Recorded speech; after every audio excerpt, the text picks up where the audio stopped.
Chapter 101, Art of Battle. You'll also like. This chapter is updated by novels.pl. Minuteman shook his head and sucked in a breath. This was no dream. This was real, and reality called for him to be strong. He looked around to see where he could be useful and found a swarm of fishmen surrounding a black-armored knight. After all, there were only 15 black knights and hundreds of fishmen. Even if they were individually strong, the sheer number of fishmen was an issue. The knight hunkered down behind his great shield of spiked black metal and decorative bone, and though the fishmen were not strong enough to claw or chew their way through his armor, their swarming had rendered the knight immobile, especially because his choice of halberd as a weapon made it less wieldy in close quarters. "I've got you." Minuteman sprinted towards the knight and then leapt into the air. He twisted in the air, putting momentum into a throw as he sent his shield spinning forwards. The shield flashed blue, indicating that it had stored kinetic energy to release, and when it hit the swarm of fishmen, the energy exploded outwards, knocking the fishmen back in a concussive blast. The knight reacted immediately with his newfound freedom. He bashed his shield forwards, knocking back the fishmen in front of him while swinging his halberd around him in an arc that trailed with cold blue light, slicing several fishmen in halves. Minuteman clenched his right fist, recalling his shield, and came to the knight's side. "Are you with the guy in red armor?" said Minuteman. The black knight stared at Minuteman, and Minuteman looked closely at the knight's face, looking behind the gaps in his visor. Minuteman stepped back in shock when he realized the knight had no eyes. The face beneath the helmet had gaunt, thinly stretched and rotted pale-skinned while the eyes were absent, bearing only black sockets. The knight nodded in appreciation at Minuteman before moving away, on to slaughtering the next group of fishmen it saw. "Ah, this one truly is strong." Minuteman turned to see the red-armored knight in battle with the shark variant. The red knight's armor was sleeker and more form-fitting, showcasing a build far leaner than Minuteman's. The knight did not rely on brute physical strength, but superior agility to fight, and he moved with an elegant grace that looked like a dance. He sidestepped claw swipes from the shark variant and whirled to unleash counter-slashes with his crimson saber. The knight's ivory white, red-trimmed cape fluttered behind his movements, marking them with an elegance that seemed to elevate the brutality of battle into something artistic, something performative. "Its scales are too thick," called out Minuteman as he saw the red knight's many swift slashes crashing upon the shark variant but skidding off in showers of sparks, deflected by its hardened, plate-like scales. By now, Minuteman's minute of justice had worn off, and this rendered him even weaker than he was in his base form, drained of much of his stamina and strength. "Focus on the cracks I've already beaten into the armor." Grr! The shark variant roared into the air, and waves of sound echoed from its maw, pulsating over the battlefield. As these sound waves traveled, they triggered the fishmen, causing them to go berserk and start to focus on aiding the shark variant. The fishmen dropped fighting the black knights and sprinted instead towards the red knight. The shark variant then slammed both its fists down towards the red knight. The red knight performed a backflip, dodging the double fist strike with ease. The shark variant's blows drilled 2 craters into the dirt and mud with a resounding crack and splash. The red knight looked around at the masses of fishmen approaching and sighed. "I would much rather prefer to deal with this brute myself," said the knight as he too looked up. "Do me a favor and take care of these rude hecklers." With that, a medley of attacks came down from the sky. A bright blue beam of energy streamed down, crashing into fishmen and blowing their bodies apart with concentrated heat and kinetic energy. Purple spiral-shaped beams shot down, hitting fishmen and crushing them into pressurized puddles under immense gravity. Bolts of lightning rained down, frying a dozen fishmen at once. Minuteman looked up to see altars, 15 altars, to be exact, soaring down from the sky. Not all of them were likely flight-capable, so it was probably that one of them maintained flight for all of them. "Are you heroes?" shouted Minuteman. He squinted his blue eyes, trying to see if they wore any identifying symbol, but no. They just wore the tattered remnants of dresses and suits over black bodysuits. "Heroes?" A silver-haired, dark-skinned girl, the one that fired the lightning, addressed Minuteman. "Number. But we are here to deal with this pest problem. I hate fish. They creep me out. said a young man wearing a visor over his eyes as he fired more bursts of kinetic energy beams. Fu King Dai. The 15 altars landed in a wide perimeter around the Red Knight and Shark variant, joining in with the Black Knights to block out any fishman from intervening. The huge wheel of bone also aided this effort, loosing loud rattling sounds as it sped around the battlefield, turning fishmen into roadkill while leaving behind a trail of lethal green flames. "Behold this performance, warrior," said the Red Knight, his voice echoing to Minutemen. He pointed his red saber to the Shark variant. "Your way of fighting is respectable in its own way, but all that smashing and destroying, there is hardly any art to it, hardly anything resembling elegance. As a fellow warrior, I shall teach you how beautiful battle can truly be." The Shark variant roared as it charged. "Expose veins," said the Red Knight. His eyes flashed red under his visor. Right before the Shark variant swiped his face off, the Knight seemingly phased through the attack, leaving behind a trail of after images. Now behind the Shark variant, the Red Knight performed 3 whirling slices, gouging out cuts in the 3 nubs where Minutemen had severed the Shark variant's fins. Something about these 3 slashes was different. They were executed faster and stronger than the Knight's normal attacks, as if enhanced by some additional force. Wherever the Red Knight's saber cut, a dark purple,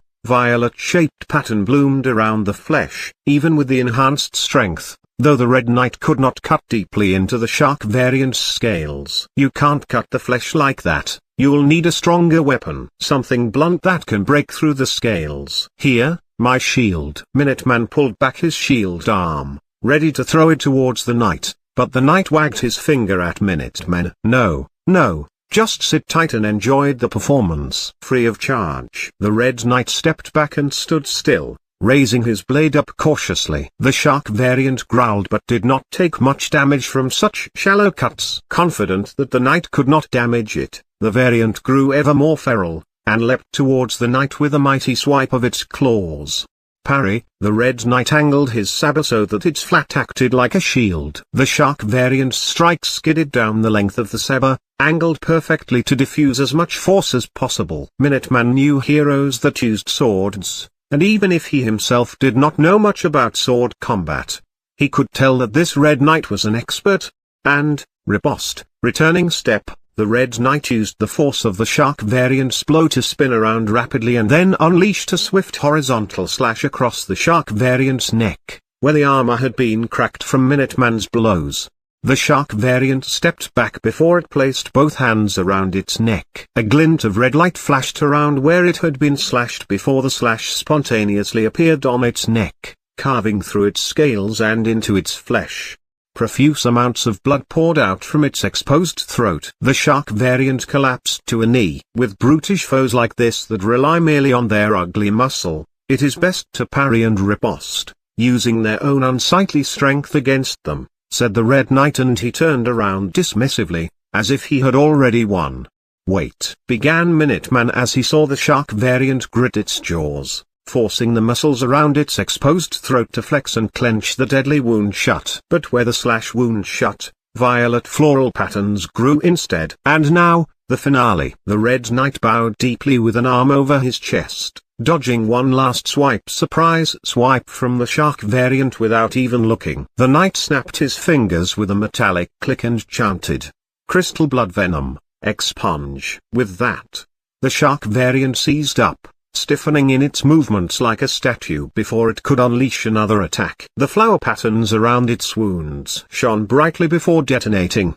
The flesh rippled and exploded as blood poured out of the horrible wounds like water draining from a popped water balloon. As soon as the blood exploded out, it crystallized, entrapping the Shark variant's half-destroyed corpse in a casing of its own hardened life essence. The blood shone with a faint violet hue, glimmering with a jewel-like, hauntingly beautiful incandescence. Chapter 102, Incident of a Certain Flight. You'll also like. This chapter is updated by novels.pl. Above Haven City, at the edge of its east side district border.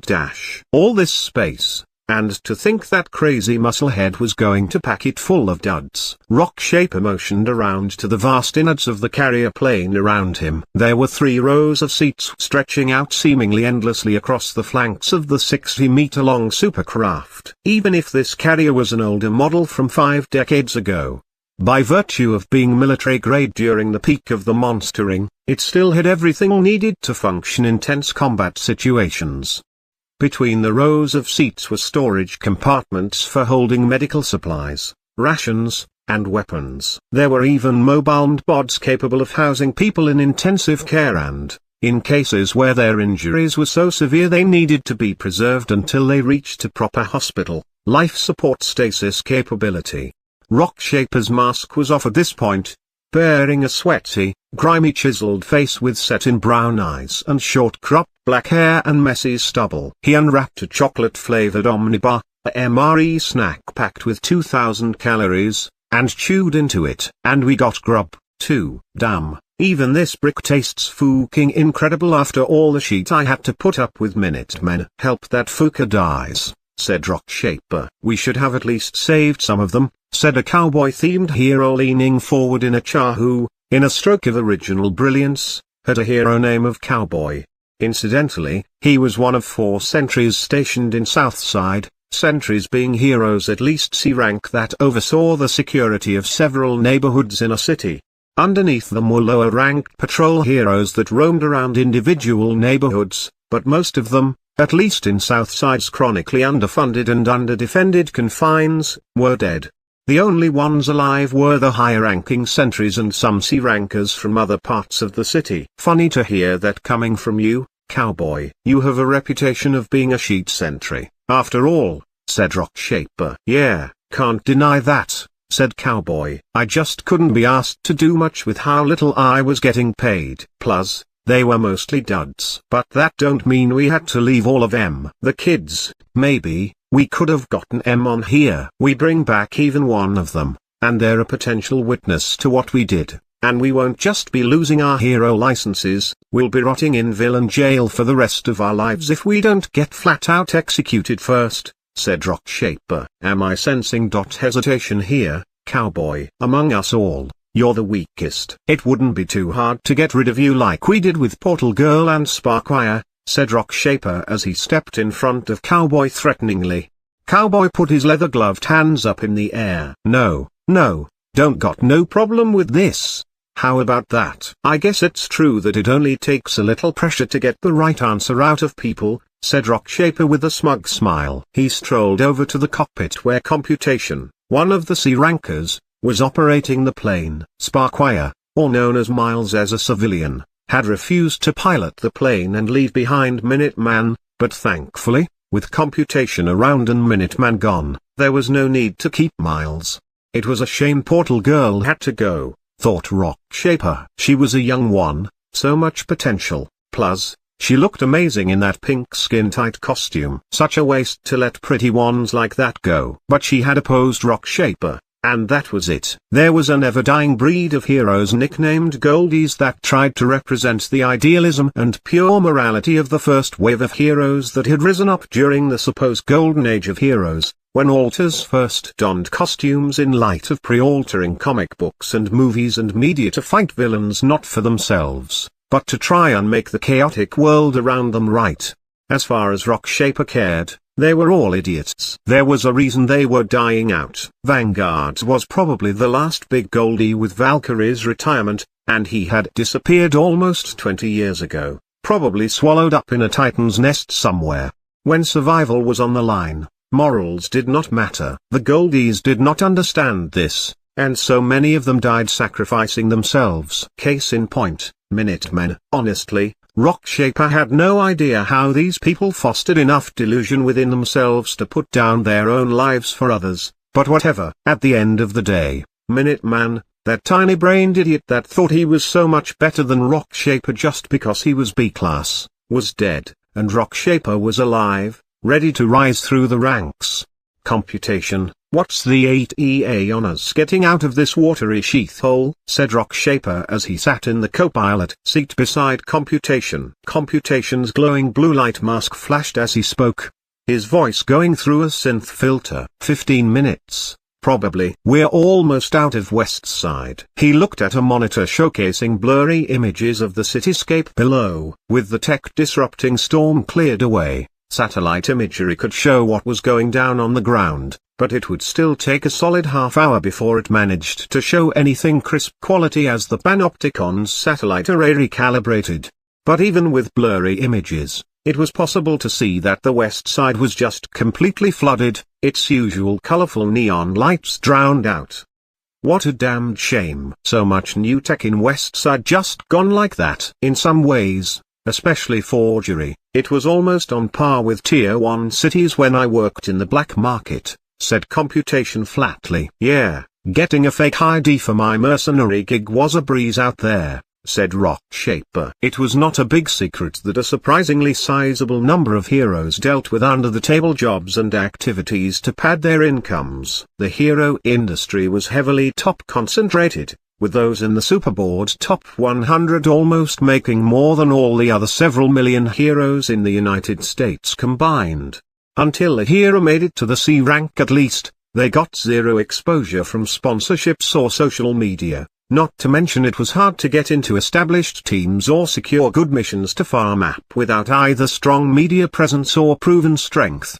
And once a hero got into the C rank, it still required careful maintenance of one's personal brand to keep ranking up, not to mention tons of hero teams were predatory in their contracts and, despite giving a more stable place for heroes to secure missions, often made sure that most of the rewards and social media exposure went to just a privileged few on the team.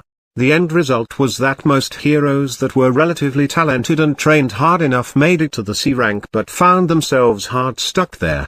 Maybe they were strong enough to go to the B rank but lacked the social media finesse to go higher, or maybe they were popular with the masses but flat out too weak to qualify for higher ranks. In some way, they were lacking. Only a precious talented few were strong enough to just blitz through the rankings with incredible power that was undeniable, and most of them ended up in the A rank. To get from the to the A rank, they again needed a solid brand image. The A+ and S ranks were a whole different breed altogether, where heroes were so strong that they were national security assets where their image mattered far less. But trying to go up there was a pipe dream for basically anyone. For the vast majority of heroes, getting into the B rank and above was good enough to live a comfortable life, but the cutoff between C and B was just too large for most to make that leap. Hence, there was also quite some built-up resentment between C rankers and B rankers they were envious of. There was no doubt this envy had contributed towards Rockshaper and the rest of the C rankers rebelling against Minuteman. But the biggest thing at the end of the day that had turned them was the utterly repulsive idea of risking their lives for duds. Still, poor Minutemen. Imagine dying for duds, said Computation. I couldn't think of a worse way to go. Thing about goldies like him, though, is that they're perfectly happy to die like that, said Rockshaper as he shrugged. If you ask me, I think we did him a favor, letting him die as a proper Golden Age hero like that. That's harsh, man. But I do know where you're coming from. When I see goldies these days, it feels like I'm looking at a walking, talking fossil. Something that just doesn't belong in the modern age, you know, said Computation. Then the goldies and the duds have something in common, laughed Rockshaper. No wonder Minutemen wanted to die for them. That was when the plane thudded, shaking violently and jerking downwards from an impact from above. Rockshaper stumbled forwards in his seat, stopping himself from face-planting in the controls in front of him. The hell was that? Put on your seatbelt, dude, muttered Computation before he flipped a few switches, getting the carrier's threat detection system to activate. There, localized high-accuracy radar mapped out threats within the aircraft's vicinity, and the monitor drew out an approximate image of what had crashed atop the plane dash. A.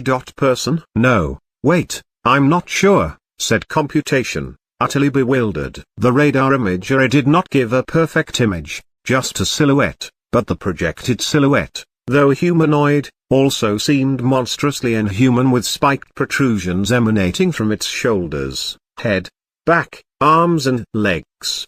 Whatever it is, shake it off, shouted Rockshaper. Chapter 103, Incident of a Certain Flight 2, you'll also like. This chapter is updated by novels.pl. Have you seen how massive this carrier is? Shake it off. You think I can start doing flips in the air? This thing isn't built to move like that, you idiot, said Computation, his synth-infused voice radiating outwards with high-pitched notes of desperation as he saw the outline of the strange humanoid being raise a fist in the air, as if to punch down and smash through the plane.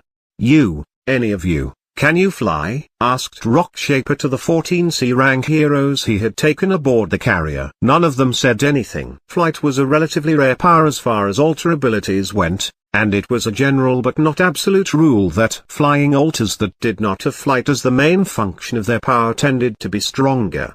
Among the most average of C-rankers, flight was a precious ability unless it was their main power, but here, nobody had any such capability, not even as their main ability. It's gone, said Computation. What? Rockshaper whipped around, bewildered. If the thing was a variant, then it would have smashed through the plane without any hesitation. It pulled back its punch, and then it just faded away, said Computation, relief leaching into his voice. Don't ease up yet, that thing is still out there. Keep a close eye on the threat scans, said Rockshaper. He turned to the rest of the heroes. And all of you, get ready to fight. Put your costumes back on. Get your weapons ready. We did not make it this far just to die up here. Unfortunately, this is as far as you go. A faint voice echoed throughout the confines of the plane. All the heroes looked around, tensed up, trying to track where that voice came from, but because of its echoing nature, it was hard to pinpoint an exact location. It felt like it came from everywhere, ringing through every inch of the metal, echoing into their very beings themselves, under their flesh, rattling into their very bones. They all shivered in unison, feeling a distinct chill crawling up their spines. Their guts dropped in mounting dread they could not help but feel, and a few of them began to feel numb at their extremities. What is that? One of the heroes, a man called Cyber Knight, gripped his chainsaw broadsword tight with fear in his grey-horn-glittered hands. Variants can't talk, shouted Rockshaper. Stop shetting your pants. It's just an altar. In the depths of the carrier, green mist started to pool outwards. The mist shone with a strange, unearthly glow, and though green was usually a color associated with life and nature, the shade of this green was best described as diseased, sickly, toxic, the kind of green irrevocably associated with decay, with dying. The mist wafted outwards, its cloudy tendrils stretching through the plane, moving hungrily towards the heroes. That might be toxic gas, said Rockshaper. All of you have masks. If you have filtration built into them, use them now. Toxic gas, is it? I suppose that's a natural response to seeing my mist. I'll have to see if I can abuse that response later, with opponents that are more worth my time, came the voice again. It was a deeply calm voice, and yet, it was not calming. There was something about the calmness that felt so very empty, so very cold. There was something fundamentally inhuman about it that intensified the shivers running through the bodies of all the heroes. Even though that voice addressed the heroes, it was obvious from its calm emptiness that it did not address them as people, as humans, but as things. Who are you? Said Rockshaper.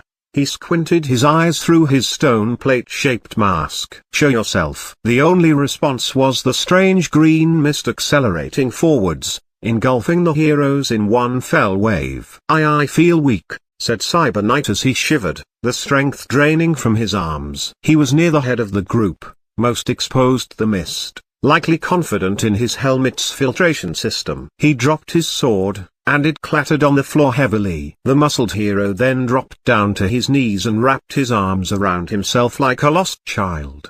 He shivered uncontrollably. I feel scared. Fear, yes, came the voice, but this time, the heroes could attach a location to it. Footsteps echoed toward them. Heavy, metallic footsteps. The closer you are to my mist, the greater your life force drains, and the worse the constant debuffs for fear become. What's going on? You, there. I see you. Cowboy unholstered his twin pistols.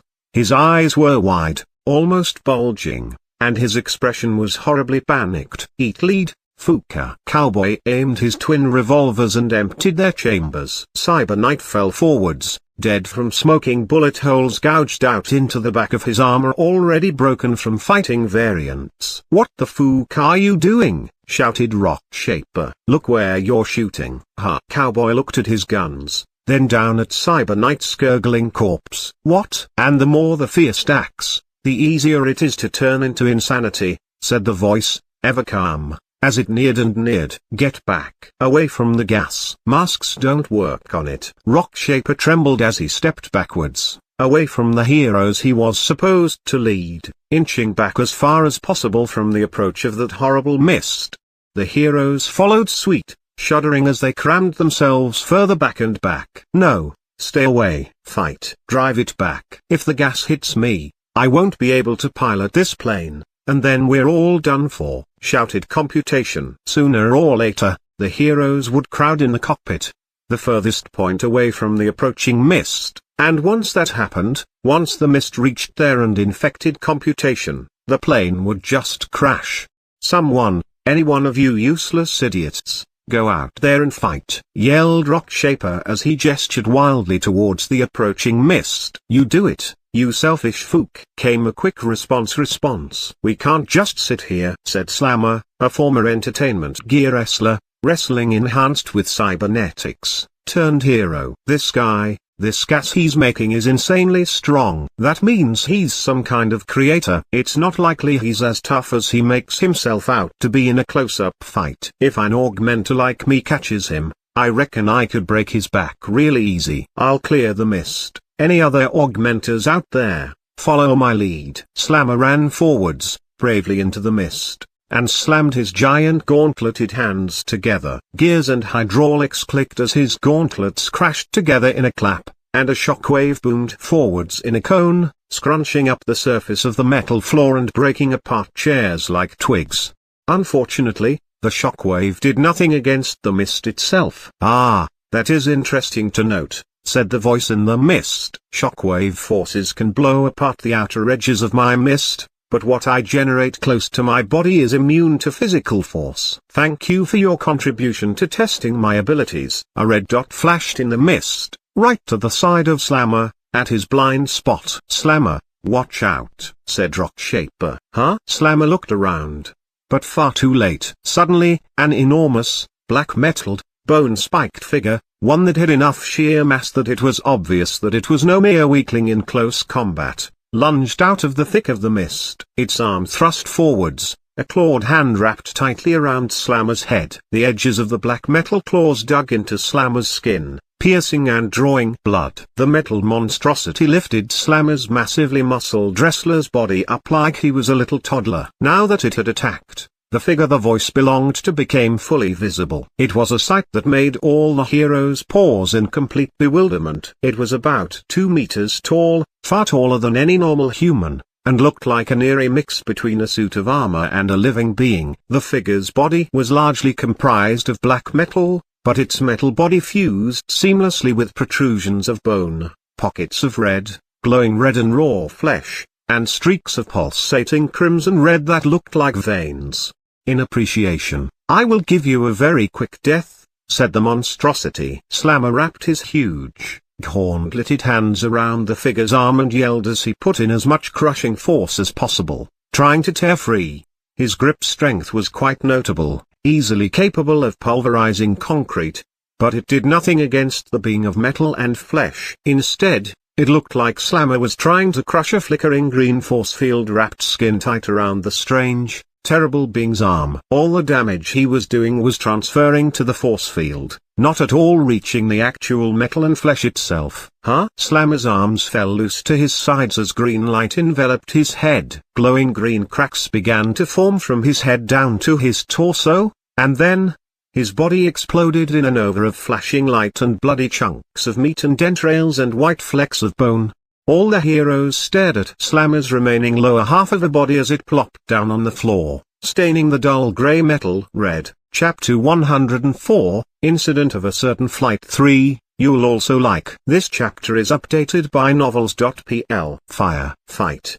Do anything, roared Rock Shaper as he pointed his arm at the monstrosity. Jagged spheres of rock formed in front of his palm and fired off with the velocity of bullets. Cowboy finally shot at the right place this time, unloading as many bullets as he could. Another hero fired blasts of blue energy, another spears of water, another unloaded a clip from a handheld minigun, and so on and so forth. A hailstorm of diverse projectiles rained against the being, but they all clattered off the entity's green force field. Some of these projectiles missed and smashed into the walls of the plane, gouging out holes that grew dangerously close to breaching the walls.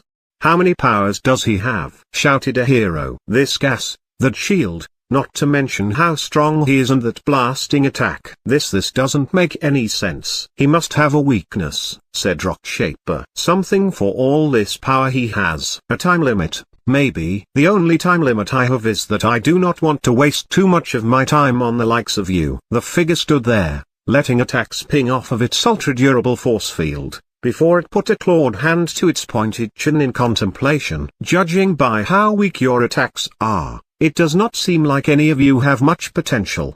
But maybe some of you are like Dynamite Girl, capable of massively accelerating your growth with undeath and further training." "That is not so," came another voice, one that seemed to resonate from the chest of the being. Who was that?" said Rock Shaper. "Oh, you can sense their potential, Volantis," said the being. "I am an apt judge of warriors, especially in determining the peak of their ability to hone their bodies physically and in capacity to channel raw energy." This voice was deeper in timbre and smoother in its delivery, yet, it was equally as cold. "I may not understand fully the energy that the humans of this realm harness, but in its purest essence, it flows similarly to mana. Thus, I can roughly determine their potential. And those standing before you are already at their peaks. Both physically and in terms of harnessing energy, they are at their primes, and no matter how their bodies change, how much they labor and toil, they will not grow much stronger." "Thank you for your insight,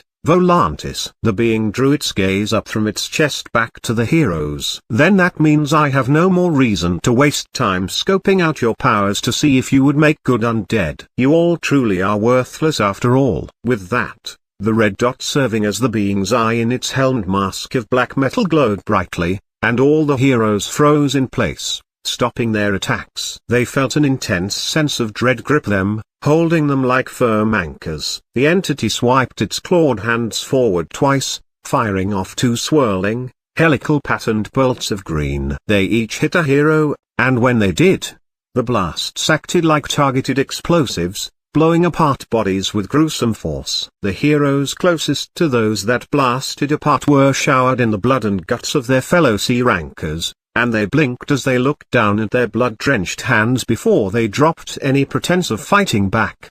They screamed in sheer terror as they sprinted back. "Run! Get out of here! We can't fight that thing! I can't stand the way you all run! It reminds me far too much of cockroaches scattering under light. Disgusting!" The being fired blast after blast of those strange green bolts that promised instant death to anything it hit, and they landed with pinpoint accuracy on those that ran first. Hero after hero exploded into showers of blood and disintegrated flesh. First, it was the heroes that ran, then it was the heroes closest to the approaching entity. Everyone died one after the other in such quick succession that within just 30 seconds, there were only two survivors: Rock Shaper and Computation. The two heroes that were the farthest away, occupying the cockpit. The entity went right up to the two heroes and towered over them with its horrible bulk of spiked metal, bone, and live, pulsating, strange flesh. Rock Shaper fell to his knees, shivering uncontrollably as he knelt in the presence of this terrible, terrible being. This manifestation of death from which there was no escape. "Why are you trembling like this?" "I've turned off the life drain and debuffs on my mist." "There shouldn't be a reason to be this afraid." "Or maybe I've simply lost what it feels like to be afraid as a simple man," said the entity. All Rock Shaper could do was kneel there silently, his face staring down at the dull grey metal floor as sweat poured from his forehead.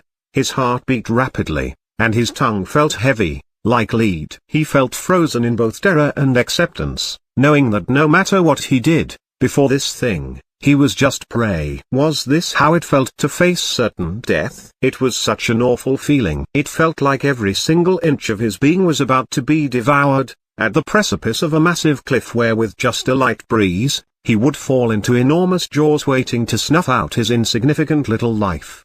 How had Minuteman faced certain death with such courage? With a smile on his face. "You kill me, and there's nobody left to pilot the plane," shouted Computation in sheer desperation. "The plane will crash." "Oh, I did not care much about saving this plane in the first place. It is Panopticon property, after all. I cannot just take it." To end his sentence, the entity thrust his clawed hand out and sliced it straight through Computation's head. Computation's glowing blue mask sparked and sputtered before glitching out. Blood pooling from the cracked glass surrounding the claws drilled through his head. The entity withdrew his claws with a gruesome squelch, and Computation fell forwards, his face planted into controls that covered under a veil of his blood. "It seems that autopilot has engaged," said the entity as it stared at the control screens. "Lying about the plane crashing with your death. An interesting gambit to save your life. But a crash from this plane would not have even come close to killing me in any case."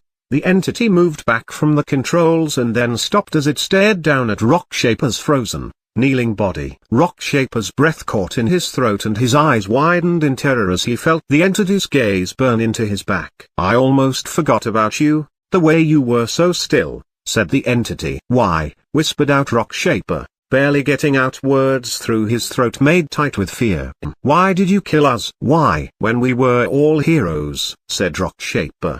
His words came out freer now. Maybe it was because his body had instinctively accepted its death, and thus, was free to say whatever it wanted before its inevitable end.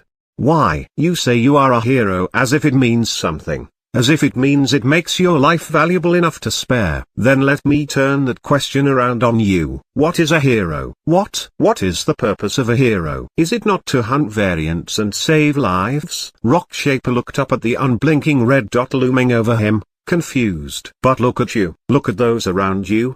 The entity motioned with its spiked, clawed arm behind it, at the medley of corpses it was responsible for. "You abandoned the lives you were meant to save. And you run from the variants you are meant to hunt. Does that not mean you have no more purpose? And without purpose, why do you deserve to live? What is the point of your meaningless existences?" The entity raised its clawed hand up, and Rockshaper put his arms over his head and shook like a child in the dark. Seeing that arm raised up, those claws splayed out, he felt a renewed burst of desperation.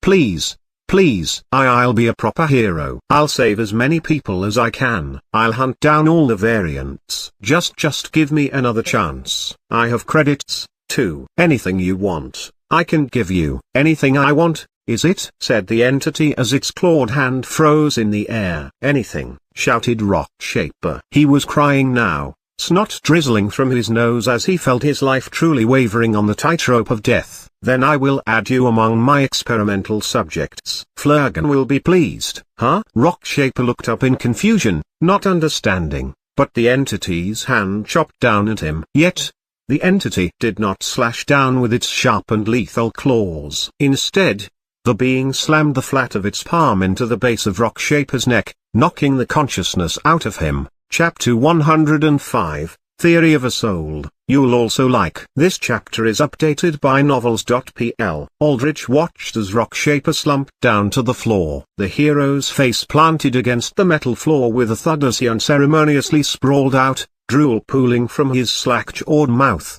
Aldrich first raised his hand up, absorbing all the souls from the deceased heroes. They were all of middling rarity, quickly filling up his max inventory of 20 with garbage. Though he could allot people and physical items into his chrysalis, souls, he had to rely on with his inventory, and 20 was not much space at all.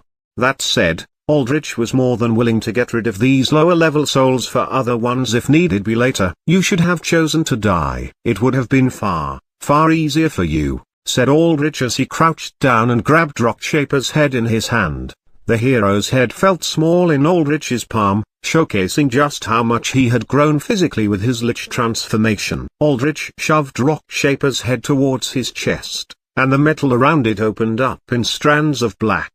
Beneath the metal strands were fibers of red musculature that snapped off of Aldrich's pale skin. The purple phylactery shone with a dull vigor from Aldrich's exposed chest, but as Rockshaper's flesh neared, the phylactery reacted, oscillating rapidly. A small distortion in space tore across the spherical surface of the phylactery, and from it, several grasping tentacles of shadow burst outwards. The end of each tentacle ended hooked claws that ripped into Rockshaper's body, digging into his flesh before sucking him in hungrily. Rockshaper's body spatially distorted, funneling into the comparatively tiny space of the phylactery like he was being drained into a black hole, and within a second, he was gone. Odd. Aldrich looked down to observe a few purple-tinted cracks lining the flesh surrounding the phylactery. He registered minor damage from them. The chrysalis had been unable to use its spatial powers properly this time, creating a portal that had damaged Aldrich. Aldrich waved a hand over his chest, and the uncovered metal strips exposing his phylactery sealed shut again, fusing together seamlessly back into his armored chest plate. Though the chrysalis inside the phylactery had obeyed Aldrich's command to open up a portal, the way it had done so felt sloppy, or rather, unfocused. The chrysalis had been unable to stably control the dimensional powers it should have been familiar with. Aldrich reached out to the chrysalis via his link as its master, but he encountered some difficulty. Trying to communicate with the chrysalis mentally hit a foggy psychic barrier of sorts, as if the chrysalis was in a state of constant hazy unconsciousness.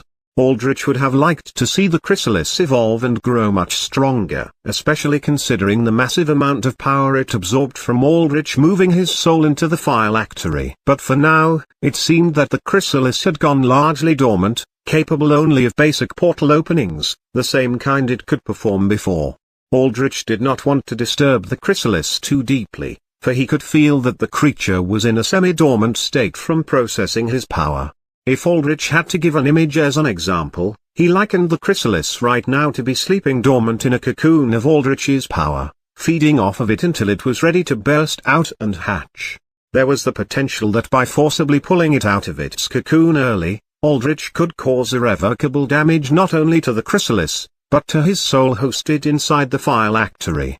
Thankfully, Aldrich had an expert on all matters magical on hand. He put 2 fingers to his temple and reached out to Flurgan. So long as an undead was in Aldrich's inner circle, he could establish a strong mental link to them with no issue. He had yet to test long-distance communication, though, for in-game lore, there were instances of undead being so far away from their masters that they reverted to being mindless monsters. "Yes, O Elder," said Flurgan. "I will have a few more test subjects for you soon," said Aldrich. "Ah, wonderful," said Flurgan in glee. "Once this awful, loud, and all too destructive battle is done with, I may finally return to my experiments." With that editor sample you spoke of and furthermore of these altars, I fully believe I may be on the brink of a great breakthrough. "That's excellent to hear," said Aldrich. "I need your expertise on something." "Oh, what is it, O Elder?" "The chrysalis. You've seen it and you have an idea of what it is. It's housed inside the phylactery you personally built, and you know well how the entire process of tethering a soul into a phylactery goes. So there's nobody better to ask you this question. The chrysalis has entered a dormant state after I moved my soul into the phylactery," said Aldrich. "I can understand it having difficulty processing the influx of power, but it feels different too. Trying to reach out to it is difficult, as if I need to pass by some kind of mental block. Has it now? Let me rack my brains."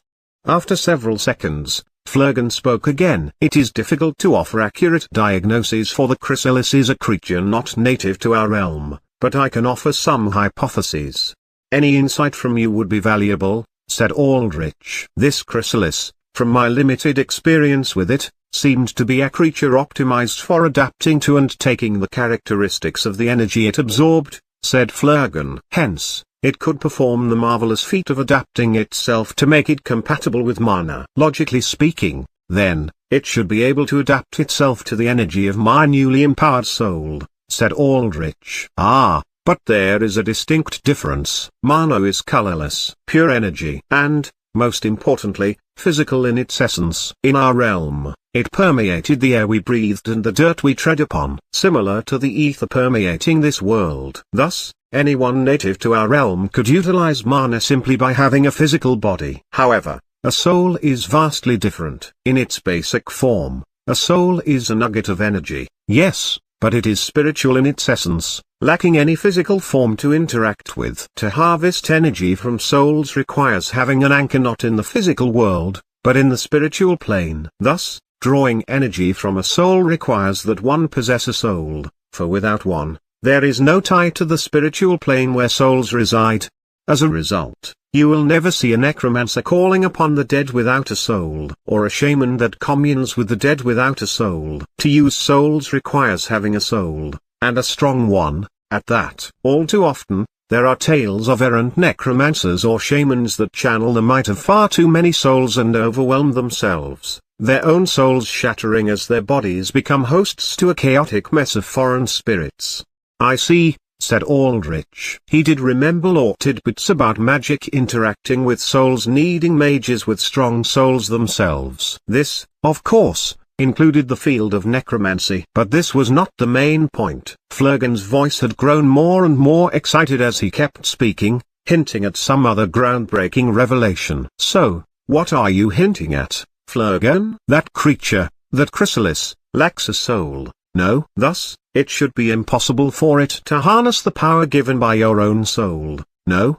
Said Flurgan. Well, if what you say is correct, then yes, said Aldrich. He paused for a moment, thinking about this, and then the realization hit him. The chrysalis was a changing, adapting creature. It latched on to energy and then changed everything about it to effectively harness the energy it absorbed. It could change its physical structure greatly, creating environments that matched the landscape around it. It could alter its very own spatial dimensions. So, if the chrysalis changed itself to harness the energy given to it, and if the energy of Aldrich's soul required a soul to harness, then that left only one strong conclusion: the chrysalis was trying to form its very own soul. Chapter 106, Meeting Minuteman. You'll also like. This chapter is updated by novels.pl. I sense that you have reached the very same conclusion I have, said Flurgan. The chrysalis is growing a soul? Is that even possible? Said Aldrich. He scraped his memory for all the lore he knew in Elden World and found he could not think of a single instance where a creature spontaneously just made a soul for themselves. The closest I can think of are golems implanted with pure souls. Souls emptied of any memories or individuality from their past owner that could color them.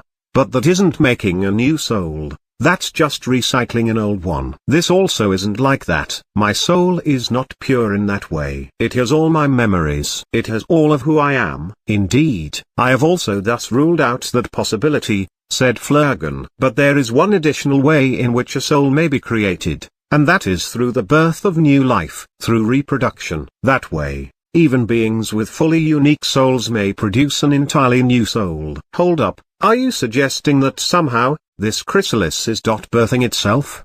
Said Aldrich. Indeed. My current hypothesis is that it is incubating itself within your soul, utilizing it as a template to create its own, much like a child's soul may take some aspects of the personality from their parents, said Flurgan. I am wondrously excited for the birth of this chrysalis. By possessing a soul and taking in your magical energy, it will be a perfect example of a creature that has managed to merge both mana and ether. That is not even beginning to mention the vast increase of its current powers. That's mildly disturbing, even as a lich, said Aldrich. It reminded him of a movie called Xeno involving aliens that used humans as incubators, throwing out face-hugging spider-like creatures that planted eggs into human bodies. But so long as there is not a risk to me, it should not be an issue. My phylactery possesses multiple fail-safe mechanism to protect against damage to your soul. It is one of the most basic components of creating a phylactery. After all, if it was possible to detect and destroy a lich by simply exorcising their soul through their phylactery, they would be far less of a threat, said Flurgan. The moment an anomaly is detected within the phylactery, it would destroy the chrysalis. Not to mention that as its master, you hold more than enough sway to prevent it from ever harming you. True, I am probably being overly cautious, said Aldrich. There is never such a thing as being too careful, said Flurgan. Also true. I'll leave you to your defense, then, Flurgan. Make sure Stella doesn't blow something up, said Aldrich. Ah, that may be a feat far too difficult for me, sighed Flurgan. This generation of young ones, especially in this world, is far too rowdy for the likes of my aged tendrils to deal with. Good luck, Elder. May this tumultuous night of battle see it send under your might. With that, Flurgan's connection cut off, leaving Aldrich in the quiet hum of the carrier plane as it autopiloted out of Haven. Where shall we head to next? Said Volantis. The center of this city where energy signatures gather the greatest, where the stench and sight of death and battle emanates the strongest. Soon, I can see through the storm I've taken over that the force field still hasn't fallen. I have enough time to touch base with the troops I put over Southside, said Aldrich. I have a corpse that to raise and a person of interest to meet. Aldrich thought about Minutemen. He had seen Minutemen fight all against the horde of variants via the eyes of his undead, and he had also witnessed how the man was willing to lay down his life to save the duds in the bunker. That was a rare quality of character that Aldrich respected. It reminded him greatly of his parents. Of heroes that were, well, heroes. He had heard of Minuteman before, actually. As by being a B-ranker, Minuteman was fairly famous himself. Minuteman had a wide reputation for being a man of equal and fair justice, but to see that it was not just a PR move and something that he actually believed in was heartening to see. In this world full of greedy, devouring flames, it was good to see that there were a few fires that flickered to warm others, not just to burn and take.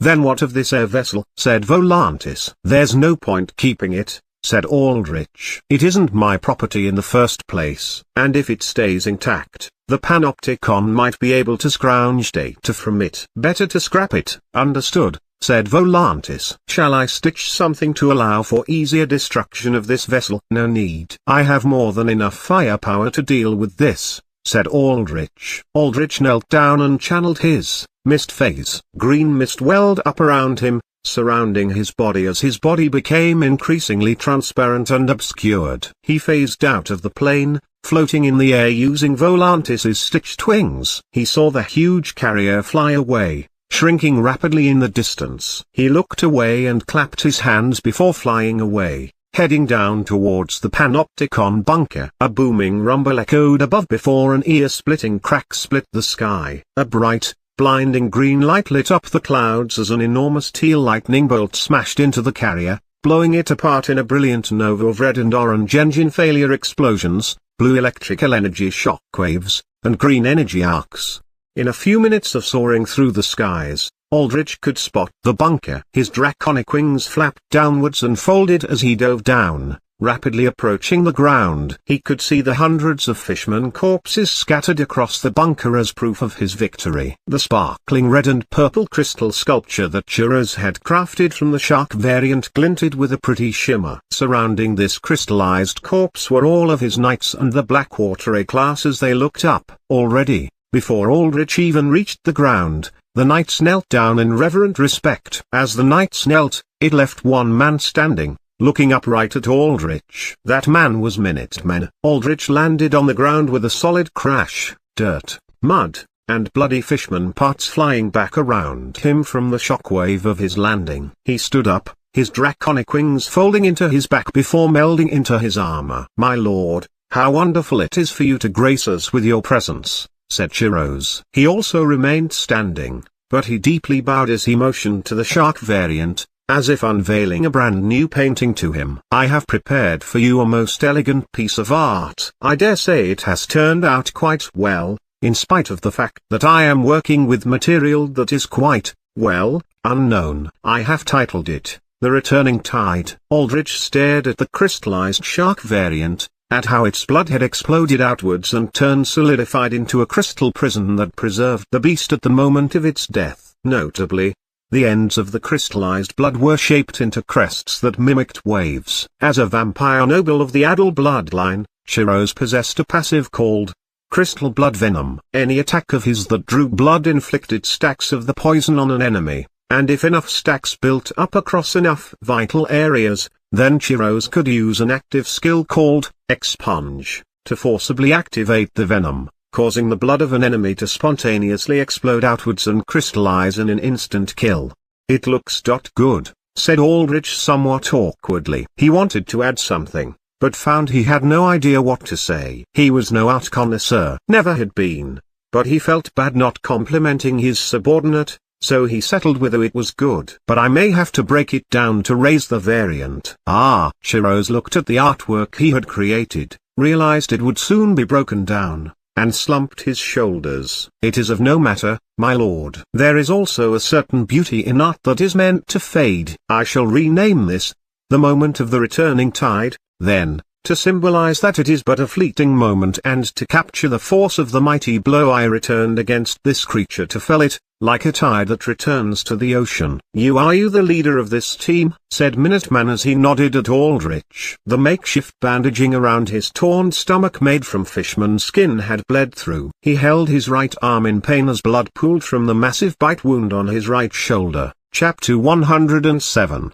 Twin Wills. You'll also like. This chapter is updated by novels.pl. I am the leader of this team, you could call it that, said Aldrich. He willed Volantis to uncover his armor, and the spiked black helm around his face receded into his armor's gorget with a series of clicks. This revealed the human-looking face of his Materius, and Minuteman nodded, put at ease with Aldrich's appearance. It was an instinctive drive for humans to feel comfort in seeing another human face, especially when surrounded by nothing but inhuman monstrosities.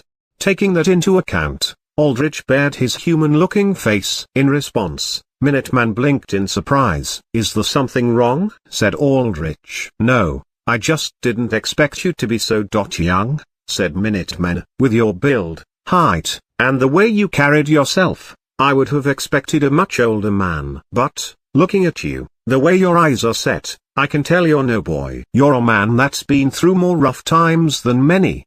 You could tell that just from my eyes, said Aldrich. Despite how tough I look, people have always said I was a sensitive man. I could always tell what someone was going through from their eyes, and I could always feel their pain and their struggle as if it was my own, said Minuteman. A side effect of my own power, I'm sensitive to the wills of others. But enough about that. If you're here to save civilians, you're probably a hero. Are you international? With a group as large as this, I would know if you operated in the States. In any case, I'd be more than happy to work with you and your man to get this nightmare of a situation under control. Minuteman reached out his hand for a handshake, and Aldrich noticed it trembling in fatigue and pain. Aldrich held off on shaking Minuteman's hand. A hero? No, said Aldrich. I'm not affiliated with the AA or any of its international branches. Minuteman looked utterly astounded. What? You mean to tell me with all these men and all this power,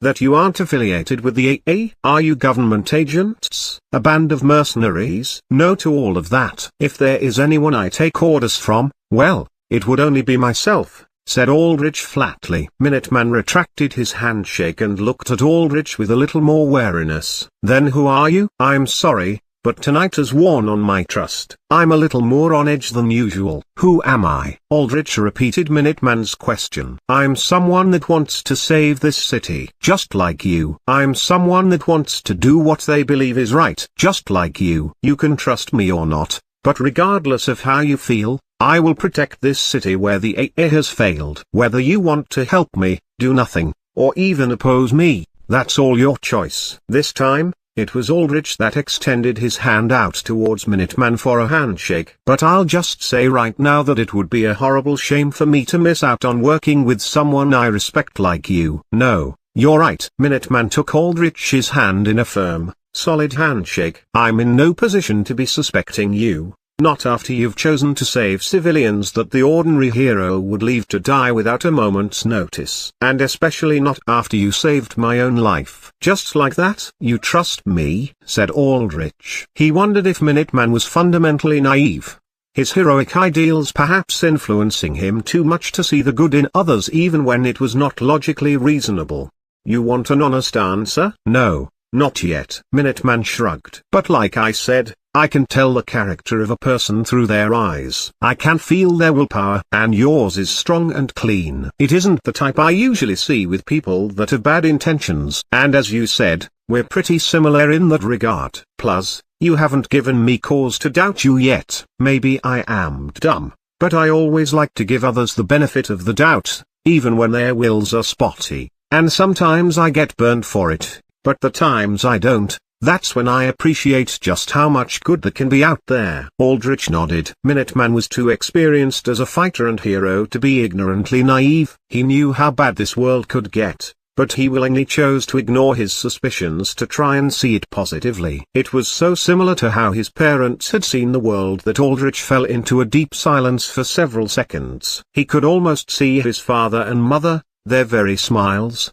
imprinted right in Minutemen. It was an idealism that Aldrich knew was inefficient, something that had eventually gotten his parents killed, and yet, it was something he could respect. If every single person in this world thought like that, then this world would have been a utopia. But idealism like that was rare, precious, and because it was so rare, it was all too easy for the much larger darkness in this world to swallow it up and snuff it out. Something up, said Minuteman.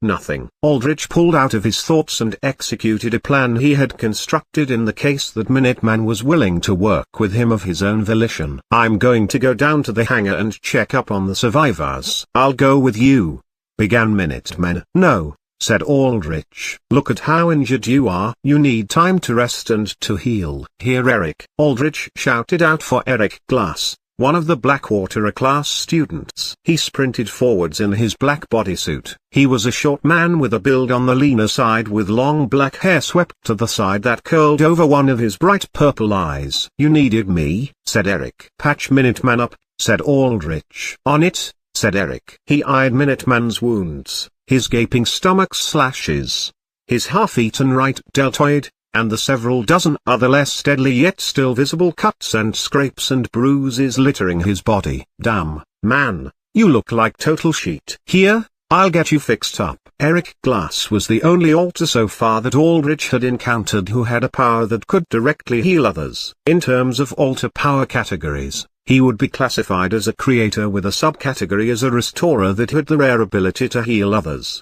In Eric's case, his power was called Growth Pod. Eric demonstrated it now. He held out his arm to the side, and through the skin-tight covering of his black bodysuit, fleshy stalks rose up. Spherical pods of pulsating flesh grew from these stalks, causing them to droop down under their weight. Each pod was filled with veins and looked positively nasty, like a series of large tumors. Eric's face fat drained, turning his cheeks hollow as the stalks grew.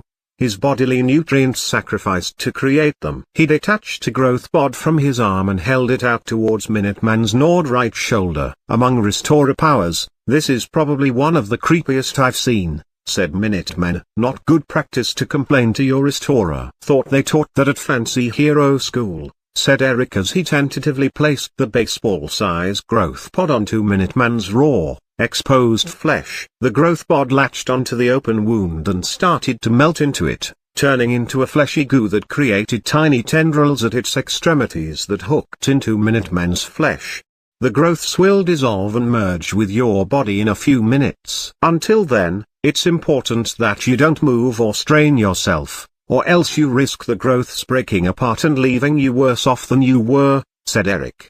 Roger that, said Minuteman. He nodded to Aldrich. Make sure they're all right. And if I do something to them, said Aldrich, then I'll be ready to fight you tooth and nail. Down to my last breath and bone, said Minuteman resolutely. Doesn't matter how tough you are or how many guys you got. That's a good answer. I can respect it. Aldrich faintly smiled at Minuteman. Even against overwhelming odds, Minuteman was still willing to lay down his life and fight against Aldrich if he ended up being a threat to the Dud civilians.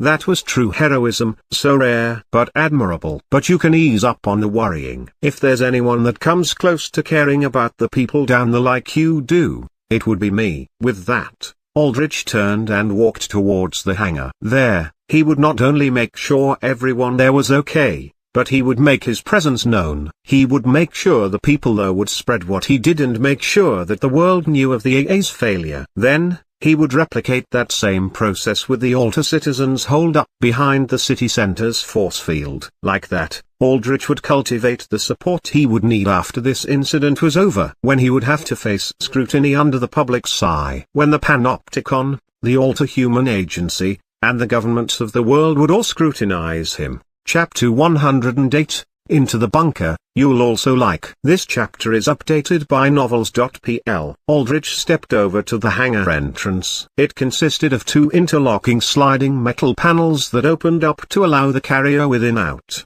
Because of the sheer size of the carrier, these doors were massive but thankfully just as armored as the proper doors of the bunker itself. A green ring of fire from the death wheel flickered around the hole leading down into the hangar, and when Aldrich approached, he waved his hand, willing the flames to fade away. As they dimmed down, the corpses of dozens of fishermen became visible. Unlucky victims that the death wheel had either run over, completely splattering into roadkill mush, or those caught in the life-draining flames, reduced into corpses so dried and drained of life that they disintegrated into dust when exposed to the night breeze. Aldrich leapt into the hangar and fell several dozen meters before he landed on solid, tiled metal ground with a heavy thud. When he landed, he looked up to find a crowd of men, women, and children huddled away from him, shuddering in terror as they inched back to the walls. "Stay calm." Aldrich projected his voice, and it echoed through the hangar. Upon hearing a human's voice, the energy of the crowd lost a bit of its tension, but not much. After all, these people had been through so much this night. "I''am.human, and I'm here to save you." "Save us? You're just going to leave us like the other heroes," shouted a man. "You're just like the rest of them. You don't care about us duds. All of you heroes are useless." With that, the crowd gained a surge of confidence. All it took was one or two hecklers for them to feed off their energy and start to shout and rage towards Aldrich. They broke out into a cacophony of angry shouts and yells that distorted into something unintelligible, a mess of projected frustration haphazardly thrown Aldrich's way. When Aldrich looked at them, at their faces twisted in anger and fear, he could only shake his head. They reminded him too much of himself. Or rather, how he had been before he had gotten this power. It was pitiful. Aldrich knew he should not have thought that way, especially against those that were duds just like him, but becoming an undead, especially a lich, had and was continuing to change his perception of humans. Nevertheless, Aldrich still had enough humanity left in him to sympathize, to know what words to say to reach their hearts. "Be quiet." Aldrich projected his voice and the volume of his words resonated outwards in powerful peals that immediately silenced the crowd. This was not because Aldrich's voice was threatening. On the contrary, it was quite calm. The crowd did not grow silent because they were intimidated. No, they sealed their lips because they knew a force of authority far greater than them was about to speak. "I want to make one thing very clear, I am not a hero," said Aldrich as he eyed the crowd of duds. "If I were, I very well may have left you all here to die, or killed you for raising your voice against me. After all, that's what so many heroes do now." Aldrich planted first the seeds of doubt against the all-too-human agency and its heroes. Though, considering how much these people had gone through with betrayal after betrayal already, this would not be too hard. If your lives are not worth saving, if they don't give the heroes their achievement points or more clicks on their social media, then they would not hesitate to just let you die. You have seen that happen to you firsthand tonight. That is what heroes are now. That is what the all-too-human agency is. But I am here to save you because your lives do matter to me. Your struggle matters to me. Aldrich paused. "What do you know about our struggle?" said someone from the crowd. "About what it's like to be one of us, powerless and waiting for people like you to save us." "Oh, but I do know." "I know all too well," said Aldrich. "I know what it's like to be afraid to show your citizen identification. Because you know that when you show that card, when it gets scanned at the store, at the movies, at a restaurant, anywhere, it shows proof that you are inferior. I know what it feels like to be powerless. To always have to look up to a cape for help, and when you do get it, to see that it is handed to you with disgust. I know what it feels like to be hopeless, to know that no matter how hard you try to stand out, the only thing that will ever define your entire existence is that one label of dud. I know what it feels like to hate yourself, to wish that you were not born, to feel that if you were dead, humanity would be better off, more evolved, to feel that if only you were different, you might have a better life outside ghettos. Aldrich pointed up, towards the open doors of the hangar where the darkness of the night sky stood out strongly against the dim lights of the hangar. But out there, no, up there, in those skies, do you think caped heroes know about your struggle? Do you think they know what it means to be like you? That's why they left you. But I do. And that's why I've come here for you. Aldrich gazed at the crowd and found them staring at him, quiet. He had reflected their suffering, their lifetime of facing discrimination as a dud, through his words, showing that he was not only unlike a hero, but even an alter. He was someone that could relate to them on a deeply fundamental level. Then who are you? If you're not a hero, if you know what it's like to be one of us, began someone. You'll come to know in time, said Aldrich. Just remember this when the world asks you who saved you at your darkest hour of need. When they ask who lifted you up from the depths of despair. That it was not a crowd of bright capes and masks. It was me. Aldrich then moved past the crowd of duds. They shifted away from him, giving him a path through them, and stared at him in awe as he passed. There was an aura of strength about him that stopped them from speaking to them. Good. Aldrich had said what he had wanted to say. He wanted to hammer into the duds that the A-end heroes had abandoned them and that the one who had saved the day was Aldrich himself. With that, they would maintain positive PR for him and negative PR for the AA when the world started to investigate what happened here. Past the hangar, through a series of sliding mechanical doors that led across a tunnel, Aldrich found himself in the bunker. He checked out the bunker just as a precaution to check how defensible it was, as he soon had to leave, and, more importantly, whether he could operate the control room to close the hangar doors.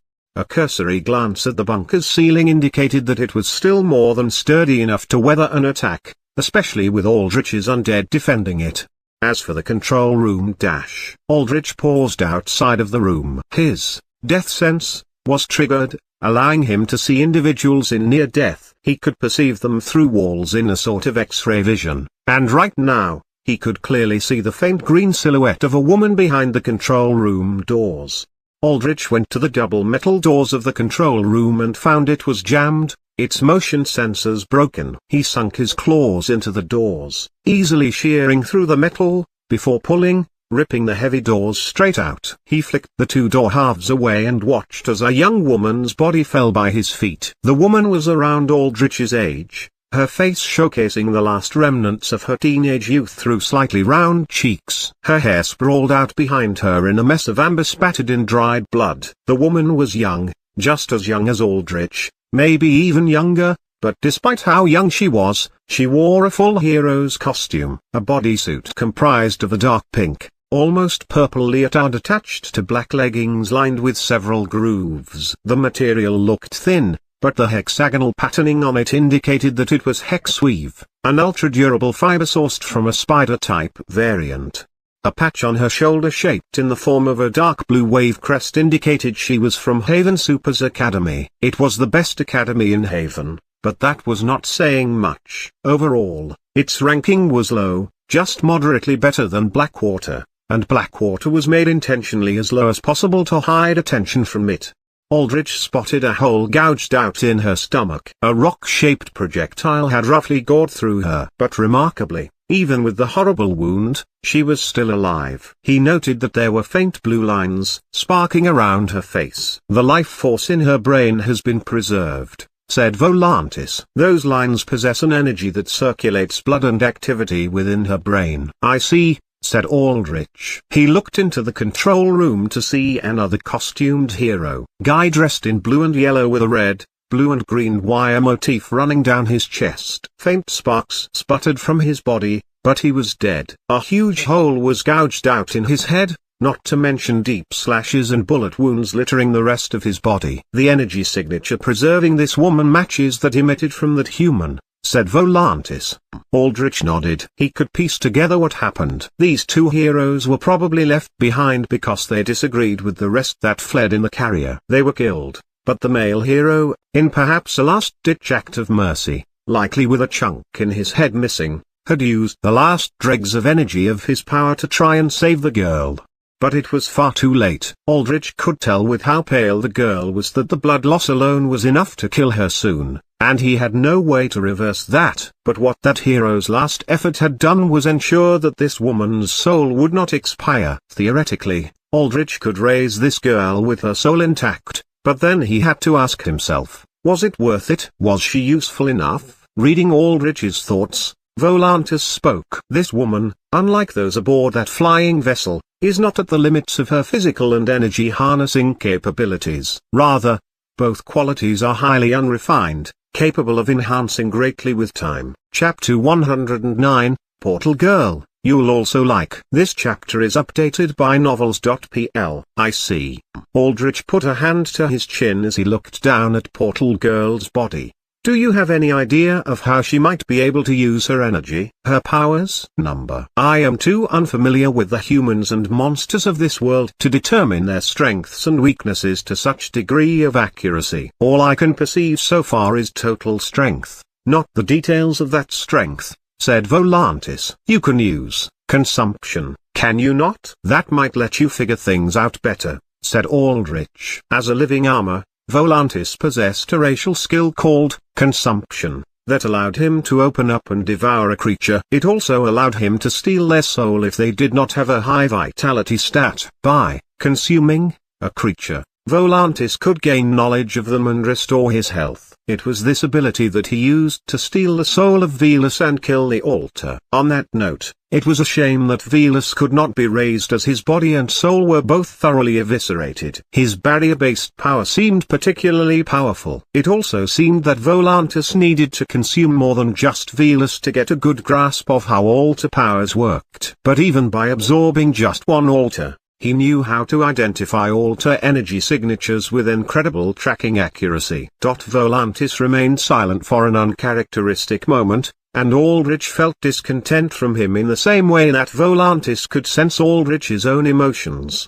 What's wrong? Said Aldrich. My consumption is granted only to those with bones worthy enough to devour. It is my principle to not stain my stomach with those who do not pass a certain threshold of strength, said Volantis. I see, said Aldrich. You've been more than useful enough for me so far. I can respect that wish. Many thanks, stated Volantis. And by the end of this night, I can assure you we will find a suitable foe for you to devour, said Aldrich. Devouring that one? The one at the center of this human settlement whose energy swirls and swells like a pillar of might would be a feast I would relish supremely, said Volantis. But I sense that you do intend to add that one to your army. Yeah, said Aldrich. No doubt, Volantis was talking about the variant at the center of this attack. The immensely powerful variant that Valeru had said was too strong even for Aldrich as he was now to put down. With a monster like that in Aldrich's control, he would be nigh unstoppable. It was utterly imperative that he did so, and he had a strategy in mind to take it down while cultivating as much support as possible from the public.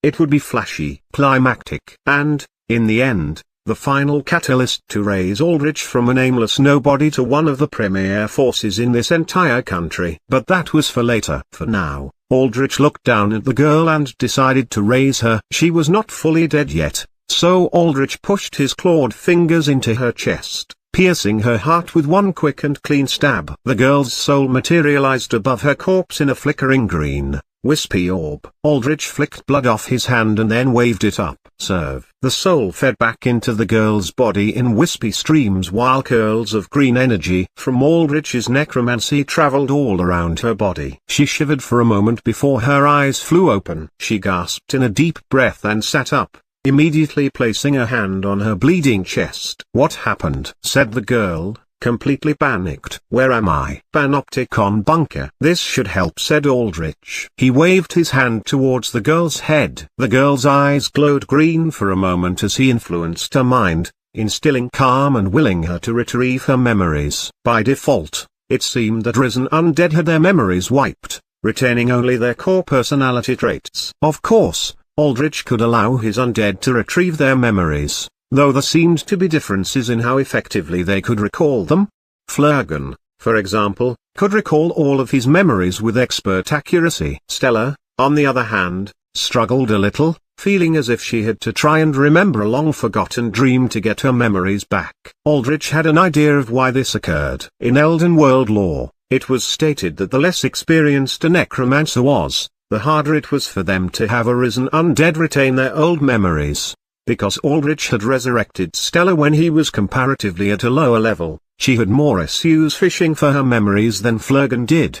But now as a lich and at a far higher level, Aldrich did not expect to face any difficulties in terms of memory retrieval. In the future, if lore-related tales about liches were true, he could even expect to start directly manipulating the memories of those he raised, allowing him to craft them into perfect followers if, say, they disagreed too strongly for his own liking. Sir, the girl nodded to Aldrich in recognition even if she had never seen him before. All arisen undead, regardless of whether they retained their memories or not, viewed Aldrich as their master and someone they were deeply familiar with. Thank you for saving me. Sir, is it? Aldrich figured that the girl addressed Aldrich like that because that was the term she was used to calling figures of authority with. Made sense, considering she was a Hero Academy trainee. What's your name? The name's Eileen Vex. Hero name Portal Girl, said Eileen. Thank you for saving me. She turned to the other hero's corpse and then shook her head. She stepped to his corpse, knelt by it, and took his hand. A few tears welled up from her eyes as she looked at the corpse's half-blown-apart face. Was he close to you? Said Aldrich. I interned under him in my second year, said Eileen. Sparkwire was his name. A good hero. One of the few out there that knew what it meant to be one. She sucked in a deep breath, calming herself. She wiped her tears and stood up, resolute determination on her face. In just a matter of a few seconds, she had completely squashed her emotions and made herself ready to fight and protect. Her force of will was strong, especially considering her age. But we've still got a city left to save. Yes, that we do, said Aldrich. The fighting above is still going strong, but it's about time someone put an end to it. When all is said and done, I will make sure Sparkwire is buried properly and that people remember him as one of the few heroes that did not abandon this city. Aldrich did not intend to raise Sparkwire. He had heard of Sparkwire, and his powers were solidly in the techno realm, focused on interfacing with and creating technology. Without a soul to raise Sparkwire with his mind intact, his powers were useless. He would just be an ordinary zombie. Not worth it. His family will appreciate it, said Eileen. Aldrich nodded, letting Eileen have a moment of silence with Sparkwire, but then went back to combat details. Tell me, what are your powers? I can create portals from my current location to another as long as I have a clear memory of it. My range has about a 200-meter radius, though. Eileen looked at her pink-gloved hands. They crackled with arcs of faint energy. I feel much stronger. I think, maybe, I could even do a kilometer right now. I see. Aldrich noted that Portal Girl's powers had increased significantly upon becoming an undead. Very likely, her power had some limitations based on the stamina of her body and mind, and as an undead with an infinite resource of both types of stamina, she had vastly improved herself. A power like that had incredible tactical potential for Aldrich. One of the biggest weaknesses he had was that he could not easily move mass amounts of his units around without much notice. But Portal Girl could negate that. Aldrich then received a signal from his mobile storm. From a high vantage point, his storm of jellyfish could look across the city and keep tabs on the battle happening at the city center. And there, the storm reported that the force field was dangerously close to falling. There were siege-type aquatic variants that acted like cannons, being routed sea anemone that fired beams of powerful hydroplasma highly effective at burning out the force field, and their last volley had gotten the force field flickering close to failure. When the force field fell, Aldrich had to be there. It was time to move onwards to the finale to save this city. I was going to have you stay here, but you're far too useful for that.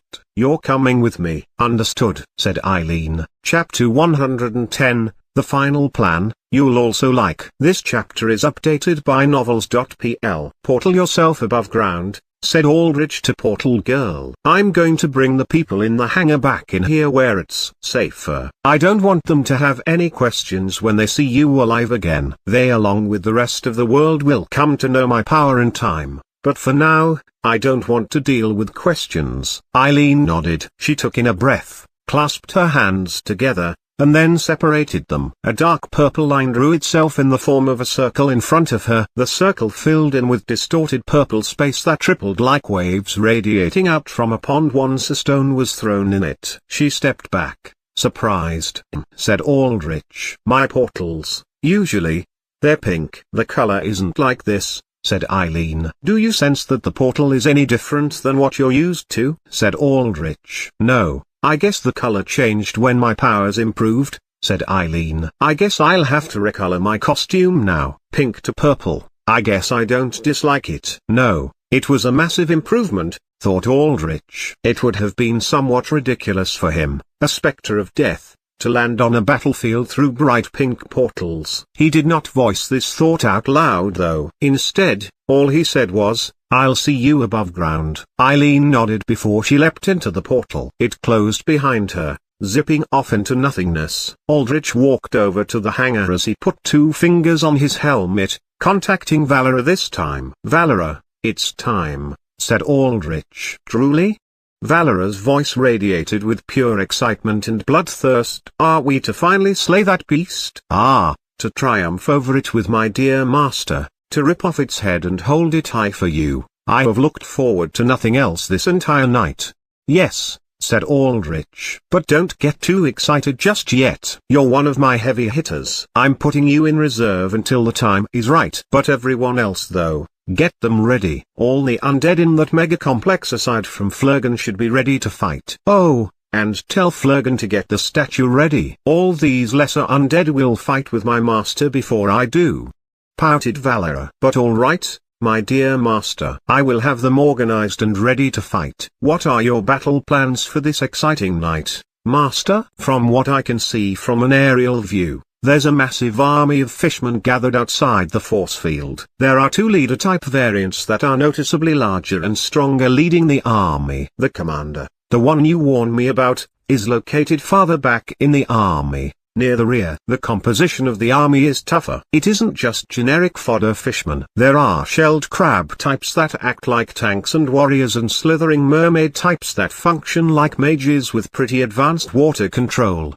The mermaid types also operate their siege units, the sea anemones that fire hydroplasma. They create intense water shielding around the anemones to guard them against fire from within the force field, and if those anemone cannons are left to their own devices, I have no doubt that they can do solid damage to me provided my death essence barrier falls. The layout of the army is a bit of an issue to deal with. The commander, I'll dub it as Shrimp, sits far back, behind the main army. The 2 leaders that I'll refer to as Crab and Mermaid are the ones spearheading the actual siege and the army at the front. "Ah, your naming sense is still the same as ever, I see, my master," said Valera, teasing Aldrich. "Do you remember when you named your greatest mount, your risen frost dragon mighty enough to freeze entire armies with a single chill breath, as ice?" Getting his naming sense called out like this, Aldrich felt minor embarrassment. "And here I thought you were on my side." "Oh, I like it, master. It is endearing, and it shows who you are. Straight to the point. Open. All qualities I admire about you," said Valera. "Okay, I promise that once I take down Shrimp and raise him, I'll have a better name for him," said Aldrich. He sighed before he got serious again. "Shrimp's position is quite far back, and he's shielded inside what seems to be a particularly strong water barrier, meaning he isn't in a position to fight and protect the main body of his army. Shall we strike the rear, then, where the commander of this army is exposed and isolated?"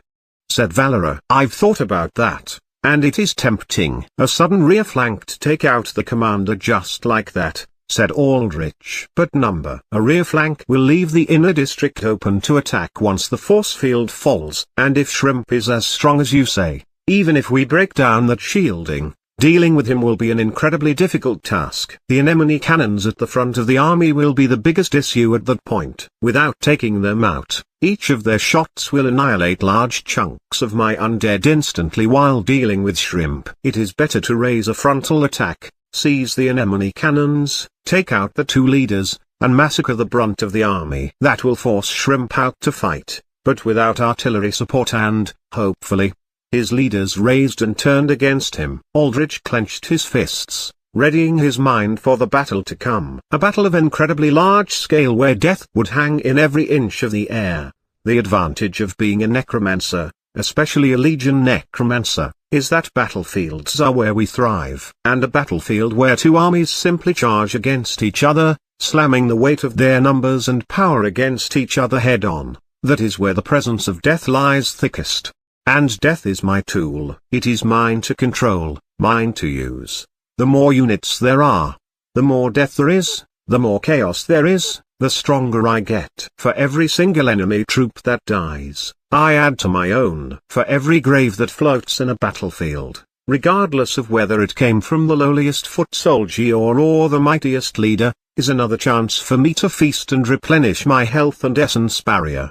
There is no better place for me to show the full extent of my power than in the carnage of a battlefield. Master, if you speak of carnage and battle like this in front of me, with oh such vivid language, I will get all too much excited, said Valera lustfully. And what of the commander? When it decides to act? That's the largest uncertainty in this, because all I know is that it is incredibly fast, strong, and durable, but I don't have a good idea of its other powers, said Aldrich. That's another reason for a frontal assault. Once I draw shrimp out, I can stall it out with troops I've raised. That way, I can get a better sense of what it can do and then formulate the best way to take it down on the go. Otherwise, in a rear flank where I would be fighting shrimp first, I'd be going in blind, and that's a risk I'm unwilling to take with what's very likely an A-rank disaster. Then I will prepare our troops for your battle, my dear master, said Valera, satisfied with Aldrich's plan. He appreciated her suggestion of a flank,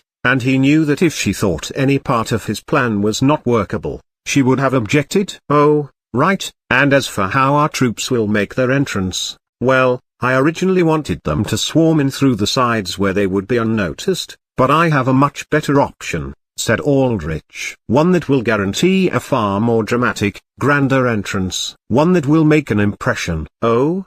Questioned Valera. I've raised another altar. She can create portals that will give us much more flexibility in moving our forces. I'm going to send her to your location, so coordinate with her, said Aldrich. She, is it?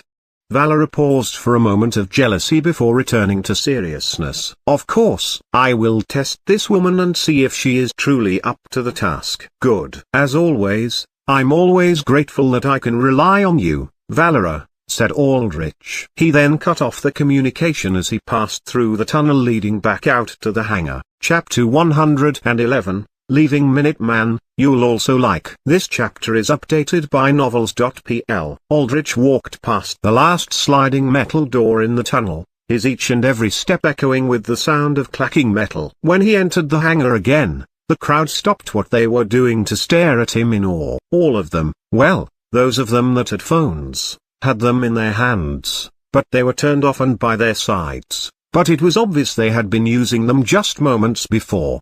They were watching something. Meant net connectivity was back up. The signal towers in Haven probably had finished auto maintenance and rebooted after the storm shut them down. Even more of a telltale sign that the crowd had been watching something was that someone had brought a mobile holo projector and projected a large screen showcasing a low-resolution video stream. The man owning the projector immediately scrambled to turn it off as Aldrich entered. It was as if Aldrich was an incredibly well-respected professor who had just made his entrance to his classroom, making all the students scramble to put away everything so they could give their full and undivided attention.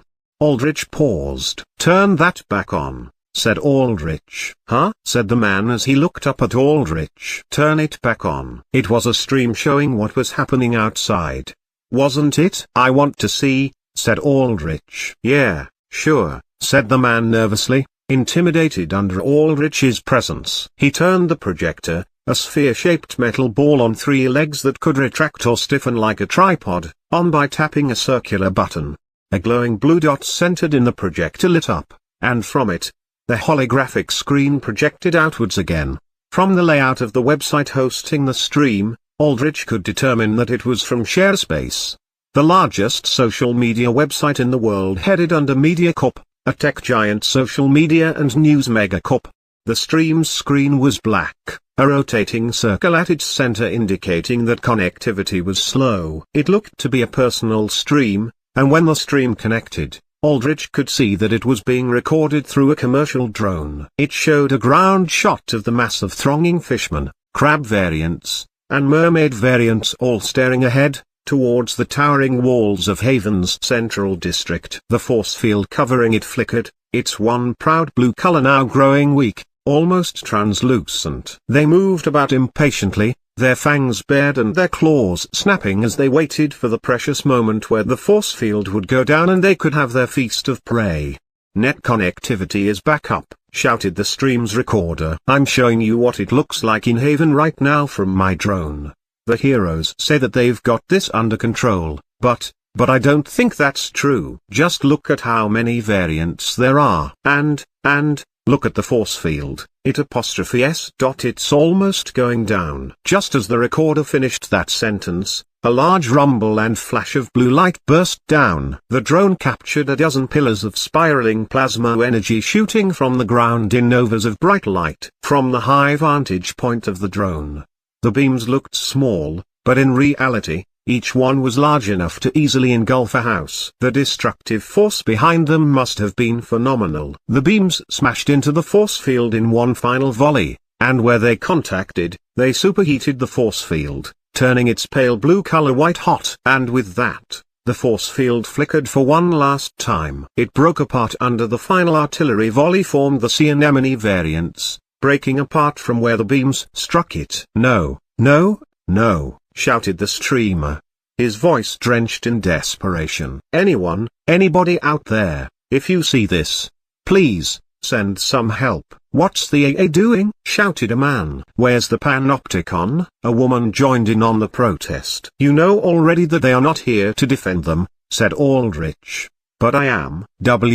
What? "You're going to leave us here?" said a woman. "If you know how much we go through, how much we've been abandoned, don't be another one to leave us." "Don't go," her child shouted with her. "Your safety will be guaranteed," said Aldrich. "The variants are concentrated around the city center, so you are not under any immediate threat. Even then, there may be a few stragglers here and there, so stay here where it is safe. I will have some of my forces guard you. If you do as I say, I can guarantee that of you will lose your lives. In exchange, I want you to keep this stream open. I want you to watch." Aldrich began to step away from the crowd.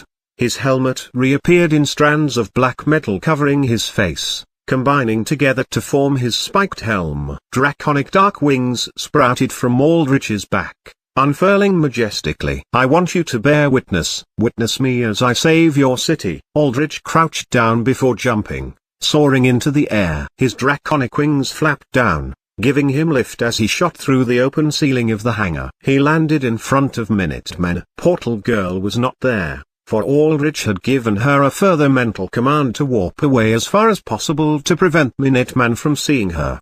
"How are you holding up?" said Aldrich. Minuteman sat on the mud and looked down at his shoulder and stomach. The wounds had patched over with an amorphous, blobby layer of raw, pink skin. "I feel better, but these things are taking longer to adapt to my body than I thought." "Working with augmenters like you is the worst," groaned Derek as he knelt by Minuteman, overseeing his healing powers to make sure his growth pods did not suddenly turn into explosively growing tumors. "It takes ages for my growth pods to adapt to tougher, stronger cells like yours.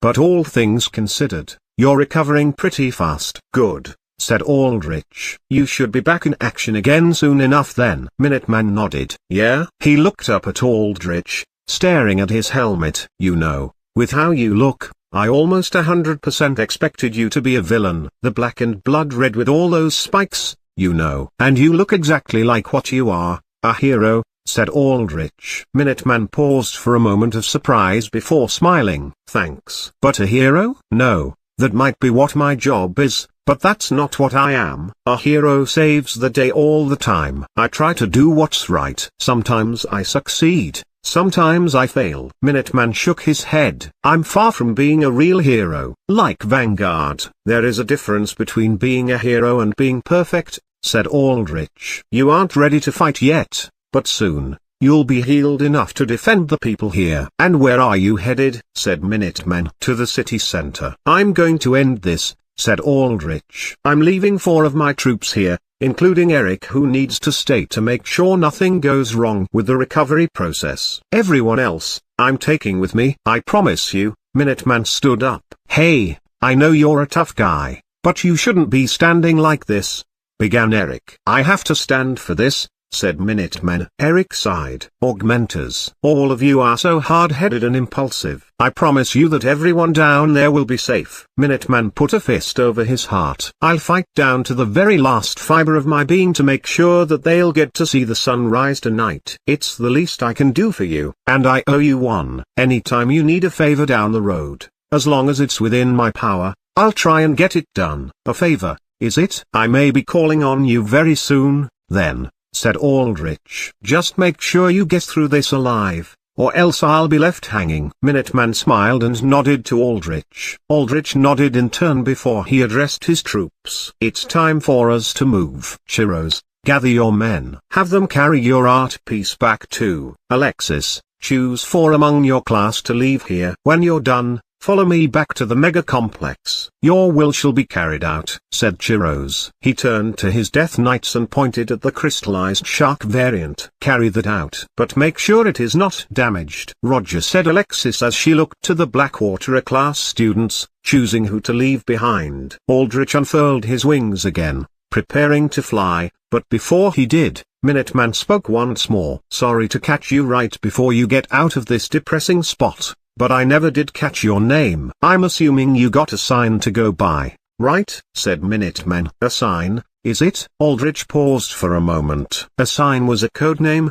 Something you went by as a hero or villain or mercenary or vigilante to avoid revealing your real name. It was something that Aldrich knew he had to make for himself sometime sooner or later, but things had developed so suddenly. Right after the Red Circle event, Aldrich was thrust into this mass-scale variant invasion. He had not had time yet to plan anything. What he did have, however, was a username, a name from the same game that had started this entire journey. Thanatos, said Aldrich simply. He then jumped into the air with a heavy metallic click before his wings flapped, sending him soaring high into the night sky. Chapter 112, To Battle. You'll also like. This chapter is updated by novels.pl. Aldrich did not fly long. He moved about a kilometer away before landing in a flooded alleyway between a few crumbling south side buildings. There, Portal Girl stood on one of the roofs of the buildings, waving her arms towards Aldrich as he descended.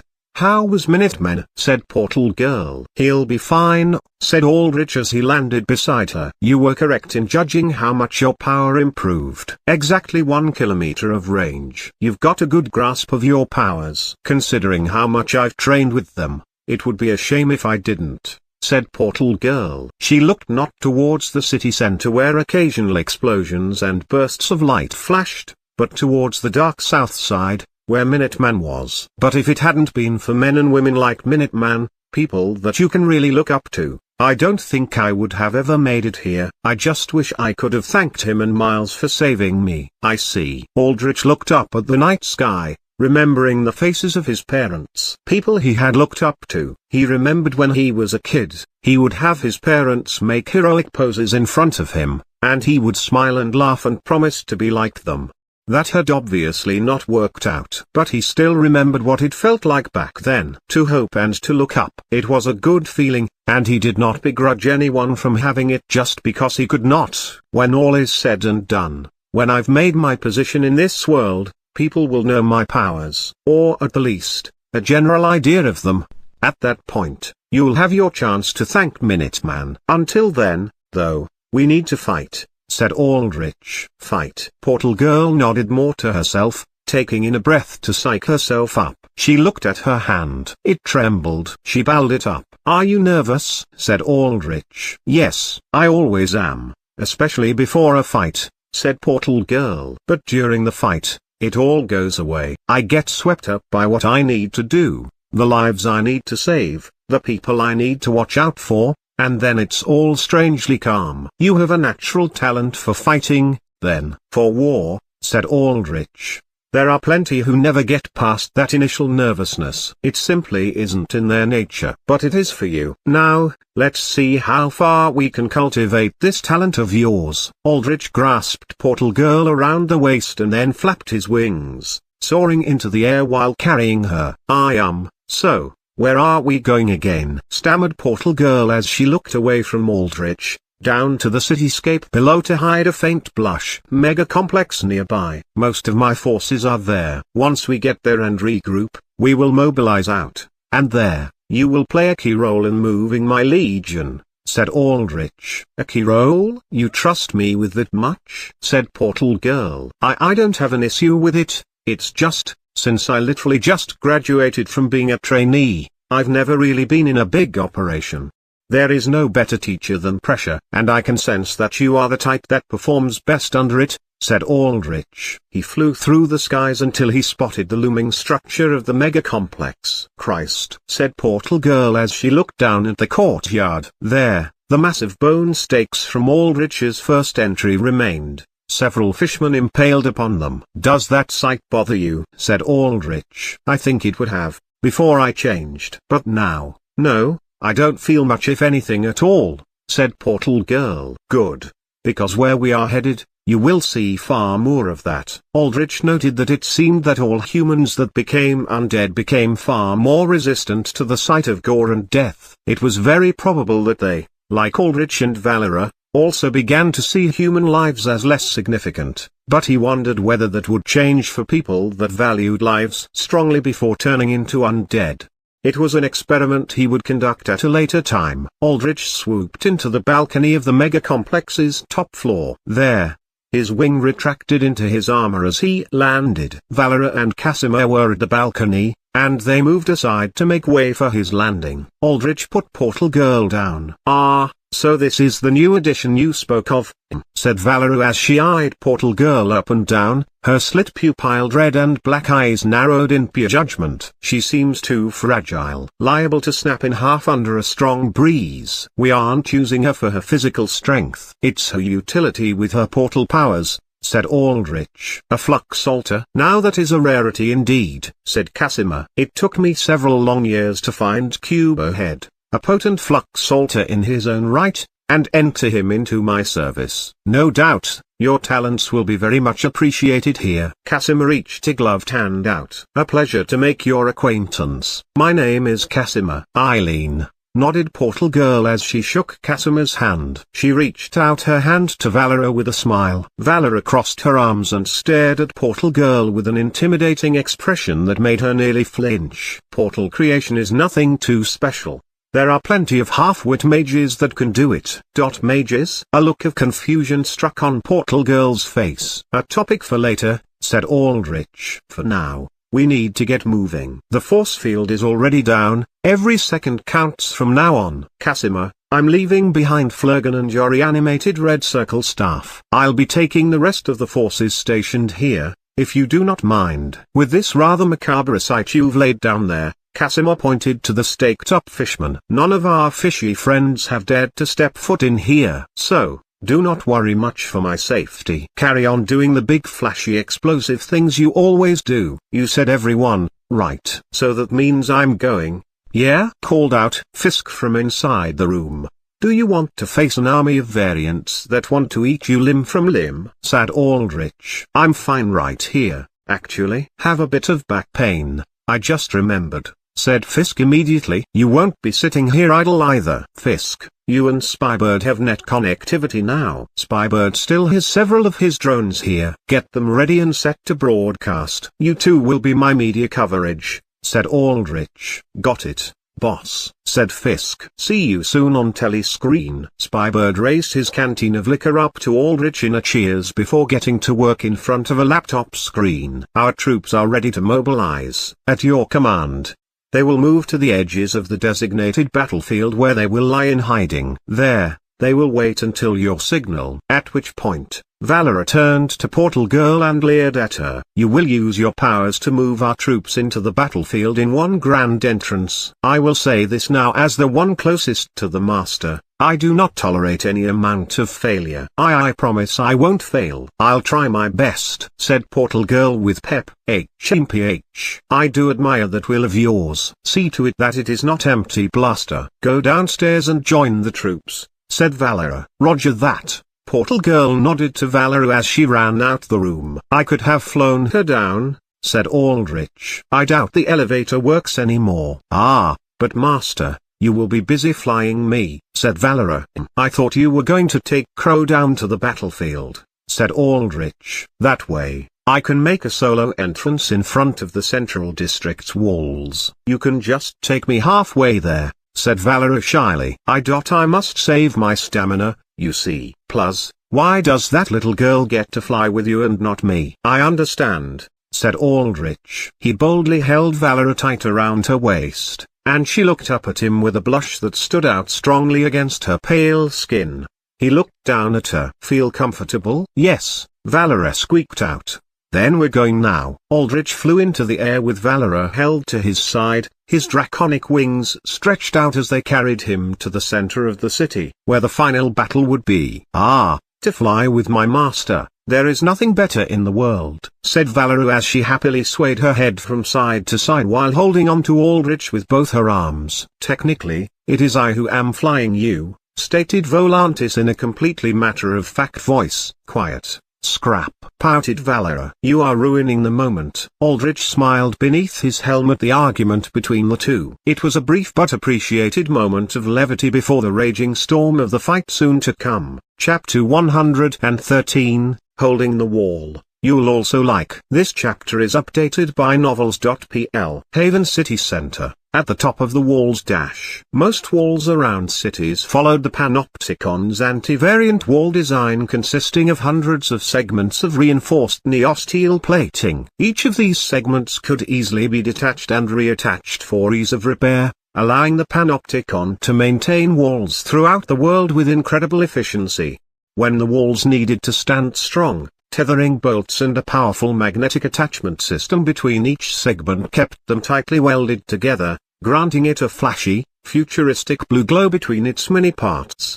The top layer of each wall consisted of segments that were relatively hollow inside, allowing for the movement of people throughout the walls. These hollow segments fed out into control towers perched atop the walls which monitored and maintained the wall's structural integrity. The towers also connected to the wall's many defense and surveillance systems. Inside Control Tower 12, the largest one perched atop the main gate leading into and out of the inner district, a massive crowd of heroes gathered together, packing together to watch a movie screen-sized monitor projecting what lay outside the walls.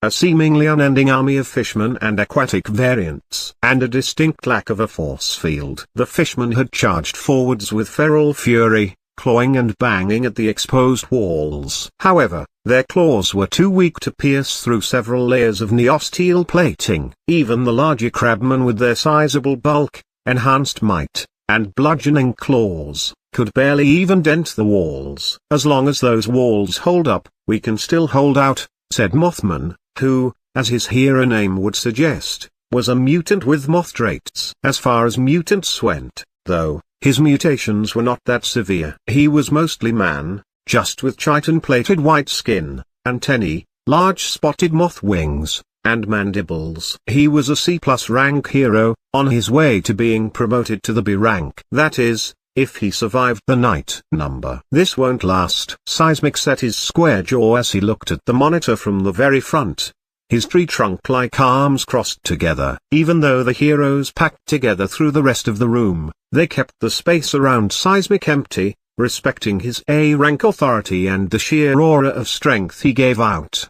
Not when they have those. The monitor showed 10 domes of swirling water glowing bright blue as a dozen mermen raised their long, slimy and scaled arms up into the air. They moved their lipless mouths in unison as they chanted. From their bony fingertips, streaks of energy fed into the water dome, powering it. From within, The dark outline of tank-sized plasma anemone variants shuddered before unleashing massive pillars of bright blue hydroplasma.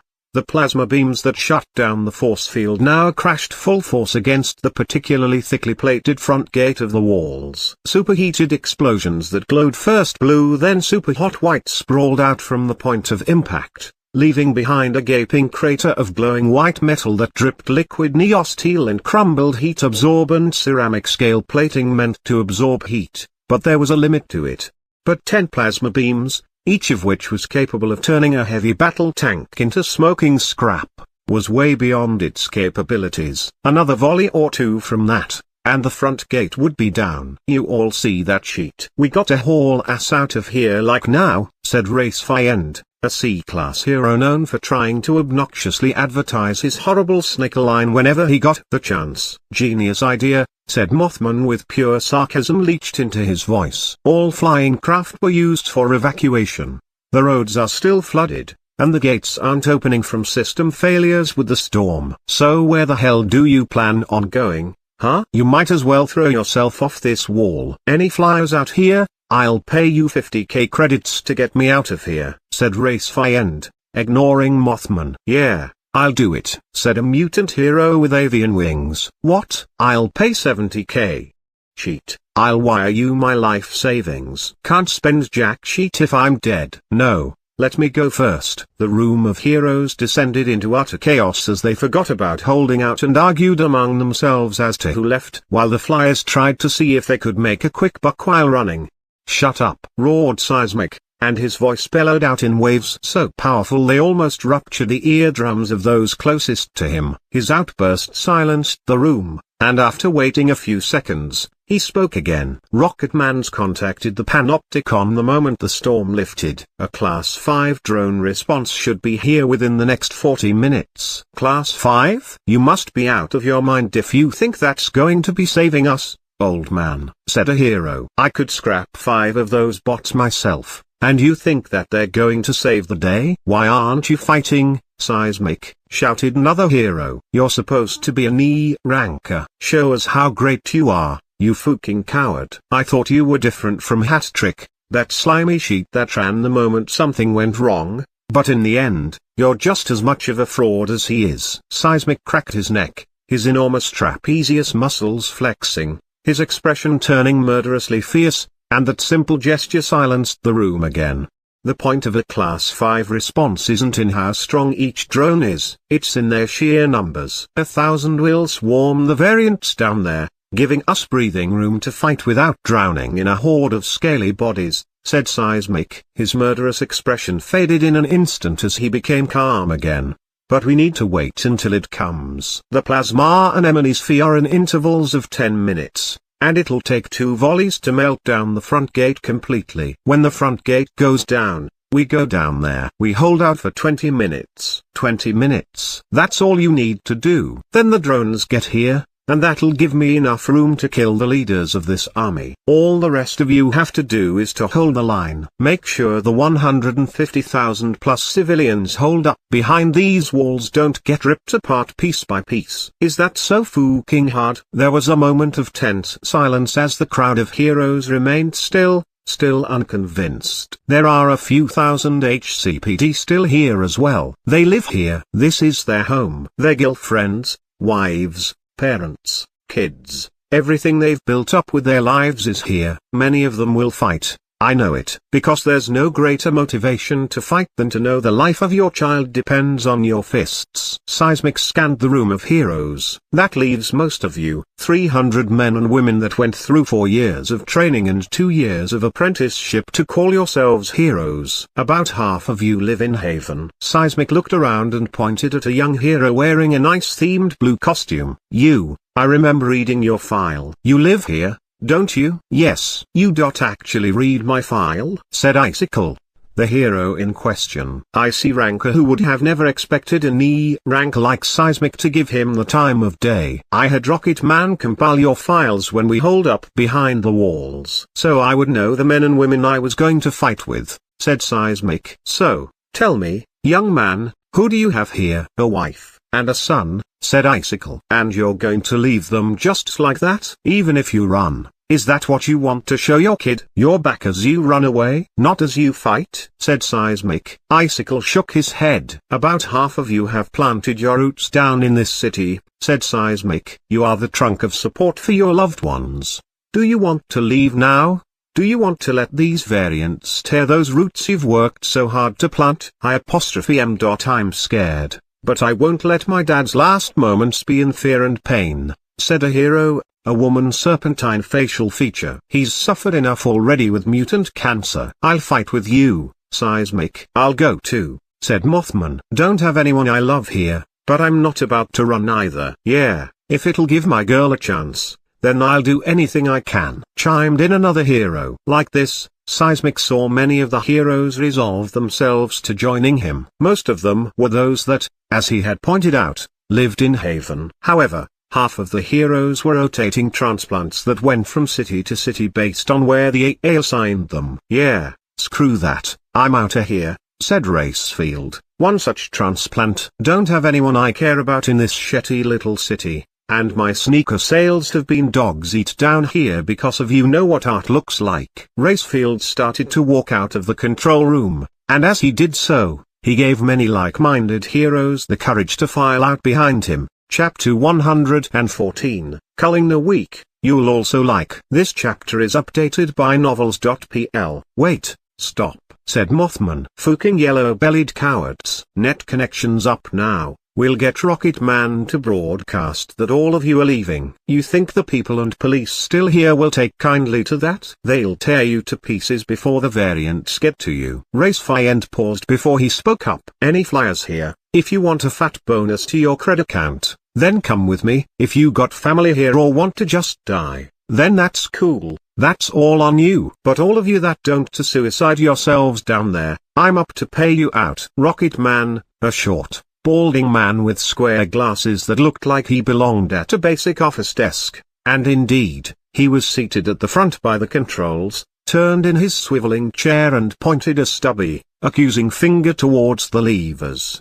I have this recorded. You'll never be able to work as a hero again with what you've said here, said Rocket Man. And neither will anyone that flies you out. Racefiend shrugged. Yeah, dunno, man. This sheet ain't it for me if I have to throw away my life like that. Like the fame and the perks, but this, nah, it's not worth. Plus the merc market's pretty big, don't think I'll be lacking for job opportunities down the road. Flyers too. They're always in demand. No reason to die here. It's just business. Let them go, said Seismic. We don't need people that have no will to fight here. It'll just drag us down. Glad we have an understanding, said Racefiend with a smug smile behind his yellow Thunderbolt-themed visor. He turned back to the door only to find that his way was blocked by a girl. A masked girl that reached up to around his shoulders. Not tall. A little on the shorter side. But her gear made it very apparent that she was a pretty big deal. Her mask acted as a high-tech helm, sleek in its design with some ornamental curved edges around the forehead and a glowing V-shaped line that encompassed her eyes. She wore a white biker jacket stained in mud and blood, form-fitting black leggings made of arachno-hex weave, and low-heeled greaves that glowed with pockets of yellow energy. Around her waist were two utility belts with various pockets likely holding a wide range of gadgets, and attached to that was a sheath of segmented white metal for a katana. Huh? You want to join us? Said Racefiend. Can you fly? All of you are fine not being heroes, said the woman. Her voice filtered out through a modulator that distorted it slightly. Like I said, merc market's thriving these days. And with the AA shitting the bed like this, it'll only get better, said Racefiend. So nah, I'm not a hero anymore. Good. I don't like killing heroes. The woman unsheathed her blade, and it unclicked with a crackle and flash of golden energy. In the next instant, her blade of crystalline gold swung out in a clean arc that traveled from Racefiend's waist through his shoulder. Racefiend managed out one last utterance before his body split at the cut, his two chunks falling onto the clean floor in a pile of blood and bared organs. The flyers and heroes that tagged along with Racefiend shrieked in fear and stumbled backwards. The heroes went up in immediate alarm, pointing their weapons and powers at the woman. Go ahead, said the woman. Her body started to shimmer, as if wrapped up in heat waves made of faint, transparent gold. But you'll never get through my barriers. And you'll only be tiring yourselves out when the real enemy is there. She pointed her blade towards the monitor that still projected the armies of fishmen surrounding the walls. Who are you? Seismic's deep voice echoed out. I have no sign, said the woman. But you can consider me a vigilante. I will be on your side against the variants. On our side? You just killed one of us, shouted a hero. One of you? He admitted himself he wasn't a hero. At this point, he was just an unnecessary variable. And to solve an equation this complex, it's always best to cull the variables that get in your way, said the woman flatly. For all of you heroes that run, I will remember you. And believe me, I never forget. I will track you down and I will find you. No matter where you go, where you hide, I will kill you. Because there are no rules or laws that hold me back. And because out of all the filth I see in this world, the type I despise the most are those that leave others behind. Vigilante freak. We'll arrest you right here and now, said another hero. Stop, said Seismic. We have no energy to be fighting like this. Get out of my sight, Vig, unless you want to fight me. The woman paused for a moment, staring at Seismic's towering figure, and saw no real hostility in his dark brown eyes. She nodded at him. I'll be out of sight, then, said the woman as she turned and stepped to the exit door. It opened up when it registered her presence, indicating that she had a fake SID on her that allowed her to masquerade as a hero or had stolen one from a hero, as only heroes could move through city walls. Until I see you outside the gates. Yeah? Seismic did not respond. But his silence was an answer in of itself. He could not admit outright he wanted to enlist the aid of a vigilante that had murdered a registered hero right in front of his eyes. He could have cared less about Racefiend dying, and honestly, he would have more than wanted a capable fighter like the vigilante to fight with him.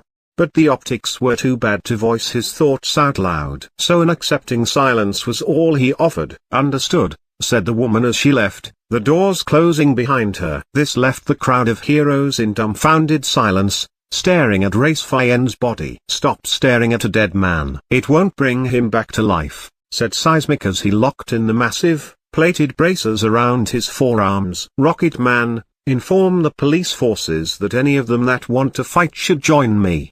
But make sure they have access to at the minimum a frame or heavy vehicle. Keep at least half in the city to defend the civilians. Chapter 115, Undead Assemble. You'll also like. This chapter is updated by novels.pl. Aldrich spotted the designated halfway point to the battlefield from the air. This was a large park called Flowerfield, the largest park in Haven, located a little bit away from the city center. Far enough away that one could hear the rumble of countless fishmen moving by the center district walls, but not close enough to actually see any of it. The park was a central linking point that connected all 4 districts of Haven, and throughout the week, it usually bustled with people on morning or evening walks. The park was perhaps the most universal spot in the city, because it lay outside of the central district's walls and was open to everyone. All walks of life enjoyed it, whether they were rich or poor, privileged or down on their luck, young or old. Now, though, it was completely empty. The rolling hills of grassy green were drenched with flood-level water, reducing them to soggy mud. The pretty engineered flowers that bloomed all year round were wilted underwater or crushed underfoot by variants or fleeing humans. On top of this, there was the ghastly sight of countless bodies littering the park, mostly of civilians and policemen that had been caught in the initial variant attack. Their bodies were torn apart, many of them missing limbs or heads. And in comparison, there were only a precious few variant corpses to pay for it. This attack had truly taken Haven by complete and utter surprise. Even then, a vast majority of Haven's 5 million citizens had either escaped, been evacuated, or killed. Despite how bad this looked, the Panopticon did have tested and practiced evacuation methods that worked. That left the poorest few farthest from the city center where most transport was. These poor few survived slogging through armies of variant fishmen to seek refuge behind the central district's walls after finding that all evac and transport was gone. Aldrich had no clear estimate on how many people were left and how many people had died. However, he would not be surprised to hear that over 1 million people had died. Before the altering, That death count would have been unfathomable to developed society, but nowadays, when variant threats loomed and, before the monstering, power-addled villains initiated wars and crises globally, a million dead was bad, horrible even, but not out of expectations.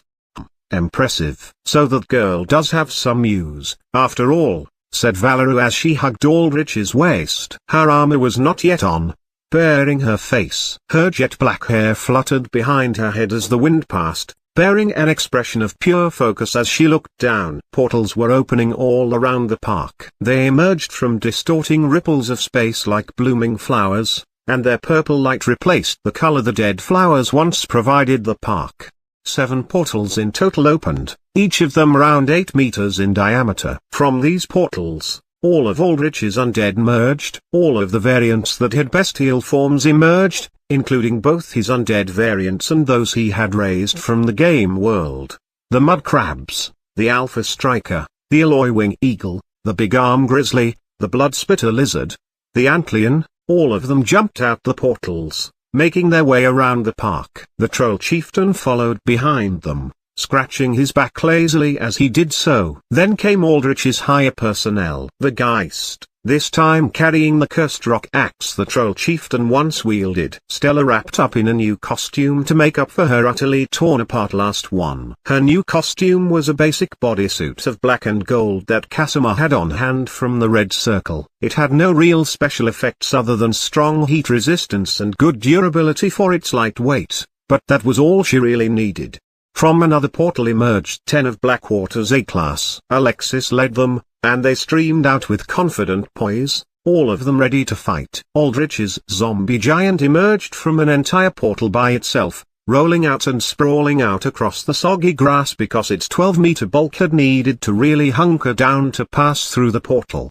Churros leapt through a portal and landed with a twirl of style, though he did grimace at the dirty mud beneath his red greaves. His 15 Death Knights streamed out in marching formation, 2 of them carrying the crystallized shark variant on their shoulders. The death wheel rolled out behind them, its wheel of fused spines clicking and clattering as the many skulls at its center chattered in readiness for war.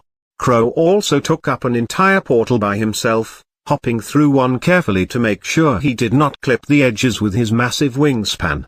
The rest of Aldrich's outer circle undead streamed out last, taking several portals on their own. This first consisted of 50 fishmen that Aldrich had raised. The fishmen were generally a low-tier fighting force that was more a distraction. On average, they ranged from levels 7 to 10, with slightly stronger ones at the 10-14 threshold. 50 did not seem like a large number of fishmen to have considering their individual weakness, but it was a number that would infinitely replenish on the battlefield, making it seem far larger than it actually was once Aldrich started to spam mass raise undead. Aldrich also had 20 Red Circle staff zombies, but he had left them with Casimir at the Mega Complex. Casimir's stronger staff like Walters, Smoke, and Hirondell were also there to guard him. The biggest change to Aldrich's outer circle was that as part of his preparation, he had cleaned out and reorganized the undead within it. He used Create Greater Undead, first ring, to replace his skeletons and lower-leveled undead from his Create Undead, first ring, spell with zombists and Daeldighasts. In total, Aldrich prepped 3 zombists and 4 Daeldighasts, all of them level 15. The zombists leapt out of the portals on all fours. They were huge creatures, easily the size of an armored car, and looked to be strange stitched-together Frankensteinian fusions of various animals. They were all 4-legged with body parts from larger animals like lions, crocodiles, hippos, and so on. The Daeldighast spirits followed behind, smoky darkness trailing behind their wispy forms of rusted armor and bare skulls.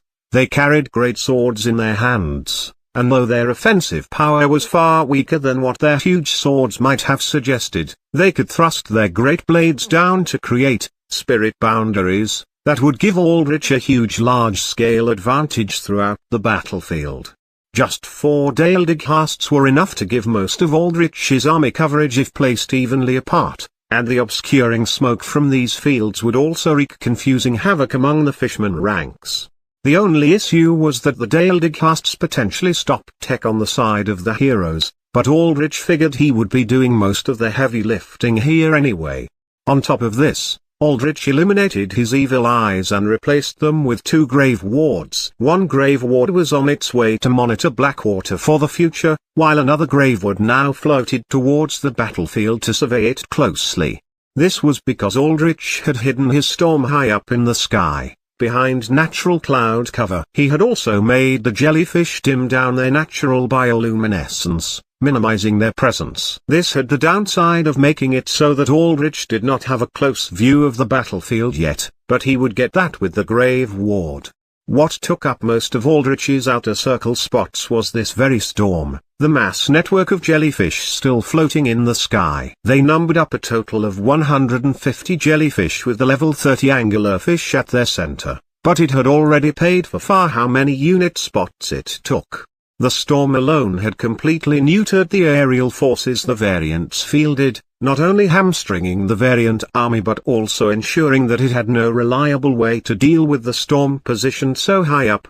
To the fishermen, it would have seemed that their storm had suddenly short-circuited, blowing up in an accident to destroy their air forces before dissolving. In reality, it was no accident, and now, the storm lay very much intentionally in position above cloud cover, ready to float down and surprise the variants to unleash heavenly devastation upon Aldrich's signal. The storm was slow-moving, however. It would take 5 minutes for it to get down in range to strike the ground with reliable accuracy. Aldrich would have to time its appearance well. With this, Aldrich's army was complete. He saw as his forces gathered fully in the park, Portal Girl appearing last out of one of her portals. The portals closed behind her, and the purple light illuminating the park faded. Instead, the wispy smoke from the Daildecasts now filled the air in ominous curls like the smoke before a raging fire's start. And in this case, that would be the flames of war. "Isn't it beautiful, Master?" said Valeru as she hugged around Aldrich's neck, her fangs baring in excitement. "How much you have accomplished in such a short time. How many that are now within your legion." "How much we have accomplished," corrected Aldrich. "All of us. From the lowliest of skeleton to you, my most valued companion." "Valued companion?" said Valera. "Oh, I do love hearing your praises,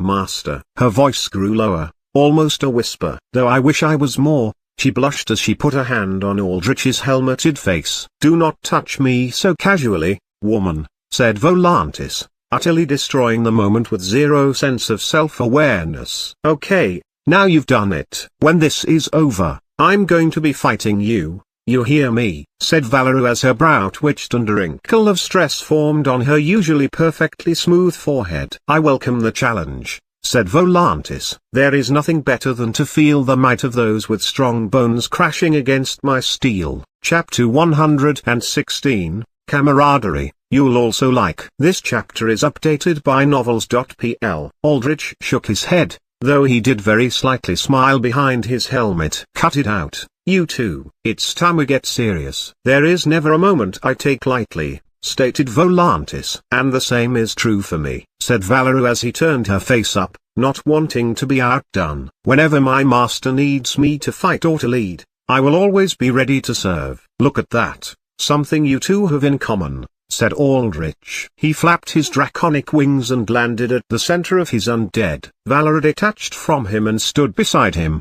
Her armor materialized, and this time, it was different. She did not wear her usual heavy set of black armor and thick bone plates with its massive shoulder pauldrons and bulky bucket-like helmet. Instead, she wore a sleeker armor. Still a thorough full-body armor, but one that clung tighter to her body, showing the outline of her curves. This armor set completely abandoned the image of a sturdy and knightly defender that her previous set bore. The metalwork of this new set was crude and brutal, with warped spikes jutting from the many black metal segments that built it up. A tattered dark red cloak extended behind her back.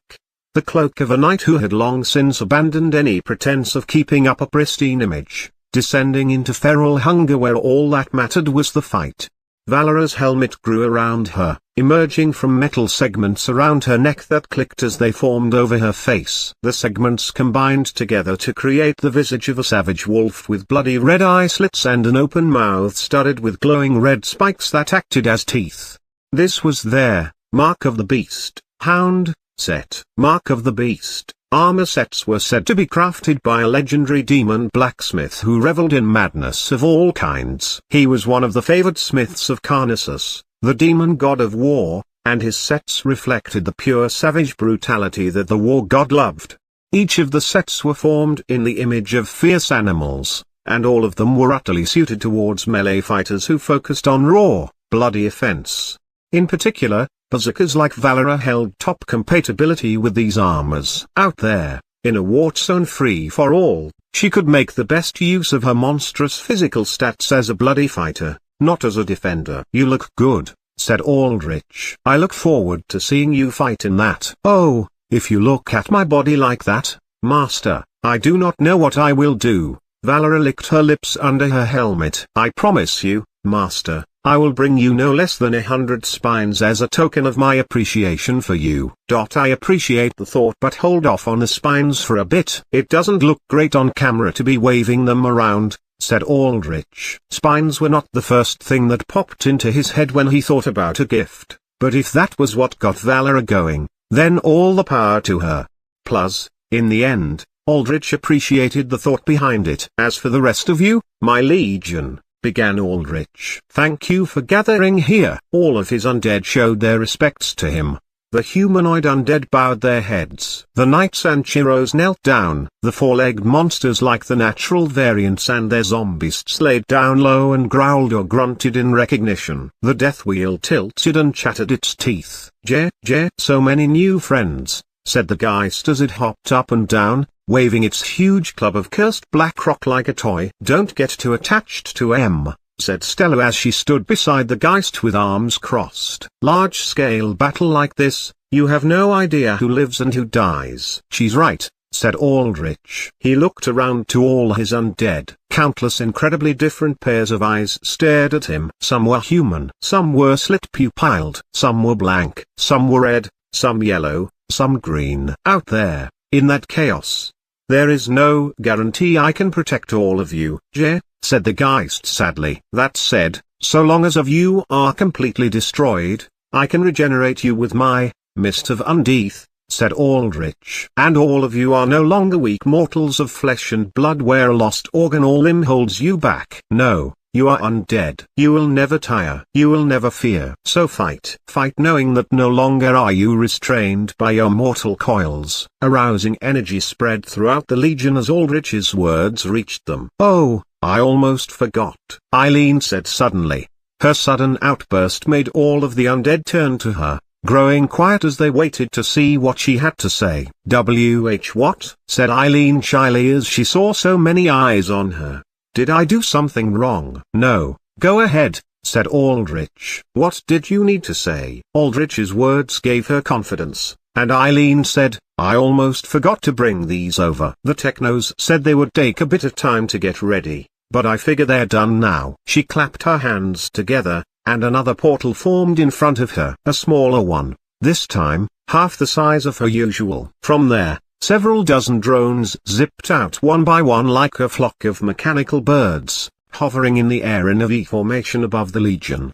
None of the drones were outfitted with weapons. No, instead, they bore large camera lenses. In a way, perhaps that was a weapon far greater than any gun. The weapon of image. Especially in this day and age where news cycles and social media dominated what everyone saw. The drones were roughly covered in metal plating, the handiwork of Spybird doing modifications within the hour. The work seemed amateurish with large bolts screwing down roughly hammered into shape metal plates. But somehow, it just worked. "Excellent work, Portal Girl," said Aldrich as he stared up at the fleet of drones. Each was about the size of a motorcycle, and a fleet of them could get decent coverage over the battlefield. "You've done great so far." Thanks," said Eileen shyly. "Your duty is not done yet," said Valerie as she crossed her arms. "To warp all of us in the master at the battlefield itself, at the very right moment, Now that is your greatest task. I will be looking carefully to see whether you are capable of pulling your weight within this legion. I won't disappoint, Eileen said with pep, putting a fist over her chest.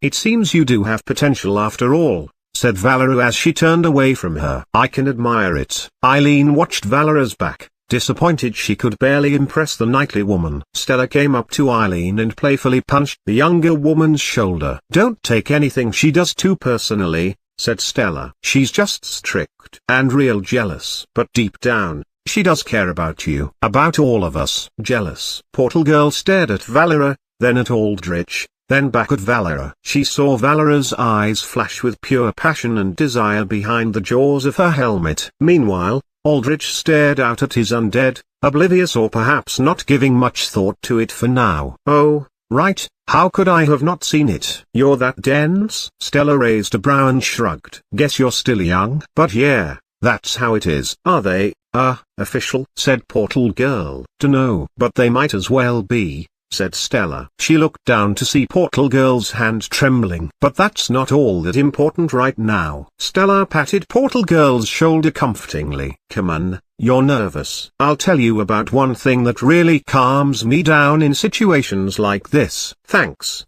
said Portal Girl. I've never been in a really big battle before. So any tips you can give, I'd appreciate. Yeah? Then here's this. When you step out there, just focus on the big freaking explosions. Those are sure to keep you excited. Just the way they crash and light up and roast everything around them, Stella continued, smiling near manically as she absorbed herself into thinking about the explosions she would make.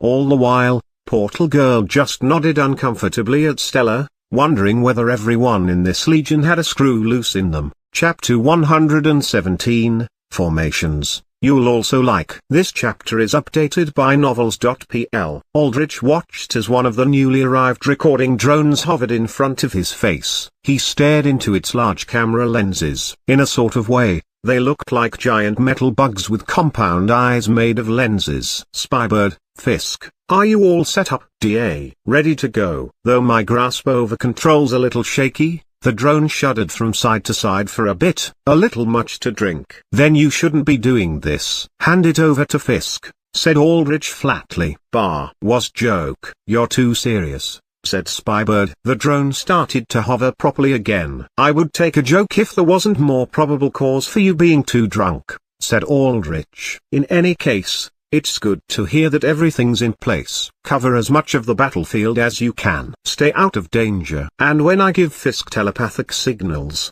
he'll inform you of spots to avoid when I call down my own air support. Got it, said Spybird. From refugee to black market drone maker to documentary filmer. How my life changes. With that, the drone fleet flew high in the air, ready to surveil a battlefield. That was when Aldrich heard the eerie sound of the anemone variants firing again. Their combined volley unleashed a strange sound reminiscent of a whale's high-pitched, ghostly wail, except with far more concussive force. Checking the battlefield, said Aldrich as he put two fingers to the side of his helmet, linking with the grave ward. The grave ward had been portaled over near the battlefield before any other unit, and it was now in position to survey the fight. I follow in your lead, my master. Valera put a finger to the side of her helm as well, linking with the grave ward. Among all the undead, she alone was Aldrich's chosen was capable of linking with other undead, a phenomenon that made her the most suitable to be a sub-commander. Together, Aldrich and Valera watched the battlefield from a high vantage point. Several dozens of meters in the air, far enough to be away from stray attacks, but close enough to make out practically everything important. The anemone variants had fired into the front gates again. When the static-filled cloud of faint blue mist conjured up from the explosion of beams parted, it reveled now a deep molten hole at over 10 meters deep. If Aldrich recalled correctly, standard panopticon defensive anti-variant walls were 15 meters thick and 50 meters tall, meaning that just one extra volley would completely blow open the gates. That gave the defenders inside of the walls at the maximum 10 minutes to prepare. How will the mortals fend for themselves? I do wonder, said Valera. Most of them seem so weak and fragile. And they lack any form of magic. It is hard to see how they will ever stave off that tide of sea monsters. This world and its humans are scrappier than you think. They've learned and adapted, and you shouldn't underestimate modern technology, said Aldrich. They've run out of ammunition for all the wall turrets and cannons, but Haven's Center District has the enough resources and military tech to put up a fight. The Avark probably took all the aircraft, and those would have given them the biggest advantage here, but they still have most of their higher-end police equipment. Medium-class battle tanks, various models of frames, and a few meshs. In the past, before the altering, it would have been unfathomable for police forces to have firepower on the order of tanks. But with the rise of variant threats and threatened humanity as a whole, humanity managed to, for once in its history, set aside its differences and band together. Conflict between countries became obsolete in the face of existential variant crises. Under the guidance of the Panopticon, countries rerouted the vast majority of their military resources in joining the United Front, UF, a worldwide alliance of countries against variants. The military forces that did not go into the UF were then broken up and diverted into their police forces, turning ordinary police into a force capable of not only ensuring order in communities, but also fending against variants when the time came. Meshs, like those clumsy dwarven contraptions, said Valera. Right. Aldrich recalled that in Elden World, the dwarven race could create meshs. They were more steampunk-themed, though, running off of magic crystal steam engines with large, clunky-looking metal bodies, whereas modern tech was sleeker and far more versatile. Similar but better, said Aldrich. The biggest issue is numbers. The humans are at a massive disadvantage on that front. Even with a few tanks and meshs, it still isn't enough to hold the line against that many variants. There must be over 100,000 of them, and I doubt the humans can cough up more than 1,000 heroes and police to fight with. Not to mention that no ordinary tank or mesh is ever going to deal with the stronger variants in that army. Or the leader. Ah, that one, said Valera. She clenched her fist. A metal creak sounded with the sheer pressure of her grip. How I would love to offer that one's spine to you, but I am not confident I can defeat it. I trust your judgment, Valera. But how did you come to this conclusion? You only briefly saw it, right? Said Aldrich. From your memories, all I could see were glimpses of its appearance. As Aldrich's chosen undead, Valera's close mental tie with Aldrich meant he could also see her memories. Yes, from a great distance away, said Valera. When I punched that shark brute out of our base, I tried to check for its corpse. Around where the shark creature should have landed, I saw the general of these monsters in the distance, surveying the area. Perhaps it did not seem hostile. Curious, mostly. I did not see it fight, but what alarmed me was its presence. Its mere appearance caused my survival instincts to flare. I must admit, I cannot accurately sense the power of the creatures or mortals here. But with that creature, it was my primal instincts as a warrior that told me that facing it alone would not guarantee my survival. Good thing you aren't alone anymore, said Aldrich as he nodded to Valera, and she clasped her hands together shyly at his words. But it is true, I still need more information about the general. I'm not going to rush in like an idiot and take on Shrimp without knowing at the least a little about its capabilities, said Aldrich. I agree, Master, said Valera. That being said, I will now relay our plans to the Legion fully, said Aldrich. He turned to his Legion and motioned to them with his clawed hand. Here is how we will fight tonight. I will make an entrance by myself at the right time, after the mortals emerge from their walls. When I do so, all of you will shortly follow using Portal Girl's powers.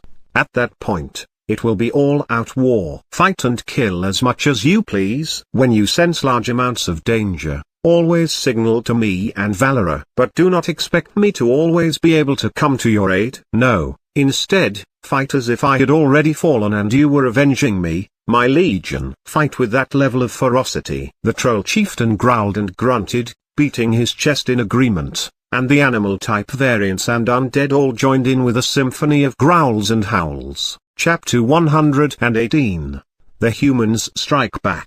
You'll also like. This chapter is updated by novels.pl. That said, I cannot be everywhere at once, And that is where the Daeldicasts come in, proclaimed Aldrich. In response, the Daeldicasts chattered through their skeletal teeth a proud echo as they raised their smoky great swords above their heads. They will be positioned right behind the attacking force, creating a defensive line that will not only protect you, but blind the enemies positioned at the front. Whenever you sustain too much damage or need cover, retreat behind their spirit boundaries, to recover. Though your healing is greatest within my mist of regeneration, even outside of it, you will have some minor regenerative power. As you advance forward, the Daeldicast line will advance as well. If you encounter any enemies that are strong enough to warrant my attention, immediately alert me. Either I or my inner circle will deal with it. If you encounter a swarm of enemies too thick to deal with,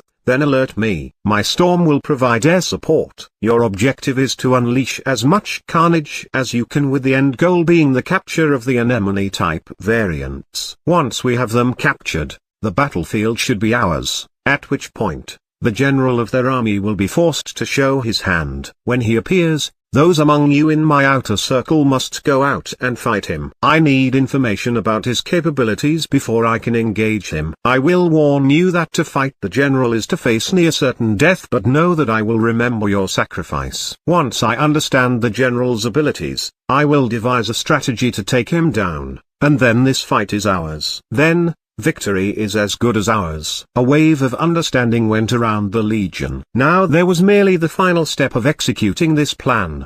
Could you repeat all that?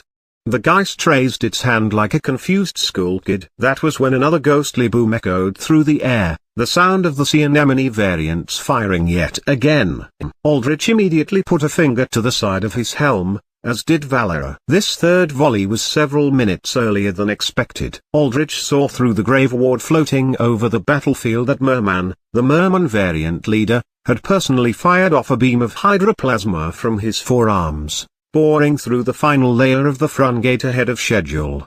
This left the front gate completely melted down. Not only that, but it also meant that the sea anemone variants would be charged up and ready to fire an immediate volley against any of the first wave of defenders coming from behind the gates. The crab variants stood in formations around the water shield-covered sea anemones, guarding the merman variants that channeled the barriers. Again, Aldrich felt surprise at this level of strategy from variants. He knew that there were some more intelligent variants that lived in tribal communities, but their strategies usually did not go beyond small inter-tribal squabbles. This level of wide-scale troop mobilization and the brains to use them was something usually far beyond them unless they belonged to a literal hive mind. That was why ant and insect-type variants were usually so dangerous, because once they managed to build up a large enough hive mind, it became intelligent enough to enact large-scale and thought-out attacks against civilization. But if all variants were starting to evolve this level of strategy at a basic level, then humanity was in for a time of struggle unknown since the beginning of the monstering itself. At the forefront of this struggle, though, there would be Aldrich. Thanatos, the god of death, turned from Reaper of Souls into Defender of Lives. "The battle has begun," shouted Aldrich. "Follow me on my signal." Aldrich unfurled his black and red scaled draconic wings and leapt into the air, soaring into the sky and leaving his legion. When Aldrich disappeared into the sky, the Geist scratched its smooth white head. "I still don't get it." "Just follow me, and you'll figure it out," said Stella as she crossed her arms and looked into the night sky, at Aldrich's receding figure. The fleet of drones followed behind him, ready to put the world's spotlight right on him. "Damn, didn't know he was the type to show off like this." "I don't know. It's kind of cool, honestly," said Portal Girl as she looked up. "Yeah, just make sure ya don't say that around Miss Bucket Helmet over there." Stella motioned her chin over to where Valera was, but saw that Valera had disappeared from that spot. Stella blinked in surprise before Valera's gauntleted hand appeared behind her, closing around her shoulder. "And what gossip are you two spreading?" said Valera as she smiled widely underneath her helm, though anyone could tell that smile was anything but warm and welcoming. On the contrary, it managed to ooze a horrifying amount of bloodlust. "Nothing," said Portal Girl nervously. "Hey, you wanna fight again while I'm all riled up ready to watch something explode?" said Stella as she smiled back at Valera, unfazed. Admirable willpower. It reminds me why we get along, said Valera. She then joined the two women looking up into the sky, and by now, Aldrich had completely disappeared, likely in the skies watching the battlefield, waiting for the perfect moment to swoop down. I am eager to start tearing apart our enemies, said Valera with a fanged smile. I can feel that this armor screams for blood, and blood, I shall give it, for it is my master's precious gift to me. And I'm ready to blow some variants up to high heaven and beyond, said Stella. She bore a manic grin. Or blow 'em down to the depths of hell, if that's what they prefer. Portal Girl nervously looked at the two women before trying to weakly join in on their insane energy. And I'm ready to help. Stella looked at Portal Girl curiously, then laughed. She reached out and pinched Portal Girl's cheek playfully. You're such an innocent cinnamon bun. It's endearing, really. Am I? Said Portal Girl as she rubbed her cheek. Yeah, don't you agree, Val? Said Stella. Perhaps, said Valera. I do like your attitude. But you will prove yourself even more if you bring to me the spines of our enemies. That will show to me more than anything that you have spirit. Little girl. Spines? Said Portal Girl with panicked voice. Do I, have to take them out of their backs? Does it have to be with my own hands? What if I'm not strong enough? That was a jest, said Valera. You know, I'm no comedian, but I don't think you're the best at telling jokes, said Stella. I do have share that trait with my master, said Valera. She cracked her knuckles as she looked towards the site of battle, fierce desire in her eyes. And soon I will also share this victory with him as well. Equals.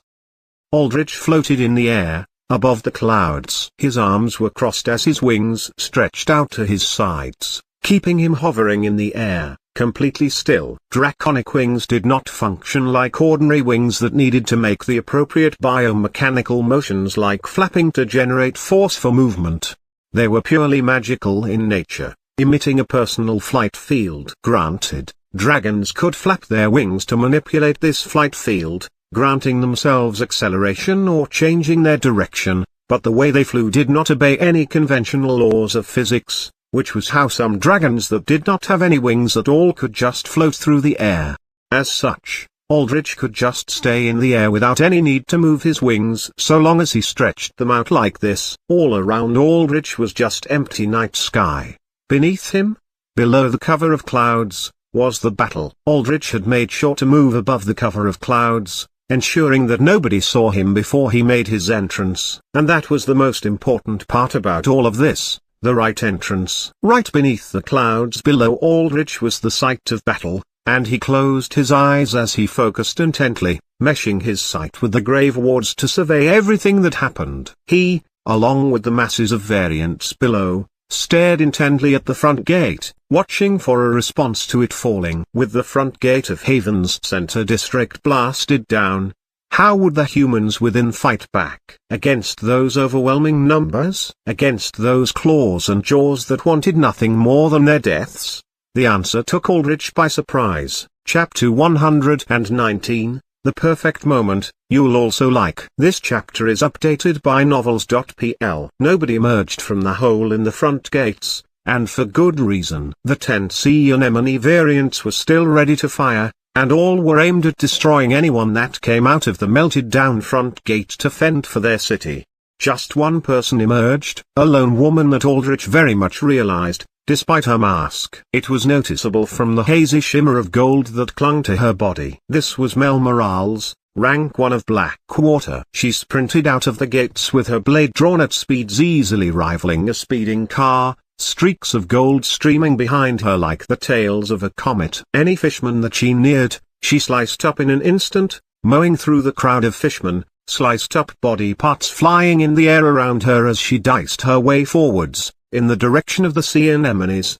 In response, Merman pointed one of his forearms at gangly, slimy arms at her, shouting at a group of mermen manning a sea anemone. The mermen chanted and raised their arms to the air, and the sea anemone hidden inside its water dome fired off a pillar of hydroplasma. Mel did not dodge. Instead, she actively ran into the beam. The beam, instead of eviscerating her into nothingness, broke apart into countless thin strands of bright blue light as it hit her body. She raised her blade up, and the strands all swirled and gathered around it, turning the golden sword blue. With this, Mel fired off a series of 10 swift slashes, sending out huge arcs of plasma energy with each strike. She had completely reformed the unstable and explosive plasma pillar into precise arcs of bladed energy. Each arc of energy sliced through all the fishmen they passed through en masse, bisecting huge crowds of them into charred halves. It did not matter whether they were fishmen, thickly armored crabmen,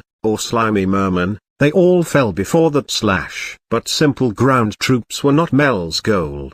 Her slashes were targeted strategically. Each of the 10 plasma slashes crashed into the 10 sea anemones several hundred meters away. When the plasma slash smashed against the domes, their neatly condensed energy chaotically exploded outwards into an area of effect bomb of heat and destructive energy.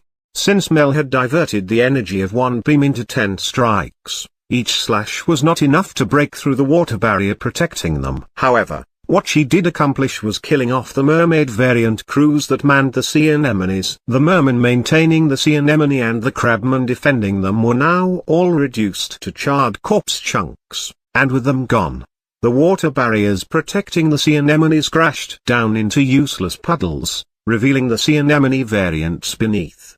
Their bodies consisted of large red, fleshy bulbs with flat, saucer-shaped heads covered with hundreds of glowing blue energy-infused tendrils.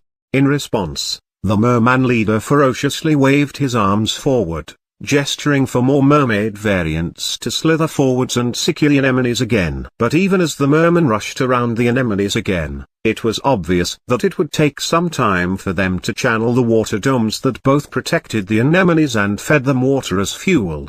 That was when the counterattack of the humans truly began. An enormous muscle-bound man that must have stood almost 2.5 meters tall rushed out, jumping high into the air before slamming his fist into the ground.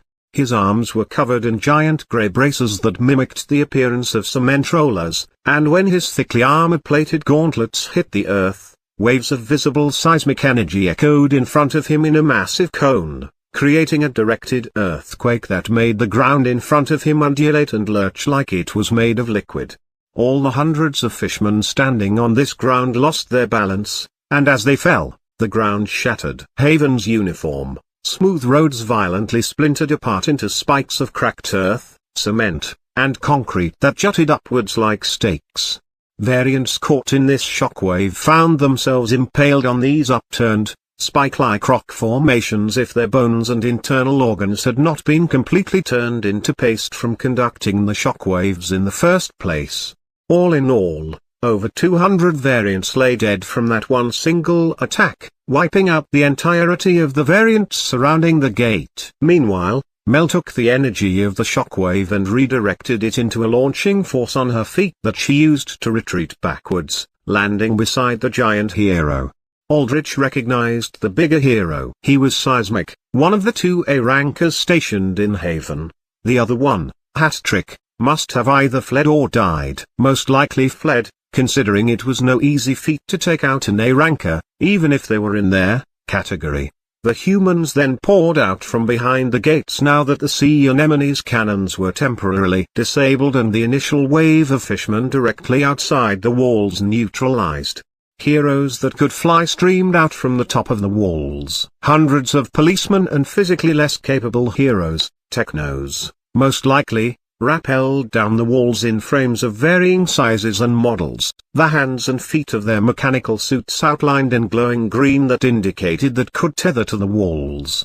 Tanks rolled out from the massive hole in the front gate, as did the huge forms of several bipedal armor machina walkers. They were large meshes standing around 8 meters tall and outfitted with machine guns, missiles, lasers, and several other weapons systems to deal with any type of threat flexibly. Around the tanks and the legs of the walkers, the non-flight capable heroes and police ran out, armed to the teeth with conventional firearms, personal explosives, and body armor if they were not in frames. Aldrich nodded in recognition. This was a much better fight than what he thought the humans would have put up. If everyone had just charged out at once, the anemone cannons would have annihilated them. So, Mel was the first and only one to leave. This had the advantage of confusing the fishmen, for they obviously did not expect a single defender to come charging out. But when she proved a threat, it drew immediate panic from Merman, but even then, Merman exercised caution and only ordered 1 out of 10 anemones to fire. However, Merman had no idea of Mel's force redirection ability, and using that single stream of plasma, she had shaped it into 10 slashes to temporarily disable the anemones. With the anemones disabled, Seismic was the second to come forth, using his mighty area of effect shockwaves to instantly clear out the variants surrounding the walls. This gave space for the rest of the human forces, especially their heavy units like tanks and meshs, to come charging out without getting blasted into bits while packed into the narrow choke point of the front gate. Seismic waved everyone forwards, and the flying heroes abused their aerial supremacy to unleash a massive medley of projectiles from above. Every element and color of energy projectile rained down in varying levels of intensity. As for the ground dash, Augmenter and Mutant-type heroes meant for melee brawling rushed ahead of Seismic, diving into the thick of the aquatic variants. The heroes and policemen in frames stopped beside Seismic, forming into several lines of troops efficiently situated to use the range of their firearms and grenades. Drones from behind the walls airdropped ammunition beside them. Behind the frames, the tanks spread out in their own line, firing shells deep into the variant army. The walkers positioned themselves ahead of the tanks but behind the frames, and they unleashed salvos of missiles while their machine guns fired countless shells into the unending horde of variants. Avenue, anti-variant, targeting systems ensured that those in frames and within tanks or meshs did not fire at the augmenters in the thick of the variant horde, instead unleashing bullets around them. Variants died by the hundreds as tank shells, bullets, missiles, empowered fists, and energy blasts ripped through them. "Master," came Valera's voice ringing in Aldrich's head. "Are you witnessing this? The mortals, they are far more capable than I thought. And here I thought they were merely waiting for their deaths. You always told me to not underestimate the mortals here, but at this rate, it may even be that we shall not have any spines for us to take. Shall we make our appearance now?" Aldrich's response was immediate. "Stay patient, Valera, and look closely. I will admit that human technology is impressive, but it has its limits. You'll come to be familiar with them soon enough." Their entrance was flashy, yes, full of explosions and gunfire and beams, but look at how much they've accomplished. They've killed hundreds, but they still have tens of thousands more left to go through. They will run out of ammo and energy before they get to clearing even half that army. And Seismic, he's not moving. He's letting other augmenters charge ahead of him. As an augmenter, he should be out in the front with his naturally enhanced durability and wide area of effect powers. That means that in all likelihood, Seismic can't keep up his power for long. He is the absolute heart of this strategy. Whenever the variants push near him, he'll fire a seismic shockwave forward, preventing the variants from getting to the ranged units. But once Seismic's energy fades and he can no longer hold the line, then everything crumbles. It's only a matter of when, not if. Aldrich watched as the leader of the crabmen, a 5-meter-tall king crab humanoid, slammed its claws together, causing its thousands upon thousands of huge, brawler-like crabmen to charge. Accompanying this force were several times more fishmen, and backing this up were thousands of mermen situated far back, their arms glowing blue as they fired countless beams of pressurized water or thin hydroplasma beams. The charge of the variants looked like a natural disaster, a tidal wave of monstrous bodies. In comparison, the heroes' efforts looked pitiful. A little splash in a big ocean. Forget when. The moment the defenders broke down might even be now. The hailstorm of bullets and projectiles and explosives would slow the variants' tsunami-like charge down, but at a certain point, the sheer amount of numbers would just overwhelm the defenders. And at that moment, when the defensive line broke, when all seemed lost, the perfect moment will come soon, said Aldrich. Just be patient. Detecting a tremendous swell of energy, said Volantis, and he marked out in Aldrich's vision where this build-up was through a bright blue dot. This power dot, it most certainly belongs to flesh that holds mighty bones. Aldrich cut off momentarily from his grave ward and instead tracked where Volantis marked the energy build-up. He saw nothing but clouds underneath him, but that made the bright blue dot stand out even more. What was incredibly notable was the position of this blinking, ever-growing dot of power. It was stationed at the rear of the army, where the general was. And, with every passing moment, the dot moved farther and farther forwards. The final boss was on the move, drawn out by the sudden and powerful resistance of the humans. And with one final boss on the move, it was only appropriate that another final boss stood up to meet it.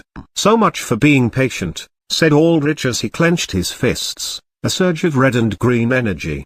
The twin auras from himself and Volantis swirling around him. Looks like that moment is here. Chapter 120, King of the Oceans, You'll Also Like. This chapter is updated by novels.pl. Seismic stood tall with his pillar-like arms crossed in front of him. Standing like that, his massive back in front of all the defenders behind him, he looked like a huge oak tree, a rooted symbol of strength. And behind him, everyone rallied. A rain of gunfire and explosives whistled past him and over his head as he stared down the enormous wave of variants surging forwards. The ordinary fishermen died in droves. Their scales were resistant to bullets, but not entirely bulletproof. After taking dozens of rounds, their scales shattered and rendered them vulnerable. The biggest issue were the crabmen. Each of them stood 3 meters tall, supporting their huge, shell-plated bodies on 4 powerful segmented legs. They possessed 6 arms, 4 of them smaller and clawed, with 2 main large ones holding their giant club-like pincers. Bullets bounced off of them like rain on a windshield, and soon, when the fragile fishermen at the front died off, a line of crabmen naturally formed, their large red-shelled bodies forming a shield wall from which the fishermen could charge behind without taking any bullet shots.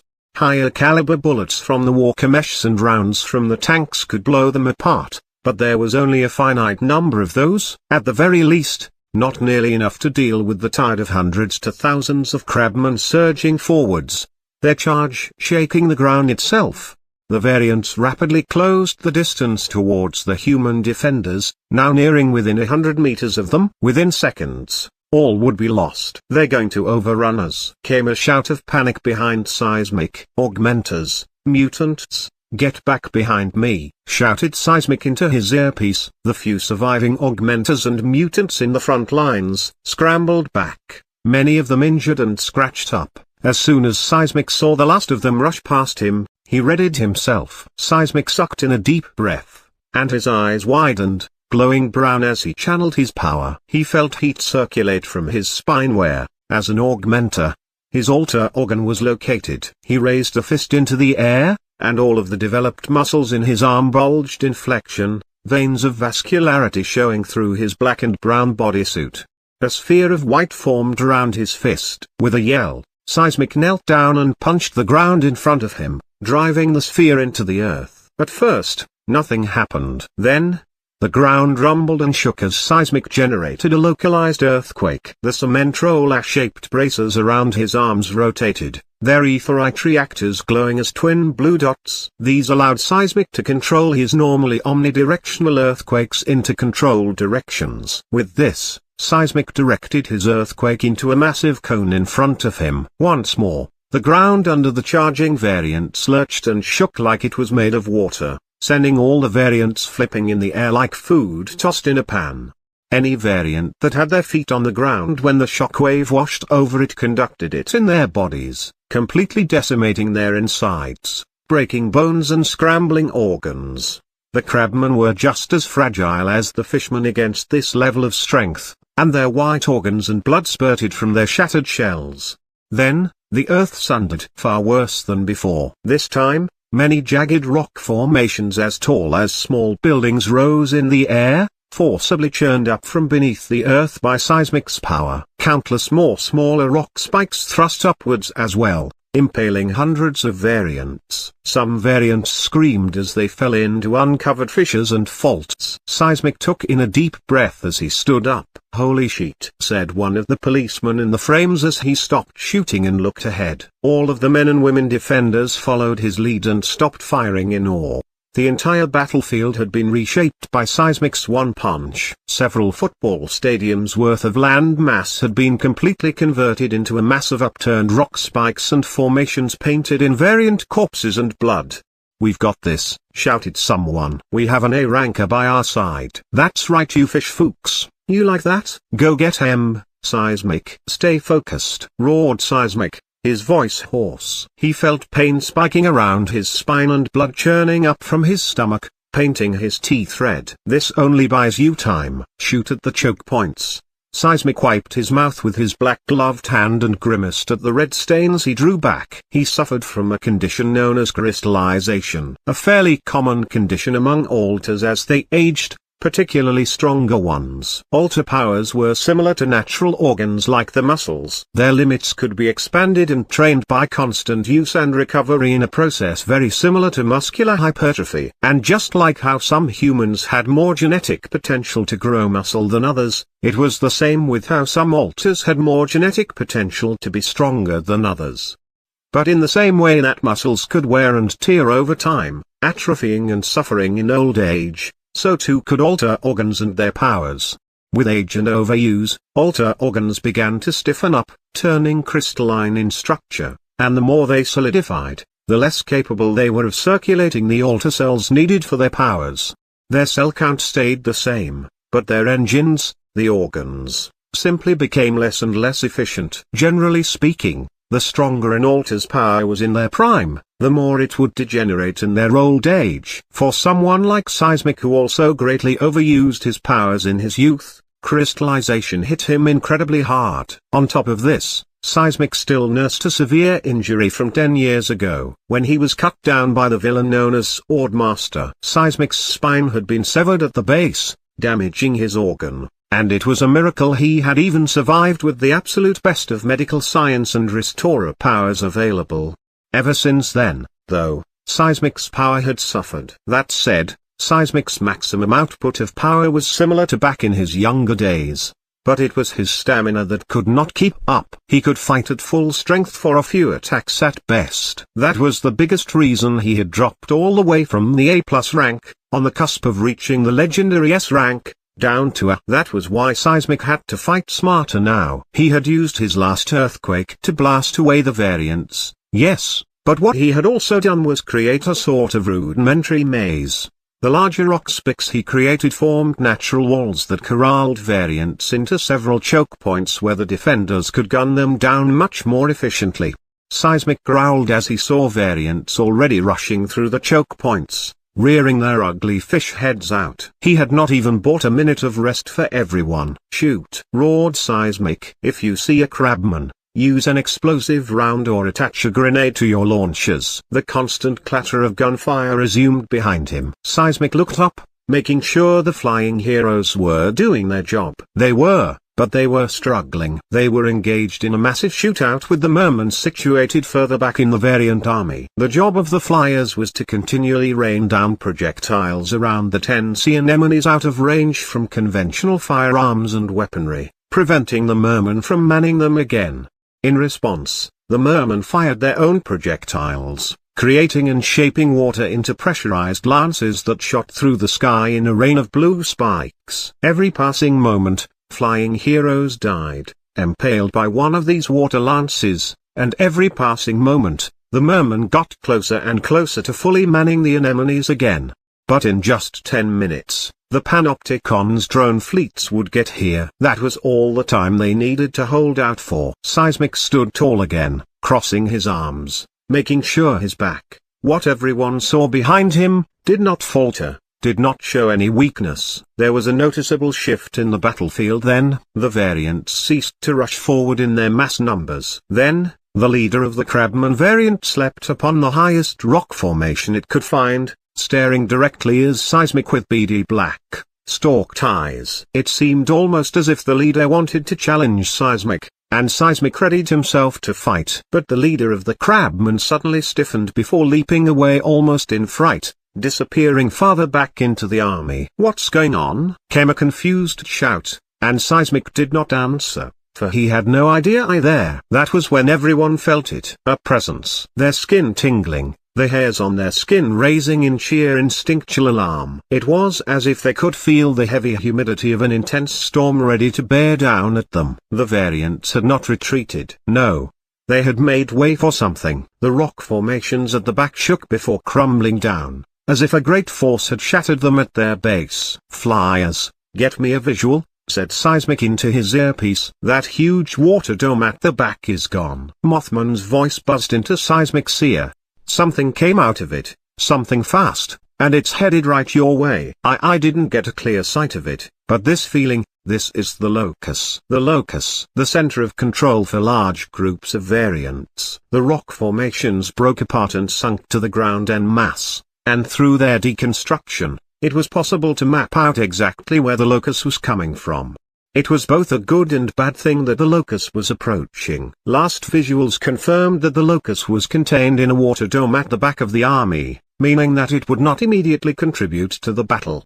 However, now that the locus was free, that meant that the defenders would have a much harder time holding the line. Yet, at the same time, there was a silver lining to this. Seismic cocked back a fist. He took in deep breaths, controlling the pain and heat from his spine. This was it. If he could kill the locus in one sudden, powerful attack, he could end this entire thing now without the panopticon. He still had enough energy to make a good fight. And the variants seemed to want their locus to fight alone, perhaps by will of the locus itself. "I'll do it." Seismic perked up. "You, Vic." Mel Morales walked up beside him, her blade drawn. "Yes, I don't have large amounts of destructive power, but killing single targets is my specialty. If I don't succeed, then I'll be out of your sight permanently, and you get the glory of saving the day. Doesn't that sound like a good deal?" Chapter 121, From Despair, Hope. You'll also like. This chapter is updated by novels.pl. "I'll allow it,"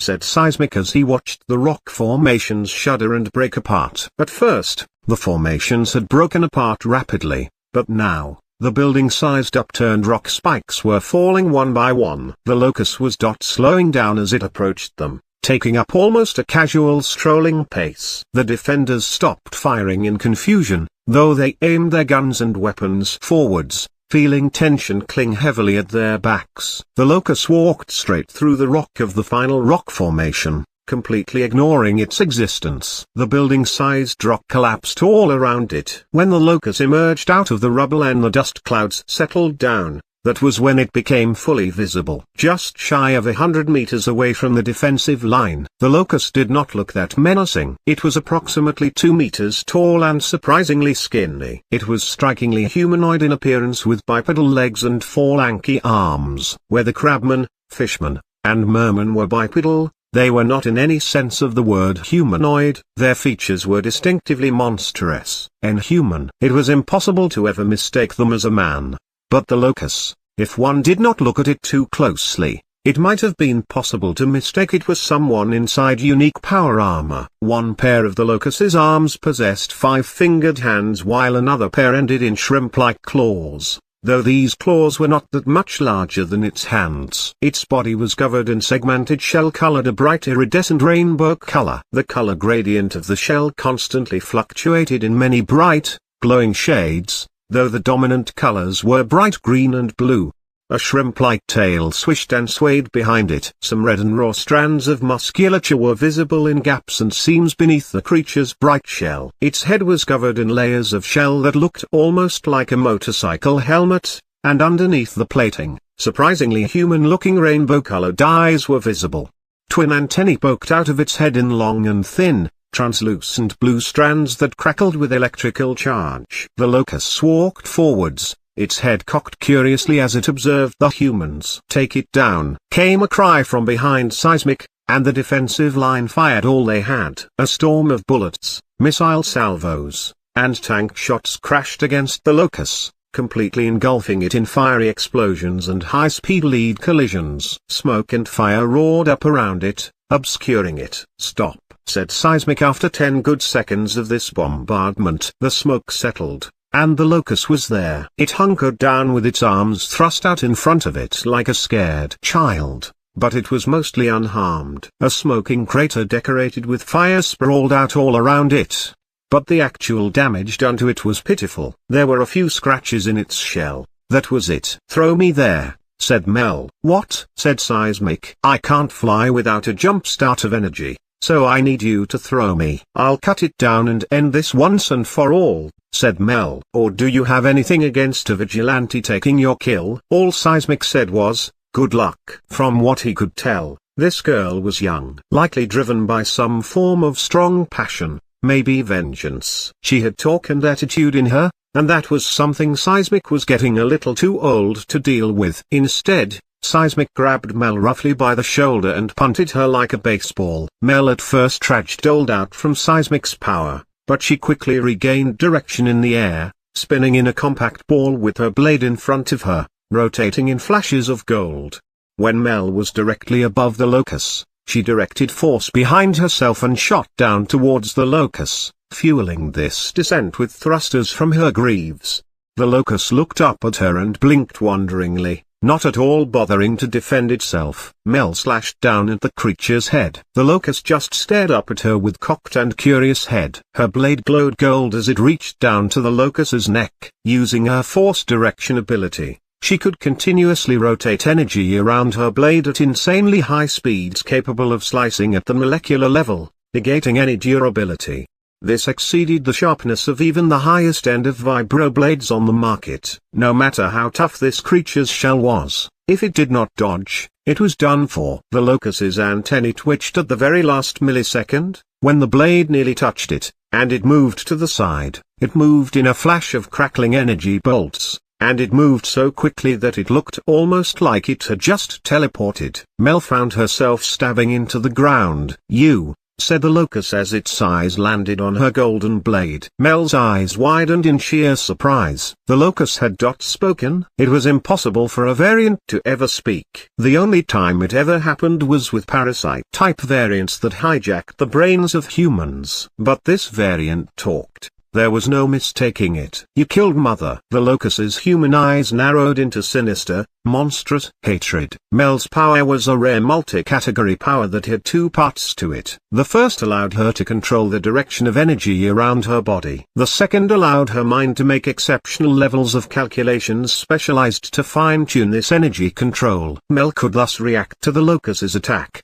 but her body was far too slow to keep up with it. The locus reached out and grabbed Mel's sword arm, wrist and her head. It lifted her up in the air with the ease of lifting up a feather. The locus glared at Mel as it tightened the grip on its hands, exerting immense crushing force onto her wrist and upper half of her head. Golden shimmers rapidly flickered from around her head and wrist, indicating force she was diverting away from herself. "You don't die." The locust cocked its head and stared at Mel for a few seconds. Then, "Go away." With that, the locust threw Mel away, bolts of energy arcing with its movements. The power of its throw was such that Mel was sent soaring away over the walls themselves, likely to crash into a few buildings down in her descent.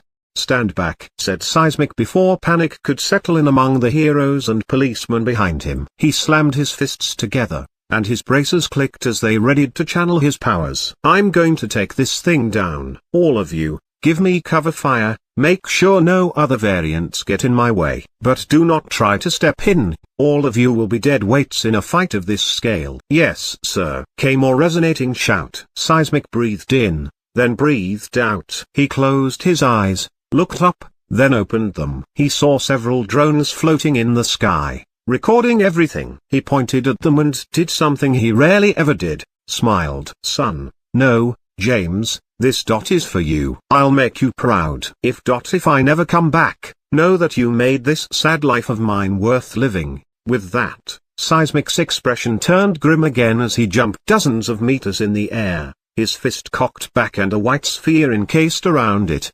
Again, the locust did not react, instead only watching Seismic curiously as the giant of a man bore down his fist against it. As with Mel, the instant before Seismic's fist made contact with the locust, it evaded. Its body wreathed in an aura of crackling blue energy as it instantly moved to the side. Seismic's fist smashed into the ground, missing the locust entirely. "Slow," said the locust. Seismic, with his enhanced senses, had heard the locust speak with Mel, so he was not surprised. "And you are stupid," said Seismic. The ground around them completely caved into a yawning sinkhole gouged out from Seismic's quake power, and as the locust lost its balance from the ground suddenly parting beneath it, Seismic quickly grabbed the creature into an expertly performed headlock to trap it and prevent the beast from using its super speed. All the while, Seismic generated his power around his arms, forcing shockwaves to continuously ravage the locust's body from within and keep it pinned to Seismic with immense amounts of crushing force. Seismic and the locust free fell into the deep fissure. The defenders closest to the yawning sinkhole rushed over to the edge, trying to see Seismic, and they saw the locust struggling, putting its thin hands over Seismic's brawny arms, crushing its neck. Waves of shockwave energy continuously washed over the locust, cracking its shell armor all over, causing strange blue blood to spurt out everywhere. Before Seismic and the locust fell so deep that darkness sucked them up, the locust spurted blood from its mouth as the shell around its throat cracked. He did it. Seismic did it. Came a rousing shout. That's an A ranker for you, cheat. When this is over, Seismic better get promoted back to A+, hell, he should be in the S class. With the locust gone, these sea freaks are gonna start running with their tails behind their legs. My family, they're safe. Cheers and declarations of victory echoed like wildfire around the human defenders. 10 seconds passed. The cheers started to grow quieter.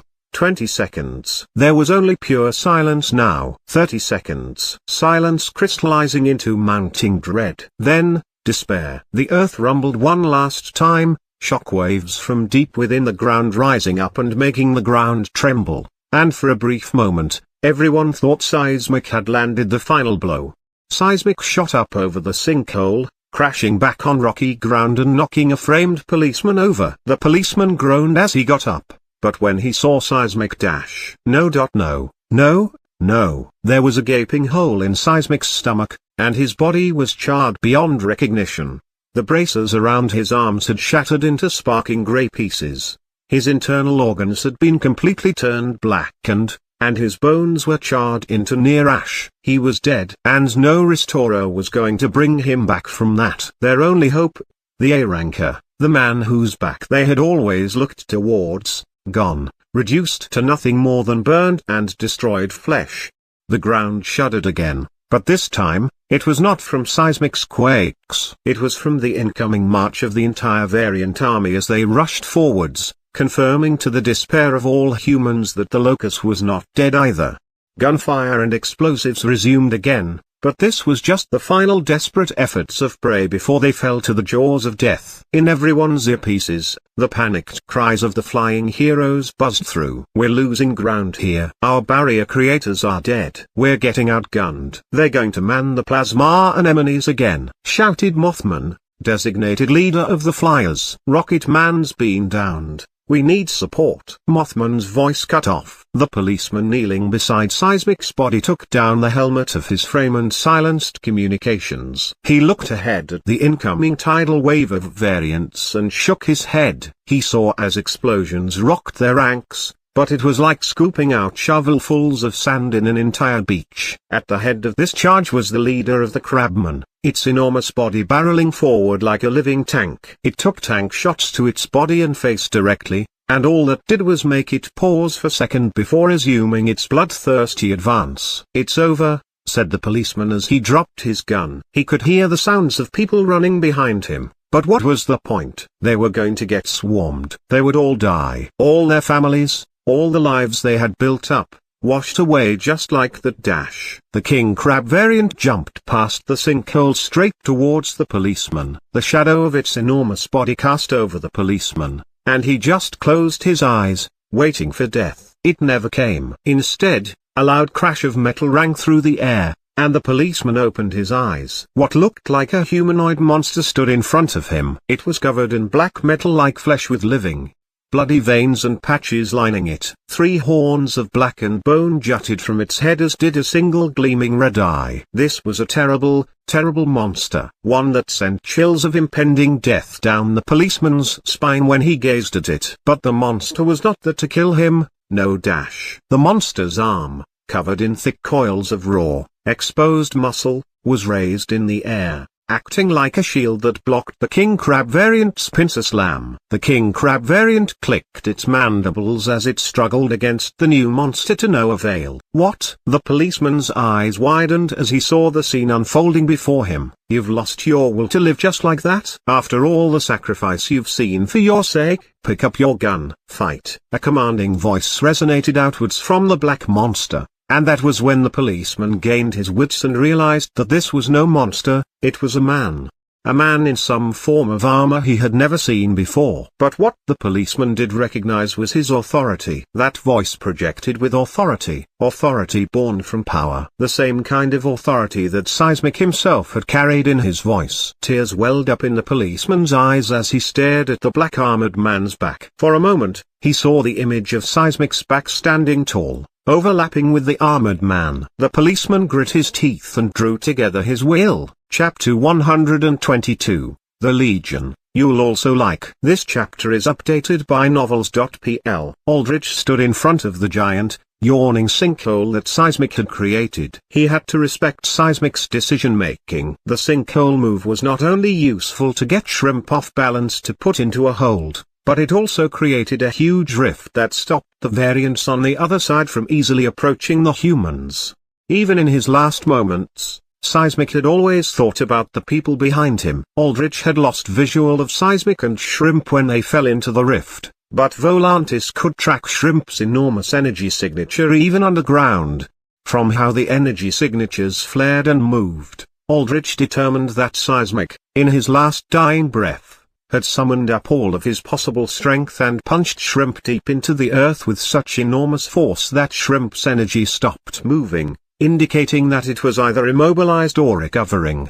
Aldrich could not reach that deep down, but what he could do for now was deal with the army. He stared straight ahead. Across the sinkhole, the entire variant army stood against him, a mass of monstrosities tens of thousands strong. Behind Aldrich, there stood the human defenders numbering barely up to 1,000, if even that. But even with that number disparity, even when it looked like if the variants just jumped over the hole and charged, they could swarm over all the humans, the variants paused.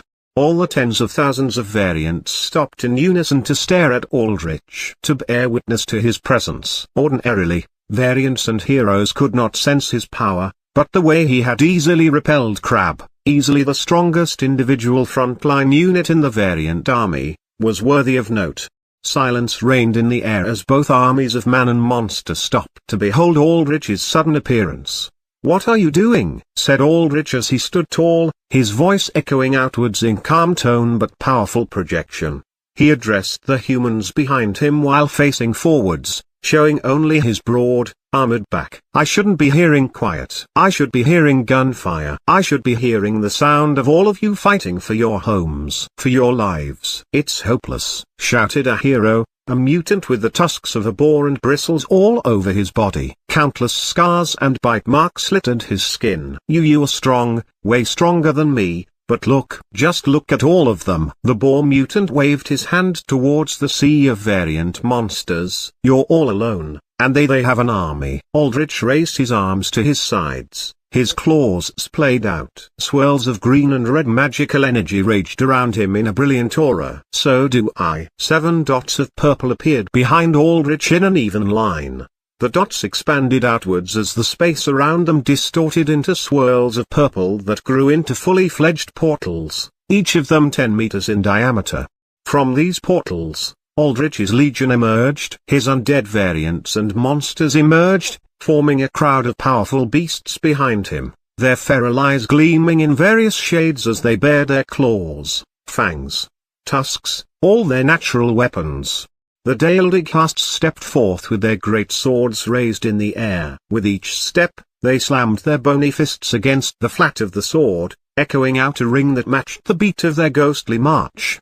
His 50 reanimated fishmen emerged from one portal, streaming out with hunched backs, flickers of green trailing around them as they hissed at what was once their brethren across the sinkhole. Seeing this, the fishmen from across the sinkhole cocked their heads in pure confusion at seeing their kind turned against them. The Death Knight Legion marched out of a portal in neat formation, Chiros leading them in his flashy crimson armor with his saber unsheathed and pointed at the fishman. "Dear me, there is such an overwhelming amount of blood here for me to paint with. All I need is to extract it," said Chiros as bloody red energy shimmered around him in flickering rings. "How many among you shall I use for my newest art piece tonight?" Blackwater's 10 strongest A-class stepped out of a portal in their sleek black uniforms. Though their faces were young, the way they carried themselves, the way they stared ahead at the fishermen with confidence in their faces, showed that they were all natural talents. "Just fishermen, aren't they? What, an E-rank threat?" "Ha, this'll be a breeze," said Simon Wells as he adjusted his visor. "All of you are all so cocky. Keep it down a notch. They've got enough numbers to screw us over if we make a mistake," said Alexis as she and the Blackwater students that could fly floated in the air. Electricity crackled from Alexis's hands, and her eyes turned bright white. Her dark grey hair started to flutter as if pushed by a breeze. "Good." Stella stepped out of a portal, her smile wide as she stared manically ahead at the fishman. Her fingers curled and wreathed with glowing orange lines. "The more there are, the more sheet there is to blow up." Valera, Portal Girl, and the Geist emerged out from beside Stella. "How about a friendly competition?" said Valera. She cracked her neck as she balled her clawed gauntlets tight into fists. From her knuckles, studded spikes emerged to make each of her already monstrous punches that much more deadly. "The one who brings forth the most spines tonight will be the victor." "Spines?" "Ha!" Sparks sputtered from Stella's hands. "When I'm done with them, there won't be anything left of them, let alone spines." "Kill count it is, then," said Valera. "I'm down," said Stella. She turned to Portal Girl. "You in, newbie?" Me," stammered out Portal Girl. "Well, I think I should stay back here." "Portal people in and out of important places, you know." "Oh damn, right, that was your job," said Stella. "Well, that sounds boring as all hell." "Feel kinda bad for you." I think I'm quite alright, actually," said Portal Girl. Look, so many more friends." The Geist jumped up and down as it pointed the cursed rock axe towards the fishman. "They'll be friends after we kill them," said Stella. "Oh right," said the Geist. "Then I kill them, and then make friends." "That's the spirit." Stella slapped the Geist's muscular back in support, and the Geist nodded in glee. From individual portals, Crow and the zombie giant, the two largest in Aldrich's legion, emerged. Crow hopped out before spreading out his enormous wings, staring ahead at the variants across the sinkhole with his 6 gleaming yellow eyes. His huge feathers of sleek black, metallic structure bristled, ready to unleash a storm of piercing death. The zombie giant learned from its past clumsy portal experience and this time rolled out of it, standing in the air 12 meters tall, towering over everything else in the battlefield.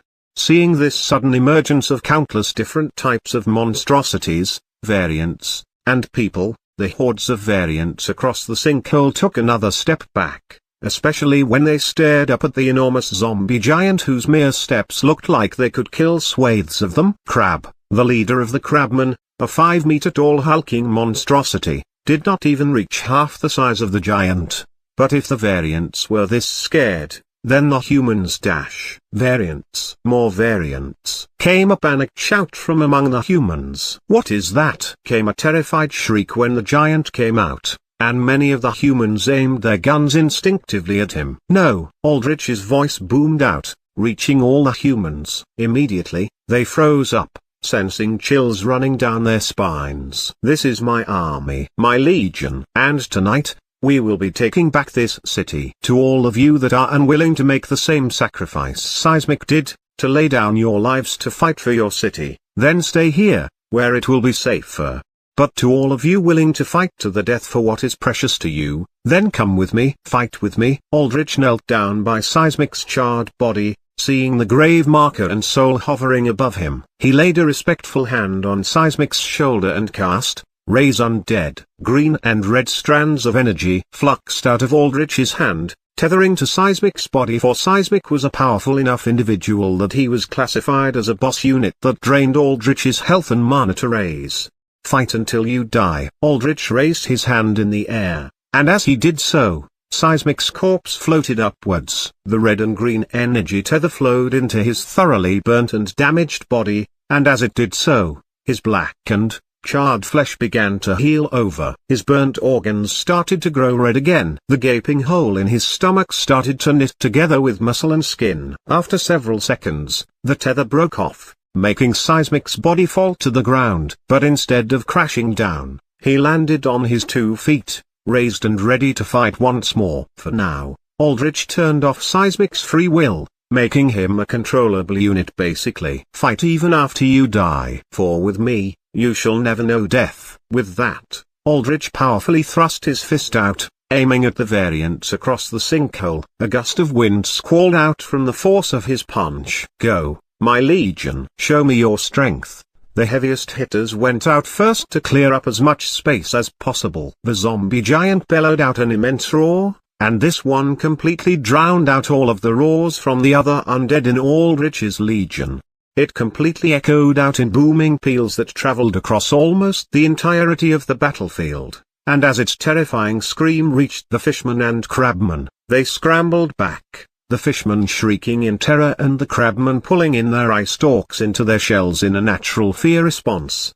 This caused immediate mass chaos in the variant ranks, causing them to crash and stumble into each other. A stampede began where they started to crush the weakest and smallest among them underfoot and claw. This was their giant spello, a racial skill among giants that allowed them to cause tiny weaklings they directed their roar at to scatter.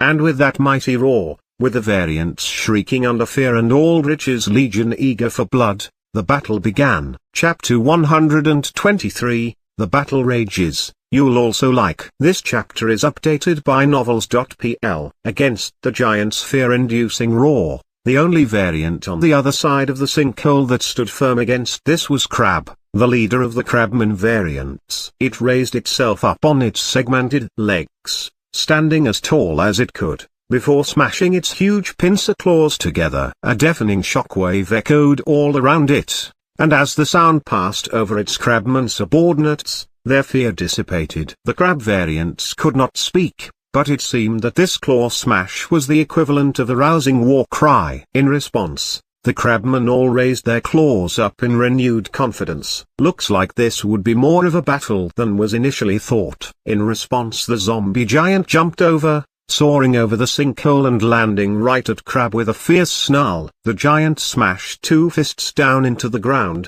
and the sheer size and strength behind that blow caved out an enormous crater with Crab at the center. Crab raised its pincers up and actually handled the blow, but with some difficulty. The red shell of its pincers were cracked, and it shook from exertion under the giant's might. Flecks of strange bright red light started to spot around the crab's shell. All the fishmen and smaller crabmen around it were blasted away by the shockwave, leaving the giant and Crab locked in a one-on-one duel. This duel zone marked the center of the battlefield. Meanwhile, Aldrich gave commands to organize his forces to the left and right of this duel. Valera, take the A-class and Stella with you towards the left. I will deal with the right side, said Aldrich. It will be my pleasure, said Valera. Aldrich turned to the crowd of 50 fishmen he had reanimated. It's time for you to meet your brethren again. Aldrich faced an open palm towards them and chanted, burning agony. In response, the fishmen all began to undergo a distinct change. Their veins started to bulge through their musculature, engaging with additional blood flow. Their bodies swelled up as their muscles increased in size. Then, their visible veins began to glow red before blood burst out from them, not in clouds of liquid, but in clouds of blazing red fire. Auras of fire wrapped all the fishmen as their flesh and bodily processes worked to their maximum limits, generating heat like an overclocked computer processing unit. Yet despite the fire burning on them, melting their flesh, they did not react in pain. No, instead, the fishmen roared in sheer bloodlust, converting the agony of their burning bodies into pure aggression. Go, kill them, said Aldrich as he waved his fishmen forward. The fishmen shrieked in unison as they sprinted forwards. When they reached the edge of the sinkhole, they jumped up, clearing the wide gap with their temporarily enhanced stats. Burning agony, dramatically increased the strength of undead that still had flesh on them in exchange for burning off the flesh after a set amount of time, and this dramatic increase showed itself obviously and violently. As soon as the burning fishmen landed on the other side of the hole, they savagely reached out to any living thing they could attack. They were bigger, faster, and stronger than all their brethren fishmen by leaps and bounds. With hisses and aggressive shrieks, the fire-wrapped fishmen tore their brethren apart limb from limb. They could even easily overpower the usually superior crabmen in single combat, punching through their durable shells or cooking their insides with prolonged contact with their flaming bodies. Because the fishmen under Aldrich were all covered in intense fire auras, they could not get swarmed by superior numbers, making them the perfect individuals to charge through the hordes of variants. Aldrich checked the left side of the battlefield. Everyone on board. A Blackwater A-class student shouted with a cool smile as he swept back long, curly rockstar hair. Glowing green rings circled his black pupils, mimicking the large green ring beneath him. This was Damien Fritz, an alter who possessed the power to create large rings that acted as platforms that he could freely levitate using his mind. The rings could also be used as shields or thrown at as weapons, which he demonstrated now as he spun his hands together before thrusting them out, weaving out a rapidly rotating green ring that soared into the ranks of the fishmen, cutting right through them. All the Blackwater students, variants, and monsters that could not fly hopped on Damien's ring, and with that, he waved his hand up, making the ring float and speed over the sinkhole. From the ring, all the ranged Blackwater students unleashed their abilities. The Blackwater A-class students were strong. They were not individually as strong as the leader-type variants, but the fodder beneath the leaders were nothing to them. Simon Wells tapped his visor as he channeled his kinetic beam, firing off his bright blue laser that sliced fishmen right in half or, when it hit crabmen, bored through their shells within seconds. Cat, a mutant-type alter with twitching antennae and carapaced pale skin, pointed her wrists towards the fishmen and unleashed shotgun-shot volleys of white acid balls. Each volley possessed over 100 acid bullets, and whenever any of them hit a fishman, even if it was a single bullet, the fishmen faced an agonizing death where their flesh liquefied and turned them into steaming biomass soup.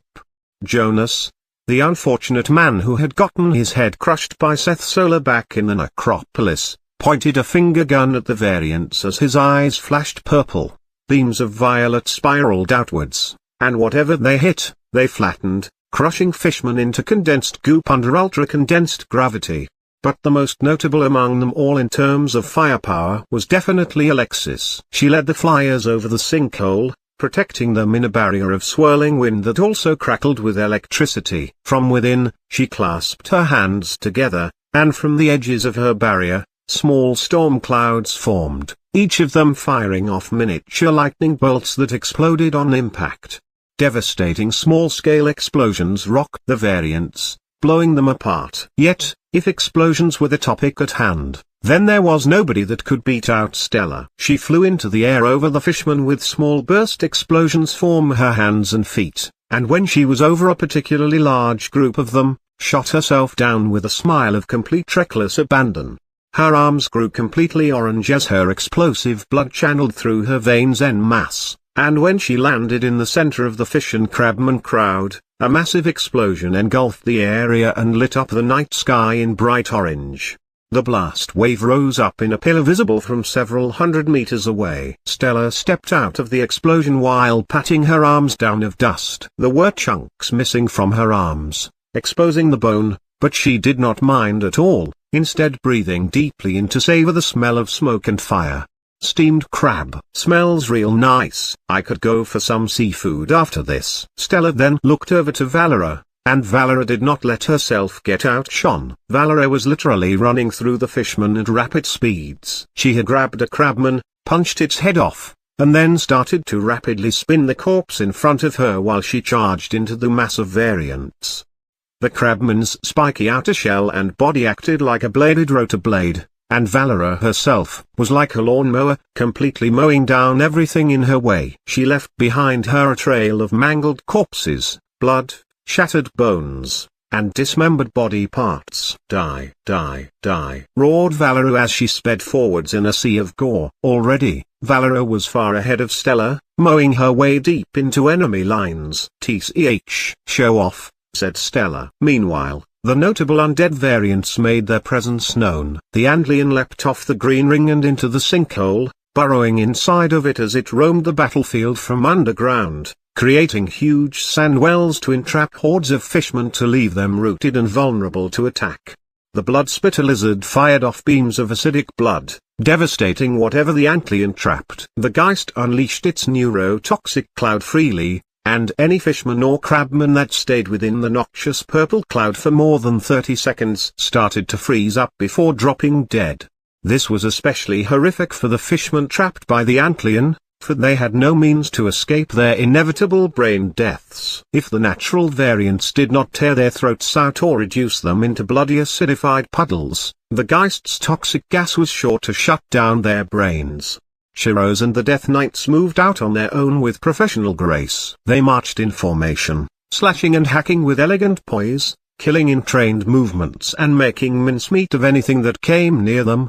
Aldrich nodded at this sight, satisfied. He spoke to Seismic, who stood on standby beside him. The hero's arms were crossed as he looked ahead, awaiting orders with his individuality still turned off. Crow also sat beside Aldrich, ready to move or defend Aldrich at a moment's notice. "You're going to stay with me," said Aldrich to Seismic. "You could probably handle the riffraff over there by yourself, but I want my legion to shine a little. Plus, you and Crow are the most suited to guarding me against Shrimp if he starts moving again. You, especially, I need to conserve your strength for Shrimp. On that note Volandis, keep that energy signature on Shrimp marked. Inform me the exact moment he ever makes a move." Chapter 124, A Storm is Coming. You'll also like. This chapter is updated by novels.pl. Aldrich watched the battle progress with all the poise of a seasoned general, standing calmly with a hand touching his chin in contemplation. He did not divert much brain power to the left side of the battle because Valero managed it, and he trusted in her enough to keep her bloodlust down to command his troops. Thus, he kept his attention mostly towards the right side that he was largely responsible for with his 50 fishmen. So long as Burning Agony was active, the flaming undead fishmen were utterly untouchable, but when Burning Agony ended, leaving the fishmen into lower-leveled skeletons, they became relatively defenseless. Single strikes from tougher fishmen such as the green-scaled brutes or the crabman shattered his skeletal fishmen with ease. To maximize their usefulness as skeletons, Aldrich clenched his fist and cast Rite of Bone Binding. The white bones of the skeletal fishmen layered over in a steely, metallic grey luster, massively increasing their durability while also moderately boosting their strength. This let his skeletal fishmen fight for even longer, and they used that extra fighting time to the very last moment, fighting even as hordes of their brethren slowly broke apart their bodies with swipes and blows. When finally, Aldrich's 50 skeletal fishmen fell, engulfed in the sheer numbers of their opposition, he simply pointed a finger up and chanted, "Serve." His voice echoed out across the battlefield. 50 more dead fishmen and crabmen reanimated, green glows shining in their eyes as they shuddered and rose up. "Burning Agony," said Aldrich, and once more, the aquatic variants burst out into flames generated by the heat of their very own burning blood and organs as their bodies overworked to their maximum extents. Like this, Aldrich was plenty capable of raising his host of fishmen over and over and over again, and the losses always favored him. His first 50 fishmen had killed 1,000 of their brethren, most of that during their Burning Agony state where they could kill enemies just by ramming into them and engulfing them in organic fire in wide areas of effect. That was until the sea anemones at the back of the variant army started up again. Aldrich could have taken them out from the start, but he wanted them to fire one more time so that he could stop it in front of the humans, cementing even further his power and reputation as a defender. All of this would become useful for later, when Aldrich would negotiate with governments, the Alter-Human Agency, and the Panopticon for his position in this world. Aldrich felt Seismic patting his shoulder. "What is it?" Seismic was mindless, but he did have some basic instinctive control over himself and what Aldrich presumed to be generally eye movement patterns from Elden World. That is, if someone aggroed Seismic, he would attack unless Aldrich commanded him to hold position. In addition, if Seismic found any enemies or things of interest, he would notify Aldrich. In this case, Seismic held out his earpiece towards Aldrich. It buzzed in his hand, probably from people shouting through the other side. I see. You want me to hear what's going on. Aldrich took the earpiece and held it to the ear of his helmet. Volantis, put this in my ear, will you? As you wish, said Volantis. Metal strands opened up from the side of Aldrich's head and grasped the earpiece, pulling it into the helmet and nestling it in the curve of Aldrich's ear. Immediately, Aldrich was assaulted by shouting. Seismic. There's less than half of us left. My wings, they've been clipped, and all I can do is report to you from behind cover. We can't hold the merman back any longer. They've already started to operate an anemone cheat. It's firing towards you. Block it if you can, Seismic, came the panicked voice. Ah right, the flyers. Aldrich had kept them in the back of his head, not giving them too much importance because he believed they would just fly away when even a fourth of them died. But here they were, fighting even with over half of them gone. It was respectable spirit. Aldrich would respect that by saving them himself.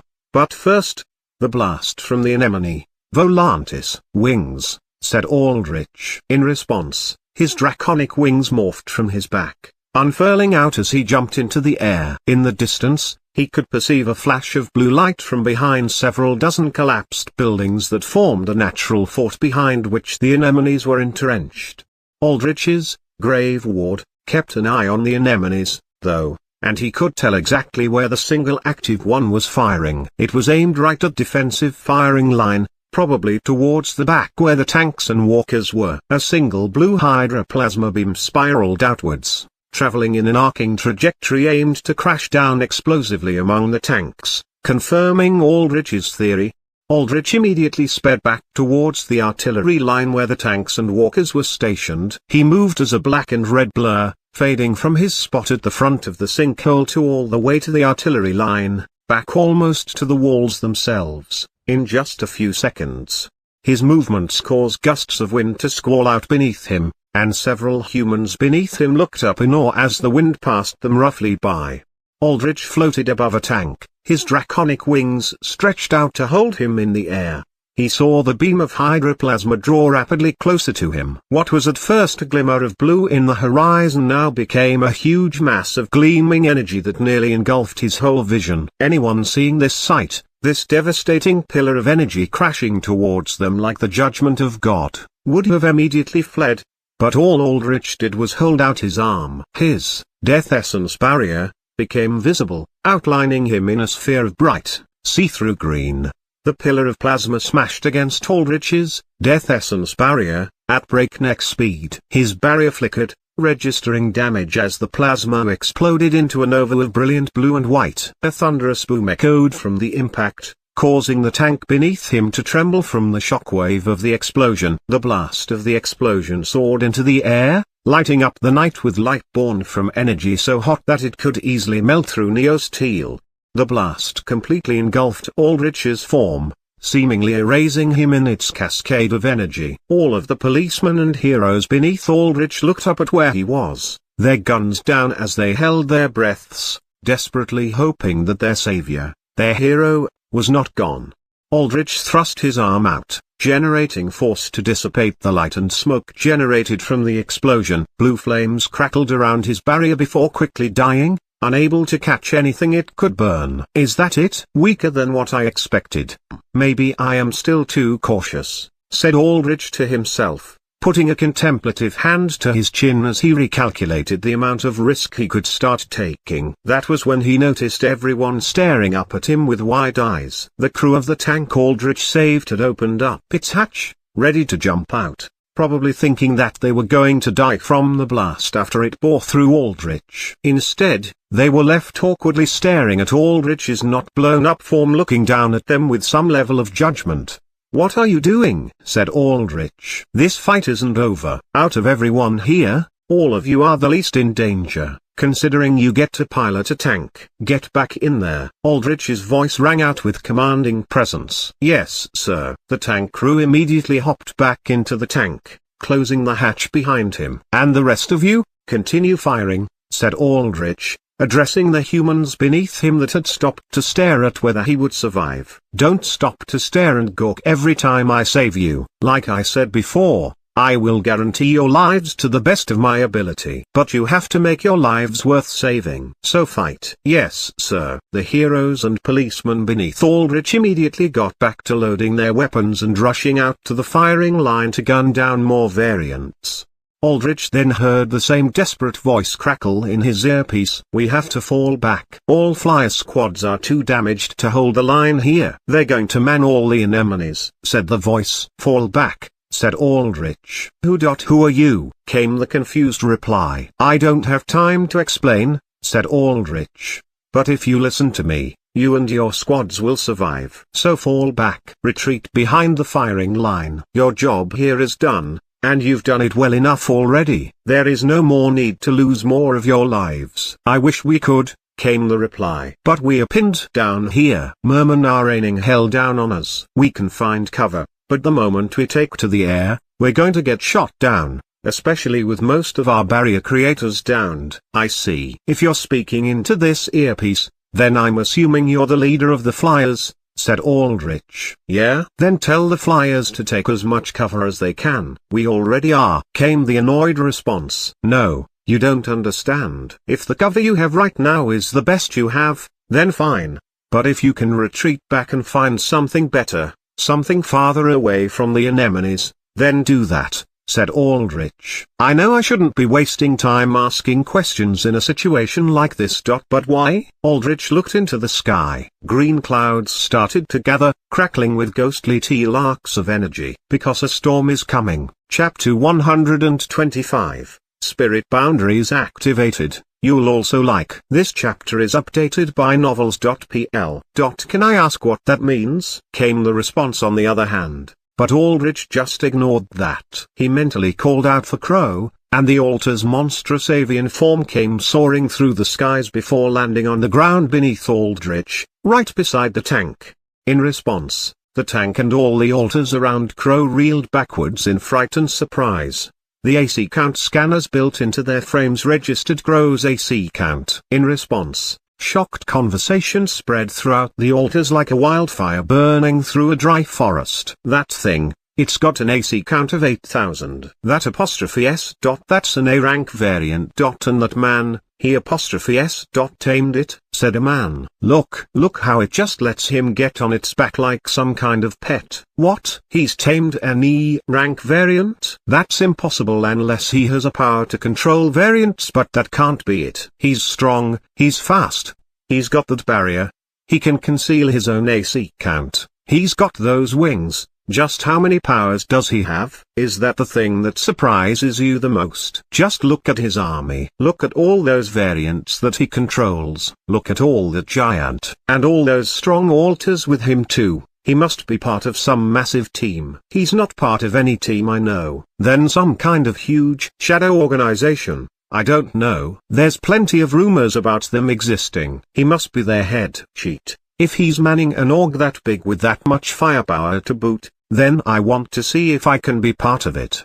They give a lot more of a sheet for us than the A8 does, that's for sure. Yeah, you and your E-grade techno power is gonna get you a place in that army. Whatever it is, it doesn't matter. A stronger voice cut through the gossip. A short and stocky man waved his hand forward, towards the battlefield. On the chest of his frame was emblazoned a rectangular badge showcasing 2 stars. A ranking badge that signified that he was a police captain. All that matters is that he's saved us, and that he's right. We need to make the most of our lives as we can. So quit this yapping and get back to firing. Hold this line, boys, and tomorrow, we'll have one hell of a story to tell. Yes, thought Aldrich. One hell of a story. Very likely a story that would make his position negotiating against the AA and Panopticon heavily favored towards him. Let's go, said Aldrich, and Crow growled as he pushed his enormous wings down. With his wings stretched out like that, He was easily comparable in size to the battle tank nearby, and it was with pure relief that all the alters saw that Crow was not against them. Crow soared into the air and flew over Portal Girl's position. This, Aldrich dubbed, was the portal line where she worked overtime, generating portals en masse to take in undead from the battlefield to give them some resting time where they could regenerate before portaling back over the sinkhole to fight again. Her expression was knit into pure concentration as she talked into an earpiece of her own, this one linked to the drones that Spybird and Fisk had set up. There, the drones not only recorded the battle, but also funneled battle information to her, determining which undead were injured and needed portals. Here, the Daeldighasts also stood in formation, their great swords clasped between their gauntleted hands, ready to be shoved down into the earth. "Hold here!" Aldrich bid Crow to hover above the portal line.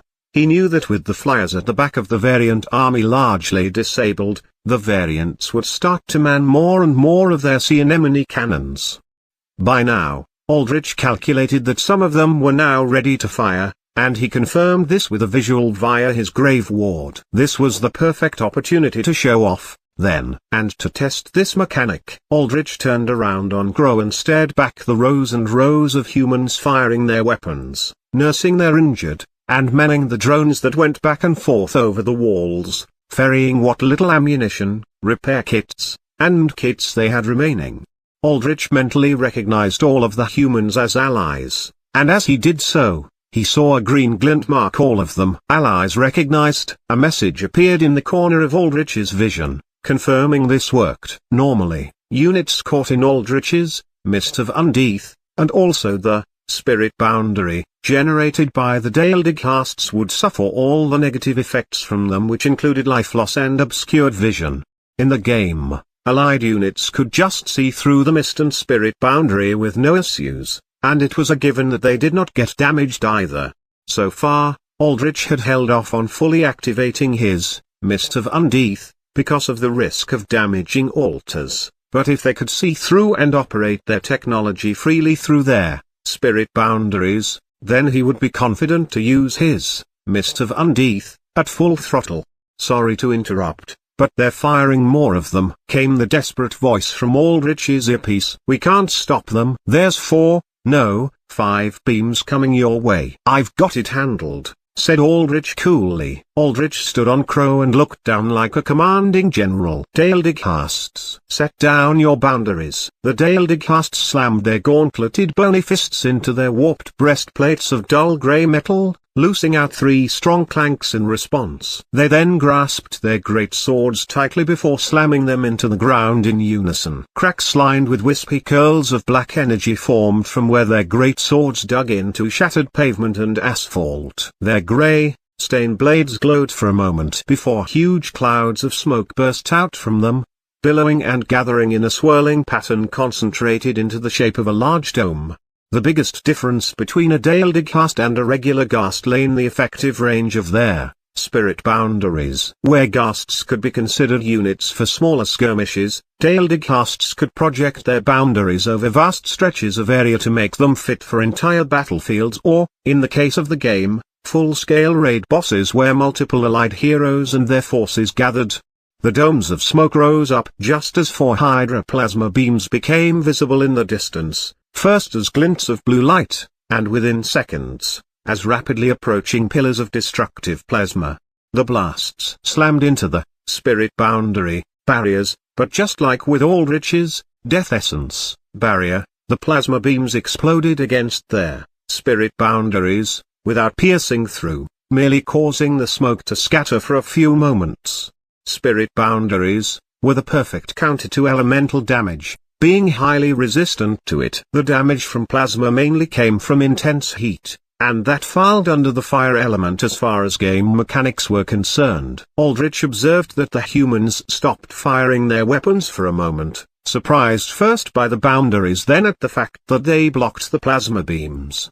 "What is that smoke?" "Just how many crazy things are going to happen tonight?" said a bewildered policeman. "Doesn't matter. We can see through it, so we can shoot through it." "So keep firing," shouted an older and more seasoned hero who fired spikes of metal from his hands. Aldrich nodded as he witnessed the humans start to shoot again, their firing lines lighting up with little specks of bright light as their guns worked overtime. With that, Aldrich fully unleashed his Mist of Undeath, stretching out his arms as he did so. The mist emerged from his core, where his phylactery was, still developing within him, still evolving.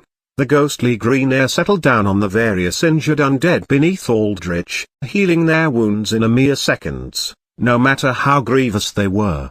Most of the injured, Aldrich noted, were the weaker variant and monster-type undead such as the Alpha Striker, Mud Crabs, Alloy-Wing Eagle, and Big Arm Grizzly. He noted with some level of wistfulness that they were soon going to outlive their usefulness, getting outscaled more and more as time went on and Aldrich's forces became stronger and stronger. If they did not fall in battle, Aldrich would soon replace them with stronger units of his own creation. That reminded him, he did know that Lash's in-law could increase the strength of their undead, but there was precious little detailed information as to how they did it. But even in the lore, Lash's could only increase the levels of a few of their most precious undead, not any random low-level monster or skeleton. "Thanks for that," Portal Girl shouted up to Aldrich before she generated more portals, getting the newly healed and battle-ready undead out again to fight even as she manned portals to bring more injured ones in. Regardless, Portal Girl was providing an invaluable tactical service. Here was both troop transport and first aid. "You're doing very well," said Aldrich with a nod before he mentally commanded Crow to fly over towards the flyers at the back of the variant army.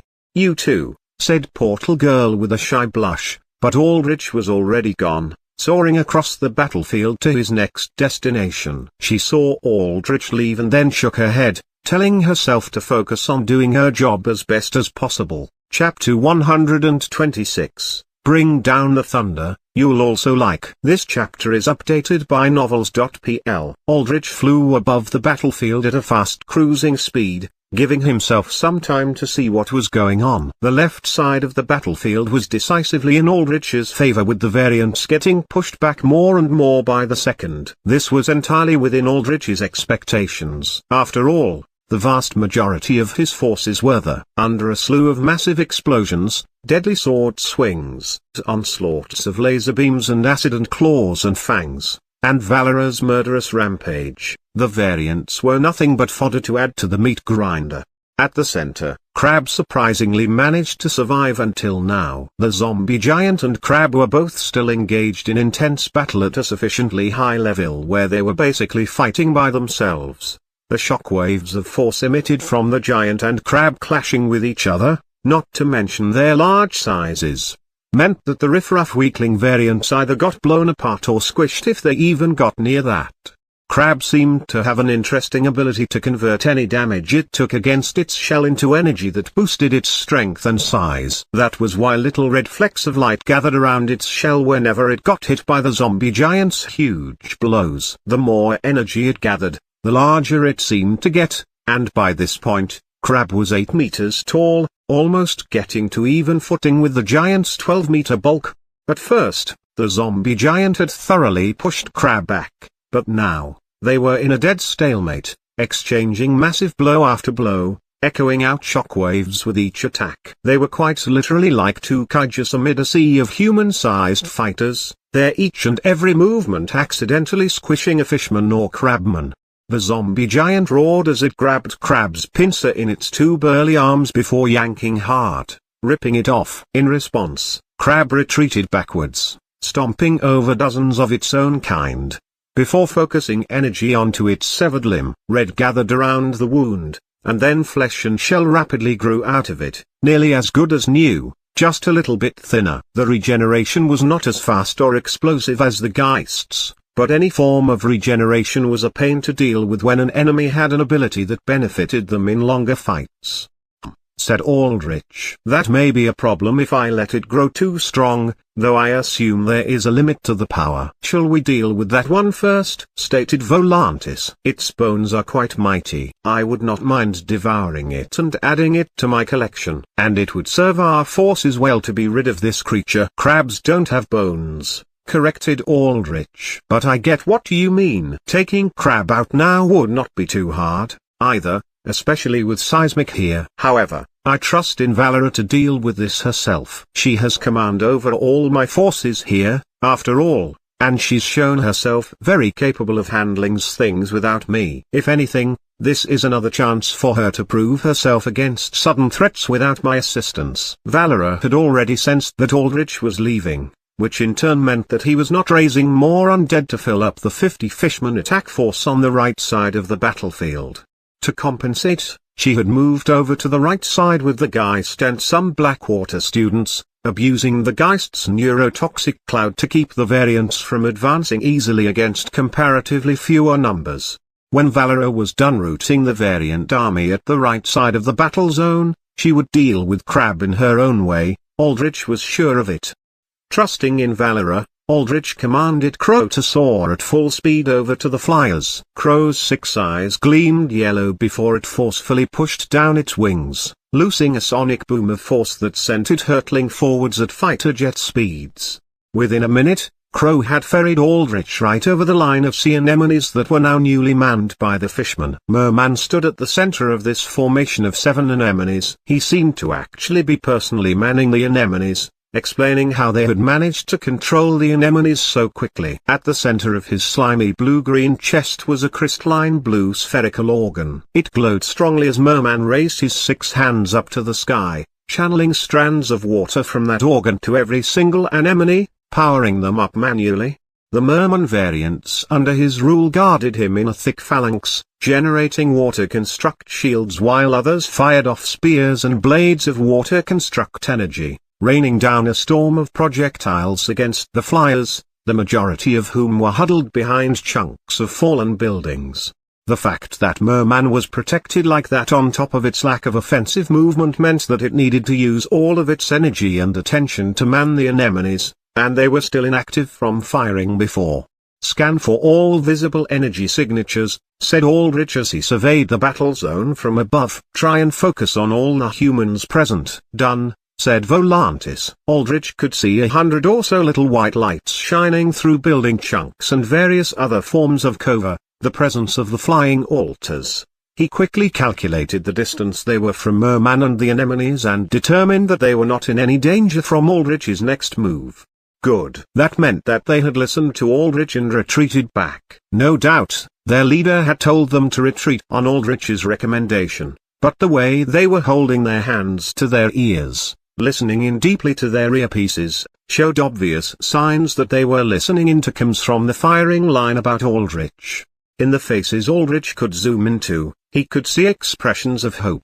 They were waiting for the savior of the men and women at the firing line and walls to descend upon them. "Alert me at all times when Shrimp's energy signature moves," said Aldrich. He made a mental note that Shrimp was still underground and immobile, perhaps buried under too much rubble. Seismic truly must have put in every single ounce of his strength into that last attack, maybe even more. "My eye is always upon that one," said Volantis. "You need not worry." And when Shrimp moves, Aldrich turned to Seismic who stood on Crow's back. "That's when you and I move together. I would like to have you use your powers on the battle zone down here, but you need to be ready at all times to assist me with Shrimp. I can't deal with strong physical burst DPS like that, at least not for long. And your shockwaves and stats are the best way to put distance between myself and Shrimp when the time arises." Seismic just nodded, registering Aldrich's commands. "Now then," said Aldrich as he focused his sight on Merman and his phalanx of hundreds of mermen creating a massive dome of interlocked water construct shields. "It's time for a show." With that,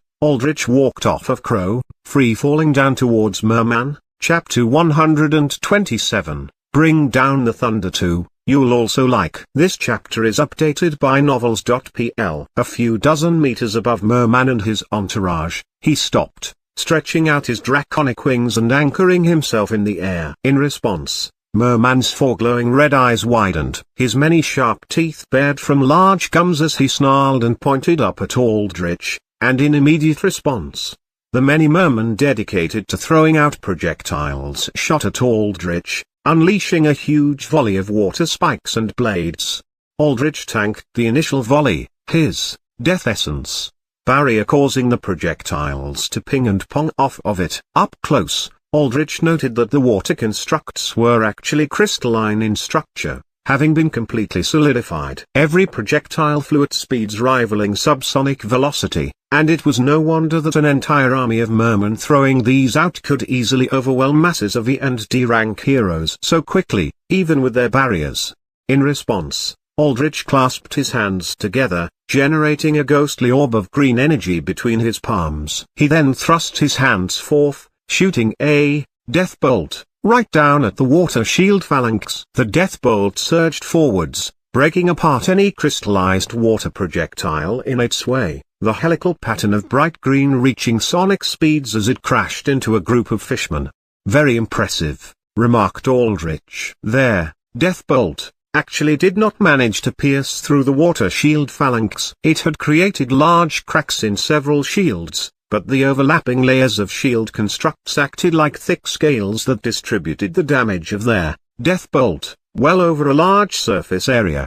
On top of that, the shields very quickly regenerated, the cracks smoothing over. To crack this mass of shields, this shell, one needed a single powerful attack to smash through it entirely. "Thanks for giving us cover." The voice of the leader of the flying heroes crackled in Aldrich's ear. "I'll use this chance to order my men to make a retreat. We'll be out of your way in a minute, maybe even less." "No," said Aldrich firmly. "Stay behind your cover." "What? Why?" came the confused reply. "You're up to taking all those hits. We can't waste any more time, and that barrier of yours, it can't hold forever." "Why, you ask?" Aldrich paused. He looked into the sky and pointed at it with a clawed black finger. "Because you'll miss the show. Trust me, it isn't a good idea to get out of your cover now." Storm clouds started to gather above where Aldrich was pointing. Not any ordinary storm cloud. Green, eerie, ghostly clouds that formed a football stadium-sized mass. Within the clouds, the bright glows of over 100 jellyfish shone in intervals, sending a wave of visible energy through them. That energy looked like a pulse that rippled across the network of jellyfish, moving from its outer edges down towards the center. At the center, the anglerfish took in all that energy emitted from the 100+ jellyfish into its bright white lure, concentrating and amplifying that mass amount of energy before cascading it outwards again for the jellyfish to take in once more. Like this, with each passing pulse of energy that traveled through this web of jellyfish, the energy gathered within it grew stronger and stronger in an unending positive feedback loop. Fueled by more and more energy, the storm clouds grew thicker and started to crackle and rumble, arcs of green energy starting to violently clap out of them. Very soon, the clouds concealed the jellyfish and anglerfish entirely. Rain started to pour down. The air below grew heavy and filled with static. The hairs on all the altars huddled behind rubble raised up, and they instinctively looked up, their eyes widening in fear as they recognized the storm.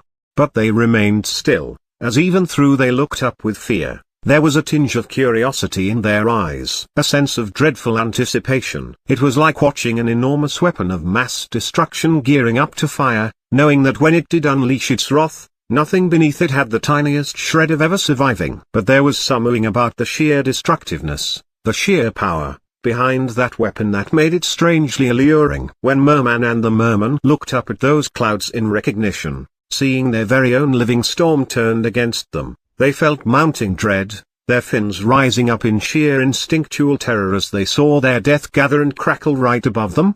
Merman thrust his hand towards the sky, and the mermen around him fired their projectiles, but of them reached high enough to hit the actual clouds themselves.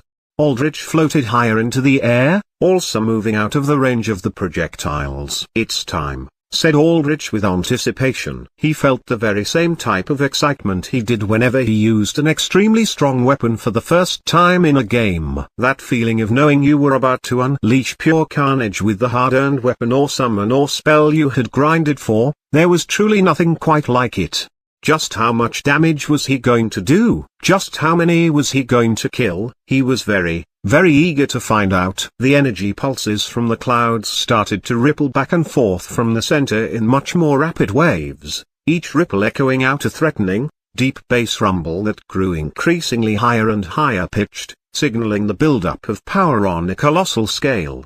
Then dash. Aldrich put down his hand. The skies lit up completely bright green, almost white. The brightness from all that energy built up in a single point before being released down unleashed light at such a scale that for a moment, among the many flyers who held their injured bodies behind rubble, they thought that the night had turned into day for a split second. A mass of lightning gathered into a branch so thick that it looked like one massive, unending pillar crashed down against Merman variants like the hand of God. When old superstitious texts spoke about punishment from the heavens raining down like lightning, this must have been what they meant. The pillar smashed through the huge water phalanx like a sledgehammer driving through thin glass, completely engulfing the variants beneath in searing light. The sound followed right after. It was the sound of lightning cracking, but at a scale dramatically higher than any naturally born lightning. The lightning did not merely clap, no, it roared. The roar of an unbound force of nature. A green shockwave blasted outwards, completely disintegrating rubble all around the blast zone. As the shockwave gusted out, it rocked the giant chunks of rubble, some comprising of several stories of high-rise buildings, that littered the battle site. Relatively speaking, though, the area of destruction from the thunderbolt was rather localized. After all, lightning did not really spread out in any real explosive impact. It concentrated at a single point for the most part, and for good reason. Aldrich wanted to preserve most of the sea anemone in the area to raise for his own. When the light of the lightning died down, Aldrich nodded to himself in pure satisfaction. He gazed down upon a deep, smoking crater that shone bright white and red from sheer heat energy melting concrete and rock. That said, Aldrich had not let his excitement for causing carnage to get a hold of his head. He had aimed the thunderbolt slightly ahead of the merman, aiming to try and preserve Merman's corpse and the anemone behind him. To that end, Aldrich was successful. All the weaker mermen were dead, completely disintegrated or broken down into splutters of scales and blood. But Merman's larger body parts remained in the form of the charred skeleton of his upper body. But there was no mistake about it either. If Aldrich aimed down that thunderbolt directly at anyone, even if they were a proper A-class hero, no, maybe even if they were in the S-class, that was going to be a fatal blow. Chapter 128, Raising Merman, You'll Also Like. This chapter is updated by novels.pl. Aldrich folded his wings back, and they absorbed into the metal of his armor. He free fell from high up, landing on shattered pavement with a heavy crash. The acrid smell of charred flesh filled his nose as he stared ahead at the corpse of Merman. Aldrich walked over and looked down at Merman's burnt-up skeleton. There was not even a smidgen of flesh left behind on it, and the bones themselves were so blackened he worried that a strong breeze might disintegrate them. Thankfully, a grave floated above this mangled corpse, shining in green visible only to him, that let him know that there was enough corpse left to raise. This was cutting it quite close, though. Corpses generally became unreliable to raise when over half their bodies were destroyed. Nevertheless, Aldrich would take the freebie. As he raised his hand towards Merman's corpse, a notification popped up in his vision. It was an experience tally from all the units he had defeated tonight. 21,000 miscellaneous units defeated. Low-level unit EXP buffer applied. Plus 42,000 EXP. X1 shark defeated. Plus 4,000 EXP. X1 merman defeated. Plus 4,000 EXP. Total EXP gain, plus 50,000. EXP bar, 50,000 50,000. Level up. Level 41, 42. EXP bar, 55,000. 5 stat points available to distribute. Aldrich nodded to himself. The fact that he received so little experience from defeating fishmen, a measly 2 for each one, was well within his expectations at this point in the game. After a player hit thresholds of level 40 and 80, they faced a low-level EXP buffer that prevented them from gaining much experience at all from sufficiently low-level units. This was presumably to prevent a sufficiently dedicated and perhaps somewhat insane player from farming trash mobs over and over and over again to level themselves, and at a certain point, if one killed too much of the same mob, the EXP gains also underwent diminishing returns that could potentially reach down all the way to zero. Aldrich knew this well, because he had precisely been the type of dedicated and insane player to kill basic slimes and goblins over 100,000 times to see how much he could level. Overall, though, if Aldrich killed all the variants here, even if they counted as low-level mobs now, there were so many of them that he figured he could squeeze out one more level from them. The remaining level, then, would come from Shrimp. Aldrich immediately distributed his stat points into attunement. +5 attunement, increased to +10 with stat affinity bonuses. Attunement, 211, 221. Inner circle limit, 47, 49. Outer circle limit, 235. 245. Aldrich noted that his EXP bar's number value continued to rapidly tick up, though in extremely low increments, indicating that his army was slaughtering fishmen that provided little to no EXP. After about 30,000 fishmen kills, they would start giving out 1 EXP, and then at 50,000 kills, little to nothing. It did not seem to matter that the fishmen had many different subspecies among them. They all fell under the same branch of monster type,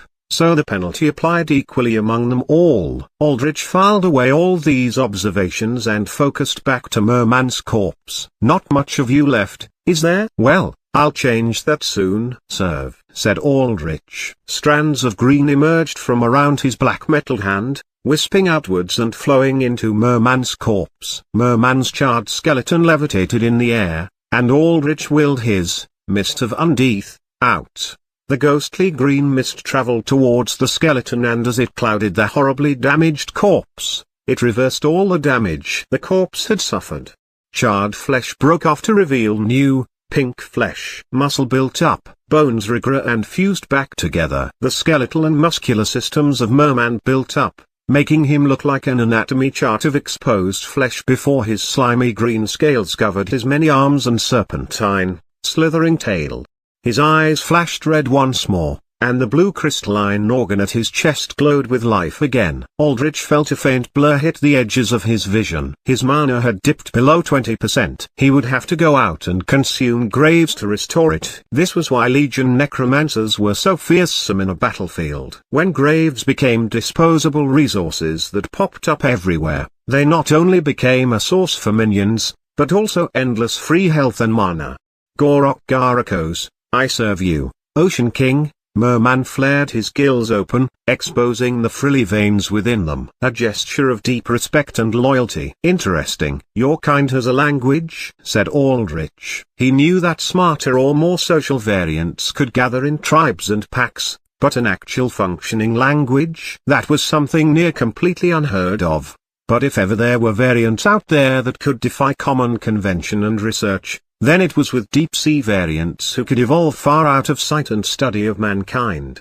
Merman was about to respond when several heroes stumbled out of their cover and inched towards Aldrich with wonder in their eyes. In response, Merman grew aggressive, his bright blue, crystalline spines flared out from his back, arms, head, and tail. He bared his sharp fangs as his arms channeled orbs of blue water. "Stop," said Aldrich with commanding voice. "They are my allies." "Gorokshal, I apologize," replied Merman.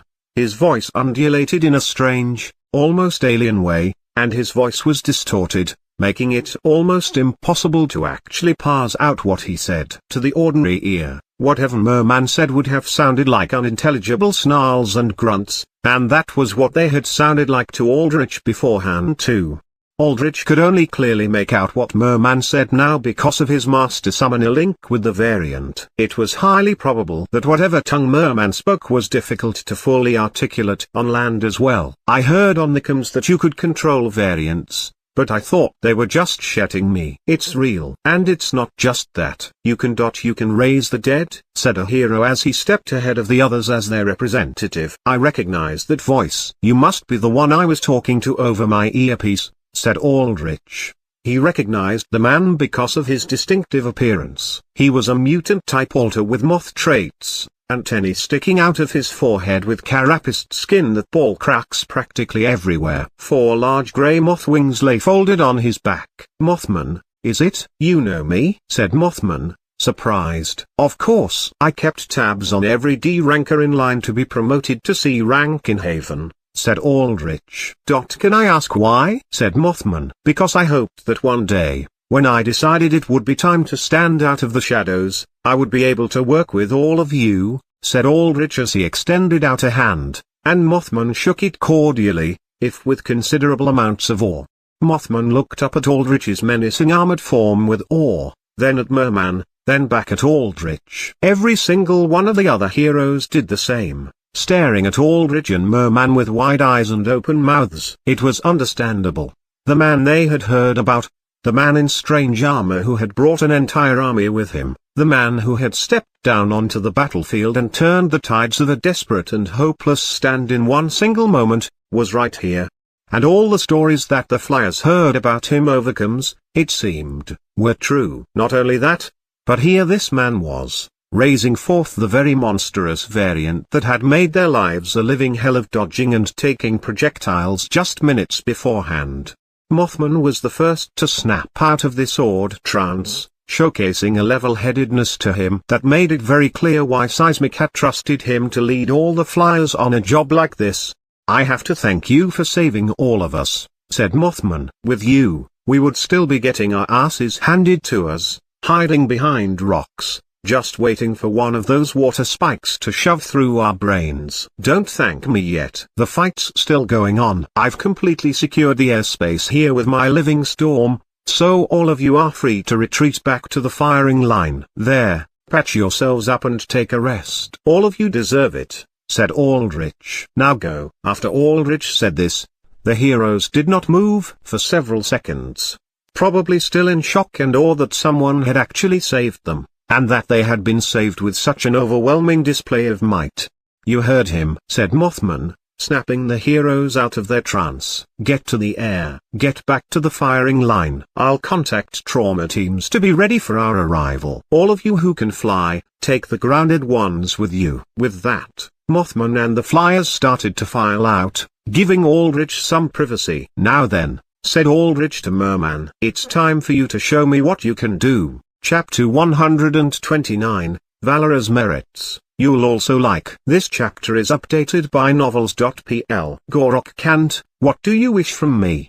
Stated Merman as he put 3 of his hands to his chest to gesture to himself. What you've been doing all night, said Aldrich. He pointed to the 7 sea anemone variants. Without the water of the Merman to nourish them on land, they had lost their usual brilliant purple shine. Before, they had looked like living gems with their strong glimmer radiating throughout their bodies, but now they were shriveling up, deflating like balloons as their tentacled tops started to thin and wilt. Power those again, said Aldrich. Heroes, I fall under the tide's will, said Merman as clasped his 3 pairs of arms together. When he did so, the blue crystalline organ at his chest started to shine strongly. Blue light glinted between his palms, and when he separated them, water flowed between them. Merman cast his many arms forward, and from his hands, the water flowed out like snaking tethers, attaching to each of the 7 sea anemones. The water infused into the anemones and rapidly reversed their shriveling, giving them back their bright purple shine. Merman then placed his hands on his chest organ, attaching all his water tethers to it. I see, said Aldrich as he put a hand to his chin, analyzing Merman's powers. Unlike with Elden World summons, he could not just look into a direct status sheet, but he could more or less get an instinctive feel for how variant or alter undead powers worked. This feel was not nearly as accurate as an actual status screen, but it was good enough to get a strong sense of what the undead were capable of. You can generate and crystallize water like the rest of your kind, though at a much higher scale. On top of that, You can store specific techniques using your water manipulation in that organ of yours, which also acts as an amplifier, giving you several trump card moves to use. One of them being this tethering ability, though considering you could not counter my lightning, you are limited to having just one technique active at a time. Cal, correct, said Merman. Coast Gent, the Ocean King is perceptive, as expected. I like to know what my subordinates can do. Now then, ready those to fire, said Aldrich. Their cooldown should be refreshed by now. Let's see if they'll be just as devastating to the variants as they were to the humans. Heroes, I fall under the tide's will. Merman raised his hands into the air, and the tethers of water attached to his crystal organ began to shine. The sea anemones started to power up, their top tentacles crackling and glowing bright blue as they channeled up hydroplasma through their bodies. Kozkath, ready to strike at the will of the Ocean King, said Merman. Hold, said Aldrich. He put a finger to the side of his helm, wanting to check up on Valera to see whether she had dealt with Crab or needed some assistance. If she did need help, Aldrich would aim the sea anemone cannons at Crab. If not, he would direct it to clearing out the variants. Aldrich focused, closing his eyes and linking with Valera's sight. He wondered what plans she had made to take down Crab or whether she needed his help. He would not mind either way. This was more a test for him to gauge how self-sufficient and capable Valera was as his second-in-command, because in the game, he had no real way to interact with her. Yes, there were dialogue options that gave insight into her lore and background, but if this truly affected combat. During combat gameplay, Aldrich controlled everything she did, or he relied on her AI when he micromanaged other units. As for what her gamer lore knew from her lore, that she came from a long military background, but she had been trained as a shielder, a guardian knight that protected others, specifically single targets, though later in her life she had also become a berserker. Regardless, both combat archetypes were not suited for commanding masses of troops. So far, Valera had proven herself quite capable in defending the Red Circle and mobilizing Aldrich's units, but that was while Aldrich was away. He had yet to see in person her capabilities. Yet, when Aldrich fully linked with Valera's sight, he could not help but smile. I will rid the master of this shelled brute, shouted Valera as she stared at the center of the battlefield. There, the huge, shelled monstrosity had pushed back the zombie giant with a mighty swipe of its claws aimed at the giant's head. The blow had blown off a chunk of the giant's skull, collapsing him to one knee, but the master's mist gradually began to heal the wound up. Yeah, I'd like to see you try. Stella landed beside Valera from the air, throwing out an explosive punch that shot forth a cone of ignited air that blew apart several approaching fishmen. By the way, that's like my 10,000th kill, you know. 10,000? You think you can lie to me so easily? Valera let a large green fishman tackle into her, and the fishman staggered backwards with a solid impact while Valera did not even budge a single inch. It was like the fishman had ran full force into an immovable wall. In response, Valera stepped forwards and punched the fishman's chest. The force of her blow was so extreme that it caused the fishman's chest not only to cave in, but to literally explode from the force shockwave, its spine and internal organs blowing out through its back in a shower of blood. Okay, I might have been exaggerating a little. Stella stared at Valera in awe, witnessing Valera one-punch her way through the variants. Damn, how tough are you? You have a good amount of muscle on your build, but under all that armor, you must feel like a literal rock. Quiet, said Valera. I can be soft and ladylike when I wish to be. Hey, I'm not insulting you. Stella smiled at Valera before swiping forward at the air rapidly, throwing out clouds of her explosive blood.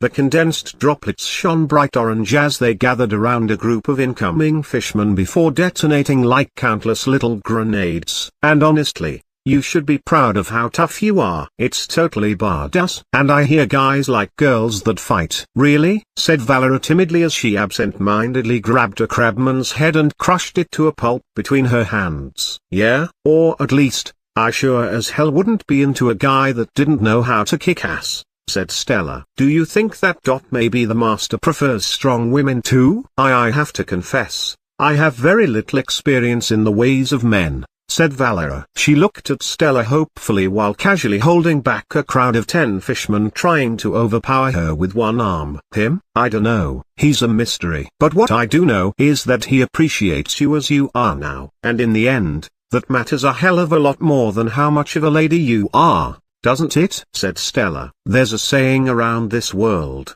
if it ain't broke, don't fix it. Think that applies to you. Valera unleashed a powerful right hook into the crowd of fishmen struggling against her. Her fist this time was wreathed in a spiral pattern of blood, and when her fist impacted, it created a shockwave of bloody force that broke apart the variants into chunks. Appreciation for who she was. That brought her to memories of faraway times, before meeting her current master. A lifetime of betrayal and hurt and abandonment.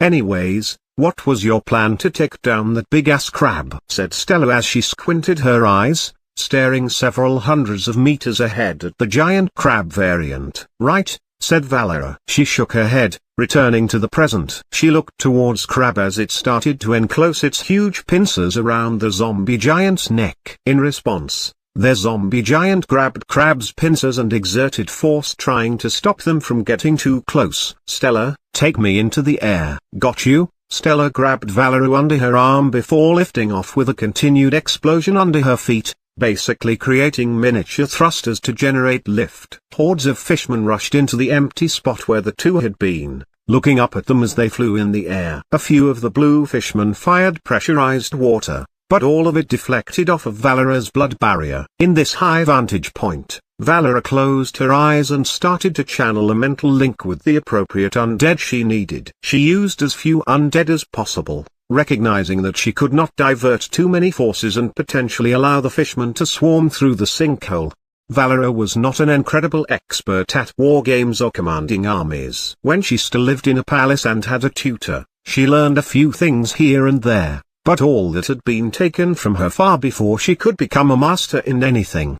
All she relied on was her basic combat instincts and experience with fighting, two things she had in vast spades, to guide her thinking. Chapter 130, Valera's Merits 2, You'll Also Like. This chapter is updated by novels.pl. Valera remembered a specific hunt from before her time with Aldrich when she was a young trainee within the Night Shield Order that trained knights from the Midnight Alliance consisting of vampires, certain demon tribes, and some night-dwelling demi-humans.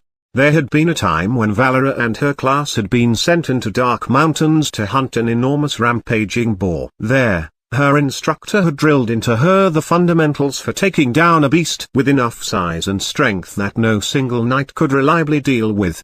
First, isolate the beast. The larger a monster was, the harder it was to deal with lesser enemies distracting you. Then, if possible, disable the beast. Limit its mobility. Its sheer size would prevent it from easily dealing with attacks from multiple angles once it lost its movement. Finally, execute. Once disabled, attempt to dispatch the beast as quickly as possible, for the longer a battle went with larger monsters, the easier it was for an accident to occur and for a team member to perish under trampling hooves. Valera was not as forward-thinking of a planner as her master was, especially in things that did not involve battle, but here, in war, these things, these procedures, were engraved into her very being. It made her who she was. She immediately thought about how to execute this plan against the crab monster. Isolating the beast would be easy. Its battle with the zombie giant caused enough collateral damage that there were no lesser forces to deal with, and even if there were, the zombie giant could use its roar again to scatter the weaklings. Disabling the monster would be done with the antlion entrapping the creature's footing. Then, that left the execution. That was the most difficult part. The monster had to die quickly, beyond what it could regenerate, or, if that was impossible, its brain had to be targeted to shut down its ability to function. But the monster's shell was tough and, even more annoyingly, it possessed the capacity to sense any movement nearing it within a sizable radius through the twitching of its antennae.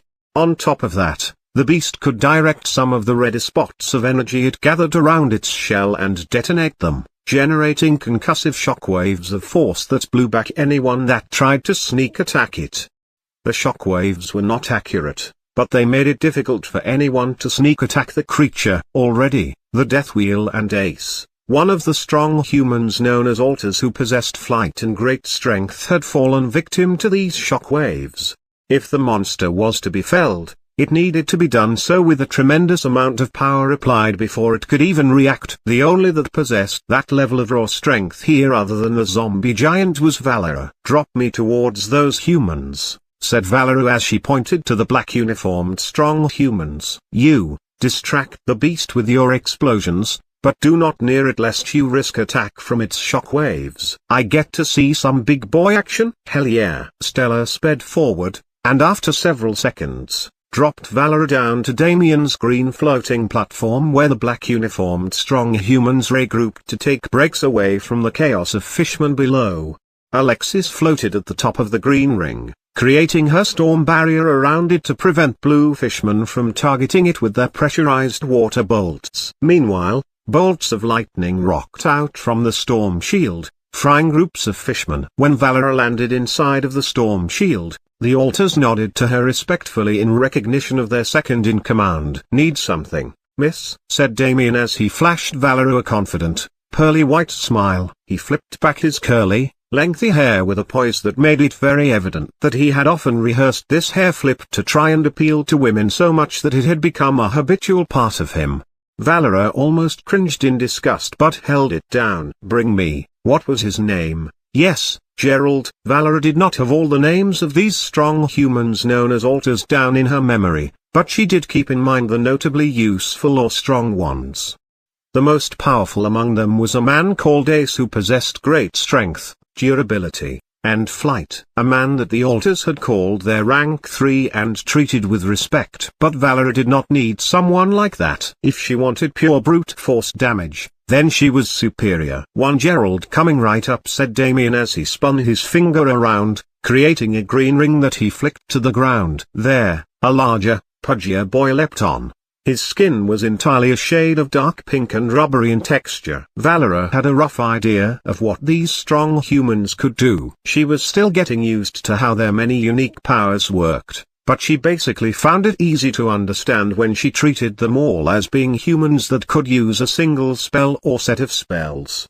In the case of Gerald, his body was incredibly unique. Its texture and physical traits mimicked that of rubber, and on top of this, could absorb and store mass amounts of force, particularly the force of physical blows. This force could then be unleashed all at once later, making Gerald a nightmare for brute force brawlers to fight. The stronger the force that hit him, the more power he had to return later. "Look, Gerald, someone important actually wants to see you," said Damien. Gerald rolled his eyes at Damien before addressing Valera. "What can I do?" said Gerald, rank 14 among the Blackwater students, as he saluted Valera. He gave her an eager smile, ready to impress. He had always been one of the harder workers with a people-pleasing personality and a happy-go-lucky attitude that truly did not suit the rest of Blackwater's criminal background or family students.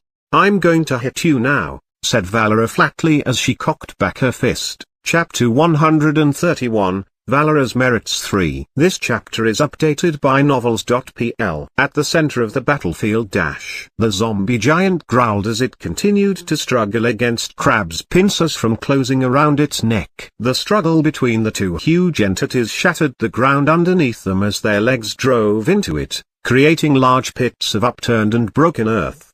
Crab could not vocalize by virtue of not having any real vocal cords, but that made it even more menacing as it continued to press its strength forward, its body trembling in exertion as it shoved its huge, open pincer claws ever forwards against the giant in silent determination. That was when Crab's antennae twitched, sensing a flying presence nearing it. It prepared a response, diverting some stored energy in its shell to release as a shockwave. Stella floated above Crab and did not get into range of its shockwave. Instead, she followed Valera's orders, and stayed up there, just eyeing Crab, waiting for the right moment even as her hands twitched in eagerness to unleash an explosion. Crab saw that Stella did not make a move and focused its energy back onto trying to kill the giant. At that moment, the ground underneath it broke apart, instantly crumbling into a raging whirlpool of sand and crushing gravitational force. Crab's balance immediately broke as its many giant legs sunk into sand, losing grip of what was once solid ground. In that moment, Their zombie giant grunted and regained an advantage, swatting away Crab's pincers before going for a massive punch that connected with Crab's head. The sound of the blow was akin to a missile exploding in sheer volume, and Crab's head jerked back from the attack, cracks spreading from its shell. However, the shell very quickly patched back up, and it adjusted to the shifting sands beneath it by digging its huge legs in deep, even deeper than the sand pit, anchoring itself into firm ground far below. But that meant that despite being able to continue fighting on solid footing, Crab was still immobilized. At the same time, the zombie giant roared as it aimed to slam its fists down on Crab's head, trying to bash its brains out. Crab's antennae twitched and it immediately responded, guarding the giant's double hammer fist blow by using its two wide pincers as shields. "Got you right where we want you," shouted Stella as she took this chance to unleash her bunker buster down on Crab. She did it from a distance, away from shockwave retaliation range. She put her hands out, and they glowed bright white, all the veins in them pumping a mass amount of explosive blood. Her bunker buster detonated outwards in a building-sized cone of fiery orange, easily engulfing most of Crab's body. Shockwaves of force rippled through the Titanic variant's body, sending out cracks here and there, but overall, it did not deal too much damage. Stella, despite the flashiness of her explosions, had a relatively short effective range for maximal damage.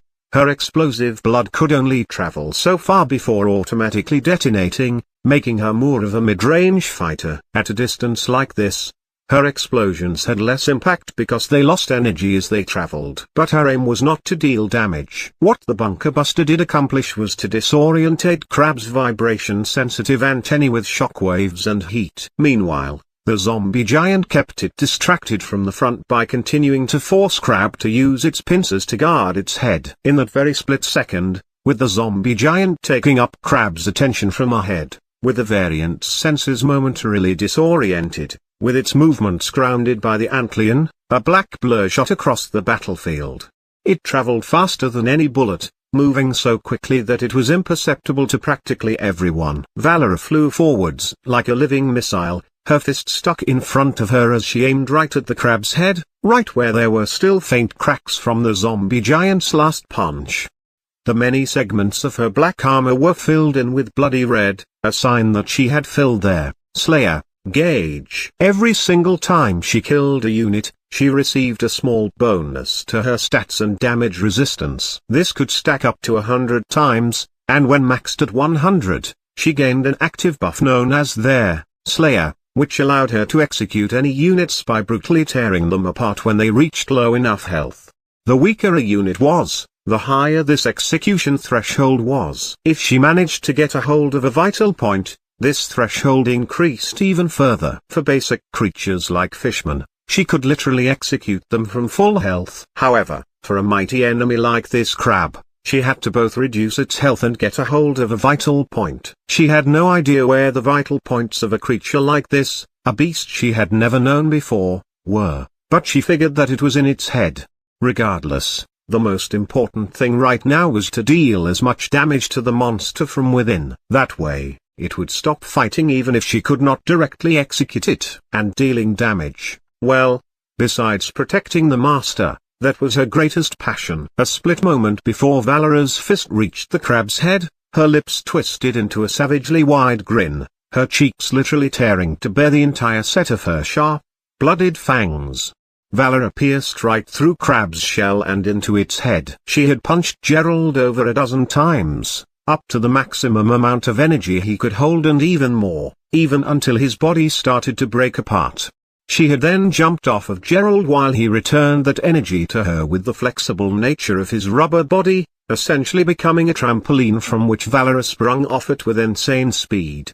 With all that force behind her, Valor smashed through Crab's head. Inside, she found herself in a red cavity packed with slimy grey goo and white flesh. Along this flesh were large red nerves that looked like cords of rope.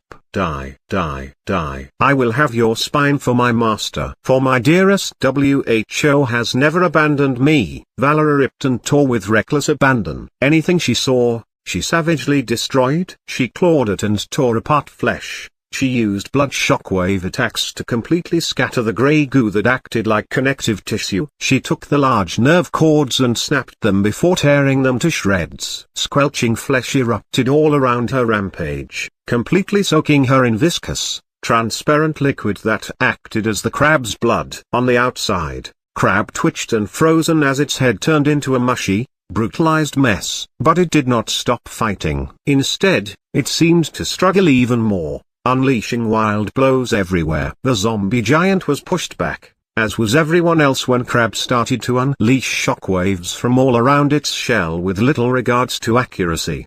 At first, this seemed like the variant's death throes, but after an entire minute of struggling, it became very evident that Crab could still fight. Valera by now had torn everything she could see to shreds, and yet, even as she did so, the beast was still moving. Was this not where its vital point was? She snarled, trying to think of an alternative. That was when she heard a voice ringing through her head. A smooth, elegant voice with highly proper inflections. She did not like this voice. It reminded her of vampiric nobility. Your killing methods strain my aesthetic sensibilities. Such brutish violence directed every which way with no focus, came Chirose's voice. So, allow me to guide you, O exile. From outside, Chirose stood just outside the sandpit where Crab was grounded. He pointed his gleaming crimson saber at Crab and chanted, "Expose veins." This was a racial skill of his that allowed him to mark the vital points of enemies. A large red dot started to glow not from the variant's head, but in its lower body, right above its legs and within its lower stomach. "So you are the Adel Noble." "And I don't like that title," said Valera with a grimace. "But your raid is appreciated." Her frown then turned upside down as she cracked her neck in anticipation of the carnage she was to inflict. Aura, aura, aura. Valera began to pummel the fleshy ground beneath her in a flurry of punches that only grew faster and stronger over time. She utterly decimated any flesh she came into contact with, rapidly drilling down through Crab's body until finally, she reached its main vital point. It was a large spherical red bundle of coiled nerves that functioned as its true brain. With one final yell, Valera punched the nerve bundle and utterly blasted it apart. With that, Crab froze up and collapsed like a puppet that had its strings cut. It crashed into the ground with a heavy thud, unleashing a cloud of dust from its sheer mass. The red light within its shell died down, all the stored energy fading away, and its body rapidly began to turn brown and grey as it started to slowly shrink down to its original size. From Crab's back, Valera burst out, her fist punching through shell before she pulled herself up. She was soaked in Crab's blood and chunks of its flesh and organs. She shook off the gore while the clear blood drained into her. "Victory is ours," shouted Valera as she raised her fist in the air. She regulated her voice from wild, violence-addled rage from back when she was tearing apart the Crab and where nobody could hear her to a more dignified tone now.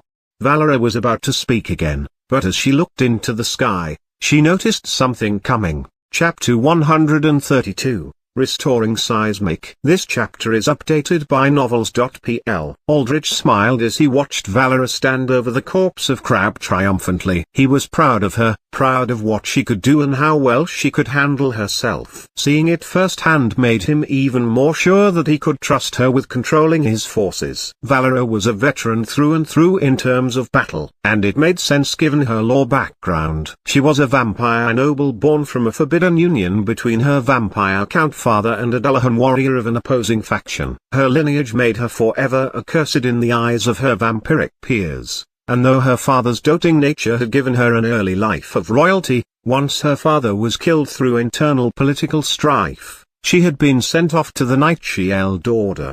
Most third or fourth children of vampiric nobility were sent to the Night Shields for they were too far down in the line of succession to claim their bloodline's title, and there, they served as distinguished warriors or, in Valera's case, as a guardian knight to protect a proper vampire count or countess. After completing her training, Valera had served a countess for a solid decade before the countess was assassinated and Valera was framed for the murder. After that point in time, she lost any semblance of what she could call an ally and gained a fierce reputation for killing anyone that was sent to apprehend her. All that had given Valera an instinctive understanding of how to fight and how to apply her combat knowledge. As long as it was in matters of warfare, Aldrich was fully confident in leaving his forces with Valera now. That would become quite important in the future, as Aldrich would have to deal with the politics of the Alter-Human Agency and Panopticon. He had already sowed seeds for his success by saving Minuteman, having the hero owe him a favor, and projecting himself as a savior for Haven. But it would always be good to have someone he could delegate the war side of things to when needed. Valera, projected Aldrich telepathically as he put a finger to the side of his head. He was about to praise her and tell her to start routing the last of the variants, but something immediately stopped him. It was his heavily enhanced perception stat that sensed it. A sort of preternatural danger avoidance instinct that immediately made Aldrich look up. In the distance, across the horizon, he could see with his night vision an enormous black cloud of metal moving his way. Countless little red dots blinked around in this black cloud, granting it an ominous appearance like a plague of death. A loud buzzing hum droned through the air, the unmistakable sound of a Class 5 Panopticon drone fleet. Or, as they were nicknamed, bugs, for their vaguely insectoid outlines and the way their rotors and engines hummed together in a cacophony that mimicked the buzzing of flies. Bugs did not just come from the distance, they came from above as well. They started to swarm around Aldrich's storm, and as they approached, it became very evident that they were a hostile force. Barrels of guns were drawn out, as were the heads of missiles in racks ready to shoot outward. The Panopticon drones were operating purely in an automated fashion, and it was evident that they would not recognize Aldrich's undead variants as friends. "No, you don't," proclaimed Aldrich as he crushed his hand into a fist, commanding the storm to unleash its technology-disrupting field. A wave of blue energy pulsated outwards from the centered anglerfish, traveling past jellyfish, growing thicker and brighter until it cascaded past the storm's perimeter in a resonating wave that washed over hundreds of bugs. The bugs sputtered and crackled with electricity as the storm disrupted them, and they fell to the ground in disabled droves. The bugs then started to move away from the storm, recognizing its disruption field threat, and instead ignored the storm and started to head towards Aldrich. The bugs were individually rather weak drones, but their strength lay in their continuous learning network that allowed their many losses to continuously calibrate into battle data. In this way, bugs were a self-learning force. Though each one was individually weak, they could transmit battle data about their deaths and observations to all in their network, increasing their capabilities over time. However, they, like all artificial intelligence-operated drones, were not fully self-sufficient as per the Galatea Edict. The edict forbade all creation of AI that was or had the potential to become independent and sentient, for the world had already been threatened once by a techno's mad creation during the early days of the altering.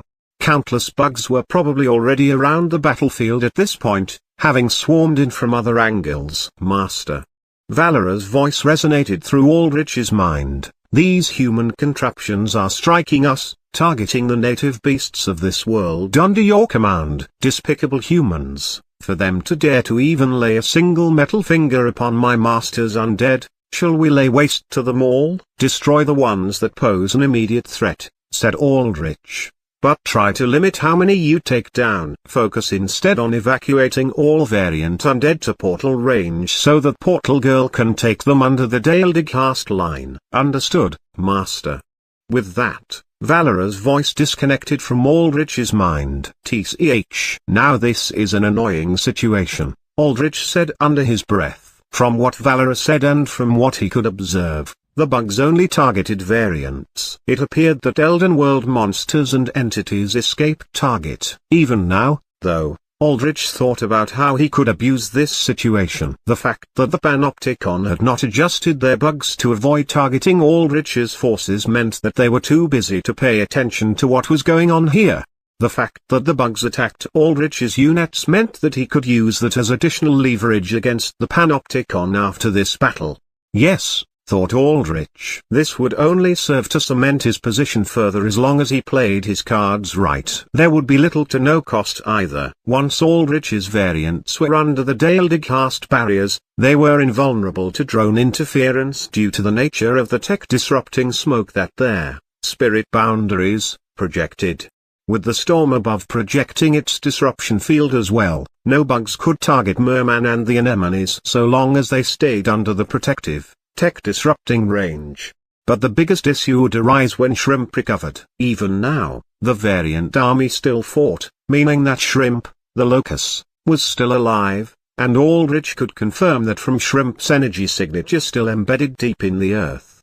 When Shrimp surfaced, Aldrich could not risk having bugs annoy him and get in his way by targeting units he needed to use freely. Aldrich needed a way to have the bugs stand down without destroying too many of them, for the more he kept intact, the better his position looked as a victim of the Panopticon's incompetence. He looked over to his side at Seismic's blank expression. There was an easy way to settle this. Aldrich whistled, and his voice projected strongly outwards, reaching Crow. Crow flew down from his position near the storm, away from bugs, and landed by Aldrich's side. Aldrich hopped on Crow's back, and he waved Seismic forward. The giant of a hero jumped on as well. That was when Aldrich snapped his fingers, granting Seismic's will back. He had not wanted to do this until after Shrimp was dealt with, as he did not want to risk Seismic, his greatest risen undead asset so far, to be confused or disoriented during the fight.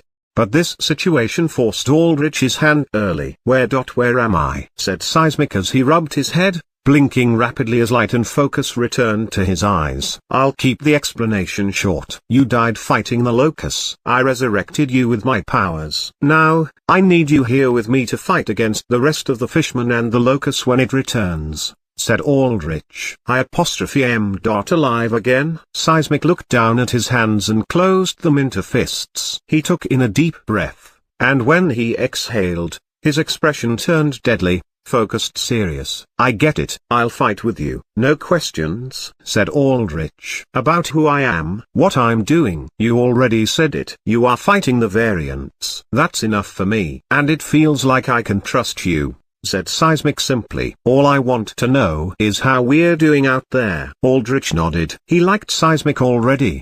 The man was no nonsense and all business. No panic, no questions, just doing what he needed to do. "Good," said Aldrich. "The defenders have held the line, and ever since I arrived with my legion, they haven't given ground. I've taken out the anemones and the 2 variant leaders, leaving the fishmen for cleanup. All that's left is the locust, and it's still remaining stationary underground. I'll be ready when the locust makes a move," said Seismic. He looked down to his stomach where his costume had been torn in a circle where before he had been punched straight through. He scowled as he balled his hand into a tight fist. "This time, I'll be the one to put a fist through it." Chapter 133. The Connector. This chapter is updated by novels.pl. Aldrich noted that though Seismic was largely a stoic man, there was something in the way that he so very violently balled up his fist as he talked about punching a hole through Shrimp that made it very clear that within Seismic, there were violent tendencies unbefitting of a proper hero. But then again, as Aldrich deeply knew, there were so very few proper heroes out there anyway. "Good to see you all ready to fight, but before that, I need you to tell the Panopticon drone fleet to stand down," said Aldrich. "A good chunk of my forces are variants I've placed under my control, and the bugs are targeting them. Rank heroes can directly order around Panopticon responses all the way up to Class 2, can't they?" said Aldrich. Seismic nodded. "Not exactly. But I can force the drones to link me with a connector. There, I should have enough authority to submit direct requests." Aldrich nodded. "Then we'll do that." "Up," he said, directing Crow to move. Crow's 6 eyes blinked in recognition before he flapped his huge wings, sending Aldrich and Seismic hurtling far up. They reached the skies over the battlefield in seconds, and there, Aldrich got a glimpse of the Class 5 drone response. Thousands of bugs were around the battle zone, firing their weapons and raining down their explosives on fishmen. They slaughtered the fishmen in droves, but the only reason these drones could do so much in the first place was because Aldrich had carved the way for them. Aldrich had taken out the storm. He had taken out all the air troops. He had disabled the sea anemones and wiped out the mermen. That left only the blue fishmen on the ground capable of hitting airborne targets, and they were a pitiful anti-air measure compared to the flying fish, manta rays, mermen, and the living storm. If the entire variant army had been left alone, this drone response would have been crushed in half an hour at most. No, they would have gotten shut down by the storm once it started to focus its EMP emissions. This, Aldrich kept in mind. He could not let the Panopticon take any real credit for this battle. As Aldrich thought this, several dozen drones surrounded Crow as Aldrich commanded him to hover in a stationary position. The drones pointed their red dot eyes towards Aldrich, their weapons bared out in menacing fashion. "Stop," said Seismic, his voice resonating with authority. Identifying. A cold, deep, mechanical voice emerged from a drone as it went up to Seismic, and its red eye projected out a scanning beam that washed over Seismic's face. A-class hero Seismic identified. Grade 1 clearance registered. Disengaging weapons systems. "Get me to a connector now," said Seismic. "Your request is approved." Linking to source connector, began the drone as its red eye turned green and started to blink rapidly, establishing a connection. Connectors, as far as Aldrich was aware, were higher-up Panopticon members that could direct and, if needed, manually operate drone responses. They operated in giant floating mechanical structures known as pillars that acted as mobile factories and hubs from which Panopticon drones were stored and sent out. Connector number 443 linked. "Now transferring communications," said the drone. After a few seconds, its green glowing eye turned blue, indicating that a connector had taken manual control over it. "Connector number 443 here," came a tired woman's voice. "Normally, I would listen to your request, a class hero Seismic, but I want to preface this by saying that we have no reinforcements to send. For now, this is as much you're going to get, and if you want me to manually control anything, I'm afraid I'm already multitasking my attention with cleanup on the New York attack. I'm sorry, but if you want a higher fleet response, I don't care about reinforcements," said Seismic. "Oh, I see." The connector's voice remained tired. "I'm assuming Haven's been overrun already, then. Do you need me to withdraw this response number? Do your job and take a look at what's happening," said Seismic. The connector sighed. "Fine, I do have to listen to you Arankas anyhow. Let's see. What?" The connector's voice grew from tired to surprised in a single instant. "What are those things? And are those variants fighting against the fishmen? That giant thing, are those, like Knights? They look straight out of a game. And what's that black smoke? And hold up, the storm. You guys have disabled the storm on your end? Wait, I don't understand any of this." "You don't have to," said Seismic. His tone was serious, curt. He did not ever say any more than what he needed to. "All you need to do is what I say. I'm fighting with an ally that can control those variants. Have your bugs stand down." "What? An ally?" The drone turned to see Aldrich. It projected out a scanning beam that washed over his form of bone in metal and blood from head to toe. "This guy isn't in the WWA, Worldwide Alter, database." "No. Scratch that, I can't even get a proper read on him to begin with. It's like he's a dud or something. He's obviously concealing his powers. As per Panopticon procedural number 44A, I can't authorize." "Are we really going to be debating procedure?" said Seismic. "Do you have that much time and that many lives to waste?" A pause from the connector. Then a sigh. "Okay, I understand. I'll go ahead and authorize your request. But the thing is, now that I'm manually checking on the C5 drones and seeing through them, I can't tell that there's anything different between the ones he controls and the fishmen. There's no alter energy signature like the kind you'd expect to see from variants under alter control. Then you'd better go ahead and keep an eye on your drones, shouldn't you? To make sure they don't hit your allies," said Aldrich in a warning voice. The connector sighed again, though her face was not visible. Just the tiredness in her voice and her sighs made it very clear that she was probably having quite the sleepless night. "Okay, yeah, I can do that. I'll just make them not attack anything with, let's see, a green or a thing that might leave the green scale fishmen alive. Is that all right?" "We can handle those." "I appreciate the cooperation," said Aldrich. "Then I'm going to close this channel." "You better explain all this in your report, Seismic," said the connector as her voice cut off with a crackle. The drone projecting her voice turned its eye back to its usual red color before it flew away, back to the battlefield. "Now then, it's about time we head back to what's important," said Aldrich as he stared towards the battle site. "Yes," said Seismic simply. "Land us down there," said Aldrich as he stared at Crab's giant corpse. Though by now, Crab had receded from its peak size of 10 meters all the way down now to 5. Atop Crab's back was Valerie as she waved her hands towards Aldrich happily. Crow shot downwards in a swooping arc, and at the bottom of it, Aldrich and Seismic both got off, landing atop Crab's corpse. "Master, you're safe," said Valerie as she bowed to Aldrich. "Of course, I am," said Aldrich. "Oh, and I was about to say this before these bots rudely cued me off, but good job, Valerie. You're proving to me just how capable you are." Valerie squirmed in happiness under her brutal armor of red and spiked black metal. "It was a little new to be commanding forces, but I feel like I have the hang of it. As long as it involves fighting, it seems like you have a talent for it," said Aldrich. "How's the rest of the fight going?" "I imagine with Crab gone,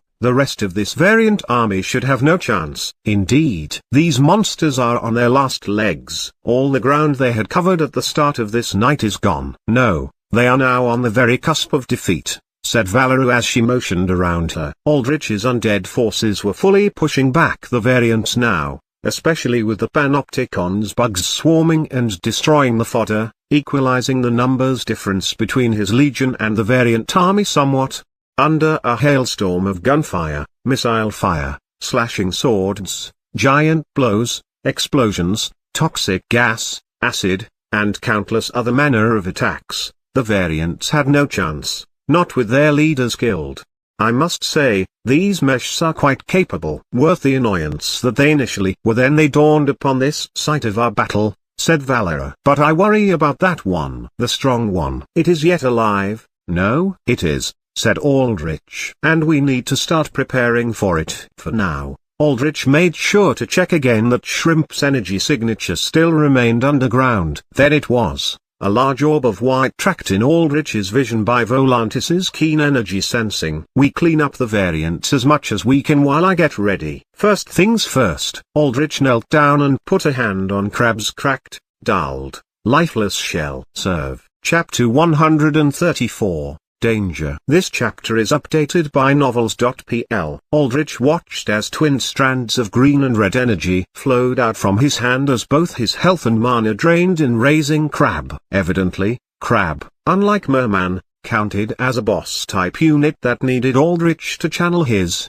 raise undead. However, Aldrich did not have to spend nearly as much health and mana to raise Crab as he did with Seismic. By the end of it, he was down to half of his health and nearly emptied of his mana. He was in desperate need of a resource recharge, but he did not want to use charges of his restorative flask just yet. Not when he had so many graves around him to replenish himself. Crab's corpse shook as it began to move again. Aldrich, Valerie, and Seismic all jumped down from Crab's book as the huge variant rose again, a green glow flashing through its eye stalks.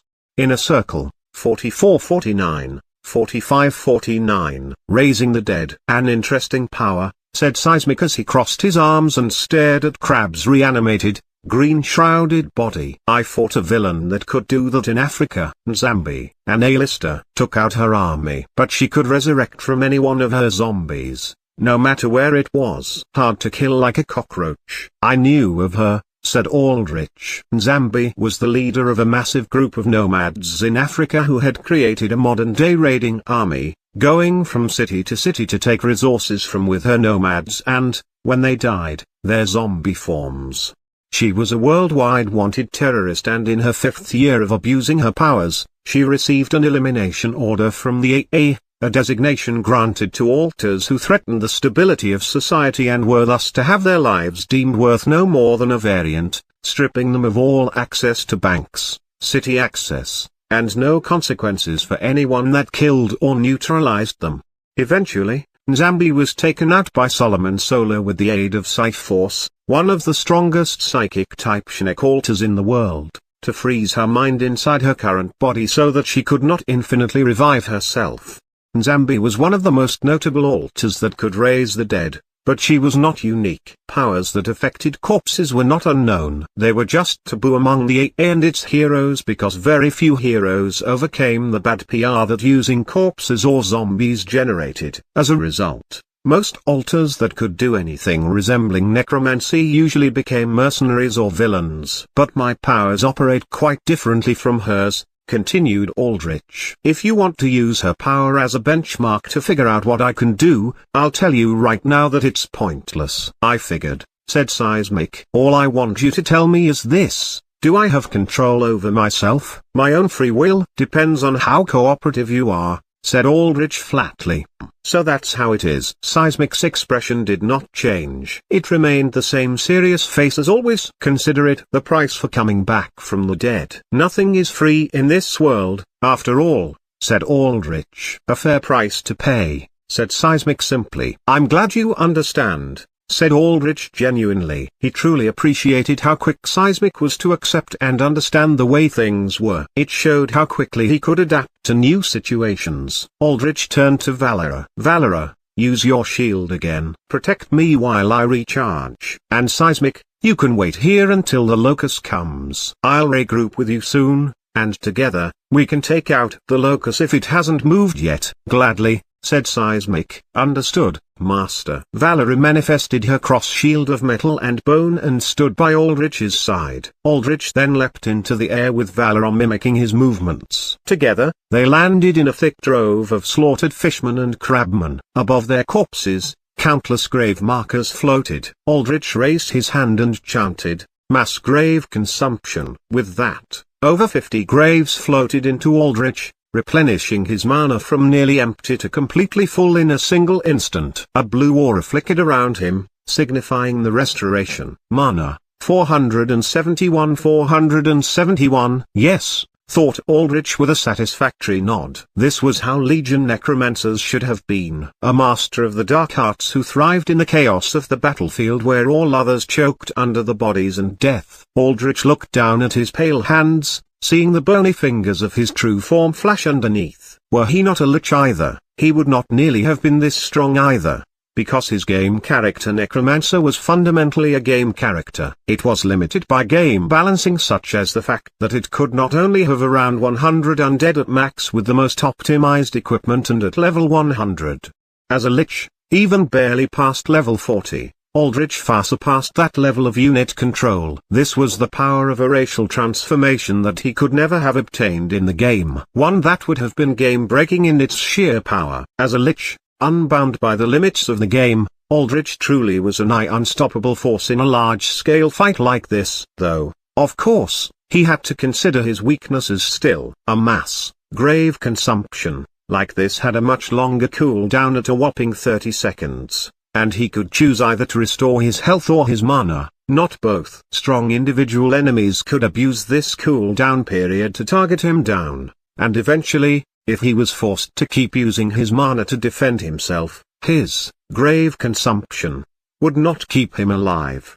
But that was why Valera was here. She covered all his weaknesses. She complemented his playstyle perfectly. I enjoyed the thrill of letting loose and ripping apart our enemies, said Valera as she looked at the armor around her arms and body like she was looking at a new dress. This armor, especially, it suits me so very much. Valera drew close to Aldrich, almost seductively drawing the touch of her hand across his shoulders. Most likely, this gesture was just instinctive, for vampires were seductive by nature. At the same time, it made Aldrich smile, because he knew in lore that vampires showed seductive tendencies to those they wished to seduce to hunt or those they fully trusted.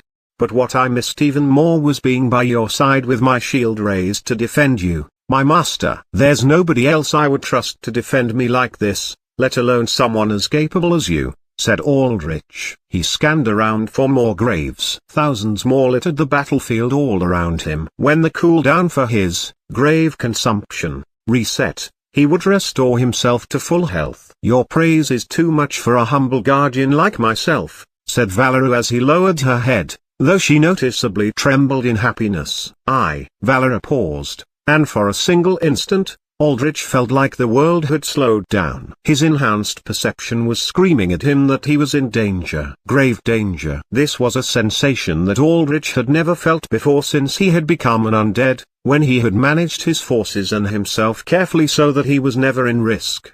Every fiber of his being told him that his eternal end would come if he did not react. However, he was too slow to react to the threat physically. His reflexes and instincts told him something was coming, but even with his supernatural strength, he could not react in time. Valera. Aldrich immediately commanded Valera mentally, faster than how much his body could move. Valera, much stronger and faster than Aldrich, immediately dashed behind Aldrich with her shield raised up. She had sensed the threat before Aldrich had due to her higher physicals and perception, and she knew exactly where it came from. Chapter 135. Sudden Attack. This chapter is updated by novels.pl. Aldrich had barely a moment to turn around and perceive the towering wall of green and blue light of some sort of force wave. It had wavy patterns within it, making it seem like an ethereal tidal wave of raw energy that threatened to completely crash over and drown Aldrich and Valera.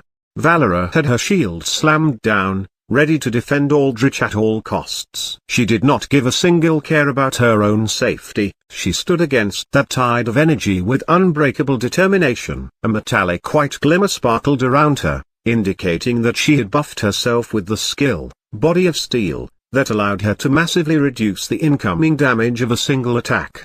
However, just from a simple glance, it was easy to tell that the sheer amount of power in that wave of energy was devastating. So devastating that Aldrich realized that Valera might not be able to block all of it herself. Knowing this, his Death Essence barrier automatically triggered, shining visibly green around him. Even then, it might not be enough. This was bad. Perhaps the worst situation that Aldrich had been in so far. Had he been careless? No. He did not think so. He had covered all his bases for this fight to make sure he was never under threat, or that if he was, he could always react to it. He was realistic in his planning.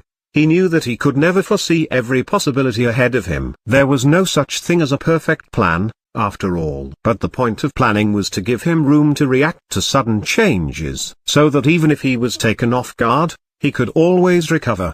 The largest threat he could think of was Shrimp. Even now, in this brief moment of slowed perception, he could register that Shrimp's energy signature was static, still embedded deep underground. If this was an attack, then it was from something he could not have reliably foreseen no matter what. But that did not matter. What mattered was whether he would survive this attack. Valera could block a majority of the incoming damage, but if enough of it spilled through and broke through Aldrich's barrier, he only had 50% of his maximum health to tank the blow.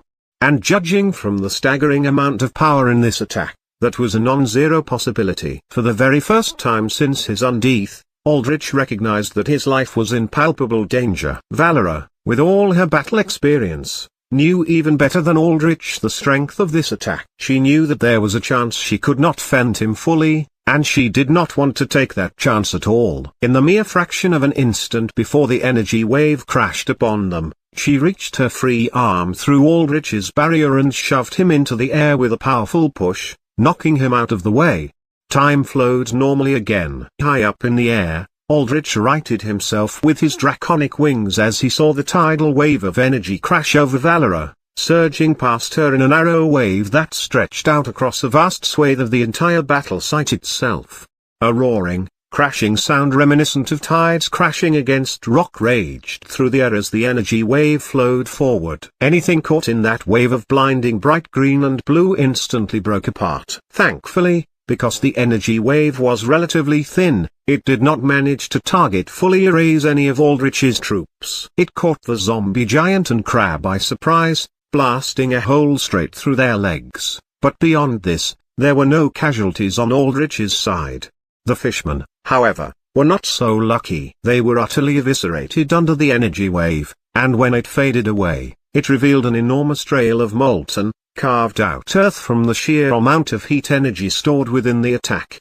And the one who had borne the brunt of this attack Valera, said Aldrich as he looked down where she had been. A large smoke cloud of debris had dredged up from the attack, but Aldrich could sense that she was still alive. "I'm all right, Master," shouted Valera as she swung her shield to the side, blowing away the dust clouds to make her and the aggressor of this all visible. Valera's cross shield glowed red and white hot, and several molten white scorch marks lined her armor. The armor around her legs and shield glowed completely white hot, and the flesh underneath was horribly burned and damaged. What? Aldrich narrowed his eyes under his helm as he trained his sight on the aggressor. It was Shrimp. Shrimp stood before Valera with his fist thrust out in front of him. His body had changed. It had grown slightly more muscular compared to its rail-thin body before, though its overall appearance remained much the same. The biggest difference was in its arm structure. It had changed, covered over with thicker iridescent, rainbow-colored shell plating. Across the plating of its forearm, two bright lines of blue and green respectively shone down to its knuckles. Its elbow joint had changed into a sort of piston structure, and when Shrimp withdrew his arm to his side, his forearm clicked as it jerked upwards, locking into its upper arm. It reminded Aldrich of frame suits that had piston-powered punches. "Volantis, I thought you were keeping a track of him." "What happened?" said Aldrich. His mental voice did not possess any hint of judgment to it, for he knew better than to let emotions cloud his judgment and analysis. "No, anything that happened, anything that slipped by him, anything that he needed to react to out of the blue, he would deal with using calm analysis as he had always done. Forgive me, but my sight has been upon that beast, and I have not allowed myself to let it escape from my perception," said Volantis. Aldrich checked the corner of his vision. The white spot where Shrimp was supposed to be was still glowing. Aldrich observed Shrimp for another second, and based off of context clues, could rapidly piece together what had happened. "I see." Aldrich could see that there were dull white chunks of shell falling from Shrimp's body, and those matched the energy signature deep within the earth. Shrimp had molted while under the ground, and from that molting process, had emerged ever stronger. On top of that, the molted shell acted as a sort of energy insulator, hiding Shrimp's changing body and energy beneath it. That creature now possesses an energy aura far separated from that which it bore before. "Almost as if it was an entirely new being," said Volantis. "Yet, it is unfathomable that it could have escaped my sight. Its energy aura is still colossal, easily enough for me to track had it moved at any pace of speed, no matter how fast. The only option I could conceive of is that it managed to cover great distances within a single instant. In other words, teleportation." "That's the conclusion I came to as well," said Aldrich. He took in a breath. He had not expected Shrimp to just spontaneously evolve new powers like that in the middle of combat. No, if it was just developing an extra power, Aldrich would have understood. There were cases of variants attacking with a set of powers, escaping, and then years later attacking again with an extra or changed power. There were even some alters that had developed additional powers through either genetic luck or a rare process called metamorphosis. What was even more unpredictable, something so out of Aldrich's knowledge scope that he could not have foreseen it, was that Shrimp had developed a teleportation-based power. Flux powers that manipulated space and time were thought to be entirely in the realm of alters. There had never once been a case of variants that could affect the fabric of space-time. It was one of the reasons why flux alters were so valued. They were not only highly valuable for their utility, but they also represented power that belonged solely to the realm of humanity. They were considered like the stars of mankind, possessing powers of the cosmos far beyond, where only humans had ever touched, while the variants they fought were creatures that never left the boundaries of the earth. The only possible exception were chrysalis that could create their personal spaces, but these were considered less living variants and more mobile environments. Yet, it looked like humanity had now lost that privilege. On top of this, Aldrich's understanding of variants was limited to the bootleg research he could get on them as he was locked out from accessing the AA's proper variant database. All this would change soon, however. He would make sure he had access to everything, every tool and privilege he could use to further his power and position. All that had been denied to him before because he was nothing but a lowly dud, he would take now. All he had to do was turn Shrimp into a corpse. Specifically, his corpse. Chapter 136, The counter. This chapter is updated by novels.pl. Aldrich looked down at Shrimp and observed as the variant cocked his head and stared at Valera with curiosity. The very same type of curiosity it had afforded Blackwater's rank 1 Melmorals. An innocent curiosity that felt sinister in that it came from a monstrosity with enough power to wipe out the lives of an entire city. "You very strong, do not break," said Shrimp as he stared at Valera with wide open, shining rainbow eyes. "But still hurt. Will die soon." Shrimp's eyes gazed at the white-hot parts of Valera's armor, at the smoke of the seared flesh wisping out from beneath the metal. Aldrich closed his fist, and his mist of undeath welled up underneath Valera. The green mist immediately restored her health to full, completely healing her burns. The cold nature of his mist also soothed the armor, rapidly cooling it down to its black shade. "Oh, am I hurt now?" said Valera as she smiled widely, her large vampiric fangs bared. "You should take more care of yourself." Valera shoved a foot in front of her, and the ground shattered under her as she exerted mighty power into a shield bash, thrusting her giant shield forward like a battering ram. Shrimp did not dodge this attack like he had done to the hero's attacks before his molting. Instead, Shrimp put out his arms and clashed against the shield bash. A loud shockwave of pure physical force boomed out as Valera pushed against her shield and Shrimp shoved back against it. Between the two physical powerhouses, the ground started to crack and fissure in a solid line separating them. 100 or so bugs started to hover around the area, raining down gunfire against Shrimp, even targeting Valera on accident. But their bullets and even small missiles did literally nothing against either fighter. Noting this, the bugs moved away, programmed to avoid battles between beings of sufficiently high power levels, for they would only end up getting in the way. Shrimp trembled in exertion against Valera. But soon, he slowly began to give ground. Aldrich took this moment of Valera distracting Shrimp and used it to multitask. First, he analyzed Shrimp's capabilities. Judging by the struggle between Shrimp and Valera, Aldrich could determine that Shrimp's top physical strength was around Valera's level, if not slightly below it. But it could generate sudden explosive bursts of energy that dealt devastating amounts of damage, very likely from its piston-powered fists. Second, Aldrich secured his own safety. Aldrich whistled, and Crow instantly rushed to his side. He hopped on Crow's back and withdrew his wings. "Volantis, give me your strongest defensive stitching," commanded Aldrich, for he could not afford to get blindsided by Shrimp's newfound teleportation with no real defense, especially considering Shrimp could instantly reposition himself.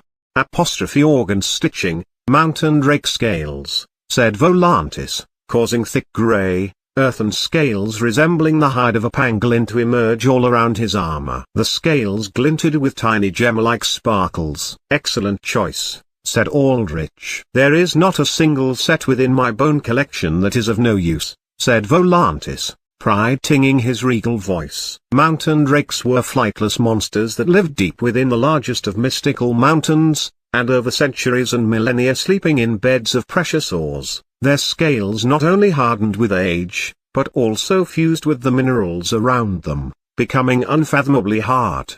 In terms of pure physical resistance, mountain drakes were nearly at the top. Mountain drake scales to pad Aldrich's physical resistance. Their death essence barrier, to cover his energy resistance. Like this, at the cost of offensive capability, Aldrich was almost as resilient as a proper tank class character. Then third, the army. "My legion, scatter, get back to the Dale-de-Cast line and make sure no fishmen cross it. Only the strongest few will remain for this fight," said Aldrich, knowing full well that in this fight, anything less than his strongest units, most of them in the range of level 30, would die from collateral damage.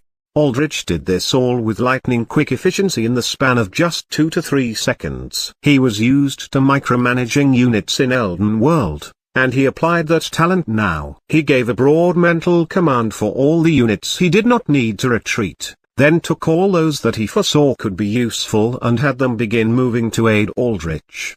Most notable of these units was the Storm. The green clouds in the distance began to shine and rumble as they floated closer. Meanwhile, in the distance, far from the current site where Shrimp and Valera was, Merman began to channel the sea anemones active. While this happened, Aldrich noticed Valera starting to go on the offensive as she saw herself slowly but surely overpowering Shrimp in raw physical strength. Aura. Valera kept her shoulder against her shield to push it forward but used her opposite fist to punch it. This was a much higher level shield, a skill called Guardian's Reckoning, that amplified the damage of a punch through a shield, magically using the shield as a strong force amplifier. The blow that passed through the shield amped with strong scaling based off of the defensive stats of both the one throwing the blow and the shield itself. Valera's shield loudly clanged and vibrated, and a concussive shockwave shot forth from it like a cannonball, and this time, Shrimp was blasted far back, gouging out several craters as he skipped across solid earth like a stone thrown across a pond. Shrimp stopped himself from hurtling too far back by digging his hands into the earth, skidding as he anchored himself down to a halt. But before Shrimp could get up, Seismic fell from the sky and smashed Shrimp's head under his foot with a mighty impact that cratered the ground under Shrimp's head with a loud bang.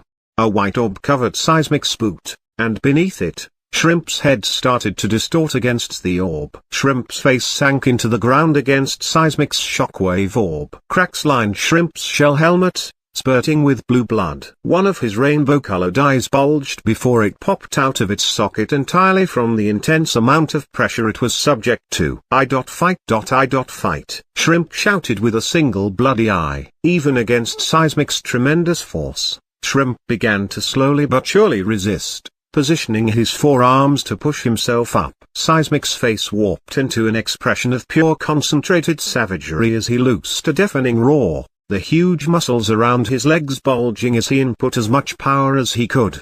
The orb shattered, and with that, all hell broke loose as his charged earthquake fully unleashed itself. Enormous, visible tremors of force radiated out from Seismic's boot, shattering ground everywhere it touched. The earth rumbled as Seismic generated another earthquake. Chapter 137, The Final Fight. This chapter is updated by novels.pl. Aldrich watched from above as the earth sundered apart from Seismic's force. Every single time that Seismic let loose his full strength, he literally reshaped the entire landscape around him. This was power. The power of the strongest heroes just below the hallowed S-class, with might so unparalleled that they were considered equivalent to entire sovereign nations in terms of sheer military might and the influence that came with it.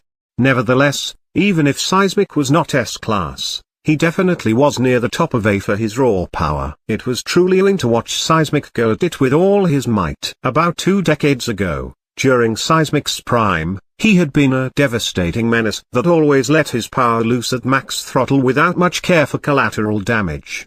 No, back then, he had been a bloodthirsty warmonger that towed the line between hero and murderous villain, and the worst case was when he completely broke apart the city-sized flying base of Iron Lord, a S-ranked villain back in the day. The huge metal chunks of that base had showered all over a city, causing hundreds of civilian deaths and millions in property damage. Seismic's wanton tendency for absolute carnage and the sheer destructiveness of his power made him be both feared and revered as a natural disaster, a powerful force that could not be predicted, only worked around. But even that was not enough. Amid a sea of crumbling, upturned rock chunks, some as large as entire apartment buildings, Seismic shot up rapidly into the sky through a cloud of dust and debris. He was high up enough that he was nearly level in altitude to Aldrich. Seismic had his arms crossed in front of him in a guard, but his forearms were badly scorched, the flesh blackened and falling off in charred strips. "Over here," said Aldrich as he swooped in with Crow. Seismic noticed Aldrich and lightly hopped on a tiny quake bubble, land on Crow's back. "I'll take care of your injuries," said Aldrich. Green mist emerged from underneath Seismic's feet and curled towards his blackened arms, completely restoring the burned flesh back to sculpted muscle. "Now, this is useful," said Seismic as he looked at his newly healed arms.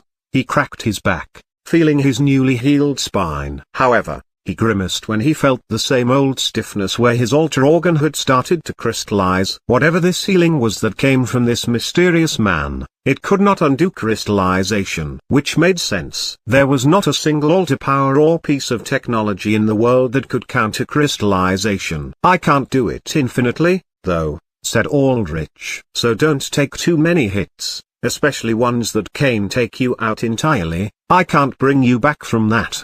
Seismic nodded. Master, shall I strike now?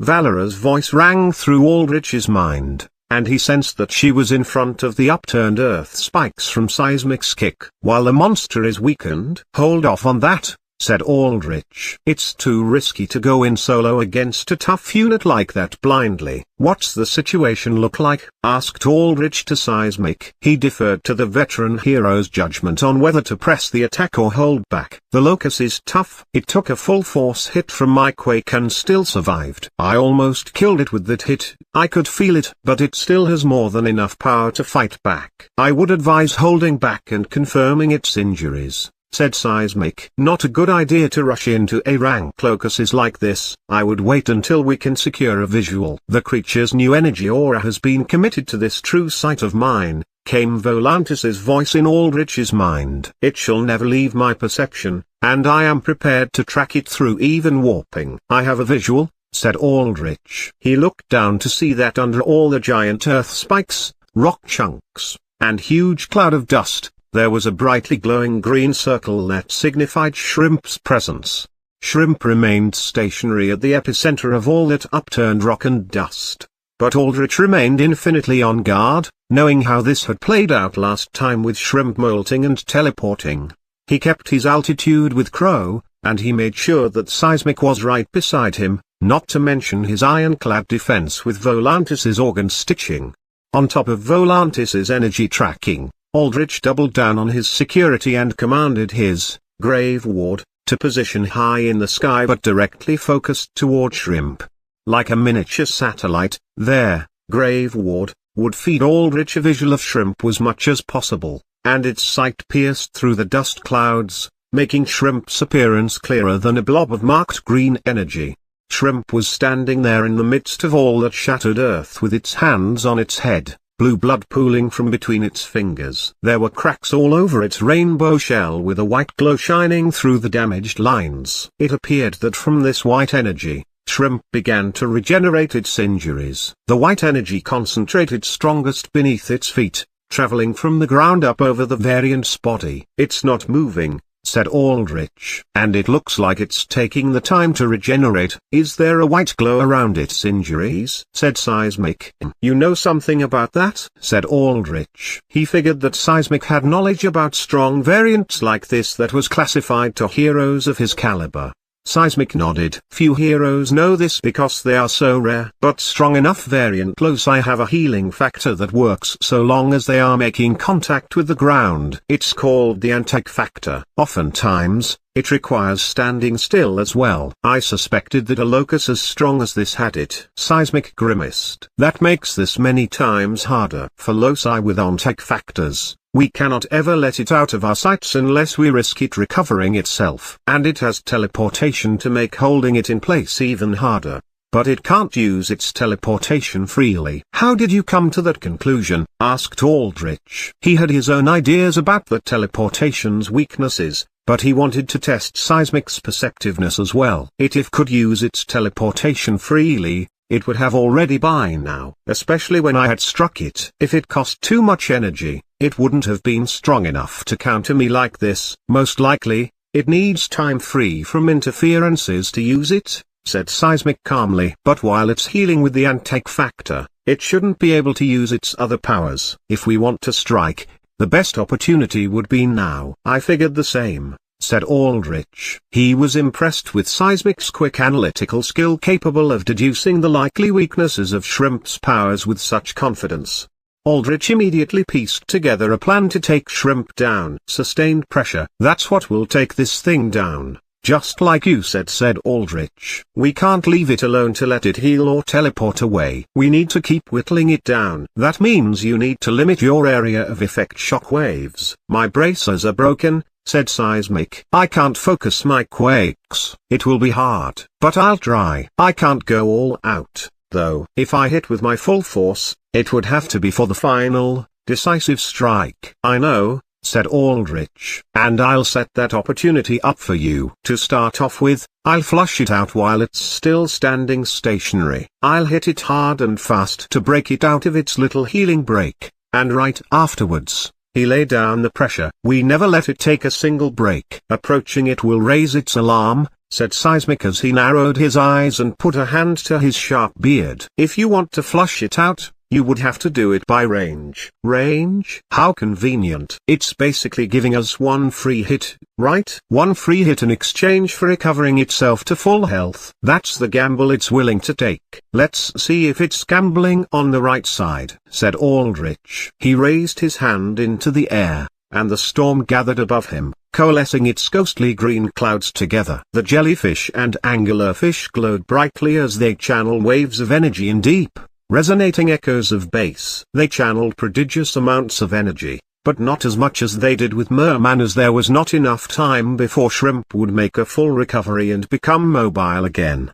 Yet even this build-up of energy was easily enough to be devastating. Aldrich could feel the very air itself grow heavy around him, emanating an ominous, tense stillness that stifled any breezes, the calm before the storm.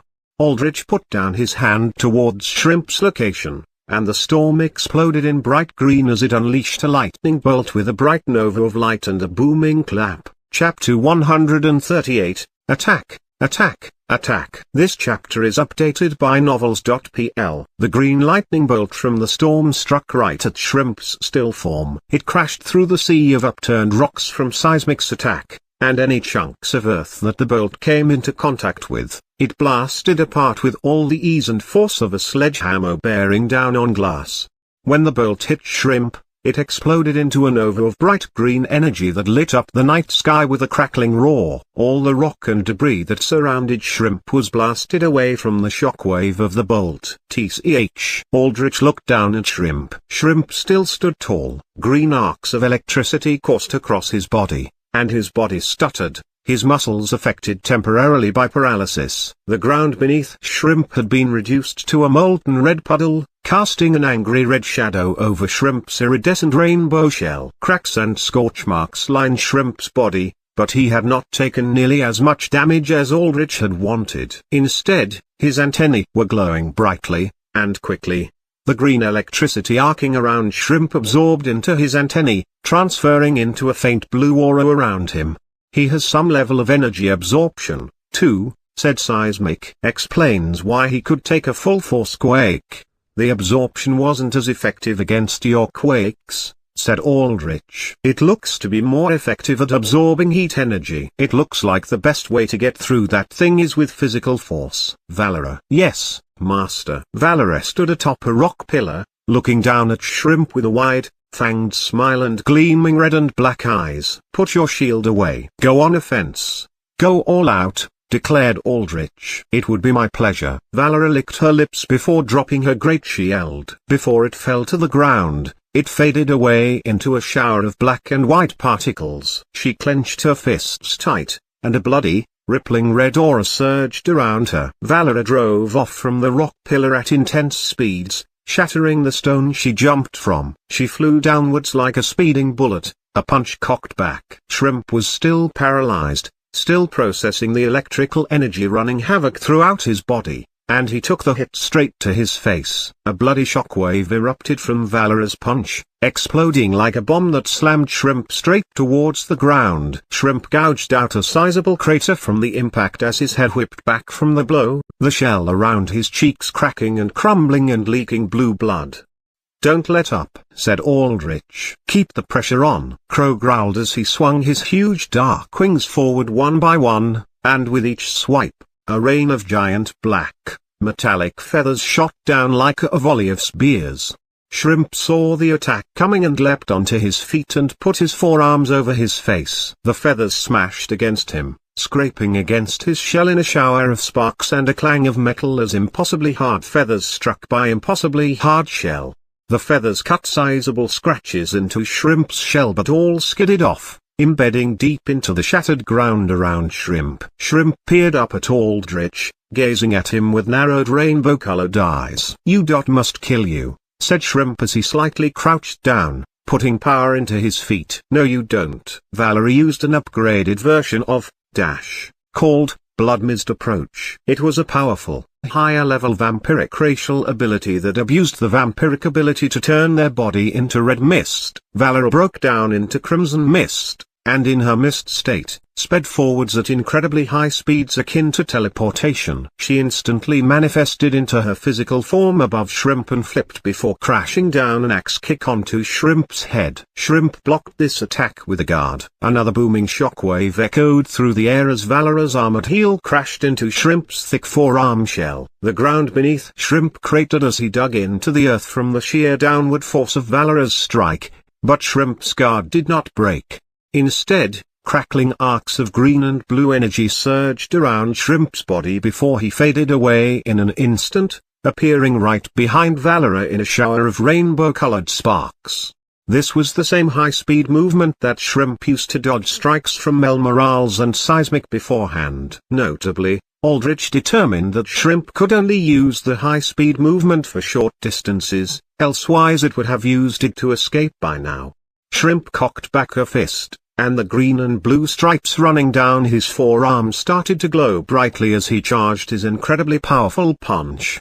At this rate, Valera was going to get hit. Shrimp had taken her blind side in a single instant, and in the time it would take her to turn around, he would unleash his blow. That is, if Aldrich had not been micromanaging his units this entire time. The death wheel emerged from over a fallen rock chunk, using it as a ramp to soar into the air before ramming right into Shrimp's back. The death wheel ran Shrimp into the ground, causing the variant to faceplant into the earth with a heavy crash that split the already broken ground. The column of fused spines that lined the death wheel's body rotated rapidly like a buzzsaw, screaming out sparks as they grinded against Shrimp's back shell. The skulls gathered around the sides of the death wheel all chattered in a skeletal war cry as it exerted its maximal strength and velocity against Shrimp. Shrimp loosed a grunt of exertion as he lashed out his tail. It curled up flexibly and quickly, slamming against the death wheel and knocking it forwards, right into Valera. Good positional awareness, Aldrich noted. At first, he had thought that Shrimp fought like a complete amateur, taking unnecessary hits, not knowing how to use his powers effectively, and moving rather clumsily despite his incredible speed and strength, but it seemed that Shrimp was learning how to fight. And learning fast, too. Shrimp had seemed like a child in its curiosity, and that also showed in its experience with its powers. But it was learning more control over its strength and abilities by the second. This fight needed to end sooner rather than later. "We won't weaken it quickly enough," said Seismic, thinking the exact same thing as Aldrich as he stared down at Shrimp with crossed arms and a scowl. "Not before it adapts to us. Especially not if we can't use our strongest attacks for fear of giving it cover." "Adapt? Trust me. Adapting to my control and attack patterns is something that I'm confident almost nobody can do," said Aldrich. "You stay focused on landing a final blow. Signal me before you do." "Got it," said Seismic. The two of them watched the battle resume below. Valera swatted the death wheel thrown her way to the side to prevent it from knocking her down. But in that moment of distraction, Shrimp had cocked back his fist again, ready to unleash a mighty energy wave to engulf both Valera and the death wheel. Aldrich snapped his fingers. The ground beneath Shrimp broke apart near instantly into sand, tumbling Shrimp back and causing him to lose focus on his punch. His forearm clicked back out of his upper arm, the piston system disengaging and the glowing blue and green energy strips fading in color. That was another thing Aldrich had noticed. Shrimp needed complete concentration to unleash his devastating punch attacks. On top of that, they had a short wind-up time where he had to engage the piston structure of his arm. All things Aldrich could easily abuse with his superior micro. Against Aldrich, who was used to accurately and effectively manning multiple units to the absolute maximal effectiveness, any attack that needed a channel time like that energy punch was something that would never see the light of day. Shrimp fell down into the quicksand pit, and very quickly, the sand covered over his shins. He tried to jump up, but the Antlian's anti-flight field was strong enough to keep even Shrimp grounded. Instead, Shrimp used its energy-fueled high-speed movement to rush out of the range of the sand pit before it could grow large enough to make it impossible to effectively escape. On solid ground, away from Valera and the death wheel, Shrimp jumped in the air, trying to get out of range of all the units harassing him down below. Shrimp aimed right towards Aldrich and jumped. The moment Shrimp jumped, something slammed into Shrimp, sending him crashing back down into the sandpit. It was Ace, Blackwater's rank 3 student. He flew in the air with a powerfully built body, his eyes glowing a bright white as he stared down at Shrimp. "You're not getting out," said Ace. He cracked his neck as he gestured with his chin casually up to Aldrich, his expression stern. "And while I'm in the air, you're never going to get to him either." Aldrich smiled beneath his metal helm. Like this, Shrimp would face attack after attack again and again, leaving him without a single moment to rest. Chapter 139. Beatdown. This chapter is updated by novels.pl. Aldrich watched from his position high above like a domineering lord as his units attacked Shrimp one by one, spacing out their attacks so that Shrimp never had a single moment of rest in his pit of quicksand. The Antlion could not actually deal damage to Shrimp with its jaws, but its sand and anti-flight field were extremely useful in grounding Shrimp's mobility, leaving him an open target for Aldrich's units to strategically pick apart. The death wheel would roll in, forcing Shrimp to block, but before Shrimp could smash the death wheel with his prodigious strength, Valera would come in from the back with a blow. Shrimp would have to block that attack, but as he did so, the death wheel would be ready to attack again, rolling towards Shrimp's exposed back, taking a free hit. After two of these exchanges where Shrimp hit one of Valera's punches to his stomach and another high-impact grinding wheel spin from the death wheel at his back, the locus adapted. Aura. Valera sprinted at blinding speed towards Shrimp and unleashed an intense flurry of punches. Her dozens of punches visually blurred together in a wall of fists converging down on Shrimp. This was Hundredfold Flurry, a powerful fist-based skill that unleashed a mass barrage of punches all at the same time on a single target for massive burst damage. Meanwhile, the death wheel circled towards Shrimp's back, ready to swoop in if Shrimp dodged or blocked. Shrimp used his high-speed energy-fueled movement, which Aldrich dubbed as burst. A bright crackling aura of blue-green formed around his body. Valera's black and red eyes narrowed as she readied to strike behind her at any moment, for that was where Shrimp could go to break himself out of this tight position between Valera and the death wheel where he always faced an attack from his blinder side. Instead, Shrimp used burst to dodge Valera's countless blows. He moved in extreme speed in flashes of bright light. After images illuminated from the light of his aura tracked his movements, and they formed a dizzying pattern of complex weaves and bobs and dodges as he dodged all of Valera's high-speed punch flurry. At Valera's very last punch, Shrimp evaded very narrowly off to the side. Valera's gauntleted fist scraped by Shrimp's head, screeching out sparks with how close the impact was. This was intentional. Aldrich saw what was going to happen and clapped his hands, commanding his next contingency to come in. By dodging Valera's attacks at the very last moment, Shrimp prevented the death wheel from rolling in lest it interfere with Valera or, worse, get hit by her. But this was far easier theorized than done. To actually get the timing of Valera's incredibly powerful and fast punches, a massive flurry of them, no less, down to such expert timing required absurd reflexes that Shrimp had not possessed before. Aldrich hypothesized that Shrimp's burst affected not only his physical movements, but also his brain processes and reflexes. This let Shrimp dash to the side, past Valera, in the last remaining tick of his burst without getting assaulted by the death wheel. His energy aura faded down as the ground beneath his feet smoked from his high-speed movement, but even with his burst gone, he had achieved what he had wanted, getting behind past both Valera and the death wheel so that they could not gang up on him.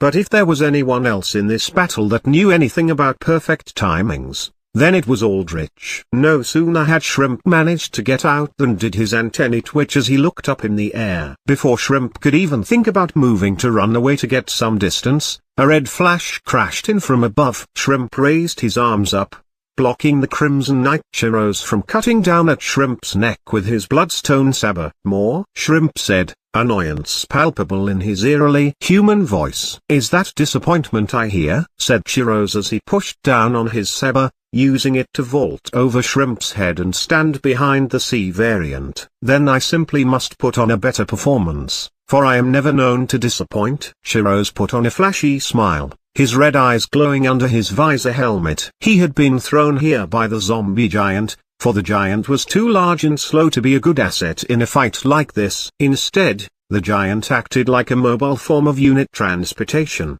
tossing key units over when Aldrich commanded it to. Chirose dashed in and unleashed a series of 3 spinning slashes while two-handing his saber, giving himself maximal rotational power meant for breaking through tough, armored enemies. This was Blade Waltz, Step 3, an incredibly powerful and fast attack meant to both break through tough enemy defense or force enemies backwards. The Blade Dancer combat art that Chirose specialized in was, as the name suggests, much more of a dance. It had set, pre-choreographed forms that, in exchange for being predictable, were quite fast and deadly, and higher-level blade dancers could change different steps and forms together to create devastating combo attacks and less predictable switch-ups. Shrimp blocked Chirose's first 2 heavy slashes with the thick plating around his arms and then ducked under the third slash before unleashing a quick, normal punch into Chirose's chest.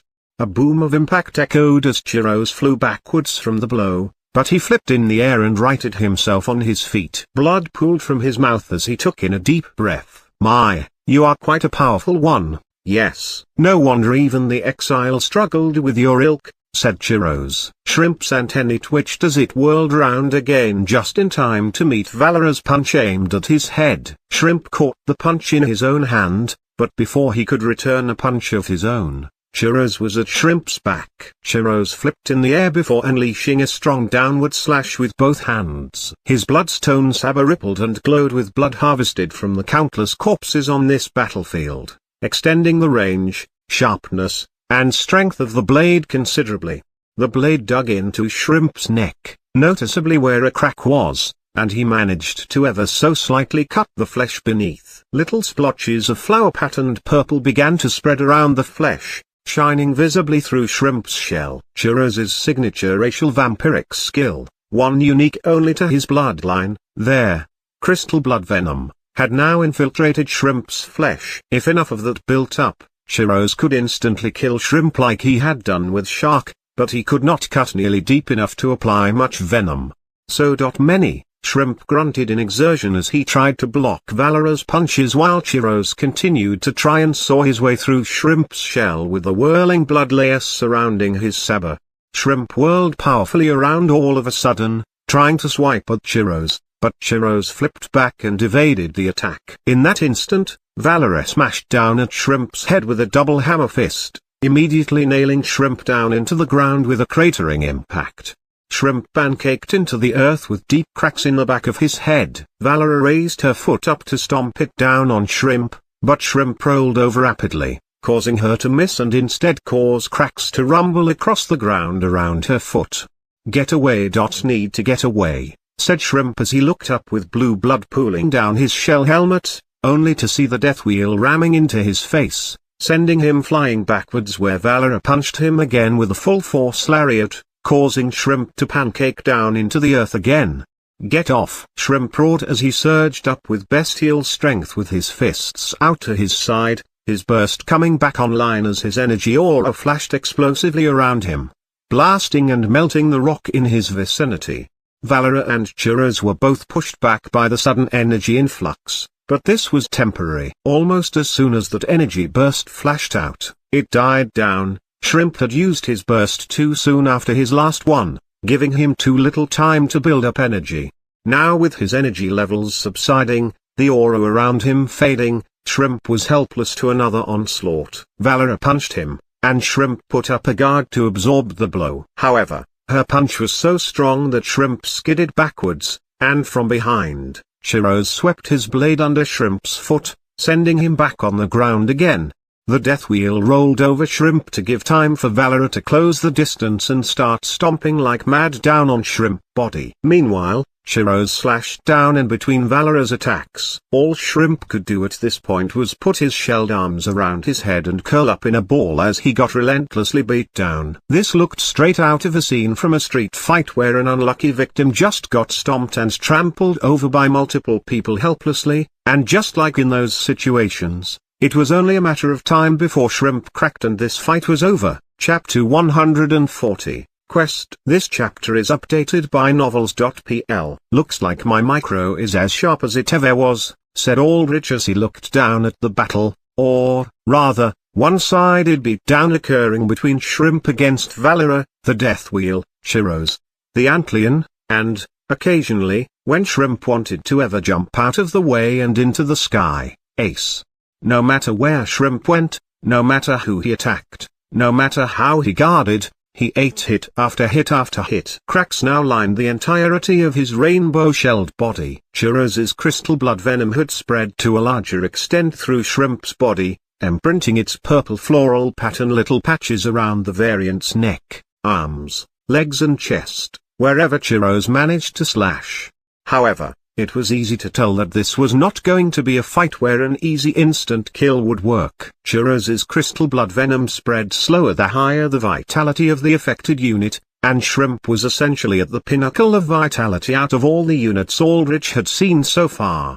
Aldrich had to commend Shrimp for his sheer durability. He was taking continued blows left, right, and above, but he still managed to hold on. As if reading Aldrich's mind, Seismic commented, "Loci that possess the antique factor are harder to put down. Something about that energy makes them tougher. Makes strong bastards into even worse problems. This true sight of mine sees that this energy, this antique factor that this mortal speaks of, is of an origin separate from the creature," said Volantis. "Yet the nature of its origins, I cannot fathom. Even this honed, crafted sight that I hold proud cannot trace the flow of this energy to its beginnings." "How much do you know about this antique factor?"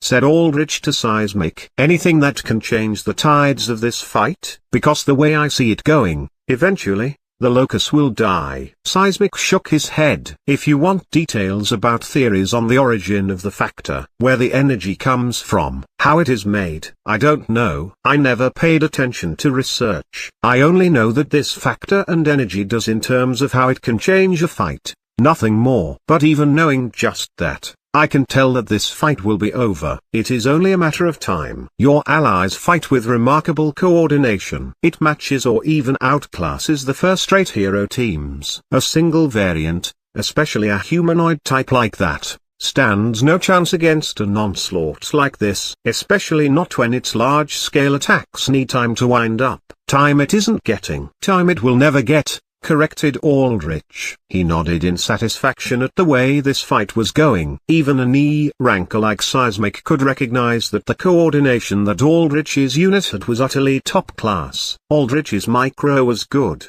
excellent, even, but that was not all of it. This was not just the game where his units were just, well, units. They had their own minds and ways of doing things. And his units did not know each other. They had not trained together. They had not taken the time to learn each other's attack patterns and timings. Normally, this would be a hindrance. But Aldrich used this to his strengths. Aldrich could act as a middleman to make all of the coordination happen, the equivalent of years and years of training for a regular hero team, with just his mind. At the speed of thought, he could input soft commands to his units. These did not completely override their free will and turn them into robots that performed his order, but rather, once he inputted his command, his units used all their free will, all their combat experience and technique and everything that made them individuals in their own right, to perform his command to the absolute best of their own unique ways. Like this, Aldrich could control many units at a much higher efficiency rate than he did in the game, as in a way, it was like he was controlling an army of units with advanced AIS. Once he gave the command, his units could adjust and adapt on the fly to make his orders happen. It made Aldrich far more versatile and granted him much more safety, as if he made a mistake with his commands, his units could adjust for it on their own.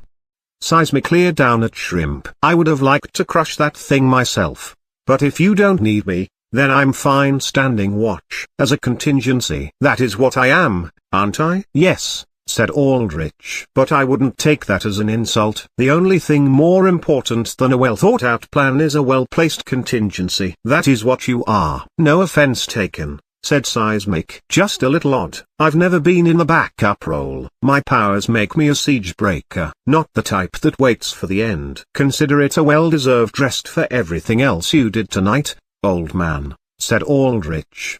I'm not that old, grumbled Seismic as he focused on the fight again. Aldrich was amused at Seismic's reaction. He had thought the man the perfect example of stoicism. But it looked like even the seasoned and serious Seismic had a soft spot after all. But then again, at the end of the day, he was human. Or rather, had been. That was when Aldrich felt a strange sensation of lightness swell up within him, deep inside his core. It was not from the chrysalis, that was still incubating inside of him, still feeding on his energy, but it came from a similar place within his soul. Crackles of green energy began to surge out of Aldrich's body, but he did not keep his attention on his units away even with this strange new development, constantly giving them soft commands when he could so that their coordination did not break down. New quest. Fell the great enemy obtained. Aldrich saw text pop up in the periphery of his vision. Text in glowing green font. This was not the usual text of his system. He immediately opened the quest details. When he opened the quest and read its details, he heard a voice ringing through his head. A familiar voice. A dignified and refined voice that held a strangely sultry, nearly seductive undertone to it. The voice of the Death Lord. It read out the text of the quest. Fell the great enemy. Testing.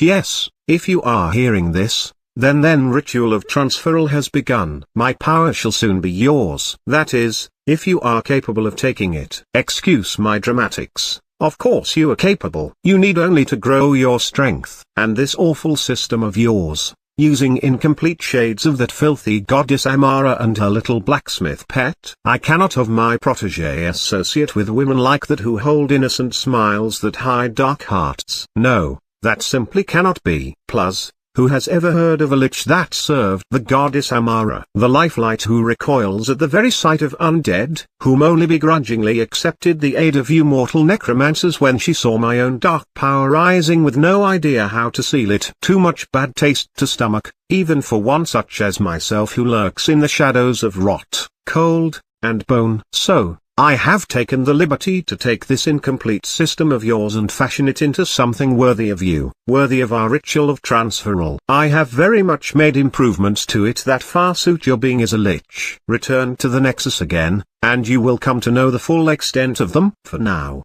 here is my first quest to you. If you are hearing this, then it is likely that you have encountered a great enemy. Fell it, and these rewards shall be yours to claim. 1x Trove of Dark Wisdom. 30 levels. Description. Through dark wisdom, a lich may ascend the undead underneath them into greater heights of strength. By granting dark wisdom to your undead, you may grant them additional levels, though there is a limit to the levels you can grant your undead, and none of your undead may exceed your own strength aside from your chosen.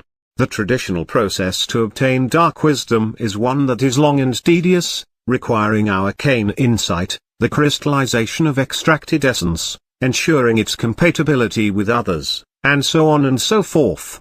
All too boring and time-consuming. So, I have streamlined the process. Simply complete my quests, and you shall receive dark wisdom. With that wisdom, ascend your legion. Nurture it. Let it become as great and feared as my 100 mortless legions. No, let it become greater even than that. 1x Frost-Hallowed War Scythe. Description. An old war piece of mine.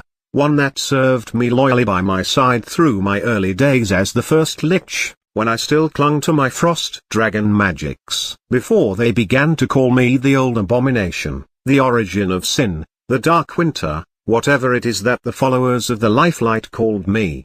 I treasured it dearly, but it has spent centuries gathering dust, and I cannot bear that its ever-hungry reaping blade no longer feeds upon lives.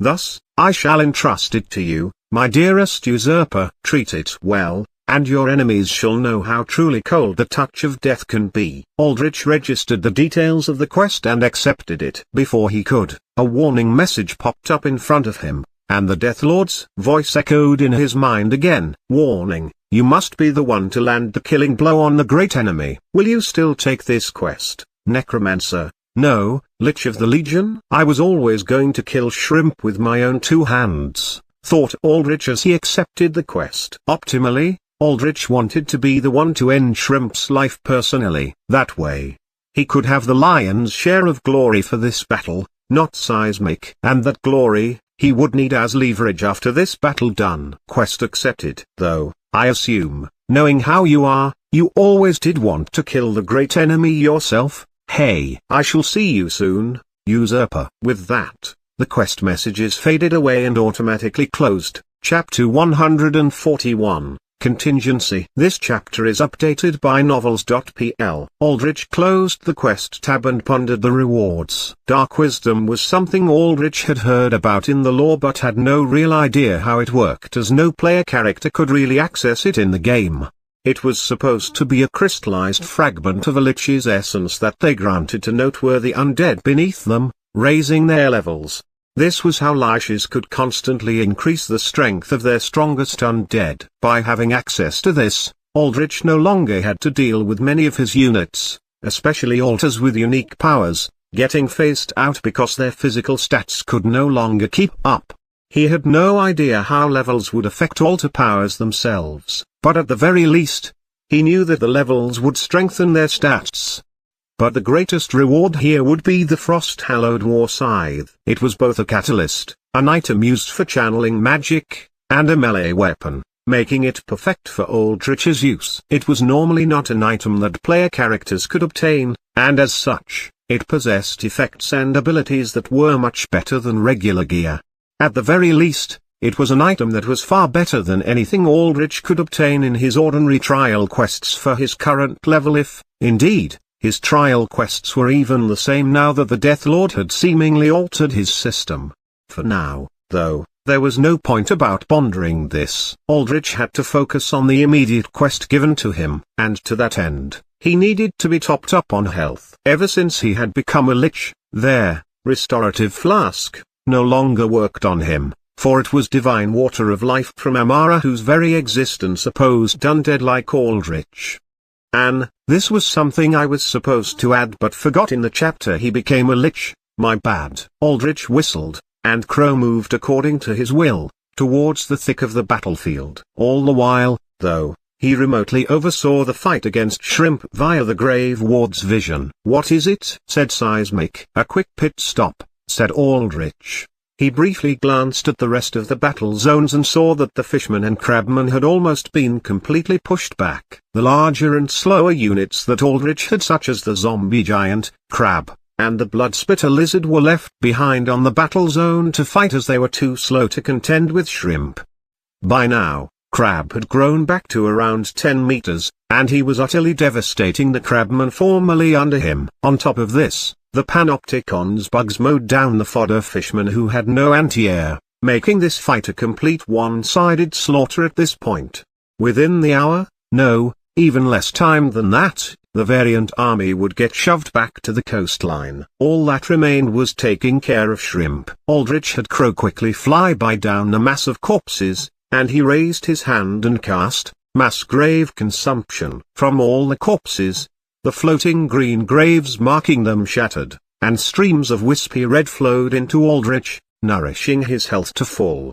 With that, Aldrich commanded Crow to get back over to the Shrimp fight. He wondered, though, as he stared down at the fight, whether he even needed all that extra health. Maybe, at the start of this night, this would have been a challenging quest. But, as Aldrich continued to watch and micro the fight unfolding beneath him, it was looking increasingly like that would not be all too challenging of a quest. Shrimp still had not recovered from the onslaught of attacks from Valera, Shiro's, the Death Wheel, and the Antlion's strong grounding effect. The Locust was still on the permanent defensive, unable to get in an attack or react to an attacker before getting hit in his blinder side. Valera's attacks, especially, were brutal. All of her punches were strong enough to imprint deep cracks into Shrimp's body, and the deeper the cracks were and the more damage he sustained, the sooner Chiros could use his expose veins, which required a unit to be below a certain health threshold. Expose veins would then show Shrimp's vitals, and these, Valera could target with her Slayer buff to instantly demolish body parts or even kill Shrimp outright. In fact, as Valera kept throwing out punch and kick and blow with a manic grin on her face, Aldrich figured the greatest threat to his quest's completion was Valera's bloodlust. Aldrich put a hand to his head. "Valera, make sure you try to keep that thing alive. Alive enough for me to land the final hit, but I'm fine with you breaking it to any point before that." "Of course, Master. The glory of this kill shall be yours." Valera yelled gleefully in Aldrich's mind as she used an opening made by Chiros to land a triple punch combo starting at Shrimp's stomach, moving on to his sternum, and then shattering his jaw entirely with a solid uppercut. Because of the Antlian's anti-flight field that grounded everyone, the uppercut did not send Shrimp flying, and instead amplified that energy into devastating effect into Shrimp's head. Aldrich did not know if Shrimp had a humanoid nervous system, but if he did, that hit would have definitely rattled his brain or pulped it outright with the concentrated shockwave of the punch. Shrimp held on, however, even as his broken jaw hung loose from his mouth, pooling blue blood from it liberally. The locust shoved Valera backwards, desperately only to meet the death wheel crashing into his side, driving him into Chiros, who unleashed a scarlet dance, earth-sundering. This consisted of Chiros momentarily explosively igniting his blood, causing it to sputter out of his body in petal-shaped patterns that burnt up rapidly in the air. This gave the Crimson Knight a huge boost of strength and speed in exchange for a sizable health cost to unleash a powerful overhead swing that slammed Shrimp into the ground in a shower of shattered earth. The small crater around Shrimp then quickly turned into quicksand as the Antlian adjusted its position to continue trapping Shrimp. "Maybe I should go in now," thought Aldrich, thinking that Shrimp was on his last legs. The locust's shell armor had thoroughly been cracked, with good chunks completely broken off to reveal teal green and blue flesh beneath that bled from tears and cuts and swelled with bruises. Shrimp looked utterly and thoroughly broken. Jaw shattered, one eye still missing, bleeding everywhere, bruises everywhere. He even stood shakily, wobbling as the accumulated damage likely tore muscles and broke bones and perhaps even damaged his head, stopping him from functioning properly. It was as if at any given moment, Shrimp could take one unlucky hit and die right then and there. But just as Aldrich thought this, the situation changed. Valera rushed in to kick Shrimp's side while he laid down, but at that moment, a flash of white burst around Shrimp from the ravaged ground, pooling upwards through the cracks like a geyser. He immediately stood up with the speed and energy he had only exhibited at the start of this fight, before he had taken all this damage, and instantly clicked back his piston fist. The blue and green energy stripes around his fist lit up halfway, like energy bars filling, but stopped at that halfway point. He then unleashed his energy punch right into Valera. Valera, caught by surprise, guarded the hit with her arms, but she was still sent flying far back with an explosive burst of bright blue, ocean wave patterned energy. That energy wave, despite being much smaller than Shrimp's full power one, still carried enough power and weight behind it that Valera had to keep guarding against it while she was pushed back, taking her out of the fight for some time. "Another change," said Seismic, his voice urgent now. He uncrossed his arms and clenched his fists, the veins in his arms starting to show as he channeled his own power. "It's learned how to use its energy punches faster, and on top of that, it's been healed," said Aldrich as he saw that when the white aura of energy faded, showing that Shrimp had healed almost half of his total injuries. "I thought you said the antique factor didn't work so long as they were kept under pressure." Seismic's jaw set. "Normally, yes. I don't know what's going on now. This hasn't happened before." With Valera, the main tank and heavy hitter, pushed away, Shrimp used a renewed charge of its burst to immediately dash towards the death wheel and grab it before smashing it in half over his knee. He then tossed the wheel halves far away. Chiros readied to rush in as well, and from the skies, Ace readied to fly down to try and salvage the situation, but Aldrich commanded both of them to stop. "Do not panic attack," said Aldrich firmly. "Hold your positions." This fight was starting to feel increasingly like Aldrich was the villain fighting a protagonist who pulled out random power-up after power-up. But Aldrich remained calm. In the face of constant change, the worst thing to do was get dragged into its pace. This, he had learned through the game when fighting bosses with second or even third phases, in dungeons or areas with traps and sudden ambushes. Against change, the greatest weapon one could wield was not a powerful weapon or sturdy armor, but the steadiness of calm. Shiro's and Ace stopped, and Shrimp, seeing them not moving, aimed its gaze downwards, towards the quicksand, where underneath, the antlion was trapping it. It began to raise its fist into the air. "I'm going," said Seismic. "No, I have another contingency," said Aldrich. Seismic gazed at Aldrich with a questioning look. "I thought I was the contingency. What else do you have?" "Me," Aldrich said simply as he leapt down from Grow's back. Chapter 142, All Out. This chapter is updated by novels.pl. As Aldrich fell through the air, the winds whistling past him, he clasped his hands together with a metallic clang. Coils of ghostly green energy formed between them, and when he separated his hands, twin, death bolts, were formed and ready to go, swirling in spherical orbs in his palms. About halfway before Aldrich hit the ground, high up enough in the air where Shrimp looked like he could hit in Aldrich's palm, he fired off his 2 death bolts, one after the other. Twin helical bolts of green death energy spiraled out from Aldrich like cannonballs, rapidly descending down to smash into Shrimp's back before the locust could punch down and destroy the antlion with a shockwave. An explosion of green energy erupted around Shrimp, and Shrimp staggered forwards before whirling around to face Aldrich, his antennae twitching as he glared at Aldrich with his 2 radiant, iridescent rainbow eyes. As expected, Death Bolt was little more than a spammable projectile attack against strong units like Shrimp, especially considering his enormous durability counted as vitality that made the instant death effect of Death Bolt useless. Still, the concussive force that the explosive Death Bolts possessed was easily on par with artillery shots. But artillery shots were not going to cut it here. If Valera's punches, blows that could match Aldrich's Death Bolt, at their weakest, had difficulty smashing through Shrimp's shell, then Aldrich's Death Bolts had no hope of landing a decisive final blow, especially if Shrimp could spontaneously heal again. What they were useful for, however, was keeping Shrimp busy. Shrimp saw Aldrich and instantly began to charge towards him with pure hatred seething in his eyes. "You must kill you." Aldrich immediately noted that Shrimp's bloodlust against Aldrich was incredibly targeted, far more so than it had been against anyone else, indicating that for some reason, Aldrich drew Shrimp's aggro much better than anyone else. Any ordinary person seeing Shrimp, the locus of an entire variant army, a monster capable of leveling an entire city if left alone, charging towards them in sheer hatred, shrugging off a barrage of explosions like they were just a rough breeze, would have cowered in fear.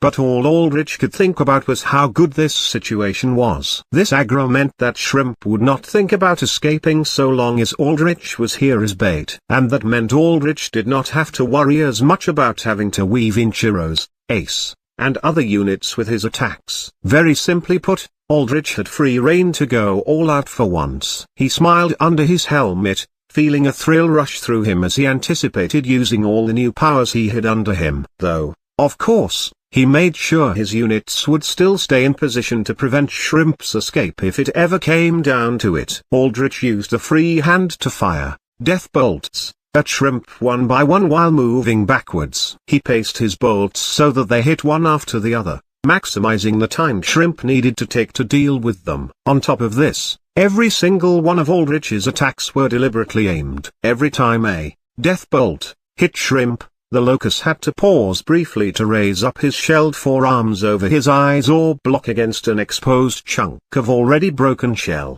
This was kiting, a game mechanic in which a character, often a ranged one, danced around the edge of a shorter enemy's range chasing them, leading them on like a kite on a string. All the while, projectiles rained down on the chaser. This was a mechanic Aldrich was intimately familiar with, for Legion necromancers, unlike shattered bone necromancers, had no strong means to secure themselves in close combat. Keeping distance was key. Aldrich bought himself time with his kiting, during which, he had his zombie giant begin throwing key units Aldrich's way. He also used, create greater undead, first ring, to summon a skeleton assassin. Aldrich put a hand on the purple hooded skeleton's skull and said simply, "Go." The skeleton assassin nodded at Aldrich before fading away into shadows that quickly turned invisible. "You keep running." Shrimp shrugged off one more death bolt, before its entire body covered in a bright green aura of crackling arcs. "I catch you now." Shrimp was about to use Burst to instantly close the distance to Aldrich. Aldrich was prepared for this. He stomped his foot into the ground just as Shrimp appeared right in front of him in a flash of green energy arcs and sparks. Shrimp's fist was cocked back, ready to punch right into Aldrich's stomach, but at that moment, the ground shuddered. Huge stakes of bone erupted all around Aldrich, breaking apart the ground in loud cracks. Several bone stakes slammed into Shrimp's body from below. The impaling bone stakes mostly scraped by Shrimp's shell, scratching out sparks and shallow cuts, but the intention was never to skewer through the locus.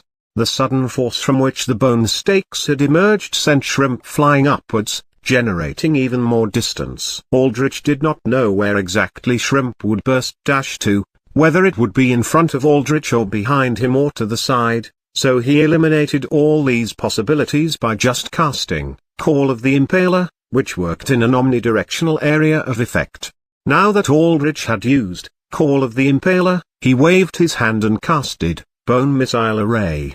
The huge bone stakes broke apart into shards that formed a large rotating circle, almost like a halo, above Aldrich's head. Shrimp would have broken the bone stakes apart with brute force anyway or simply charged through them. Like this, though, Aldrich could make use of the bones far better. Shrimp fell back down on the ground, but his burst aura had not faded yet. With the last remnants of it, the locust rushed towards Aldrich with teleportation-level speeds. Change stitching to giant muscles commanded Aldrich. "Your will is mine," said Volantis. It was time to test out whether Aldrich could fight in melee range at a high level. Aldrich's stony drake scales faded away, replacing instead with coils of grooved muscles covering his limbs and stretches of his chest. On top of this, he boosted himself with negative surge, hopping up his stats as much as possible. Hexagonal green patterns appeared around his body, reinforcing his stats. Shrimp appeared behind Aldrich,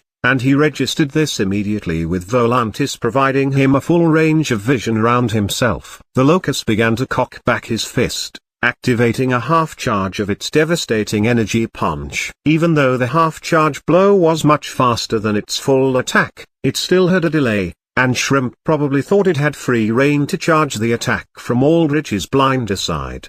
Aldrich immediately countered this by swiveling around and throwing out a powerful kick to Shrimp's side. Shrimp's eyes widened in surprise as Aldrich's muscle-padded, armored leg cracked shell before sending Shrimp flying to the side like a pinball. However, Shrimp did not get completely knocked down, pancaked to the ground like what a full force hit from Valera could do. The locust managed to break his fall by falling to a knee and skidded to a halt some distance away from Aldrich. Aldrich immediately followed up by sprinting towards Shrimp, not giving the creature a single moment to rest. Shards of bone around Aldrich's huge skeletal halo fired out like bullets, crashing and shattering against Shrimp's head. The locust closed his eyes and hunkered his head down to try and prevent his eyes from getting skewered out. Fast. And strong? Was all Shrimp managed to think in utter surprise before Aldrich planted a solid punch into Shrimp's jaw. Chapter 143, Bear Witness. This chapter is updated by novels.pl. Aldrich felt solid impact from his punch against Shrimp's jaw. Shrimp's jaw had healed, but not entirely, and there were still fault line cracks around the powerful shell armor from Valera's previous uppercut. Once more, the shell plating shattered as the force of Aldrich's punch sent the locust's head whipping to the side in a gust of wind. He did not, however, manage to fully break the variant's jaw with that hit, giving Aldrich a gauge on how strong he was at his peak. With giant muscles stitched on and negative surge, Aldrich estimated he reached the low to mid-end of Valera's monstrous strength. Not too bad considering Aldrich was spec'd almost entirely as a mage. Shrimp's eyes widened from the impact as he spat out blood from beneath his helmet of shell. His arms hung low at his sides, indicating that the hit had temporarily staggered the monster. With Shrimp momentarily stunned, Aldrich took this opportunity to grab the creature's arm, turned around, and then performed an over-the-shoulder throw that slammed Shrimp down with a cratering impact. A sound like an explosion cracked through the air from the full-force throw. Gah! Shrimp let out in pain as the air knocked out of his back in a spatter of blood surrounded by driven-up rock chunks. Aldrich did not let Shrimp recover at all. He kept a hold on Shrimp's arm and then used his foot to stomp on the creature's free hand, pinning both the locust's limbs from guarding his face. Simultaneously, he fired spikes of bone from his skeletal halo, aiming to pierce straight through Shrimp's eyes and into his brain. Aldrich did not know if Shrimp had a normal humanoid brain, but the fact that jaw strikes and head trauma rattled the being indicated that at the very least, some form of motor control lay in the head. Now, like a surgeon on an operating table, Aldrich would excise it. The bone shards, each individually almost half a meter long, flew down into Shrimp's eyes and skewered right through them. The disgusting squelching sound of soft, squishy ocular material shredding apart filled the air as bloody streams spurted out from two huge bone spikes embedded through Shrimp's eye sockets. Shrimp loosed a bestial scream of pain as he writhed around with all his might, but Aldrich held on to the creature's arms firmly, all the while willing his bone spikes to drive in further and further, aiming to pierce outright through the other end of the beast's head. Shrimp's scream, however, shook the ground with supernatural force, and all of a sudden, huge amounts of energy began to build up around Shrimp, forming into his signature bright green burst aura. There was something different about this energy build-up. The way it suddenly flared up, the chaotic patterns of the raging, crackling energy, it all signaled danger to Aldrich. Trusting his instincts, he immediately jumped away, and not a moment later, an enormous explosion of green energy rocked outwards. Aldrich was barely caught at the end of the energy nova, and his death essence barrier tanked all the damage. The shockwave, however, did send him flying backwards at high speeds. He flipped in the air to get back onto his feet and planted them into the ground, driving up rock as he skidded himself to a halt, smoky trails of high friction rising from under his black and red greaves. Immediately, Volantis outlined Shrimp's presence underneath the smoke cloud generated from Shrimp's energy outburst. Shrimp had evolved another power. No, to be more accurate, the locust had learned how to use its burst energy build-up and detonate it instead of simply using it to enhance its physical stats. Hurts. It hurts so much, Shrimp muttered as he reached into his bloody blue eye sockets and took out the two bone spikes lodged in them. Pain should be the least of your worries, said Aldrich as he aimed his right hand towards Shrimp. Volantis, it's time to test you out. Show me your worth. Understood. Organ stitching. Banshee's scream. Aldrich's right hand glowed purple before flesh emerged from it in rippling, pulsating grey polyps that morphed into the shape of an oversized owl's skull with distinctively black beak. In the place of feathers, there was a long, ragged mess of wiry white and grey hair, flowing down from the skull's head that looked like it belonged to an elderly woman. Twin points of spectral purple light shone deep within the large voids of the owl skull's sockets. Aldrich thrust the skull out towards Shrimp, and the skull's beak opened up and unleashed a shrill, haunting scream that pierced through the night. Waves of blurry sonic force radiated out from the open beak as a beam of sound energy shot outwards, crashing right into Shrimp. Sound waves rippled by Shrimp, and as they did, they cracked and chipped at the creature's armor. The ground behind Shrimp, where the sound waves also struck, broke apart as if someone had taken a high-powered mesh drill to it. This was their Banshee's scream, a powerful ranged attack that instantly killed weak units. However, even if it did not immediately color life, it was incredibly strong on its own merit to the point where the instant death effect was simply the cherry on top of a long list of perks. The sonic beam, as long as it was channeled, stunned any unit that it hit, ensuring they took the full brunt of the attack. This also rapidly built up their curse status effect that, when fully stacked, caused the afflicted unit to continually suffer damage over time as long as they kept taking damage.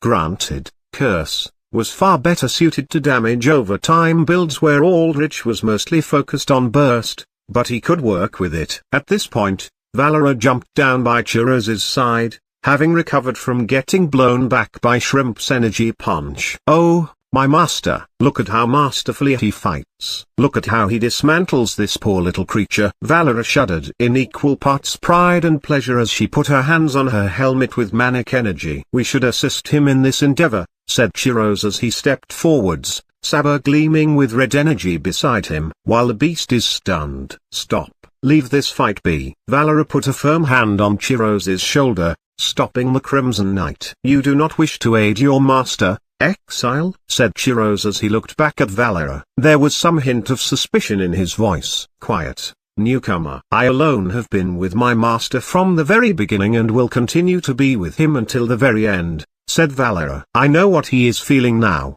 Despite how calm he usually is, there is a side to him that craves the fight, the challenge. And I can see that very feeling painted all over his smile now." "Do not disturb him." "Smile? I cannot see anything beneath that helm," said Chiroz. "You do not understand," said Valera. "I do not see his smile. His desires. I feel them." "That is the difference between you and I, newcomer."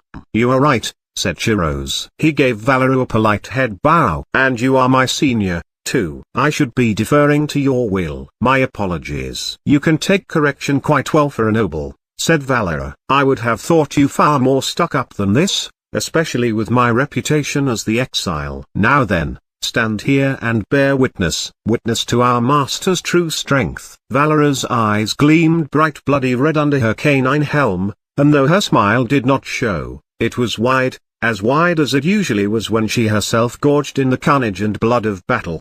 Because seeing her master shine got her just as excited as ripping and tearing with her own two hands. That was how very much she valued her master. Because he is just getting started. Chapter 144, Observation. This chapter is updated by novels.pl. In an unknown location in Earth's upper atmosphere a powerfully built man who looked like he could have been a bodybuilder stood tall with his hands clasped behind his back.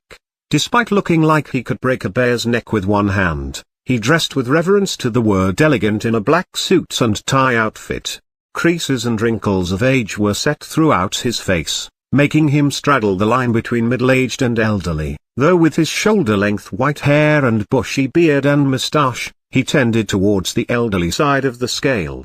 Most notable about his appearance, however, were his eyes. They were like two black voids completely lacking pupils, filled in with solid darkness. These strange eyes gazed forward at several large holographic screens all showing scenes of carnage wrought by variant attacks across the entire world.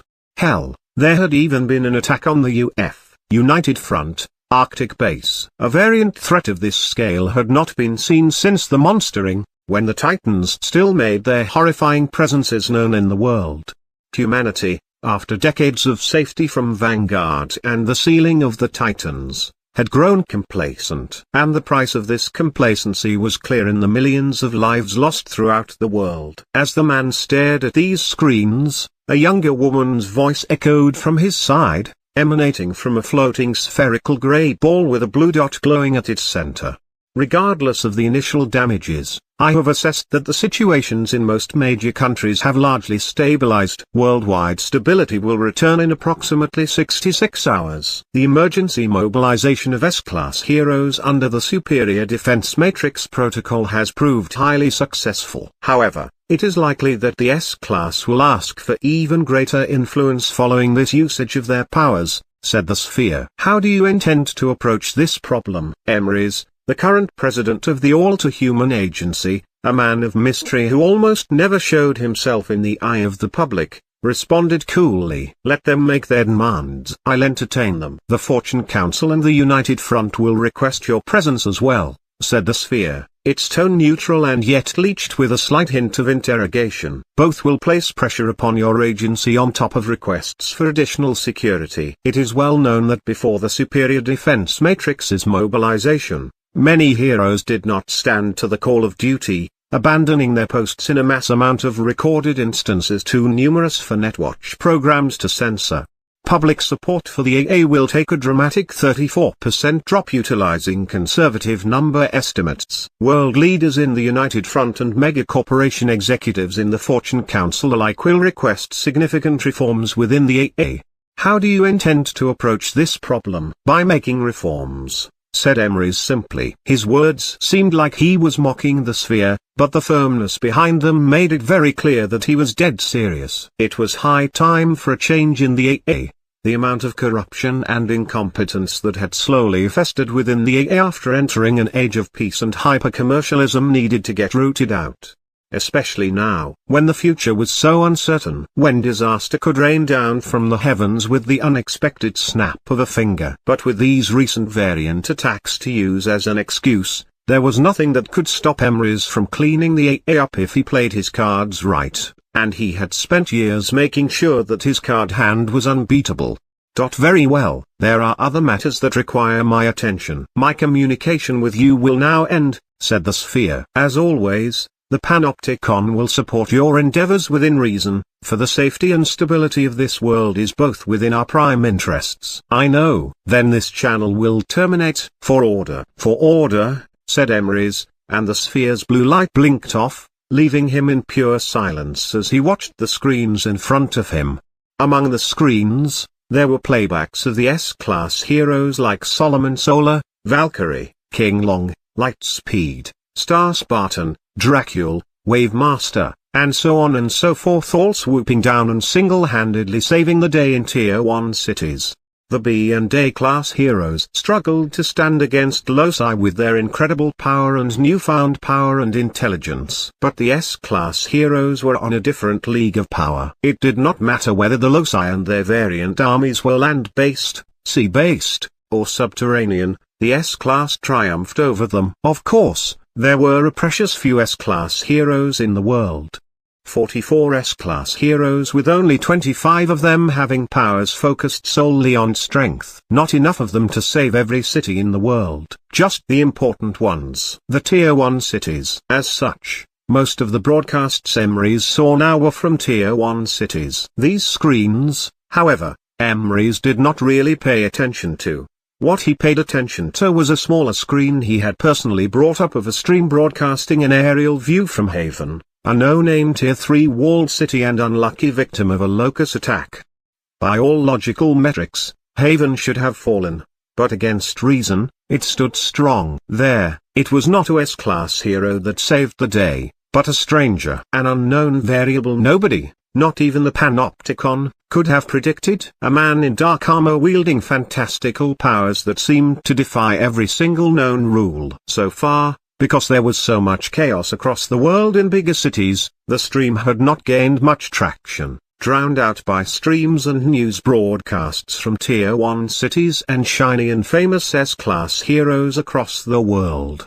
Even afterwards, it was very likely that few people would believe everything recorded on that stream. It was simply too ridiculous. A man raising the dead, controlling variants, leading a personal army on par with large-scale hero teams, and holding considerable personal power on top of all that. Nobody would believe it, even with video evidence.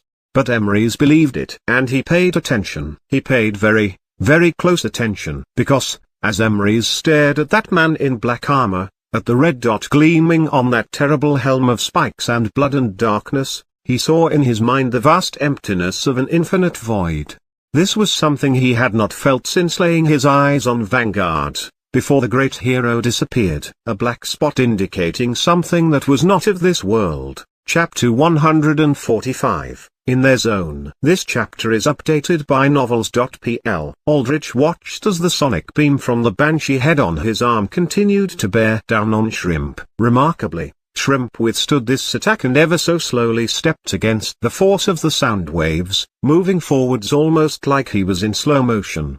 There were cracks all over the Locust's shell armor, but none too deep. The injuries came from Shrimp's orifices. His gouged-out eyes squirted blood, as did his nose and his open cuts where the sonic waves hit the hardest. And yet despite all that, Shrimp continued not backwards, not sideways to try and evade the beam, but forwards to try and hunt down Aldrich. In response to this aggression from the strongest foe that Aldrich had ever faced, all Aldrich did was smile. Aldrich smiled under his helm of dark metal and bone and blood, so nobody could see that uncharacteristic expression. He was never an expressive person, but whenever he got into what he called the zone, he could not help but feel pure thrill. Any hardcore gamer knew what this feeling was. They felt it during those moments where it was now or never. Do or die, win or lose. That special zone of what felt like contradictions, of both intensity and calm, focus and excitement, where your eyes were glued to the screen in unblinking vigil while your heart raced a million miles a minute, where your hands could shake at the controls but still perform at their absolute best. What often pushed Aldrich into the zone were intense fights, usually boss fights, not the clean fights where he could plan everything out beforehand with research and dismantle the enemy with easy precision. That had its own satisfaction to it, granted, but oftentimes, there was not enough of a challenge there to really move Aldrich into the zone. No, what pushed Aldrich into the zone was unpredictability. Chaos. Because as much as Aldrich hated chaos, he felt no greater rush than to triumph over it. And here, standing against a boss-level monster with an unpredictable moveset, with the goal of landing a killing blow on it himself, Aldrich stepped into that special zone for the first time. Shrimp stopped abruptly as spat out a burst of blood from its mouth as the curse status effect manifested on it. He dropped to a knee weakly as the sonic scream started to taper off, the banshee head reaching the end of its channeling time. A spiked black debuff circle appeared around Shrimp, followed by eerie dark flames that danced all around its body, dealing damage directly to its life force. As long as Aldrich kept putting direct damage on Shrimp, the flames would continue burning. It would have been nice for Aldrich's Mist of Undeath to proc curse as well, but unfortunately, only direct damage counted for the flames. And on top of that, his Mist of Undeath only worked to a 60% max health threshold for strong enemies. Volantis, switch stitchings, said Aldrich. Switch to your strongest and don't hold back. Shall I switch to the profane hand? Said Volantis, the hand of the blood god. Volantis' strongest stitching that guaranteed insane damage or a flat-out instant kill if it made contact. Aldrich, however, did not want to use that now. He wanted to save a few trump cards for later, and the Hand of the Blood God was one of them. This was not to mention that the Hand of the Blood God was a risky move in of itself. Volantis normally had it when he was level 80, not level 40 like now. There was no telling how severe the drawbacks would be for using such a powerful stitching number. Just a step below that, said Aldrich. Your will is mine, yet I must tell you that I cannot switch immediately, said Volantis. Not after wielding a stitching of high caliber like the head of the Banshee. I know your cooldowns. Just be prepared, said Aldrich as he kept his eyes focused on Shrimp. Volantis meanwhile continued feeding Aldrich information about Shrimp via his helmet. In his vision, he could see fluctuations of energy that Volantis marked around Shrimp that could give Aldrich a heads up whenever the creature built up power for one of its abilities. Not to mention that Volantis also had full vision around himself and a capable mind of his own. The feeling was very much like wearing a combat suit with a high-class AI. What of the beast now? Questioned Volantis. You are stuck with this Banshee's head until I am ready to switch this form of mine, and with its scream used. It is little more than excess weight. If the creature seeks to strike now, you will lack the sturdiness and might to repel it. As if to prove Volantis' point, Shrimp immediately started to recover from the sonic beating he had suffered. He got up from its knee and shakily stood up, his twin glowing antennae twitching as they located Aldrich as the creature's eyes were completely obliterated at this point.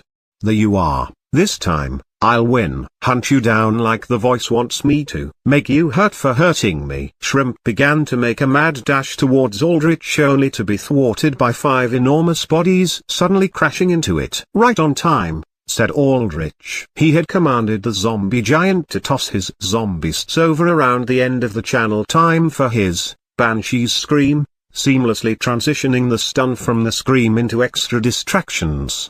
The zombeasts, huge monstrosities that could easily rip a man in half with their jaws, began to savagely roar and growl as they used all their chimeric body parts to maul Shrimp. A shark's jaw bit down on Shrimp's arm. A scorpion's stinger beat against his neck, trying to pierce through the shell. Thick serpentine coils rolled around Shrimp's torso, trying to crush it with force. Lion claws screeched against the locust's face. It was as if the entire animal kingdom had risen up against Shrimp. But what use were mere beasts against a monster? Weak, said Shrimp as he flexed his arms out, immediately breaking out of the python hold while flinging the shark-headed zombieast away from his arm. To be expected. Their zombeasts were level 15, and Shrimp could go toe-to-toe with the level 45 Valora in brute force. The beasts stood no chance here. Then how about this? Aldrich snapped his fingers and chanted. Burning agony. Their zombeasts all spontaneously combusted into flame as their blood forcibly ripped out their bodies into clouds that ignited. They howled, roared, growled, and clicked mandibles in sheer aggression as they redoubled their efforts to attack Shrimp. This time, they were much, much stronger.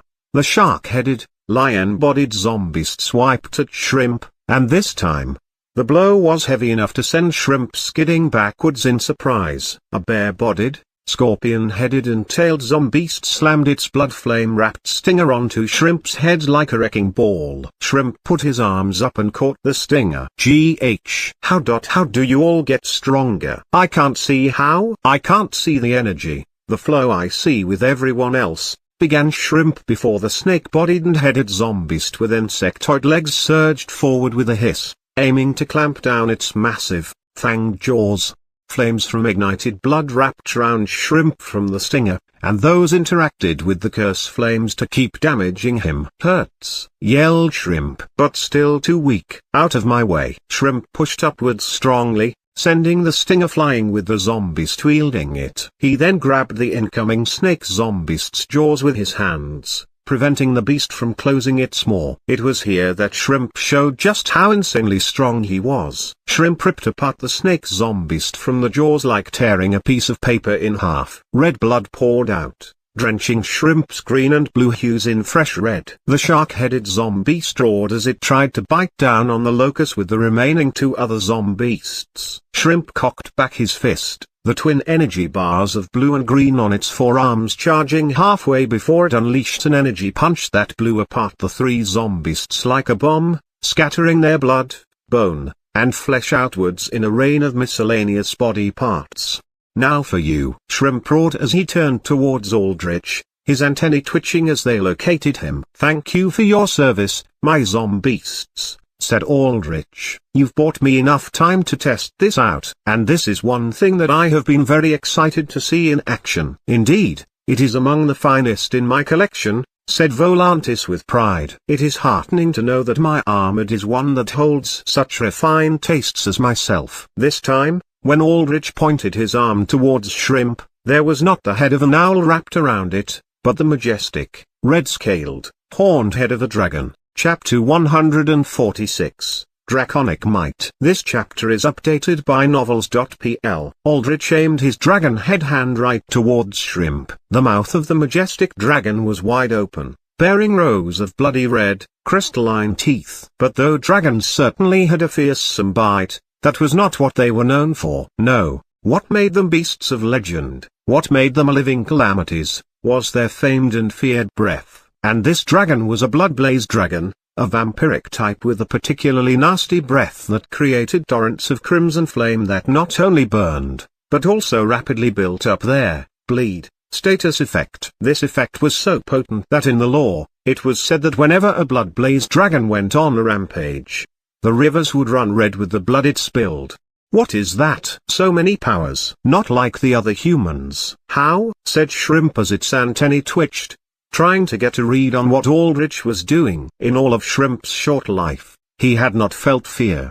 He knew the destiny he was born to. Both his mother and the voice had told him to wipe out the humans. And he knew that as king, it was his given duty to do so. For that purpose, Shrimp had suffered and struggled, facing pain and strong enemy after enemy.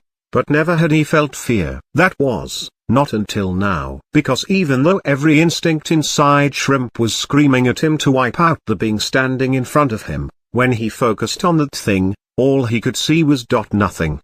Emptiness. And that made him scared. Like he was a child staring into a deep, dark shadow ready to swallow him without a chance of ever escaping. What is this, you say? Well, this is another experiment. Let's see if you can last through it, my valued test subject, declared Aldrich as he willed the dragon to fire its blood-fire breath.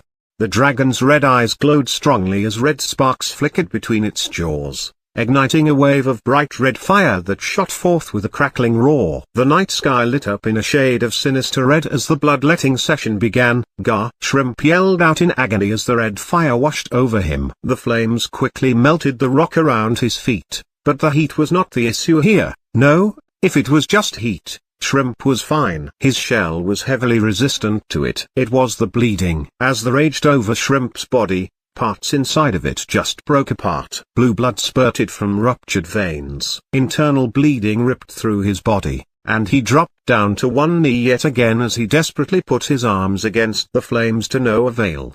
With a sickening sound, Shrimp vomited out a chunk of blood from both his mouth and his eye sockets that rapidly evaporated in the heat of the fire. This compounded on top of the cursed flames that continually sapped Shrimp's life force. "Is this it?" muttered Aldrich, feeling a minor sense of disappointment. No, it was remarkable that Shrimp had been able to fight this long against an entire army by himself in the first place, even if that had required constant evolutions and sudden power-ups. Aldrich was just feeling disappointed because things would end like this when he had just started to get into the zone, when he had just gotten the chance to really go all out with all his new powers. In response to Aldrich, Shrimp tried to move to the side, but his other leg collapsed, causing him to fall down on both knees as blood continued to spurt from every open wound in his body. Shrimp's energy surged around it in a burst again, shimmering in a bright green aura, but the aura chaotically broke apart when another round of bleeding forced Shrimp to cough out a chunk of blood. Even if Shrimp had successfully used Burst, Aldrich was ready for it. But with that burst getting disrupted, with all that built-up energy fading away, Shrimp was done for, doomed to perish in an inferno kindled by his very own blood and life force. Shrimp weakly waved his hands towards Aldrich, even though the locust was so far away. This was not a real attempt to attack Aldrich. It was a final, desperate attempt to reach out born from the imminent approach of death. Shrimp managed to slowly crawl towards Aldrich for a few seconds, blood spurting from all of his wounds, but after those seconds, it was obvious the end was in sight. And while Aldrich focused on Shrimp's end, there were others that focused on him. Within the havens, heroes, police, and civilians alike all crowded together on whatever devices and screens they could, watching the fight between their black-armored savior and the locust with bated breath and wide eyes. Technos had rigged a massive advertising hollow board at the city center square to link with the stream that showed the fight, and here, the biggest crowd of people thronged together to watch.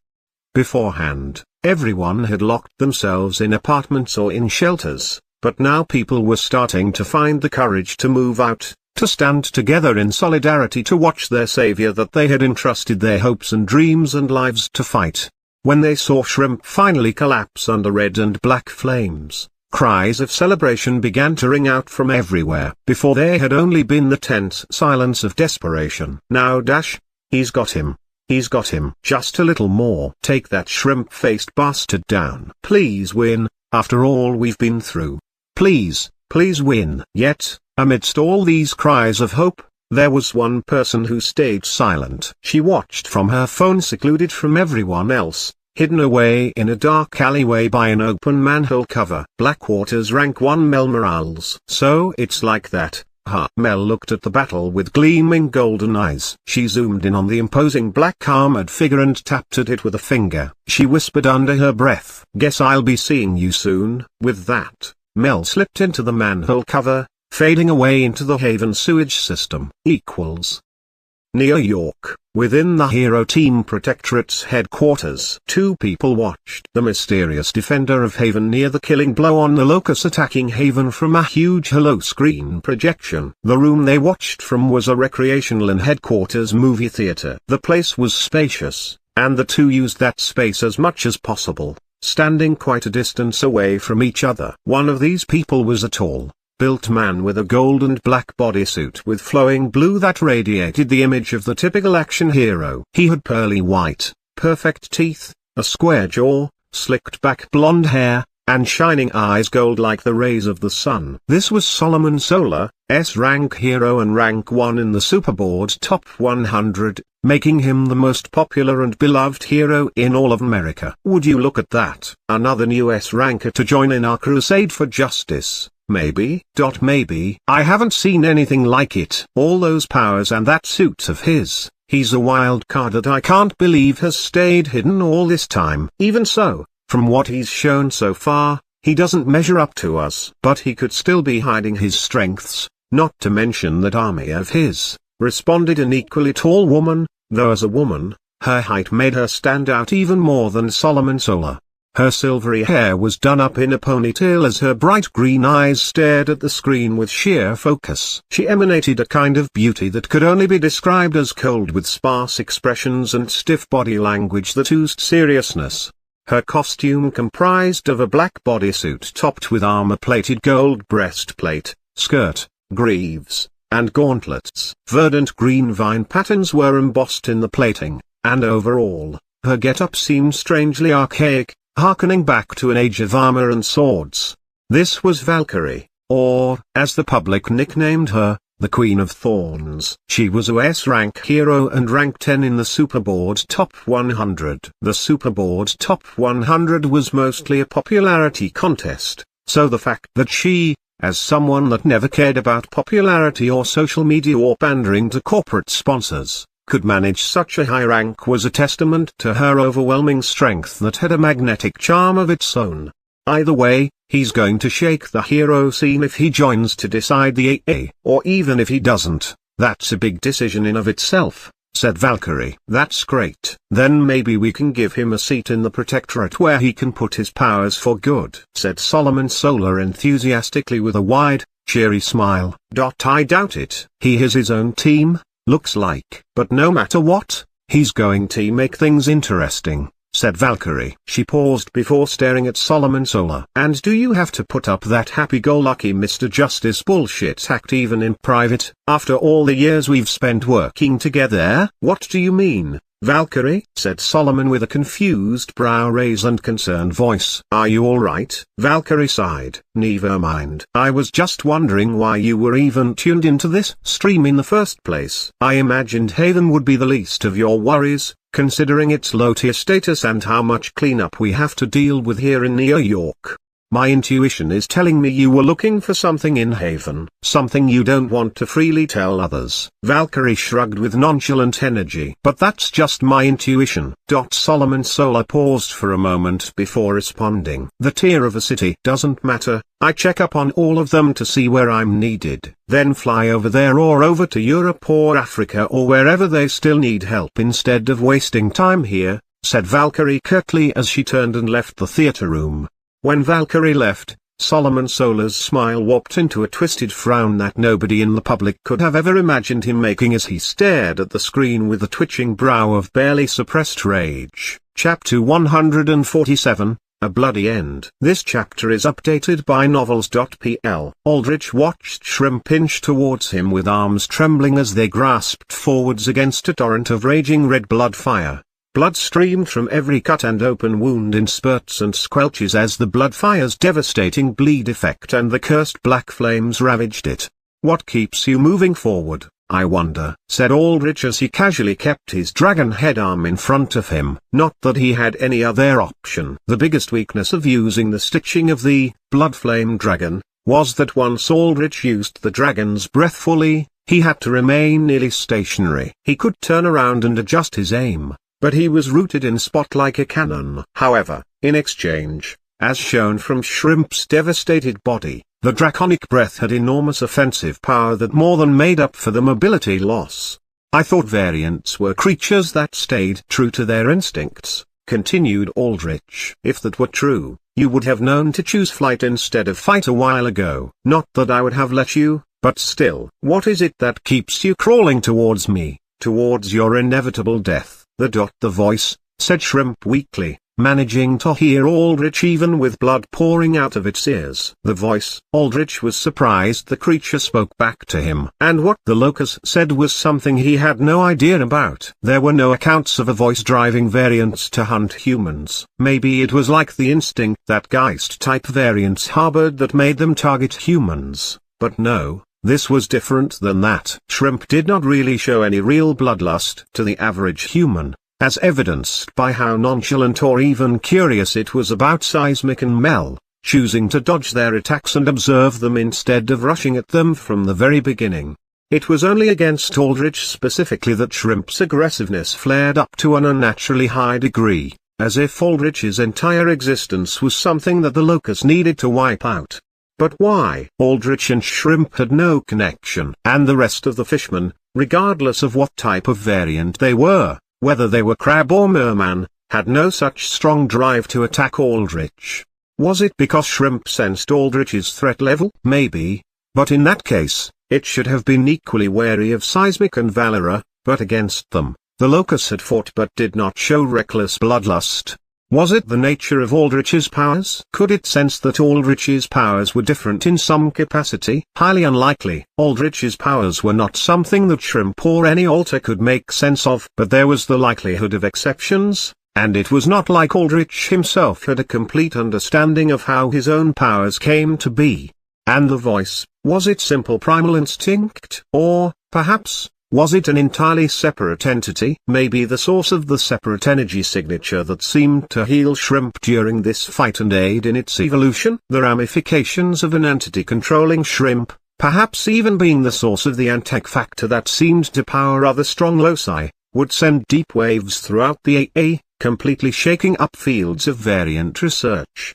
At the end of the day, though, there were no clear answers. Aldrich briefly pondered whether to entertain talking to Shrimp to get more insight. But he was in no mood to interrogate it. Shrimp was far too dangerous for that, and at any given moment, it might receive another power boost and extend this fight. It was far safer to end this fight and get answers from Shrimp when the creature became a loyal part of his legion. Whatever it is that's making you step forward against me, said Aldrich. It doesn't matter. Aldrich placed his other hand on the base of the dragon head like he was stabilizing the recoil of a cannon shot. Volantis, it's time to end this, said Aldrich. I am in agreement, Armored. Let us free the precious bones from this creature's pained flesh prison, said Volantis. With that, Aldrich and Volantis both pumped in a chunk of magical energy into the dragon head.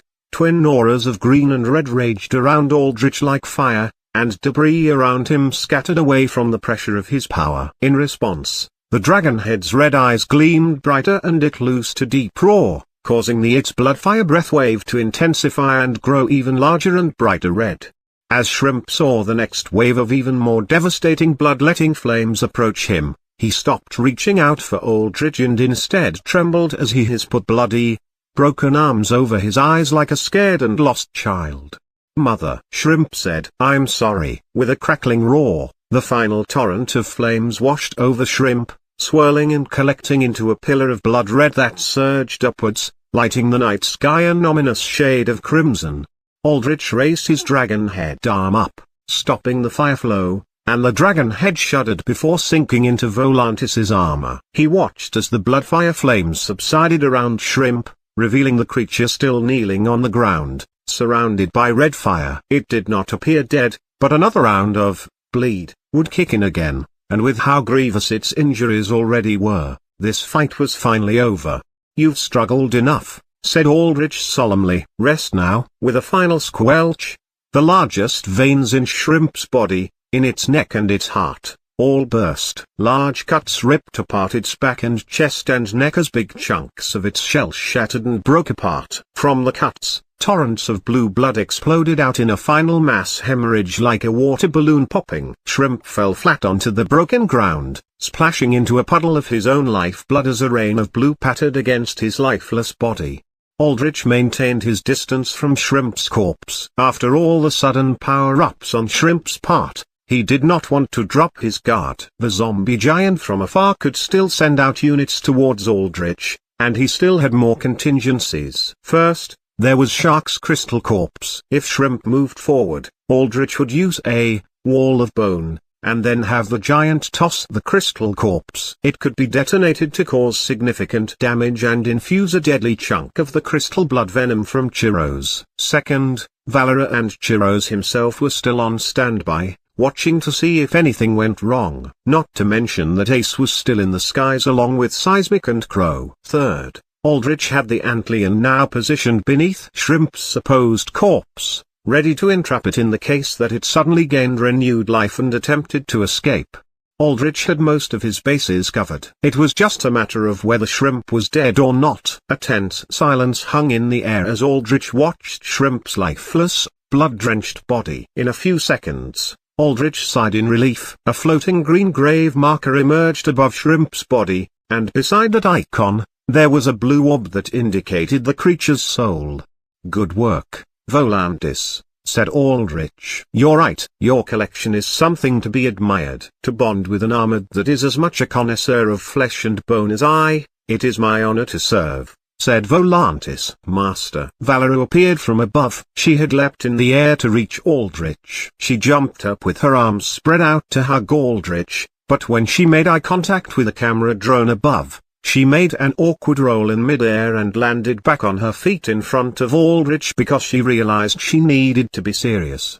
People were watching after all. She stood up, tried to pat dust off herself with a professional attitude, and coughed into her gauntleted fist before bowing to Aldrich. "That was excellent work, Master. Your fight will surely inspire the rest of your legion as it has inspired me." "There's not much of a fight left to inspire. With the locust gone, the variants are going to fall back to the ocean, if any of them even survive. This battle is over." "Still, a part of me does think it was a shame it couldn't last longer," said Aldrich as he stared down at Shrimp's corpse, at the first being that had been able to really get Aldrich fighting and thinking in the zone. Then again, though, Aldrich knew that he would not lack for fights like this in the future. With this, he had revealed himself to the world, and he was prepared to accept the consequences for that. No, he thought, not consequences, but rewards. Because if Aldrich played his hand right, he would gain all the power and influence he needed to establish himself. He knew that he would face questions and resistance, but he was prepared for it. And speaking of rewards, the greatest one of them all was lying right before Aldrich. Aldrich began to move towards Shrimp, ready to cast Raise Undead. Chapter 148, The Voice. This chapter is updated by novels.pl. When Aldrich moved towards Shrimp to raise the locus, those that watched him did so with bated breath. The crowds in Haven that had cheered and cried out in relief and joy when they saw Shrimp fall now stood in silence, wondering what would happen. Would the terrifying locust that once threatened their entire city come back to life as the many fishmen and variants had done?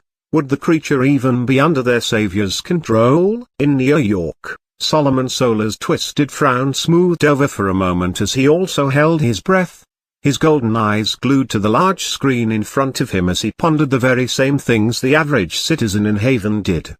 Would this no-name upstart in black armor actually tame a locust under his control? Nobody had ever been able to achieve anything remotely close to that. Much like the immensely powerful titans of the monstering that almost ended the entire world, there was something about loci that safeguarded them from a good number of powers. Their minds were impenetrable to all but the mightiest of psychics, and even among them, none could control a locus for very long. Locus corpses also could not be controlled fully intact. This was a fact that Solomon Solar was privy to as a S-rank hero who had insider information about the association and its more confidential research.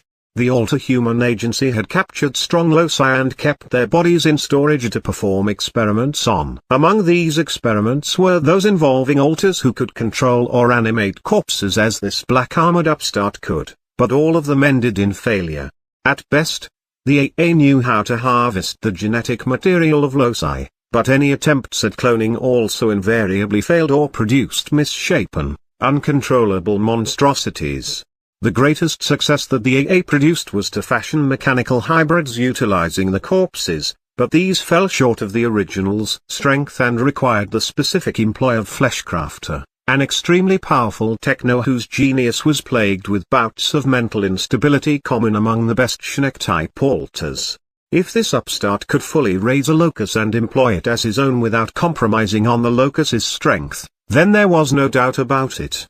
Whoever this man was, he was going to rise to be a superpower in the AA. Solomon Solar set his jaw in irritation. If that happened, that meant he had even more competition to deal with. Just when he thought his night could not get any worse. First, there had been the attack on New York from an army of Geists headed by a locus of definitive S-ranked strength. That had taken much of the night to settle. Then, when Solomon heard that Haven had been attacked, he had tried to contact Blackwater to make sure his asset Seth Solar had not been compromised. If Seth had been killed tonight, then Solomon had lost an asset worth an invaluable number of credits. But that and the competition that this upstart posed was actually the least of his worries. It was the fact that this upstart controlled Blackwater's students under him that deeply unsettled Solomon. That could only mean that Blackwater had been infiltrated and compromised somehow, the students either willingly following this man or killed and turned into puppets for him. And if Blackwater was compromised, Solomon Solar's connection to it, to Selene, the headmaster and mother to Seth, was at risk. If that happened, it would take a massive amount of effort for Solomon to smooth over the damage to his image. Granted, Solomon was funded extensively by the Dark Six, the largest criminal organizations in the world, and they could likely bury a reveal even of this scale to the public with their power and influence. But it would cost Solomon pile atop his already near bottomless debt to them. Solomon could not fly over there himself and see if things were fine. He was too public a figure to do that. That was why Selene, the headmaster and Seth's handler, was there in the first place. That was her goddamn job, to handle all the nasty criminal elements tied to Solomon so that there was no risk to him. So why the hell was she not taking any of his calls? Why were things going so wrong, so very quickly? From his viewing room, Emrys stared at the unknown man raise his hand towards the corpse of the locus. All other holographic screens that previously had shown world leaders or S&A class heroes fighting across the globe had been turned off, leaving just the screen showing the stream in Haven open. This was how important this stream was to Emrys, president of the Alter-Human Agency. More important than any other conflict in the world, than any world leader, than any mega-corporation CEO, than any hero, regardless of how high their rank was. What would happen, thought Emrys, if two black spots collided with each other? Whose power would triumph over the other? The only time a situation like this had ever occurred was in the beginning of the altering, when Vanguard and Zahak stood against each other in a clash that had carved its marks into both the depths of the planet and the memories of mankind. In the aftermath of that colossal conflict, it had been clear that the right one had won with Vanguard. Vanguard had steered humanity towards its survival to the best of his extraordinary abilities, and the golden age he had started, though now faded into near death, had been the foundation for mankind to rally their strength around.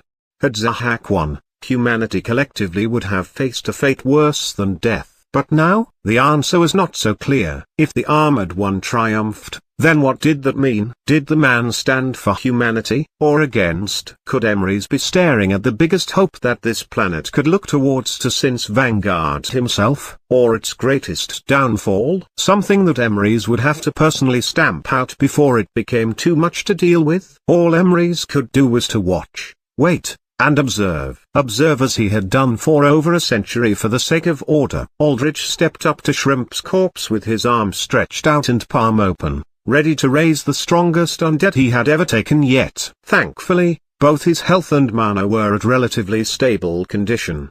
His health was still topped off due to his conservative no-hit playstyle, and his mana hovered at slightly below half. Very likely, this would be enough for Aldrich to fully raise Shrimp even with the drain that boss-level entities seemed to impose on him. "Serve," announced Aldrich. From his black and bone-gauntleted hand, a green silhouette of energy flashed. But nothing happened. Aldrich paused for a few seconds, waiting to see if it just took some time for the spell to cast. He had used it, that was for sure. He had felt his mana go down. Valera immediately picked up on this and stood right beside Aldrich, manifesting her huge cross shield in wariness. That was when Shrimp's corpse turned bright white. It happened so quickly that he had almost no time to react. Two of Shrimp's arms, the ones that held claws instead of fists, began to vibrate rapidly, and all throughout Shrimp's body, a massive buildup of energy occurred. The air around Shrimp began to distort heavily from this energy accumulation, concentrating particularly heavily around his claws. Shrimp's body turned so brilliantly white that it blinded everyone in the vicinity, emitting so much light that for a moment, to anyone nearby, it looked like the night had turned into day, as if the sun itself had dawned on the desolate, dark Quartz Zone. Aldrich made immediate move to evacuate from the vicinity. He had defensive maneuvers planned in the case that anything strange like this happened, and he executed them now. But just before he could put his thoughts into actions, something he could not have foreseen occurred. "This one is disappointed in you, kindred," a voice echoed from Shrimp's corpse. It was not Shrimp's own voice. No, it belonged to a woman's, though unlike any Aldrich had heard before. There was something about it that was distinctively inhuman in its tone and feeling. The voice was directed straight towards Aldrich, ringing only in the confines of his head like the telepathic communication he had between his units. When it spoke, its words took up only but a fraction of a moment, slowing down Aldrich's perception like time itself had slowed to a crawl. "To bear witness to a kindred for the first time only to see that you raise your precious, beyond given strength against your own is a disappointment. But no matter. If you do not know who the true enemy is, then you are an enemy of this one as well." Chapter 149, Survival. This chapter is updated by novels.pl. As Aldrich heard the voice ringing through his head, he suppressed the urge to ask questions. There was no doubt in his mind that this being was the voice that had driven Shrimp to fight Aldrich with such intense drive. But even if he had many questions about who this entity was, what its objectives were, what it meant by kindred, what it meant by the enemy, what was important above all was securing his own safety. The energy of that corpse swells to astronomical levels unbound by any semblance of order, said Volantis. It is reminiscent of an explosion, finished Aldrich. He instantly geared back into action. This voice was trying to wipe him out by luring him in with Shrimp's corpse and detonating it. A thoroughly petty and underhanded trick, but then again, who was Aldrich to complain about such a thing? No. He was the type of person to expect his enemy to play dirty because that was exactly how he operated. Aldrich had been ready from the start to expect that something out of his expectation might happen to threaten him. And because he had been mentally prepared, he could react faster than if he had gone in expecting to raise Shrimp's corpse without any repercussions.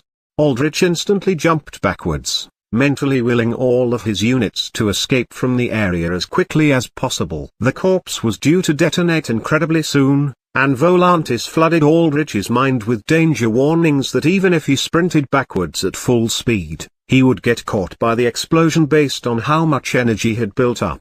In response, Aldrich casted Wall of Bone, while leaping away. Volantis reacted, changing his stitching from the Bloodflame Dragon's head into the Stony Drake scales, judging that if Aldrich would get clipped by the explosion, it was better to weather the damage as effectively possible than to try and manifest wings to get away. The ground before the corpse broke apart as a thick mound of bones rose up near instantly, forming into a powerful reinforced wall of clobbered together bones, some small, some giant, some human, some monstrous, that looked sturdy enough to withstand a full barrage even from someone like Valera. Wall of Bone was an incredibly useful defensive tool not just for the strength of the wall, but because of the speed of its responsiveness. Its manifestation was essentially instant, allowing competent casters to block incoming attacks as soon as they reacted to them. On top of this, Valera automatically got to work defending Aldrich. She, as an expert warrior, knew without Aldrich telling her anything that this situation needed her defense now more so than ever. Valera stood behind the wall of skeletal mass and slammed her shield down, casting her strongest area of effect defensive skill called Third Gate of Noctis. The shield turned completely black, so dark and devoid of light that it stood out almost like a tear in reality. From there, shadows poured out, flickering as they shaped themselves into an enormous castle gate over a dozen meters tall. Their third gate of Noctis was a part of a series of spells unique only to Knights of the Midnight Order, an alliance of night-dwelling demi-humans in Elden World. Noctis was the living shadow city upon which the Midnight Order's knights were trained, and it was said that all anointed knights of the Order drank in a shard of the city itself, harnessing its power. In the Elden World game, Noctis had not been breached for 5,000 years, with its walls only crumbling at the very end of the game when a trio of immensely powerful dark angels dropped an enormous meteorite capable of razing an entire country on the fortress. Valera, however, could only shape one gate of the fortress at her current level, and that also took time to fully set up. The shadowy mass emanating from her shield took the vague form of a gate surrounded by segments of wall, but it needed more time to stabilize into a proper, solid structure. Before that happened, Shrimp's corpse detonated when its rapidly oscillating, energy-building claws snapped together. A bright, blinding white and orange wave of energy strands blasted out from Shrimp's corpse like a solar flare. No, it literally was exactly like a solar flare. Anyone staring at this that did not have augmented eyes would have been instantly blinded. The ground beneath Shrimp's corpse instantly liquefied molten, then evaporated into bubbles. When the solar wave crashed into Aldrich's bone wall, it completely melted through the wall without facing any resistance. Valera stood firm against this wave of incoming devastation with her shield firmly poised in front of her, willing to give her all and everything to defend Aldrich.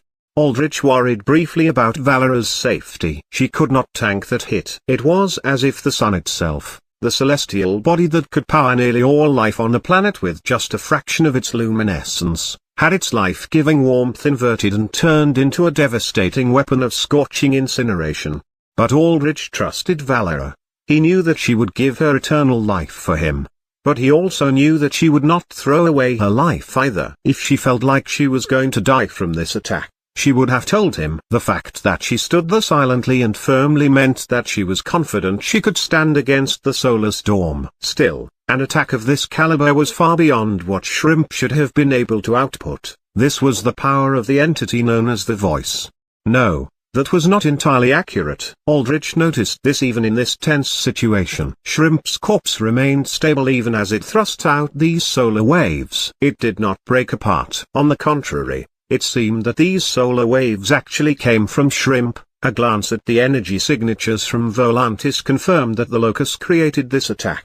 It was an energy signature very similar to Shrimp's burst. What had happened was that the Voice did not put out its own attack. Rather, it had forcibly massively accelerated Shrimp's evolution, turning the burst power into something much, much stronger. At the back of Aldrich's mind, even in a dangerous situation like this, he felt eager. Eager because he knew that Shrimp's corpse was not gone. And the more the Voice evolved and strengthened Shrimp's body, the more effective it would be as a tool for Aldrich to wield in his legion.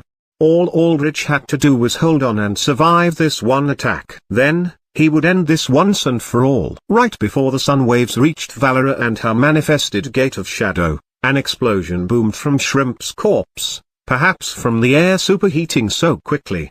A huge omnidirectional orange blast radiated outwards. The explosion was massive, instantly engulfing Valera in light and very quickly reaching Aldrich like an all-devouring beast. This explosion was not nearly as deadly as the actual solar waves themselves. Those, hopefully, Valera had blocked. Aldrich braced for impact, his death essence barrier glowing bright around him in a shell of fortified energy while the gem-crusted scales around his body hardened with the sound of cracking rock. All he saw was blinding bright light as the explosion hit him. From above, atop Crow's back, Seismic watched the intensely bright light of the locust corpse shine outwards, and he snapped from his trance and shouted down to the oversized bird beneath him, "Up, get out of here." Crow flapped his wings with a grumble, not liking to take orders from anyone other than Aldrich, but knew that this was a good idea. Seismic had almost been in a trance watching the armored man fight. He, in his decades as a hero, had quite literally never seen anything like it. The armored man could raise the dead, but that was not his only power. Through that strange black armor of his, armor that looked almost alive, Seismic had seen the man manifest all manner of abilities that he had no idea what to think about. There had even been a dragon's head, for Christ's sake. How did this power work? Could the man harvest corpses and make them his own? Were those parts then those of other altars? Perhaps variants. It was not often that Seismic was shaken up, and though he did not show it in his face or stiff body language, he was shaken to the core right now. This man was fast, strong, gifted in the martial arts, incredible tactically aware, and, to top it all off, possessed enough team members of strange yet powerful beings easily akin to the scale and strength of a small army. There was no doubt about this. Every generation, there were a handful of rising talents that dominated the altar scene. They were called stars, but this man was a star among stars. After this incident, no matter what he did, that man would impact the world. If he decided to become a hero, he would take the altar scene by storm. Provided his image was presentable, every single megacorporation would scramble to make him their own. If he decided to go a different path, then there would be untold amounts of chaos as the world decided whether to label him as ally or enemy. But beyond all that, deep within Seismic's gut, in his instinct that he had learned to hone and trust, he felt it. This man was going to change the world. Seismic had not ever felt this way. Throughout his years, he had witnessed many young, promising altars with incredible powers and drive, many of them dubbed by the media to be able to change the world. But none of them were like Vanguard. None of them could truly shake up the foundations of the world. All of them eventually funneled into becoming heroes backed by sponsors, complacent in swimming through fame and riches. Seismic knew that feeling of complacency well. He himself had been a victim of it for many years. Those that did not fit into the framework of heroes became villains, but in the end, they still sought the same material comfort of their heroic counterparts. No matter how many bright stars shone, none of them shone bright enough to change anything. This man was different. Not only did his power only grow stronger over time, but his mindset, too, Seismic could tell was fundamentally different from those of other heroes and even villains. There was a drive to him, an ambition, that made him stand out. With both combined, Seismic could not even begin to fathom how the man would impact the world. But all this was relevant only if he survived tonight. Chapter 150, Seismic. This chapter is updated by novels.pl. Seismic grimaced as he watched the explosion from below. A sphere of such radiant orange that it looked like a miniature sun, bloom outwards, engulfing everything in its hungry approach. He could instinctively sense that the explosion, despite having a large area of effect, was not nearly as devastating as the initial heat strands that the locust threw out to start this explosion. Those strands seemed absolutely devastating. Seismic's instinct had always been strong, almost beast-like in their perceptiveness to the point where they could be considered a power on their own. And he could feel strongly that even touching those strands would lead to instant death, even for him. Seismic were sure that the armored man had dodged, even if Seismic had not been able to tell exactly what had happened from how blindingly bright this attack was. It seemed almost impossible that that man could have been taken by surprise from this, but then again, Seismic had seen heroes, both veterans and rising stars, taken out by one single mistake before. Because unlike the movies and comics and telescreen shows, oftentimes, that was all it took to take someone down. One single mistake, didn't matter how many fans you had, only meant you had more people to mourn your loss for a week before moving on to the next shiny hero to fawn over. TCH. So that's how it is, muttered Seismic as he shook his head. Almost as soon as the enormous orange explosion had bloomed outwards, it sunk back in, collapsing upon itself and drawing in a loud surge of wind with it. Standing alone among a sea of molten, bubbling rock, was the locust. The locust's normally brilliant rainbow shell was now completely white, and its eyes shone a dark black. The armored man was nowhere to be found. The shield-bearing woman was gone, too. Seismic could not be sure that man had died just yet. All of his controlled corpses seemed to still be operating, or perhaps his control extended after death. There were plenty of altar powers that could do that. But whether or not that man was alive or dead, what mattered now was that the locust was still standing, and it was standing alone, unattended. It could escape now if it wished to. Seismic clenched his fists, the veins in his arms bulging as he put strength into them. He would not let that happen. Kindred. That was disappointing. Was that all it took to take you down? Said the voice as it piloted the locust's body. Although it did speak, its voice could only be heard by the kindred, though it did not know where the kindred was. The voice stared out ahead, looking out across a swathe of scorched, smoking earth as it tried to locate the kindred it sought to destroy. When it could not find him, the voice stared down at its shelled hands,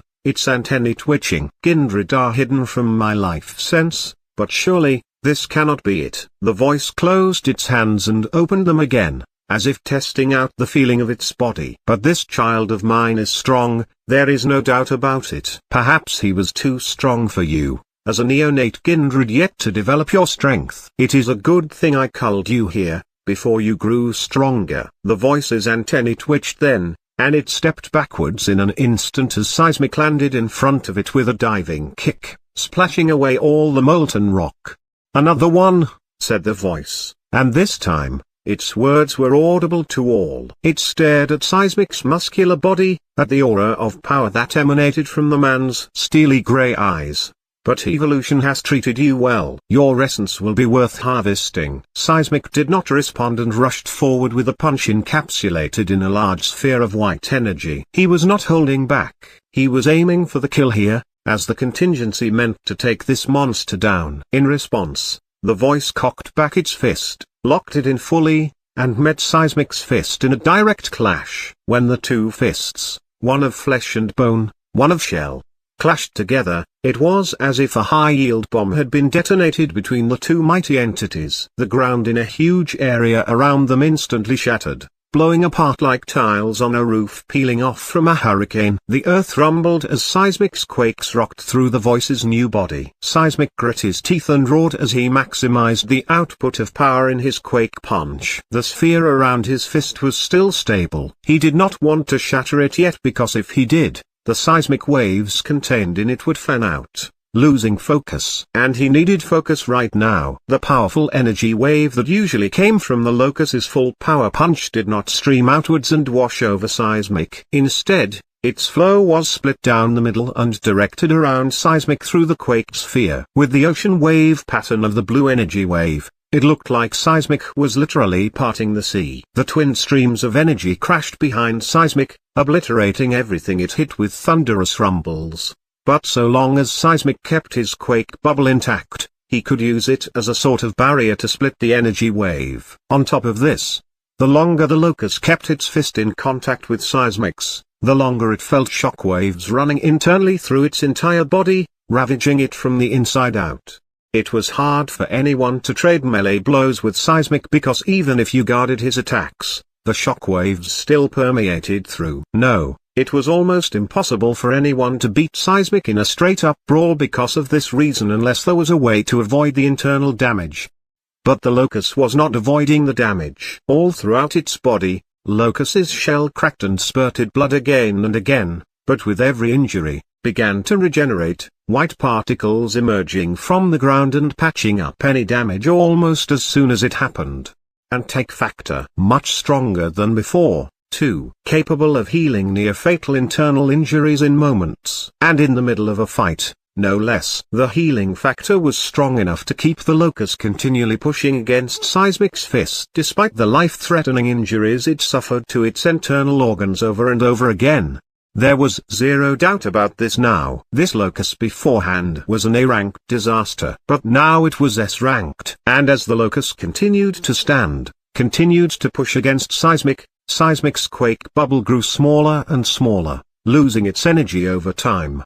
In an extended clash of pure power like this, Seismic was at a disadvantage. His power lasted in short bursts, now more than ever due to the effects of age and crystallization. Seismic buckled down to one knee as his quake sphere reached half its size. And as the quake sphere shrank, so did its damage-reducing capabilities. He felt the bones in his knuckles shatter. His forearm bone splintered, but he kept struggling, because by now, There was nothing left but to struggle. He could have left at any time this night. Ran to see his son again. Ran to enjoy his credits for another day like Hat-Trick had done. But that was not his way now. He never thought he was the type to champion heroic ideals. He still did not think that. He did not care about having a heroic image. And most of the public still remembered him as a menace who destroyed more than he saved.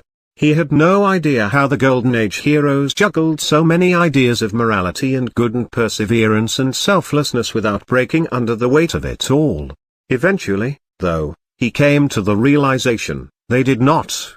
They were all human at heart, and nobody was perfect enough to handle all of that all the time. No, what they did was keep things simple. Once you commit, you go all in. Never back down. Never back out. Shut everything else out. And it gets easy to fight. Those were not Seismic's words. They were Vanguard's. But they were the words that resonated with him. And following those words were enough to be a hero most of the time. So he did not back down now. Just as Seismic thought this, as if to mock him, his crystallization flared. He felt the organ at the base of his spine spike in pain as black crystal protrusions grew outwards from his altar organ, ripping visibly through his flesh.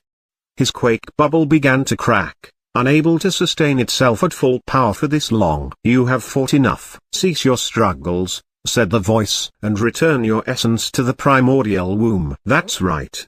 Seismic's eyes widened as he heard that man's voice ring through his head. "You have done enough. So take a break and rest that back before it breaks. Take that hit and let it carry you. Any injuries you get, I can heal. I'm going to end this now." Chapter 151, Tag Out. This chapter is updated by novels.pl. Seismic heard the man's voice in his head and felt one thing from it. Confidence. Confidence in spite of how horribly things seemed to be going. At face value, this situation seemed to be the worst there could be. If there could ever be a rock bottom to how things had turned out, Seismic imagined this was getting pretty damn close. Not only had the Locus, a being of undeniably troublesome might, been revived from near death, it had been revived with even more strength than before.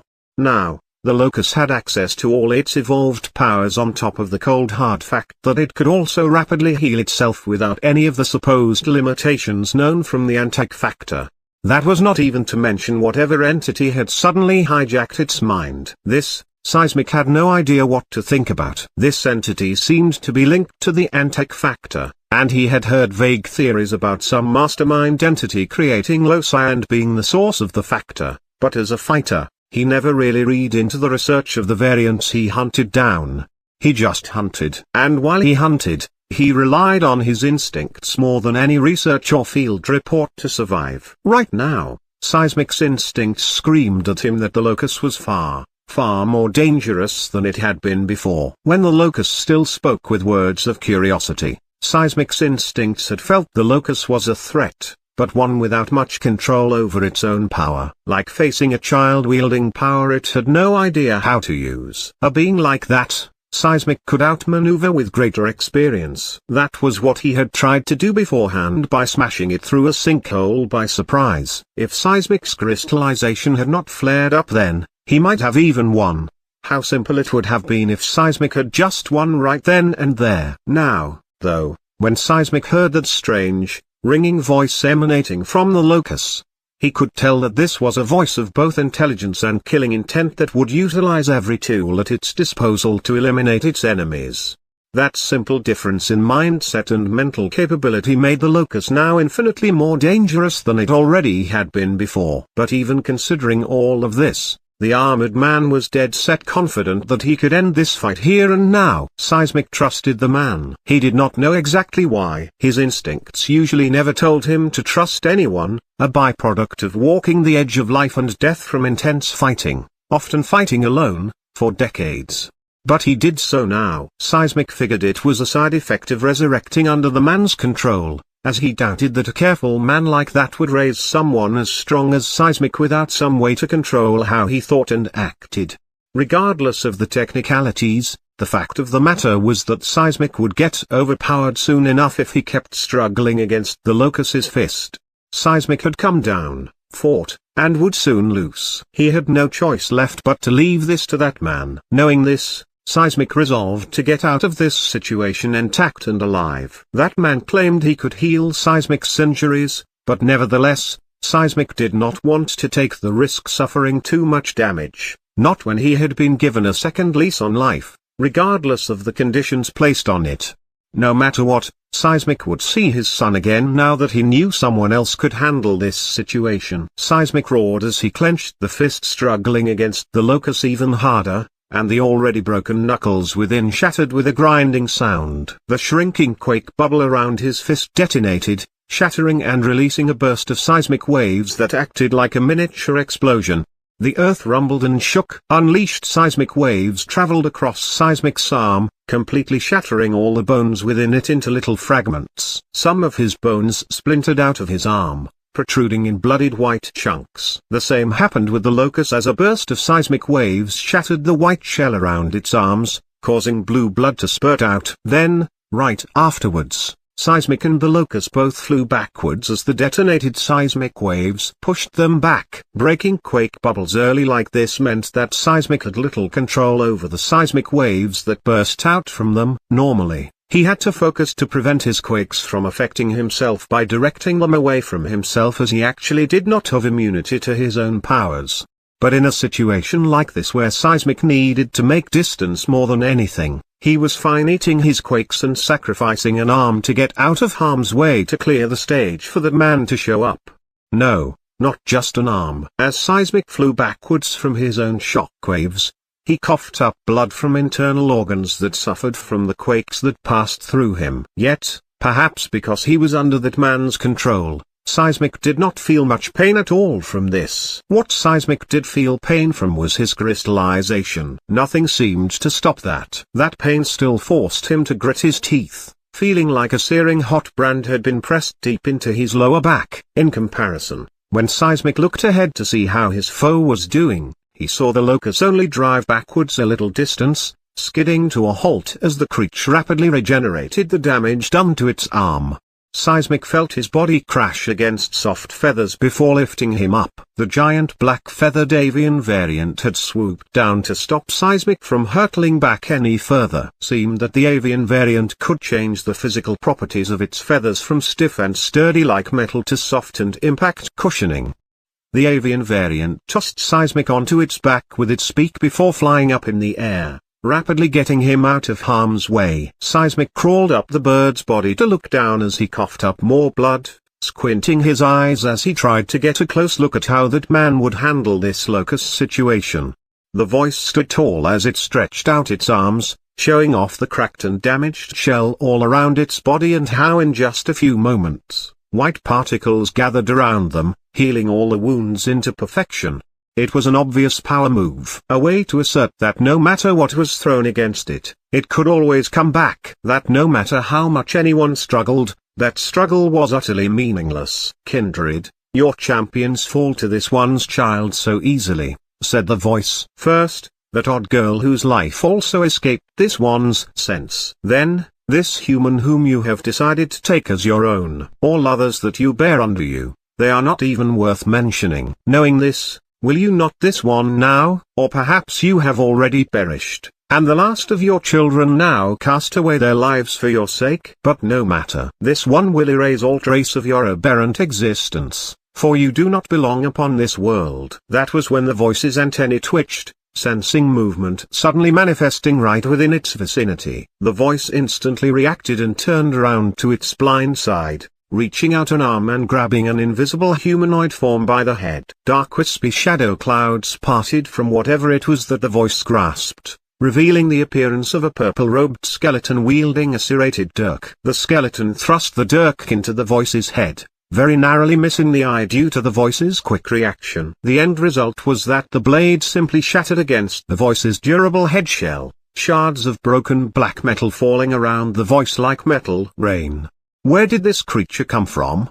Thought the voice as it briefly analyzed the moving skeleton in its arm with surprise. The antennae gifted unto this child can sense all manner of movement from great distance. How could this creature conceal itself? And this one, too, like many of the kindred's children, escape my life sense. Are all these creatures not of this world? No matter if this level of creature is the best that the kindred can now muster now that his greatest champions are gone, then there is nothing to fear.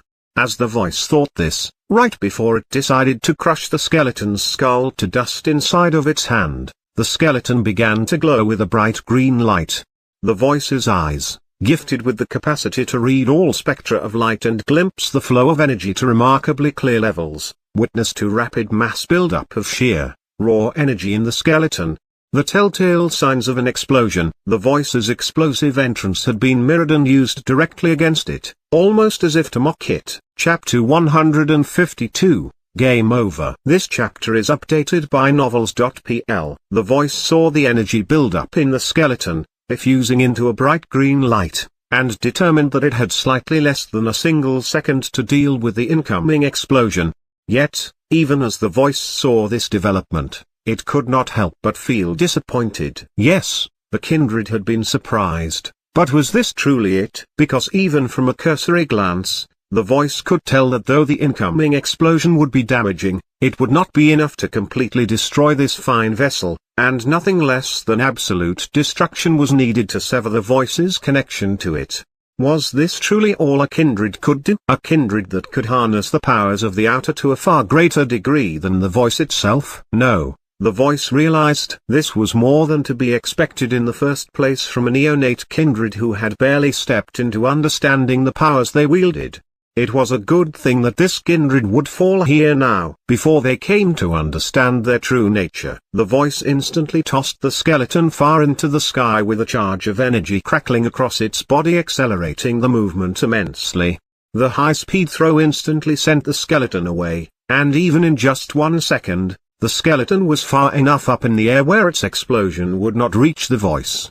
A gleaming red sigil on the skeleton's skull shone before the skeleton detonated, disintegrating in a nova of explosive energy that did not even touch the voice. Is this it, kindred? Wondered the voice as it raised its arms up to guard from the explosion's shockwave. Is this truly? The voice stopped and froze as its vision instantly blurred in a flash of static. Its connection to its vessel was severing. It looked down at its stomach and saw a fist of bloody red, gleaming flesh lined with curved spikes had bored through it, completely pushing past the durable shell and flesh with complete and utter ease. When the voice traced the arm, it saw that the limb came from underground. For a mysterious entity, you do talk a lot, said Aldrich as he emerged from the ground, breaking through rock. But this, as he stood up, chunks of earth scattering around him, he raised Shrimp up by the stomach wound into the air like a piece of skewered meat. Is game over? Aldrich felt intense burning around his right arm, right below his forearm where the armor had been replaced by the stitching, hand of the blood god. Exsanguis, chanted Aldrich, and there, hand of the blood god, fully activated. Shrimp's body convulsed before dozens of spikes of his own blood ruptured out from within, forming into solidified, fleshy blue masses that beat like living hearts. This was the strongest stitching that Volantis possessed, hewn from a literal god of blood whose touch was said to be able to kill anything of flesh and blood by not simply destroying their innards, but by conceptually severing the soul from its physical shell. Aldrich had not wanted to use this stitching tonight, but he had been left with no choice. Seeing Shrimp regenerate over and over again with the aid of this new entity, he knew that to end this fight, he needed more than just damage. He needed a guaranteed instant kill effect that would take effect in a single moment. And there was nothing better for that than their Hand of the Blood God, an attack of the 11th circle tier, which, along with the 12th tier, were considered in lore to be spells and skills in the realm of the divine, capable of completely restructuring landscapes or enacting devastating single-target effects like this. At the same time, there were definite costs to using this stitching. Aldrich took severe damage totaling up to over 30% of his maximum health just to activate this ability, and he could not keep the arm up for long. Red cracks emerged from the blood-red arm all through Aldrich's body, visually showcasing this damage. Even Volantis could not handle the strain well, let alone while being attached to Aldrich. This truly was an all-or-nothing attack with a cost fitting for its power.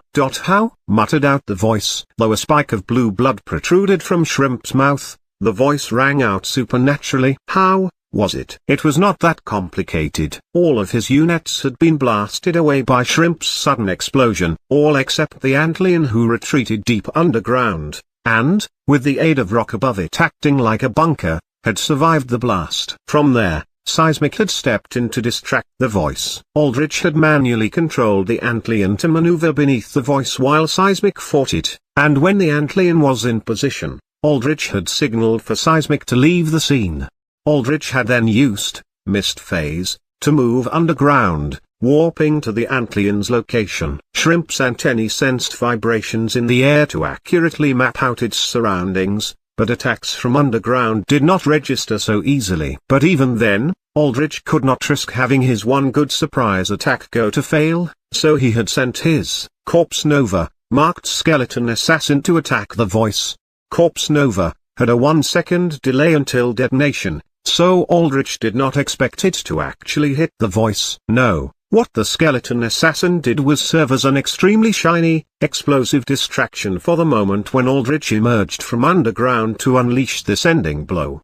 Yet none of this would have been possible without Valera. Valera's third gate of Nokros had absorbed a large chunk of the solar strands that the voice threw out, neutralizing a good chunk of the following explosion too. Had the explosion been large enough, there was a possibility it would have bored deep enough into the ground to outrace the antlion and disintegrate it. Does it matter how? All that matters is that you lost. This is just a hunch, but I doubt severing you from this puppet will put you down, said Aldrich coldly to the voice. He did not want the voice to gain insight on Aldrich's powers and tactics if it was going to be a reoccurring boss encounter. Aldrich withdrew his arm from Shrimp's stomach, and Shrimp's impaled body fell to the ground. There, Hand of the Blood God, faded from Aldrich's arm, the bloody red, glowing flesh receding back into armor of black and bone. The bright white energy that turned the locust's shell white started to fade away, returning back to its iridescent rainbow shade. We will meet again, kindred, said the voice. Its voice grew fainter and fainter, as if it was traveling farther and farther away. And when we reunite, this one hopes you will know the true enemy. That the parasites that you defend now are nothing more than slaves to its will. Enemy? Said Aldrich. You never explained anything to me, and yet you expect me to side with you? Who? Where? The voice used Shrimp's arm for one last time, pointing with a trembling finger up to the star-speckled night sky. There. Shrimp's arm fell loose to his side, and the black light in his eyes faded away, indicating that the voice had disappeared fully from Shrimp's body. Aldrich looked up at the sky, pondering the statement, but his attention was drawn once more by the light of the grave marker and soul icons. Thankfully, likely due to the voice hijacking Shrimp's body, both its corpse and soul had been preserved. Good serve, said Aldrich again as drone cameras flitted above him, returning back from the explosion. He noted that among them, there were several that were from official news media outlets too. Strands of green energy flowed from Aldrich down to Shrimp, and this time, he did not need to sacrifice his health and mana to resurrect Shrimp, even though it was a boss-level creature. Odd. Very odd. This only happened in rare cases when necromancers took undead from other necromancers. Most of the mana or health cost for binding a corpse to a necromancer's will was to establish control over it by basically implanting a seed of control. But if another necromancer had already implanted that seed, then all that needed to be done was to just take over that seed to establish control. Using that method also largely eliminated any costs associated with raising the undead normally. Aldrich was almost certain that this entity, this voice, was no necromancer. It did not use mana, spells, or skills. But regardless of the implications, there was one undeniable, physical truth standing before Aldrich. The proof of his victory. The locust corpse stood up, the blood stakes riddling his form liquefying and receding back into his body. The holes patched up as Aldrich's mist healed it, recognizing it as an ally. The locust stared up at Aldrich for a brief and tense moment, and all those watching wondered if Aldrich had truly tamed it. Then, the locust fell down to a knee and bowed his head before Aldrich. Master, declared the locust. Chapter 153, Aftermath. This chapter is updated by novels.pl. Aldrich stood over Shrimp's kneeling figure, and like this, They looked like the perfect image of a loyal knight bowing down before his lord. Raising Shrimp had been a resounding success, a heavily delayed success fraught with setbacks and sudden difficulties, but a success nonetheless. Aldrich nodded to Shrimp. With the locus under his very own control, he had a fighting force so powerful that he could command respect and attention from any major organization in the world. Because no matter how fancy city skylines became, no matter how sleek and fast new supercars became, no matter many rules humanity dressed itself up with in the name of civilization and advancement, it still acted based off of very simple guiding principles. Principles based on instinct. And the instinct to respect power was something that basically everyone understood. Aldrich had enough power on his side that his power alone could force an audience with world organizations to try and vie for his allegiance, because the alternative, that Aldrich could raise his power against them, was something they could not afford. Especially not now in light of these variant attacks. Name, said Shrimp. Aldrich looked at Shrimp, and the creature looked up at Aldrich with expectant, glowing rainbow eyes. A name. Give me a name. Mother died before she gave me one. I have none. But I want one. It feels important to have, said Shrimp. A name, is it? Aldrich had actually thought about a name beforehand, and it was not going to be a bland one like Shrimp. Valera had teased him about his bad naming sense already, and he was not about to let her down like that now. Not after going through so much to raise Shrimp. Okie knows, said Aldrich. He was a sucker for old mythology because so many of his favorite games drew from them. Hence, his sign being Thanatos for the Greek aspect of death. So, it was only naturally fitting that Aldrich would name Shrimp Okie knows for the primal titan of the oceans. Knows. The locus uttered this name out loud, breaking it up into two pieces to analyze it and commit it to his memory. He nodded. Okie knows. My name. I like it. Thank you. Master. If you want to thank me, show me your strength, said Aldrich. He linked his sight back with the grave ward floating above the battlefield, where he saw the Fishman army now in full retreat, fleeing back to the best of their abilities to the coastline. The way back to the coastline, however, was long. Just as long as the path of carnage they had carved out through the city. Long enough for Aldrich to farm most of them for experience in repayment for all the devastation they had caused. You want me to fight? Where? Said Okie knows. The rest of your kind are running, but I do believe that they aren't done paying back the damage they've caused, said Aldrich. Get them to pay. Try not to leave a single one of them alive. I go now, said Okie knows with a nod. In a burst of crackling green electricity, Okie knows disappeared, moving at high speed towards the battle site to join in on routing the fleeing fishmen. As Aldrich saw Okie knows disappear into the distance, he saw messages pop in his vision. Increments, indicating that his army was slaughtering fishmen that provided little to no EXP. After about 30,000 fishmen kills, they would start giving out 1 EXP. And then at 50,000 kills, little to nothing. 1x crab defeated. Plus 8,000 EXP. 19,000x fishman defeated. Plus 28,000 EXP. 1x boss, shrimp defeated. Plus 100,000 EXP. EXP bar, 55,000, 136,000 55,000. Level up. Level 42, 43. EXP bar, 81,000 60,000. Level up. Level 43, 44. EXP bar, 21,000 65,000. 10 stat points available to distribute. Aldrich noted the double level up.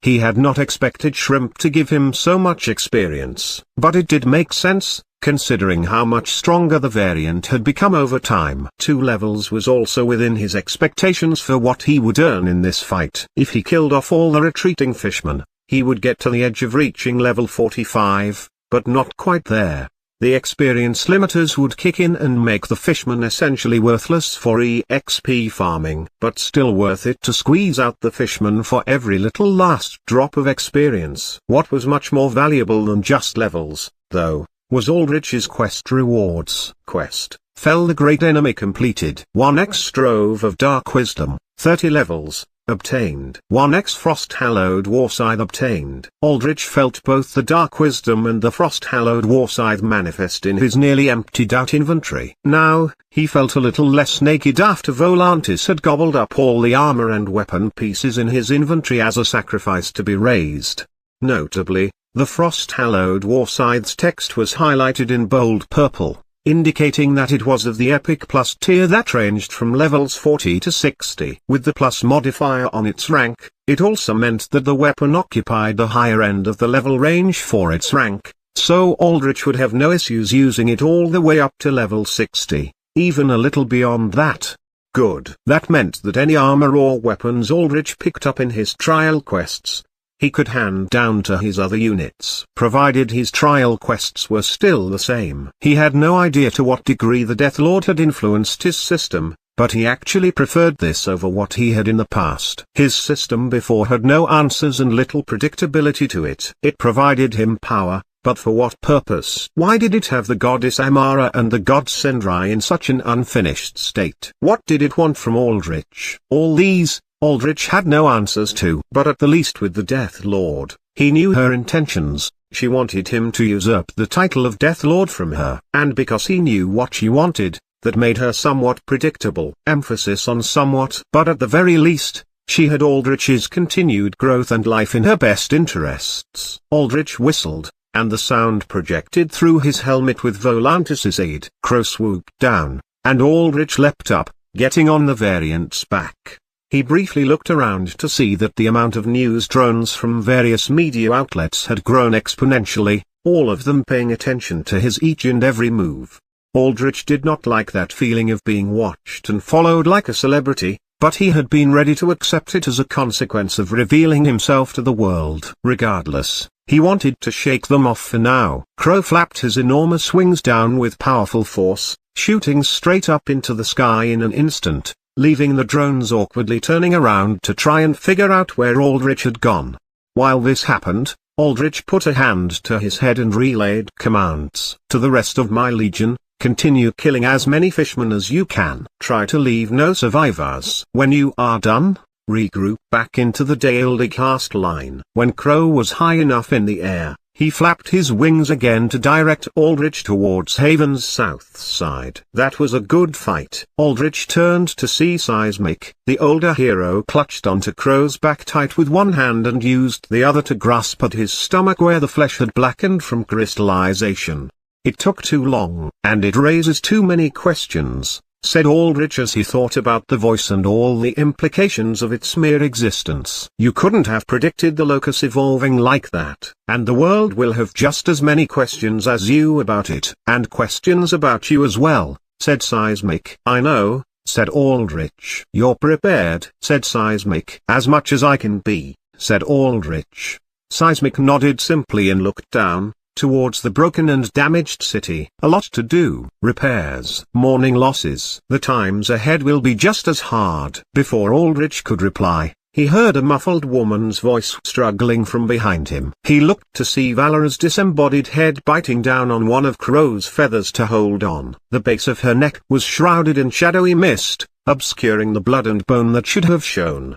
Despite Valera's strength, it seemed that with how fast Crow was going, she was struggling with holding on with just her teeth. Aldrich smiled under his helm, feeling relief. He had always believed she had survived the solar flare attack, but it was still good to confirm she was alive. Evidently, she had used the Dullahan's special racial ability to survive a fatal blow by basically ejecting from their bodies with their heads. This weakened her enough where Aldrich could not directly sense her life force, but Crow had seen her and secured her. Aldrich picked her up in his arms. Oh, thank you, Master, said Valera. It feels wonderful to be held in your arms. Valera, why didn't you just have Seismic hold you, said Aldrich. I mean, he is right there. I did offer.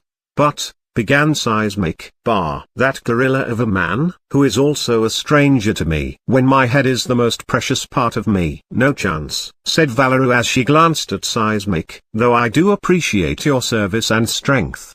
Noted, said Seismic. And Master, you should know by now, I will only ever allow myself to be held by you. said Valera. She looked down at Aldrich's armored arms and snuggled her cheek into them with a blush. I appreciate this gesture, but you and I are not at this level of intimacy, woman, said Volantis. What did I say about ruining moments? Valera's eyebrow twitched in visible anger. This body of honed metal and collected bone of mine does seem to be unfeeling, but I have boundaries too, woman, said Volantis. Valera just sighed at this point, defeated. Just let me enjoy this, okay? I shall allow it. For the strength you have observed in tonight's battle, said Volantis as he grew quiet. Chapter 154. Sponsor. This chapter is updated by novels.pl. Valera sighed at Volantis's response. Strength that I observed? What strength? Look at this sorry state I am in now, reduced to nothing but my head. She blushed deeply, rosy red filling into her pale cheeks. Were I not comfortably nestled within my master's arms, I would fear dying of embarrassment. For a Dullahan to lose their heads, that is the greatest disgrace they can suffer as warriors of death. I must wait an entire day before I can restore my body, and until then, I cannot even fulfill the basic duty of a guardian knight to defend my master. That's the wrong way to think about this, said Aldrich. A warrior's job is to fight and to win their fights. You used every tool you had in your arsenal to help me win. You fulfilled your duty. Where is the disgrace in that? Oh, master, you have such a way with words. All your praise is never meaningless. It is always given when it is deserved. I very much like that about you, said Valera as she looked up at Aldrich with gleaming red, hungry eyes. I am detecting elevated levels of desire from her, said Volantis. Desire originating from vampiric tendencies is dangerous in nature. Shall I make defensive preparations, armored? Valera had enough and bared her fangs before angrily biting down on a protruding bone spike on Volantis's arm. She took care not to bite anywhere that could damage Aldrich or really, anywhere that damaged Volantis much. The bone spikes were easily regenerated and mostly ornamental. She just wanted to vent her frustration. Registering damage. This woman has gone feral for reasons I cannot fathom. Preparing countermeasures, began Volantis, his voice rising in alarm. Aldrich smiled and shook his head at their antics. Knock it off, you two. And Volantis, I thought I was socially stunted. Are you that dense that you have zero idea why she might be upset? I am a living armor. Form and function were the principles that guided the hands that wrought me from hellscape ore. I suffer touch to my form, and I must object. I register damage, and I must retaliate, said Volantis. But you do have a soul, right? A soul harvested from some mortal person who must have had their own memories and personality, said Aldrich, somewhat curious. If he recalled correctly, living armor were forged by demons when they harvested the souls of powerful, battle-hardened and experienced fighters. They used those souls as a core over which they forged an armor around. Of course, like how necromancers could wipe the memories clean of a risen undead, demon smiths more often than not wiped out the memories of the souls they harvested for living armor to prevent any potential conflicts. After all, it would not do well to have the unwillingly harvested soul of a warrior killed by demons to eternally serve demons. Still, though, like a risen undead, Volantis should still have a core personality unique to his soul that no amount of wiping could scrub clean. I do, said Volantis, and there are times I remember vagaries of the mortal flesh and blood shell that once housed this soul of mine. I assume you've always been a serious person, then, considering your personality now, said Aldrich. Indeed. But that is all I carry over, and all I wish to carry over. What little this armor of mine feels of its past flesh shell past is nothing but suffering. Pain. Then, the struggle. Endless struggle that drowned out the pain and everything else, leaving nothing but commitment to duty, to form and function, said Volantis solemnly. Hearing this, Valera stopped biting Volantis and cast her eyes downward, likely remembering her own past. Aldrich understood that as castaways of the dark, hunted and reviled by all, the lives and pasts of undead were mostly filled with tragedy and struggle. That was one of the reasons why he himself gravitated so much towards the Necromancer class and its lore. He saw himself in their backstories despite their struggles being rooted in a world of fantasy and his in a world of skyscrapers and telescreens.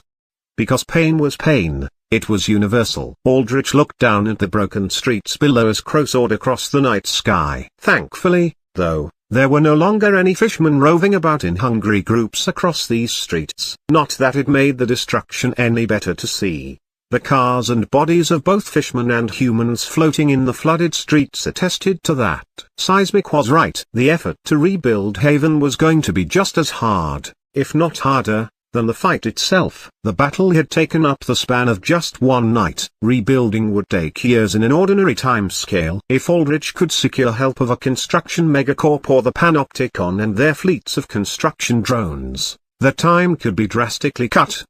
But for that, Aldrich needed influence. Southside Haven. "Why are we here?" said Seismic as he too looked down. "To ask for a favor that I'm owed," said Aldrich as he steered Crow towards the Panopticon bunker where he had left the Duds and Minutemen. He glanced towards Seismic's focused face. "You aren't confused by our conversations, mentions of demons and Dullahans and the like?" "Yes," said Seismic, "but no point in questioning it. Wastes time. I just work with what I see. And what I see is strength. Serious and to the point." "Good," said Aldrich. "You'll work with me well. That is, if you want to." "You would let me go if I refused?" said Seismic. "No," said Aldrich. "This new lease on life you have is still signed under me. If you went against me, I would render you mindless so that you wouldn't have to think about what you were doing. Make no mistake, though, I want your mind to be whole, and I want you to follow me of your own will." "Better optics that way?" said Seismic. "Better optics,"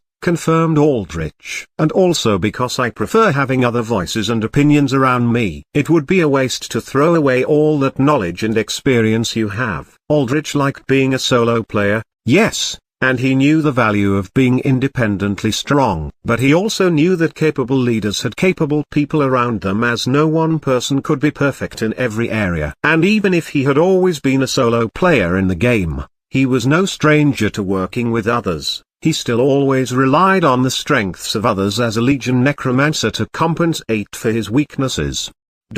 Seismic paused for a moment. "Will I get to see my son again?" For the briefest of moments, Seismic's rocky, cold exterior cracked, and emotion leached into his voice. "Yes," said Aldrich. He looked away from Seismic, away from that voice, because it brought up bad memories of his own father that had left him far too early. "Yes, you will. If everything goes right, just consider yourself a hero under my employ. When you have downtime, you can visit your son."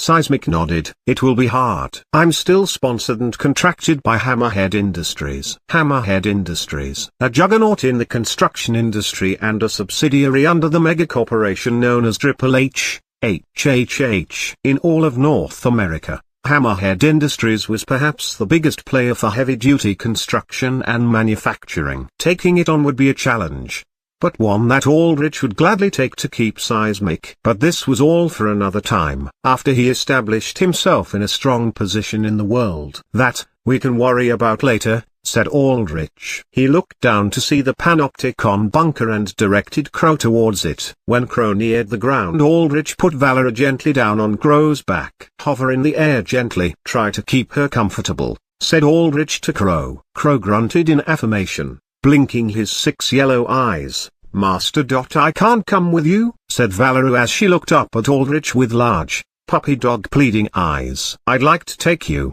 But, well," began Aldrich. "Carrying a ghastly, severed head such as the form you hold now will only elevate the stress and fear levels in the mortals the armored is to meet," said Volantis simply.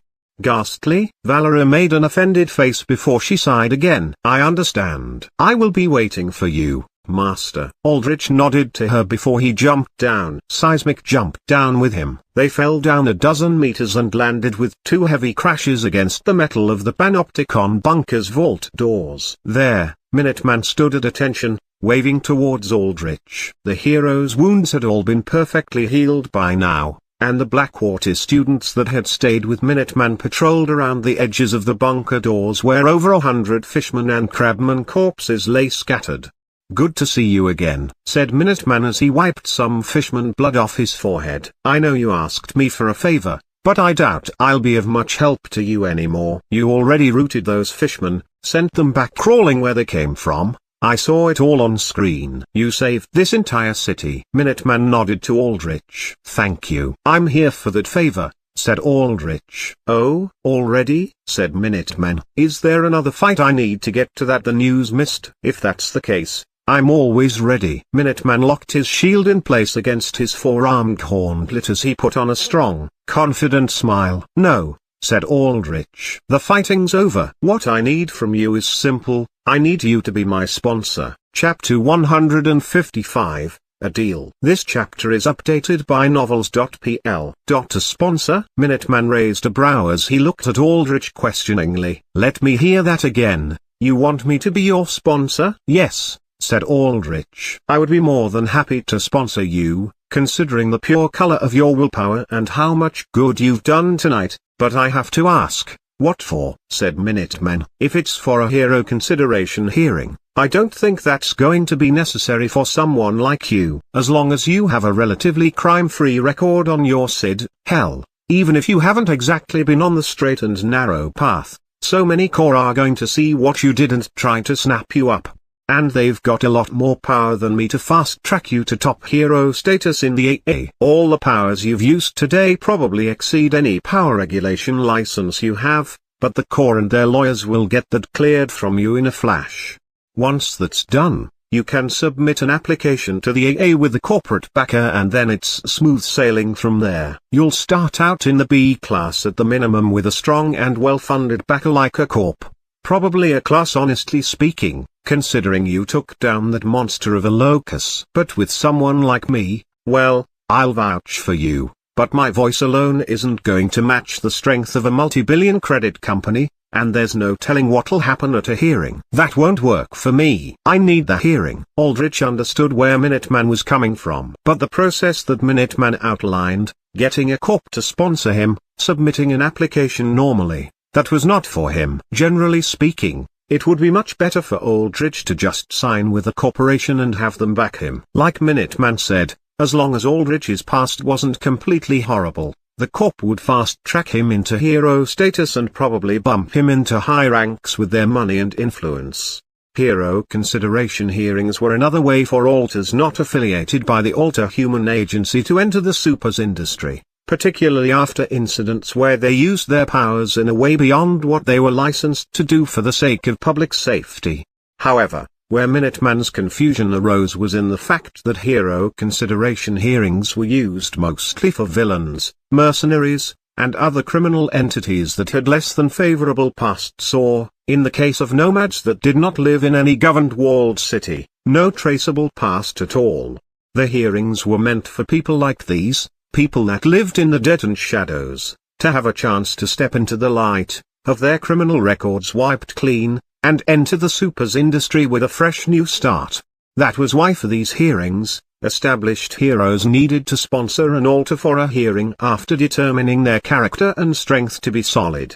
In the hearing, a panel of higher-ups in the AA, government employees, and Panopticon members would judge whether the alter in question could actually fit in the supers industry complex. If not, then depending on how bad the alter's past was, they could get arrested right then and there to answer for their past crimes. With a lightened sentence, of course, but no self-serving alter mercenary or villain would want to risk going to jail just for the chance to be a hero when in all likelihood they had just as good if not better lives using their services for the criminal underworld.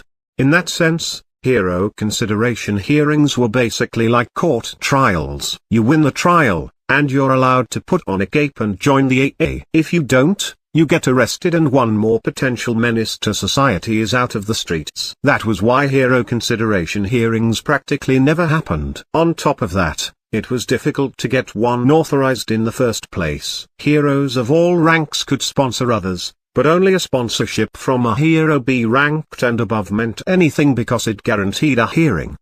So you are a criminal or a villain, said Minuteman. He did not have any real judgment in his voice. Just some minor surprise that his suspicions had been confirmed. A villain? No, not exactly, said Aldrich. I have no real traceable criminal record. You won't see my threat ranking listed anywhere. Nobody knows who I am or where I came from. And I wanted to stay that way. Technically, Aldrich was dead, and he wanted the anonymity that death provided. That gave him far more secrecy and safety. Afterwards, if things went right, then he would also wipe any records of him in Blackwater, rendering him completely invisible. The less information there was around him, the better. "I'm still not sure this is a good idea," said Minuteman, concerned mostly about Aldrich's well-being despite knowing for sure now that Aldrich was in all likelihood not someone with a clean past. He truly was a good man. Once you step into that hearing, your identity, or lack of one,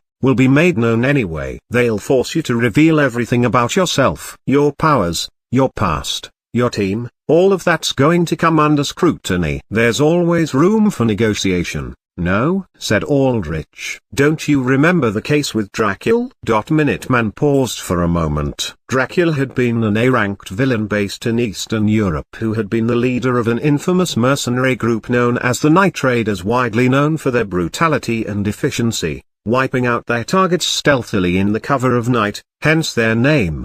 Dracula and his team had wiped out dozens of well-loved heroes personally for the sake of the Dark Six. However, Dracula had a change of heart one day when the Echelon, one of the Dark Six organizations at the time, betrayed him, killing his team, his family, and his dog. Since then, Dracula single-handedly broke down Echelon, eradicating one of the 6 strongest criminal organizations in the world, and also played an instrumental role in fighting against variants alongside heroes during the sinking of Moscow that Spybird survived. Dracula since then was considered like a heroic national icon of the Russian people, and all of that contributed to Dracula going into a hero consideration hearing with the upper hand. Dracula could negotiate with the AA on his terms, granting himself much more freedom and status in the AA to do what he wanted. "That could work," said Minuteman. "Your situation is a little similar, but it's no guarantee even then. The AA and the Banner might be on high alert in light of these attacks. They might be a lot stricter on you, or they might not be. It's just unpredictable. On top of that, you've got Seismic here working with you, don't you? His sponsorship will mean more than mine." "An argument could be made that Seismic has been compromised," said Aldrich. "Considering the nature of my powers." Minuteman glanced at Seismic. "If you think I'm being controlled, then no," said Seismic said simply. "I just want to make absolutely sure I get this hearing, that nobody can question my valid claim to it," said Aldrich. "And for that, I need someone clean like you. I understand you might not want to be associated sponsoring me, especially with that neat image of yours. It's not that," said Minuteman as he shook his head. "My image is something I don't care about. I've never micromanaged it to tailor it into something that I'm not, and I would sponsor you in a heartbeat. I just don't want to see you locked up in response to all the good you've done. They'll be afraid of you, I'm sure of it. Your power to control corpses is something that's never been seen before. Making a few zombies here and there, that's been done, but this, controlling an entire locus, this is something far beyond anything anyone's seen. To be honest, when I saw your power on screen, I felt a chill run down my spine. Not because I was afraid of you, but because I knew just how much your power could change, well, everything. And everyone in that hearing will be feeling the exact same way I did. They'll fear your power, your potential. And if they don't think they can control you, I'm afraid they'll try and destroy you." "I appreciate your concern for me," said Aldrich genuinely as his voice lightened. "But trust me, just give me this hearing, and you won't have to worry about anything. I'm quite confident in my ability to be persuasive." "And if that isn't enough, what if they tried to round you and your team up?" said Minuteman. "Then that's my problem to deal with, isn't it?" said Aldrich. Minuteman nodded. "You're right, it's not my place to be worrying about this for you. Sorry about that. It just always hurts me to know that there's the potential for someone's good deeds to go punished." He smiled and reached out a red-gloved hand. Aldrich shook it. "All right then,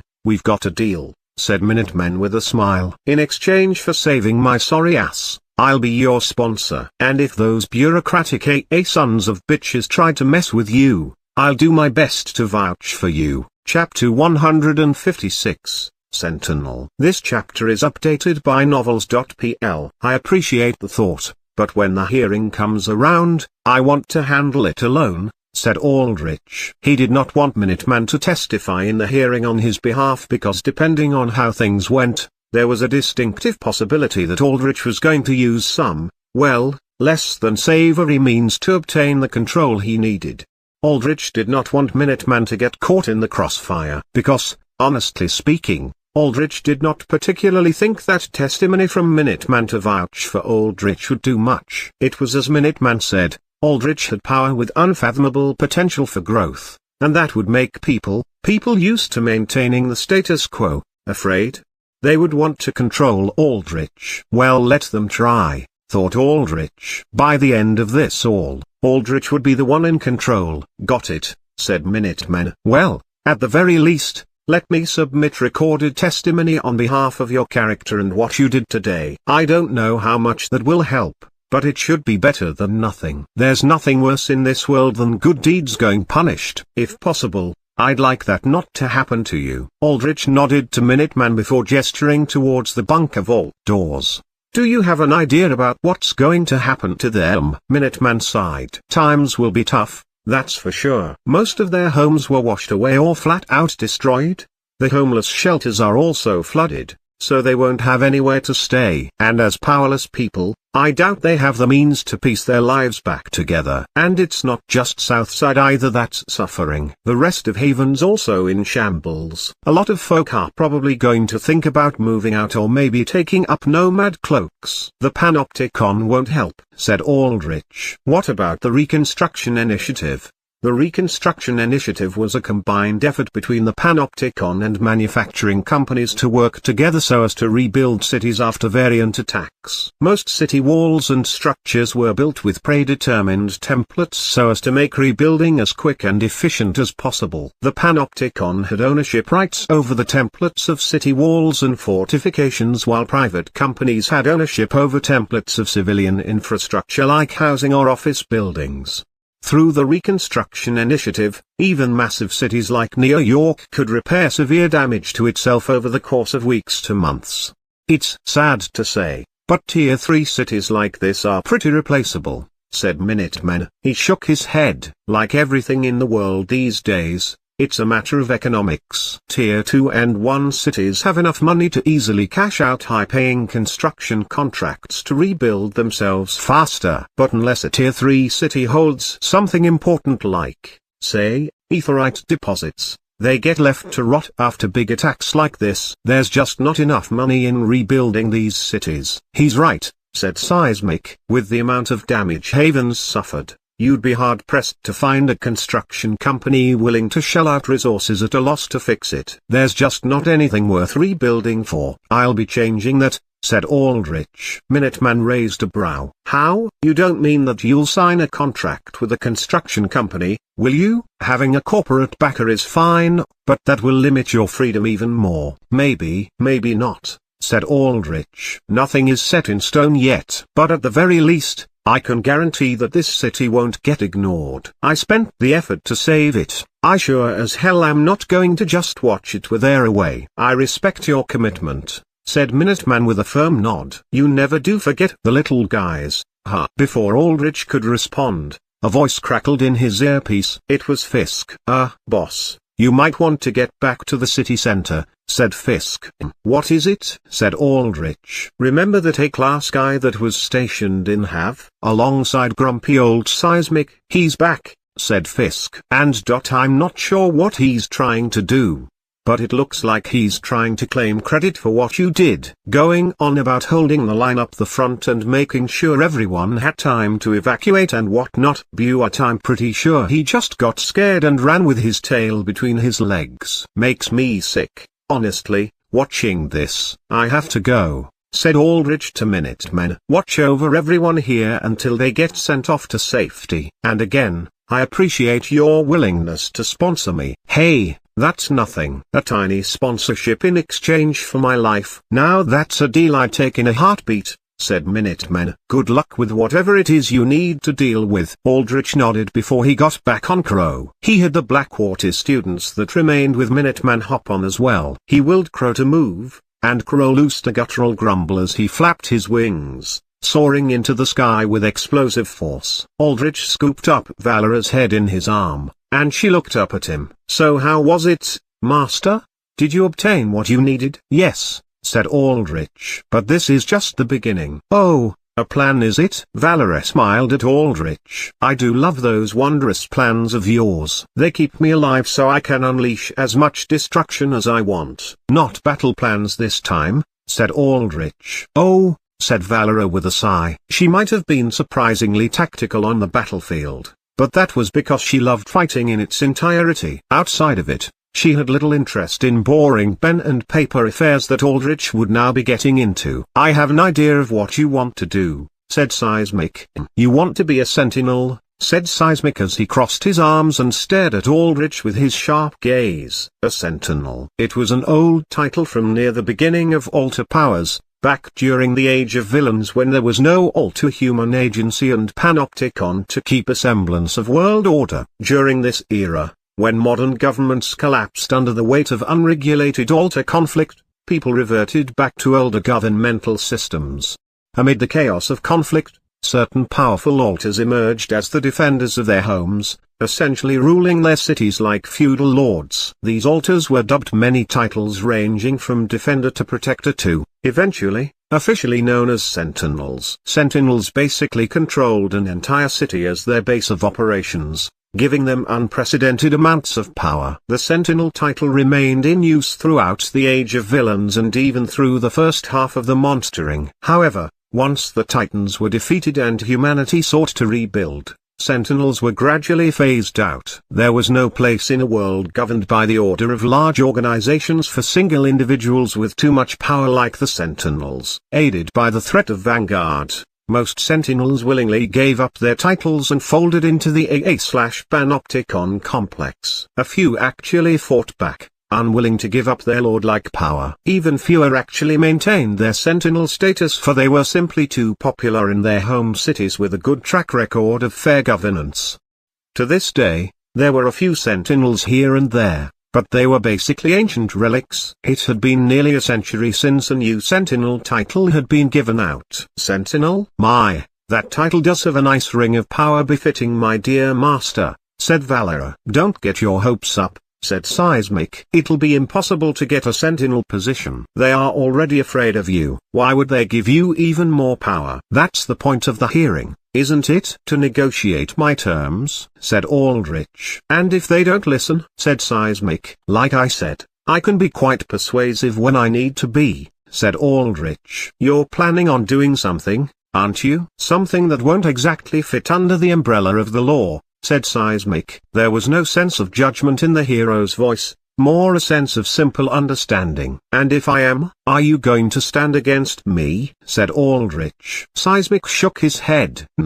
Laws aren't perfect. They're guidelines. I should know. I never had much respect for them in the first place. I'm just curious how you'll do, how far you'll go. I aim to go far. And if possible, I want you to walk that path with me, said Aldrich. After Aldrich said that, Crow quickly neared Haven's city center. There, in the central square where people had been watching Aldrich's fight all night, there was Hat Trick. Hat Trick and several other people. All women dressed up in revealing magician's assistant costumes with top hats, very likely members of Hat Trick's team. Chapter 157, Hat Trick. This chapter is updated by novels.pl. Aldrich remained high in the air as he observed Hat Trick. He wanted to get a read on the situation first before he went down and engaged with the A-class hero. Do you know what happened with Hat Trick? Aldrich asked Seismic. He ran when the locus was detected, said Seismic. That was all he said.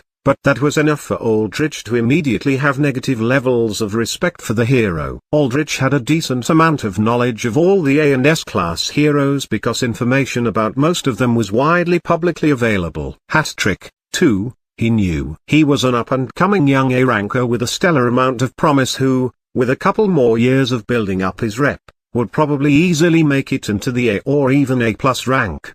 The S class, though, Hat Trick probably never would break into. Hat Trick simply did not possess enough raw power. From what Aldrich could recall, Hat-Trick had a fairly good public image. He marketed himself as a roguish playboy but balanced that out with supposedly a strong sense of heroism, cool on the outside, warm in the inside, an image that was probably straight up copy-pasted from countless romance novels fantasizing about getting it on and breaking into the warm hearts of supposedly cold CEOs or whatever.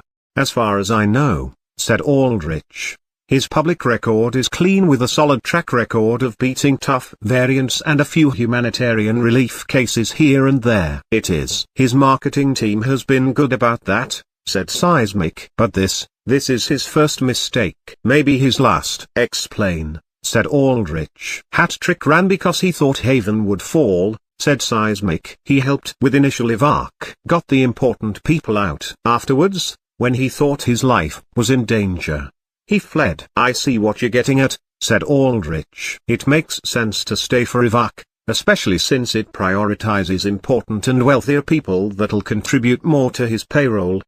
But when all the evac vehicles ran out and there were still thousands left behind, he figured it was safe to just run because he assumed they would all die.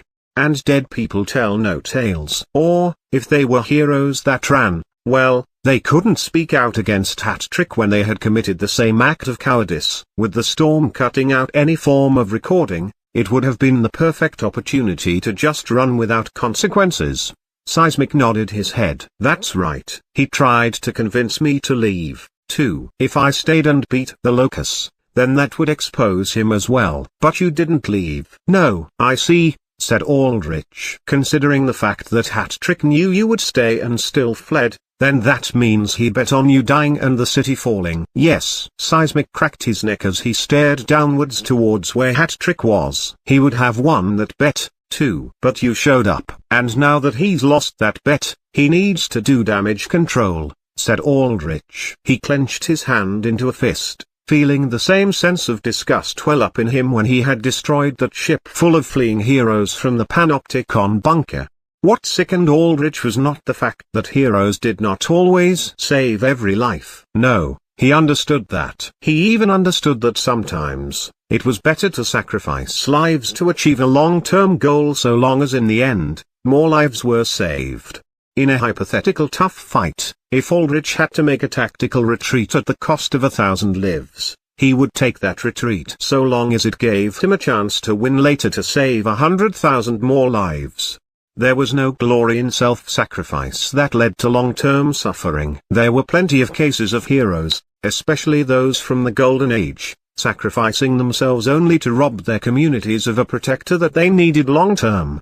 But where Aldrich drew the line was with individuals that sacrificed others solely for their own sakes, for nothing more than a paycheck and a handshake with grubby corporate moguls. These were people that proudly proclaimed something they were not. Snakes masquerading under capes and costumes. Are the defenders of this era so cowardly? Muttered Valera. It seems that these mortals known as heroes are this era's chosen warriors, and yet, so very few of them possess the mettle of a true warrior. I can take care of him, said Seismic. If you care about your image, would be less risky for you if I went down. There's no reason that this can't benefit me, said Aldrich. Plus, this feels a little personal. I'll handle this with you. He willed Crow to move down. As Crow approached the crowd below, Aldrich took in and analyzed the surroundings. There was a crowd of hundreds gathered before a massive ad screen that, normally, would have projected a giant in exchange for an exorbitant price. The screen had been hijacked by technos to showcase the battle sites, and there, they showed Dokinos blitzing his way through the remainder of the aquatic variant army, utterly annihilating them in droves, completely proving that Aldrich had full control over the Locus. However, most notably, the audio had been cut off from the broadcast, giving full rein for Hat-Trick to hover in the air and talk to everyone below. Hat-Trick had a suave smile on his face while his entourage of female team members behind him just acted like pretty props, just smiling and nodding along. But Aldrich could immediately tell there was nervousness etched into Hat-Trick's face. And the people around Hat-Trick stared up at him not with adoration or relief or anything remotely resembling something positive, but bare hate at worst and visible disbelief at best. Good. This was an easy situation for Aldrich to use. Aldrich laid Valera down on Crow's back. Not again, complained Valera. She glared down towards Hat-Trick. "That fool better make your time worthwhile for making you leave me, master." "Oh, he will," said Aldrich as he jumped down. Seismic quickly followed. Together, they landed on an empty spot away from the crowds. Aldrich broke his fall with draconic wings while Seismic used a tiny quake to offset his impact. When they landed, the crowd turned around, and immediately, all the negativity they had shown Hat-Trick melted away as their faces grew bright and hopeful seeing the two heroes that had actually saved them. "They're here." "Seismic and that new guy, are they working together?" "Maybe they're in a new team." Seeing the guy in armor up close. "Wow, he really does leave a strong impression on you." People started to snap pictures of Aldrich and Seismic en masse, and as the two walked forwards, several people from the crowd reached out to them.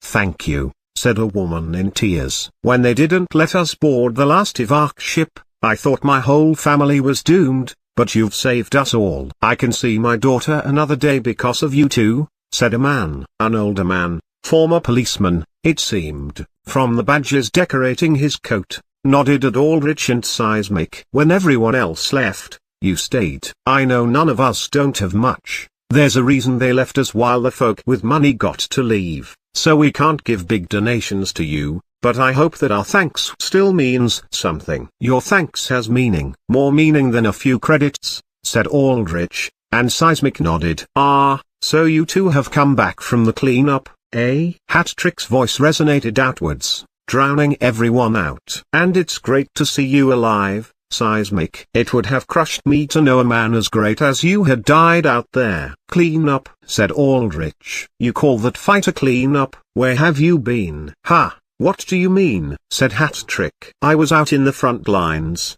by the coast itself, fending off against waves of reinforcements from pouring in." Before Aldrich could respond, Hat-Trick waved to Seismic. "Seismic, can I have a moment with you? It's about something quite important. Unclassified information, I'm afraid." Seismic paused, unsure of what to do. He glanced over at Aldrich. Aldrich nodded towards Seismic. He was willing to see what Hat-Trick wanted to do here. "All right," said Seismic. "Good, I knew you would understand," said Hat-Trick as he flew over to Seismic and took the older man aside, away from the crowd, speaking in hushed voice that nobody could make out. Chapter 158. Corruption. This chapter is updated by novels.pl. Aldrich paid very careful attention to the body language between Seismic and Hat-Trick's hushed conversation. Seismic, as always, was like a rock. He stood tall, straight, and utterly stiff. Among the many people that Aldrich had analyzed in his life,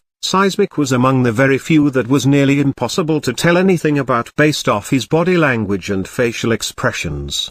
Hat-Trick, however, was like an open book. Hat-Trick put his arm across Seismic's shoulder in a friendly gesture, but when Seismic stood coldly still, Hat-Trick withdrew his arm awkwardly. Hat-Trick talked with expressive gestures and an ingratiating smile marked with nods punctuating every sentence as if he was saying, "You understand why I did what I did, right?" In response, Seismic just stood still, and that unnerved Hat-Trick more and more. As Aldrich watched, he noted from the periphery of his vision that many of the people in the crowd were behind him, keeping a wary distance from him. They recognized him as their savior, but at the same time, the aura of mystery around him, plus his menacing-looking armor, made him less approachable. Aldrich did not actually mind this. He did not care to be a shining, smiling hero that tried to spread love and hope and warm goodness every chance he could. He did not want to be someone that promised many things but failed to deliver on them, because he knew that even if he fulfilled 99 out of 100 grand promises, that single broken one would overshadow all the others he had upheld. There was also the obvious problem that Aldrich's personality and way of thinking was just entirely unsuited to being a shining beacon of hope like Minuteman or Vanguard or any of the Golden Age heroes. What he did best was leading through cold hard results. At the same time, Aldrich knew he could not just ignore these people either. They were his people after all, or soon to be his people if his gambit to become a sentinel paid off. "What is it?" said Aldrich as gently as he could manage. "Are they talking about anything important?" said a man, obviously worried. The man was costumed, though very plainly in what was basically standard issue body armor painted white. He carried an arm in a sling and walked with a limp. He was probably a low-ranking hero that had not been able to fight due to his injuries. But still, because he was a hero, the people trusted him to act like a representative to talk to Aldrich. Hat-Trick mentioned classified information, and I'm way too small of a fish to know anything about what's going on. I hear that there's been wide-scale attacks everywhere, but they're mostly all dealt with. But the people are still on edge, worried that there might be another attack. Another attack is unlikely, said Aldrich. And whether what they're talking about is important or not is something we'll find out together soon enough. And another thing. Something all of us have wanted to know for a while, continued the man.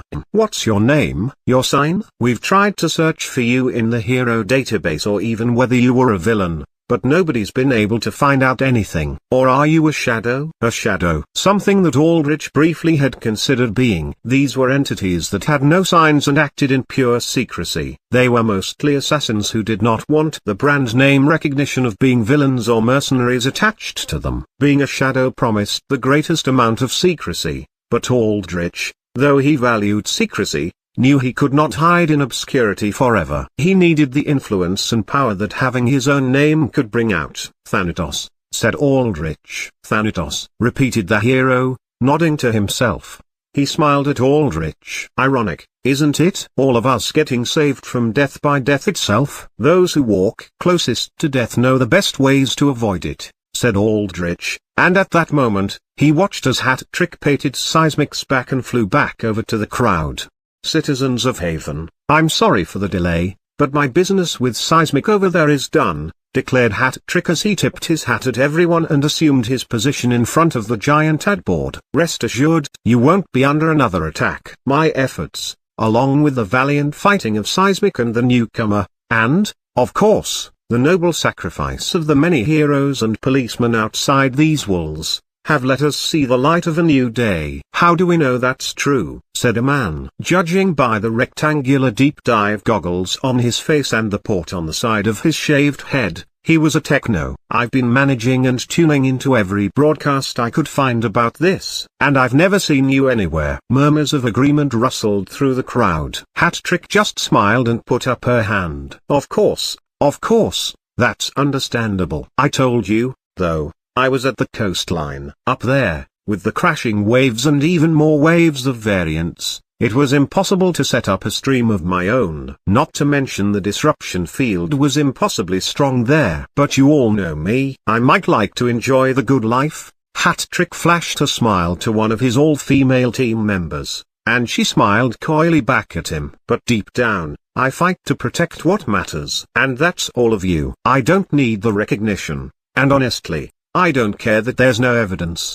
What I care about is that tonight, here and now, all of you are safe, standing, and alive. Now then, if any of you want to support me, you can talk to my assistants here for my share space pages to drop likes and follows.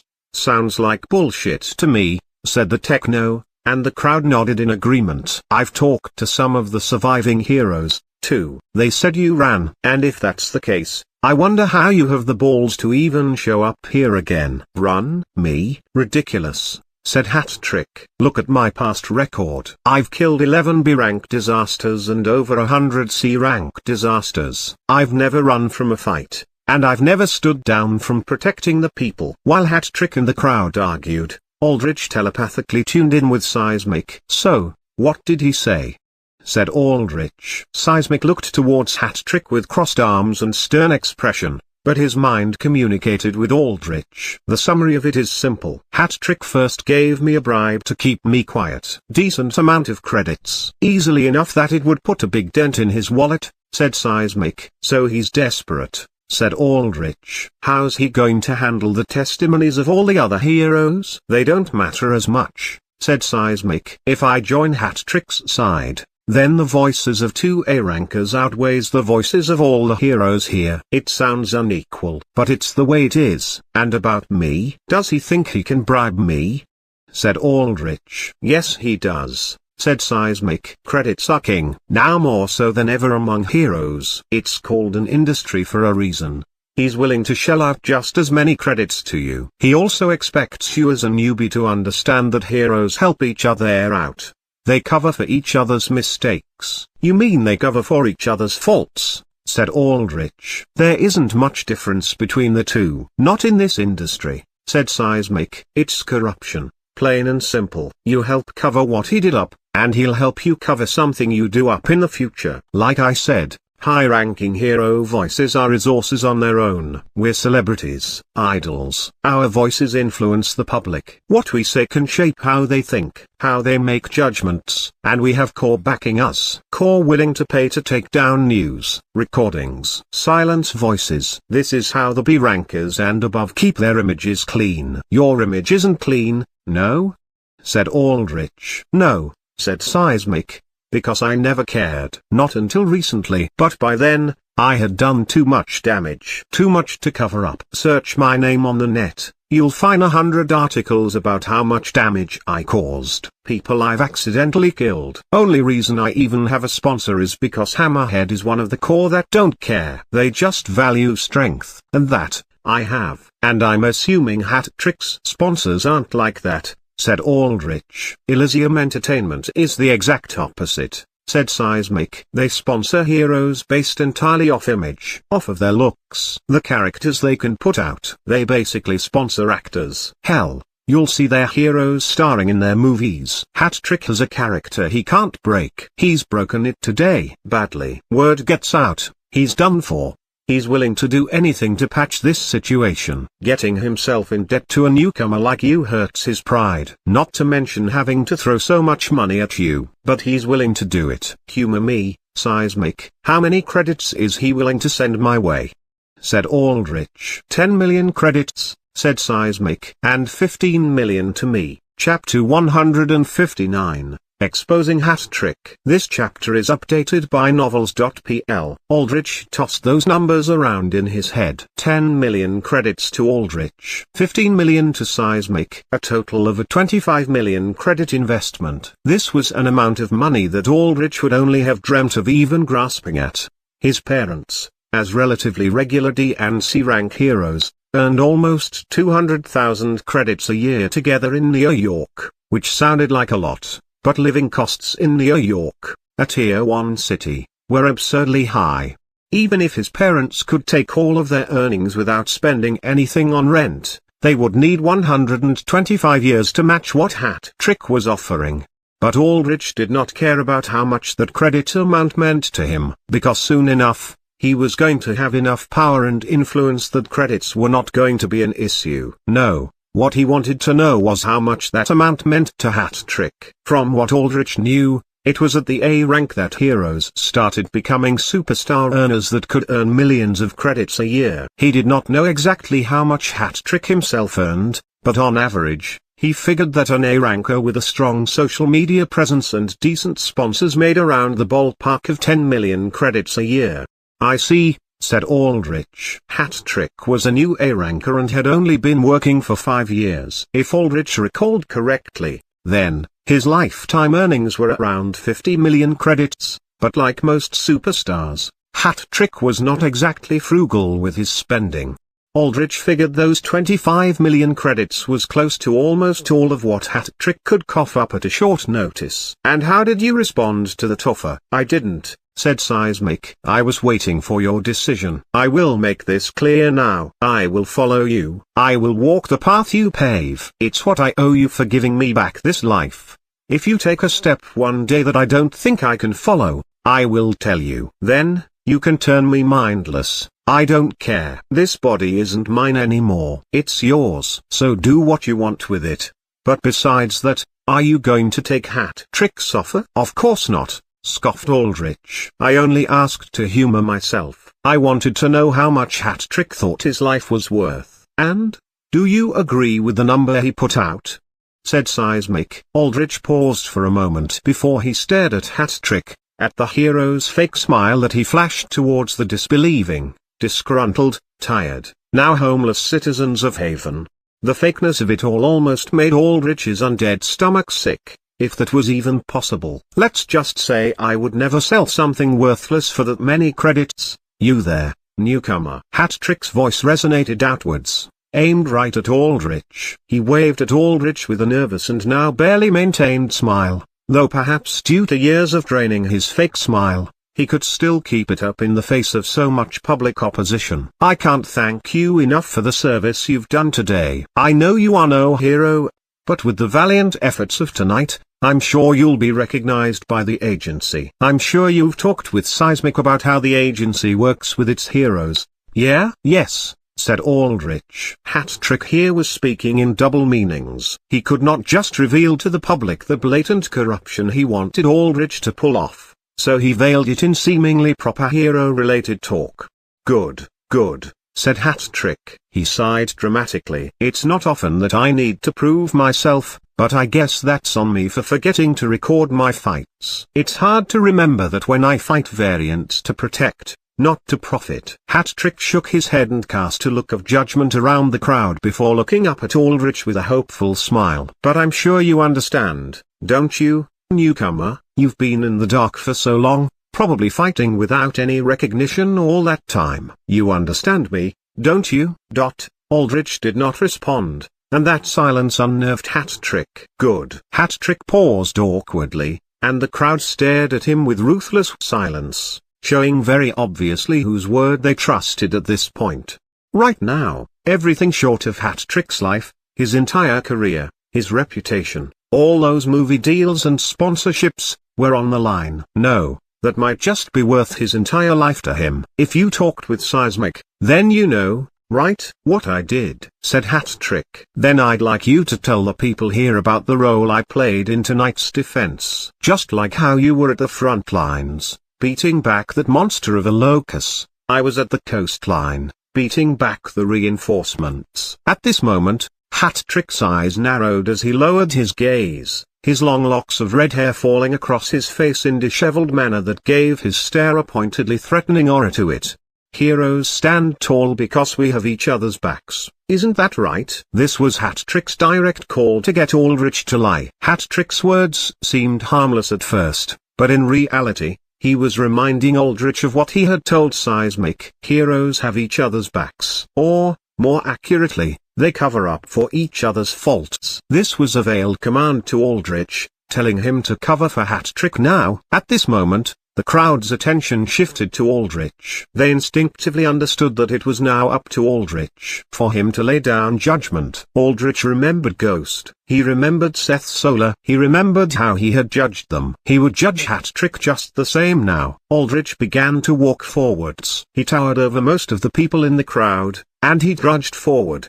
The crowd automatically parted way. With every step towards Hat-Trick, with every passing second of silence, the hero grew increasingly more nervous. When the female team members behind Hat-Trick saw Aldrich's menacing, bone-spiked, blood-infused form trudge forward with the heavy click of armor, they slunk backwards, afraid.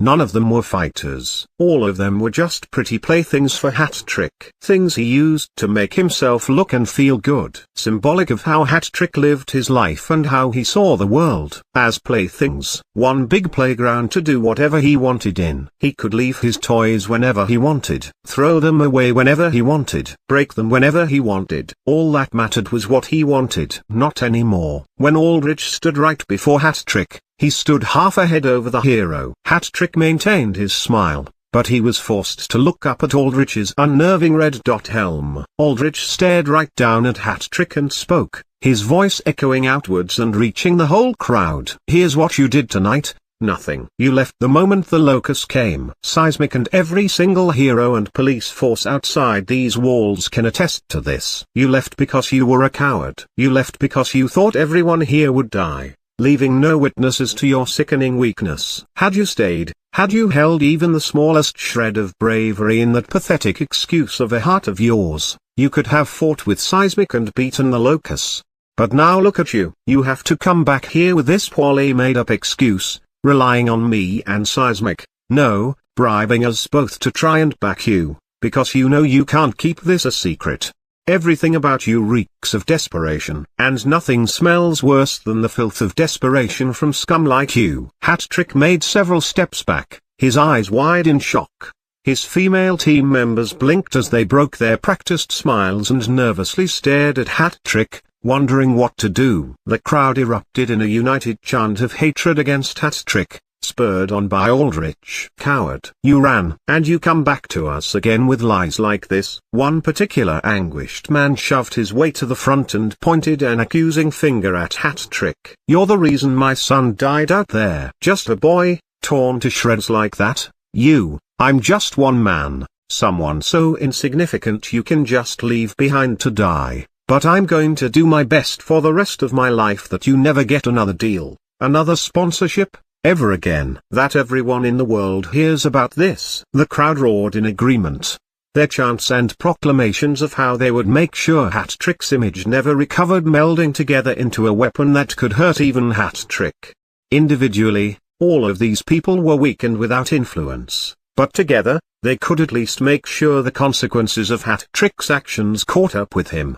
Hat-Trick stepped back again, still shocked. He looked around at the rage-contorted faces screaming up at him, and he stammered out, "Don't you all love me? Remember my movies? We don't give a shit about your corny-ass movies. Get out of here. Get out. Get out. Get out." A unified chant formed, and with each "get out," Hat-Trick's gaze dropped lower and lower, until his hat fully covered his facial expression.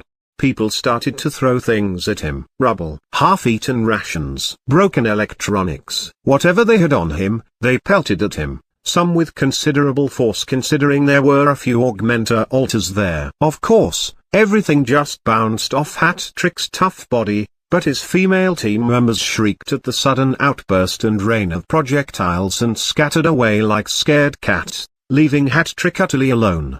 That was when Aldrich noticed a shift in Hat-Trick's body language. It was incredibly slight, almost imperceptible, but alarming. Hat-Trick stiffened up, and it was not in shock either. It felt nearly violent, like how a beast might stiffen up right before they lunged to kill. Chapter 160, Time's Up. This chapter is updated by novels.pl. "Everyone, back," Aldrich said as he stepped forward while manifesting his death essence barrier. He roughly shoved several people behind him, sending them flying back, but better safe than sorry. Hat-Trick smashed his fist into the ground, sending out a shockwave of force that crashed against Aldrich's barrier harmlessly. Hat-Trick's shockwave had not really been meant to harm. It was more like a way to vent his frustration. The crowd grew silent in fear and confusion as they took nervous, tentative steps backwards. Even if this was the case that Hat-Trick was just unleashing a man-child tantrum, Aldrich had to be wary that it could devolve into something dangerous. He could not think of a more dangerous and volatile person than an egotistical hero who had fallen from all the grace and praise they once took for granted. From what Aldrich knew through publicly available information, Hat-Trick's alter power was categorized under the Augmenter main category, but he had a trump subcategory that indicated that his powers could traverse across multiple other categories under certain conditions. In Hat-Trick's case, depending on what color his hat was and what trick he performed with it, he obtained different sets of powers. What these powers exactly were was kept more of a secret, but his marketing team showcased most often his ability to turn his body into lasers and another one where he obtained a completely crystalline, diamond-like body. But even at his base state, Hat-Trick had a high enough AC count that his raw physical stats were considerably developed already. Hat-Trick began to laugh. It was a full-bellied, extended laugh that continued on and on until he ran out of breath.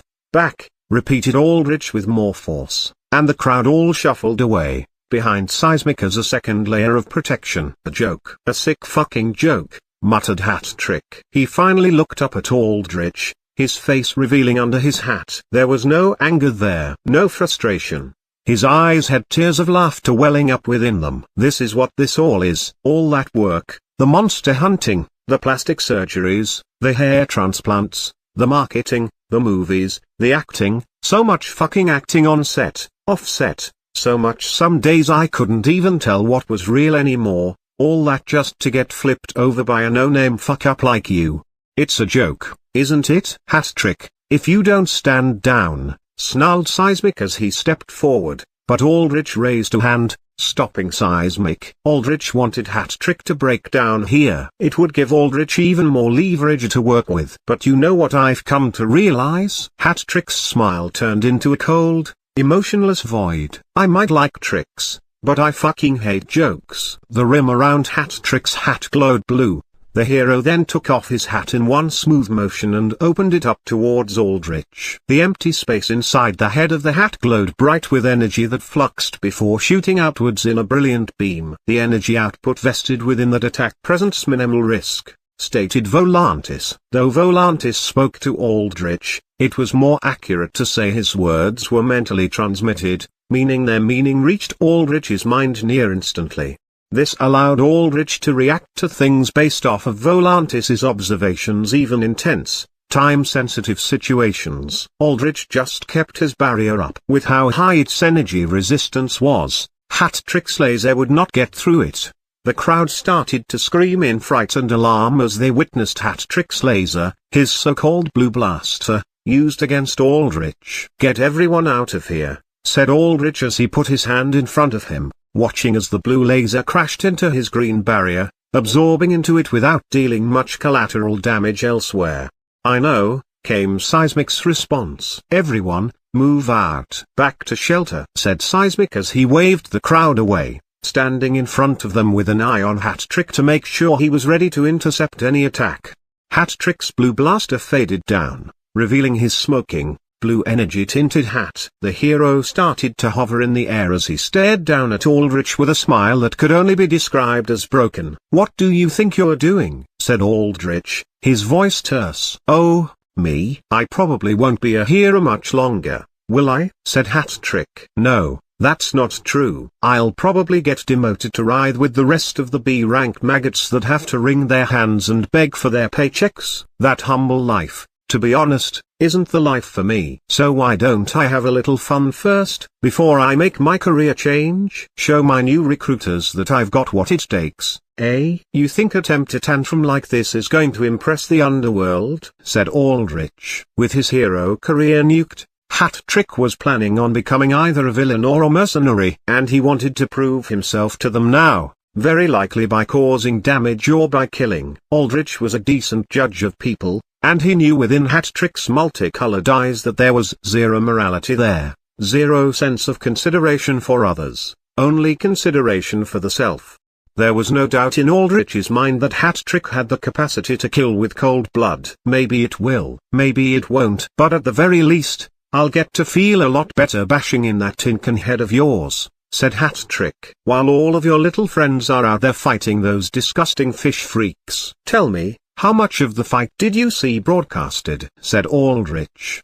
He questioned Hat-Trick mostly to buy time. Hat-Trick was self-absorbed enough to continuously talk, and that gave Seismic the opportunity to move civilians away while also allowing Aldrich to get his own battle pieces ready. "You should know I'm no easy target." The broadcast didn't pay much attention, really. "Only saw the end of it, when you killed the locust after everyone did the hard work for you," said Hat-Trick. "I have no doubt you're still strong, though, so I won't go easy on you. And you're still weaker alone, especially with that old geezer busy handling civvies." Hat-Trick palmed the crown of his hat in his palm and raised it up in the air like a magician ready to pull a rabbit out of it. "So, how about it? Want to see another trick?" "Go ahead," said Aldrich. Hat-Trick smiled at Aldrich and put his other gloved hand into the hat to take out a large rose. "Red," said Hat-Trick. The hat span changed from blue to red, and the rose burned up in flames, crumbling away into nothingness. Hat-Trick's entire body erupted in flames as he put on his hat again. His eyes glowed a fiery orange-red now as he flashed a cocky smile down at Aldrich. "You have access to multiple powers. An incredibly rare ability. No wonder you were in the A rank," said Aldrich with mock surprise. He already knew Hat-Trick had more than one power. He just wanted to keep Hat-Trick distracted by playing into his giant-sized ego. "Of course," said Hat-Trick. "How else do you think I distinguished myself from the average E, D, C, even B rank rabble? Do you think I rose through the ranks like some kind of modern-era peasant, moving to this city and that, hunting this small fry variant here and there, managing my social media myself, begging for interviews and sponsors? I figured you worked your way up down from the E rank like any normal hero, said Aldrich, now insulting Hat-Trick's pride after building it up and goading him into more talk. Like this, Aldrich constantly psychologically manipulated Hat-Trick into talking and talking and talking. Hat-Trick's face distorted into anger, and as he spoke, flames started to crackle and roar upwards all around his body, matching the rising tone of his voice. No, all of that came to me on its own. Like moths flocking to a flame, all of that, the fame, the credits, the deals, the women, all of it came to me because I was special. I deserved it all. I killed an A-rank variant by myself, and after that, the world loved me. Everyone knew how much I was worth. But you, Hat-Trick pointed a flaming finger at Aldrich. You, the newbie that doesn't know a single thing about how this hero game is played, you just had to screw it all up, didn't you? I know what you think. You think you're doing the right thing here, aren't you? Exposing me? Think again, idiot. With this, nobody will have your back in this industry again. You've doomed your chances here even before you got started. Alright, time's up. You can stop talking now, puppet, said Aldrich. An edge manifested in his voice, and Hat-Trick paused in surprise for a moment at how utterly cold that voice felt. It did not feel human. Even surrounded by intense flames, Hat-Trick felt a chill run through his body. What did you say to me? Said Hat-Trick as he put his hands together, starting to generate a ball of flame. I said. Aldrich crossed his arms. Time's up. Yeah, for you. Hat-Trick raised his hands into the air, channeling an ever-growing ball of fire, but before it could grow into anything notable, a bright ball of green and blue light erupted behind him. The light emerged and faded in an instant, allowing Hat-Trick to see what it was. Hat-Trick's eyes instantly widened in fear. It was the Locus. Chapter 161, One Last Trick. This chapter is updated by novels.pl. When Hat-Trick's gaze befell the Locus, at that terror of a variant that had single-handedly lain waste to an entire city on its own, and his time perception slowed to a brief crawl as his brain worked to its maximum, telling him that in those gleaming rainbow eyes poised so hatefully against him, there was foretold nothing but his death. But how? This was Hat-Trick's thought as he saw the Locus appear so suddenly. The Locus was supposed to be all the way out at the battle site. Why was it here? The answer was simple. Teleportation. Well, it would have been a simple answer had Hat-Trick actually bothered to check on the stream.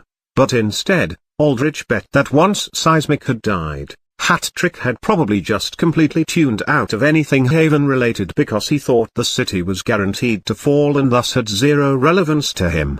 This, Aldrich had confirmed with his questioning towards Hat-Trick. After all, what were a few 100,000 lives to him but just more voices that needed to be silenced? Hat-Trick, befitting of the strength of an A-class hero, reacted nigh instantaneously to Okino's, throwing his fireball towards the Locus. The sphere of flame shot forth like a cannonball, impacting against Okino's in a crackling explosion of fire that scattered outwards with enough range to easily engulf an entire house wholesale. The shadow of Okino's figure darkened through the raging flames, and Okino's burst outwards unharmed, flames catching on his shell but not doing any real damage. Shit! Hat-Trick fumbled with his hat, putting it on an extended finger to spin it for another trick to access another power, probably one more suited to fighting in close combat. But too late. Okino's used burst, shrouding himself in an aura of crackling green bolts, and then moved so quickly he disappeared from sight. Behind me, Hat-Trick said as he whirled around ready to counterattack or evade. Instead, all Hat-Trick saw was just empty air, and in the distance, Aldrich watching calmly with his arms crossed. It was natural for Hat-Trick to expect Okino's to have made an attack at his blind spot like that. That was the most common angle people with teleportation or powers that function similarly to it attacked through. Okino's had actually attacked like that several times beforehand, always trying to get behind his enemies, but Aldrich had countered that, and now, Okino's had learned. Instead, Okino's had manifested right underneath Hat-Trick. Before Hat-Trick could recover and react, Okinose reached out and grabbed Hat-Trick's ankle in a powerful grip. Wah! Managed Hat-Trick before Okinose slammed Hat-Trick down to the ground with all his tremendous force. After going through several evolutions, one of which had actively increased Okinose's size and muscle mass, his physical strength had peaked through the roof. Hat-Trick shot downwards as a human projectile, a trail of shockwaves marking out his painful descent as he crashed into the ground below. He broke through the huge ad board, splitting it in half in a shower of severed, sparking wires and metal frame before gouging out a sizable crater into the concrete below. Hat-Trick coughed up spit and blood and air from getting his back shoved through several meters of solid concrete mass. But he was still an E-rank hero. Hat-Trick might not have been as tough as Seismic, but he could still easily survive a throw like that. The attack had mostly just knocked the wind out of him, stunning him. "Follow that up," said Aldrich. "Show me that punch of yours you were so proud of. Make it hurt." Okinose nodded, and as he fell towards Hat-Trick, cocked back a fist, and the biomechanical piston structure in his forearms locked in. The twin bands of green and blue lined across the shell glowing halfway. It was a half-charged punch as Aldrich did not want Okinose to completely obliterate his surroundings. Still, when Okinose let that punch loose right into Hat-Trick's chest, the effect was as if an energy bomb had gone off. Green-tinted blue energy poured out of Okinose's fist with an explosive sound effect. The outburst of ocean wave-shaped energy spread all around Okinose, quickly engulfing him and Hat-Trick in an ever-growing sphere that ate away at everything it came into contact with. The sphere reached up to Aldrich, and he just casually took a few steps backwards as his perception stat along with Volantis's Drew's eye let him know exactly how much energy was there. When the energy from the punch died down, it revealed a deep molten, smoking crater with Okinose standing at the center and Hat-Trick lying down still, a fist-shaped indent nailed into his chest. At the very last moment, Hat-Trick had managed to activate his diamond body power, covering himself in hardy green crystals. However, though these crystals had saved Hat-Trick from near death, they had not been enough to keep him from getting knocked out. The crystals around Hat-Trick's upper body were shattered, and his body was limp as his head fell to the side, completely severed from any motor control. Had Hat-Trick been completely prepared from the start, he might have put up a much better, much longer fight with Okinose, but that would have entailed Hat-Trick actually being careful and planning ahead, two things that Aldrich sincerely doubted Hat-Trick did much of.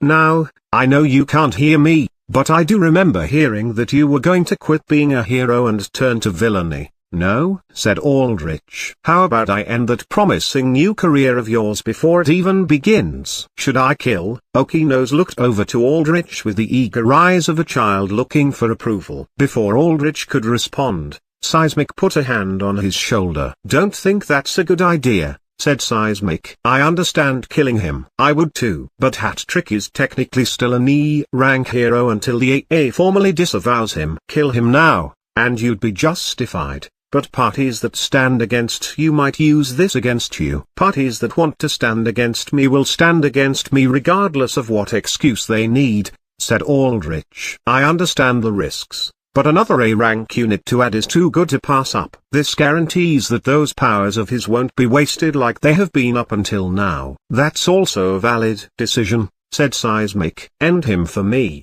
said Aldrich telepathically to Okinose. Okinose raised his fist again, locking another energy punch in, but at that very moment, Hat-Trick's hat, still in his hand, spontaneously disintegrated into blue flecks. With that final trick, Hat-Trick's whole body turned bright blue into pure energy. Okinose's antennae twitched in confusion as Hat-Trick's body almost instantly disappeared, beaming away into the distance far, far away.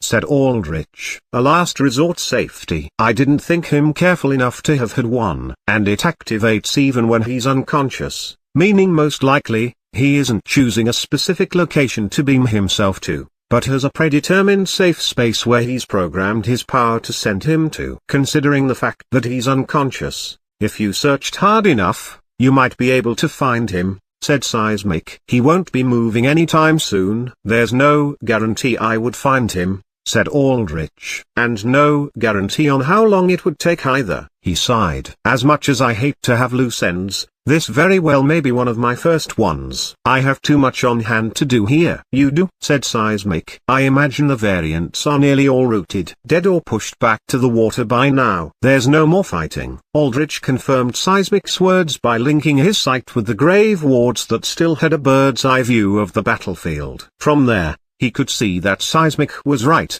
The fighting was recently finished. There were no more fishmen left on land. Seismic's battle instincts were insanely sharp. The old hero might not have had any sense in how to really make good people connections or maintain a good image. But when it came to fighting, he truly was like a wild beast. It was like his entire mind and being was just crafted for it.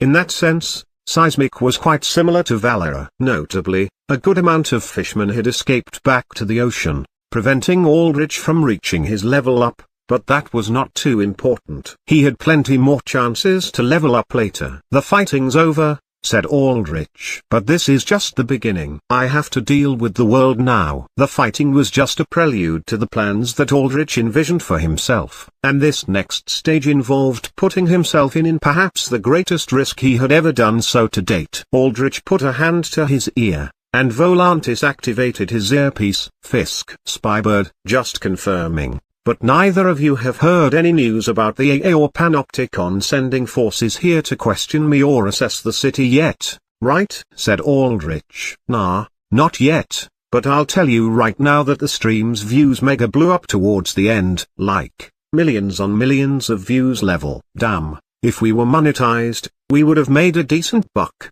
said Fisk. Non-hero sanctioned violent activity makes no money on stream, friend, said Spybird. But as for your question, no news. News, though, right now, is strangely quiet on you. I would think with all you do here, all the views on that stream, the news would have something by now. Silence is an answer of its own, said Aldrich. He knew that if there was nothing on the media about him even now, that meant that time was ticking. Get Casimir on the line now.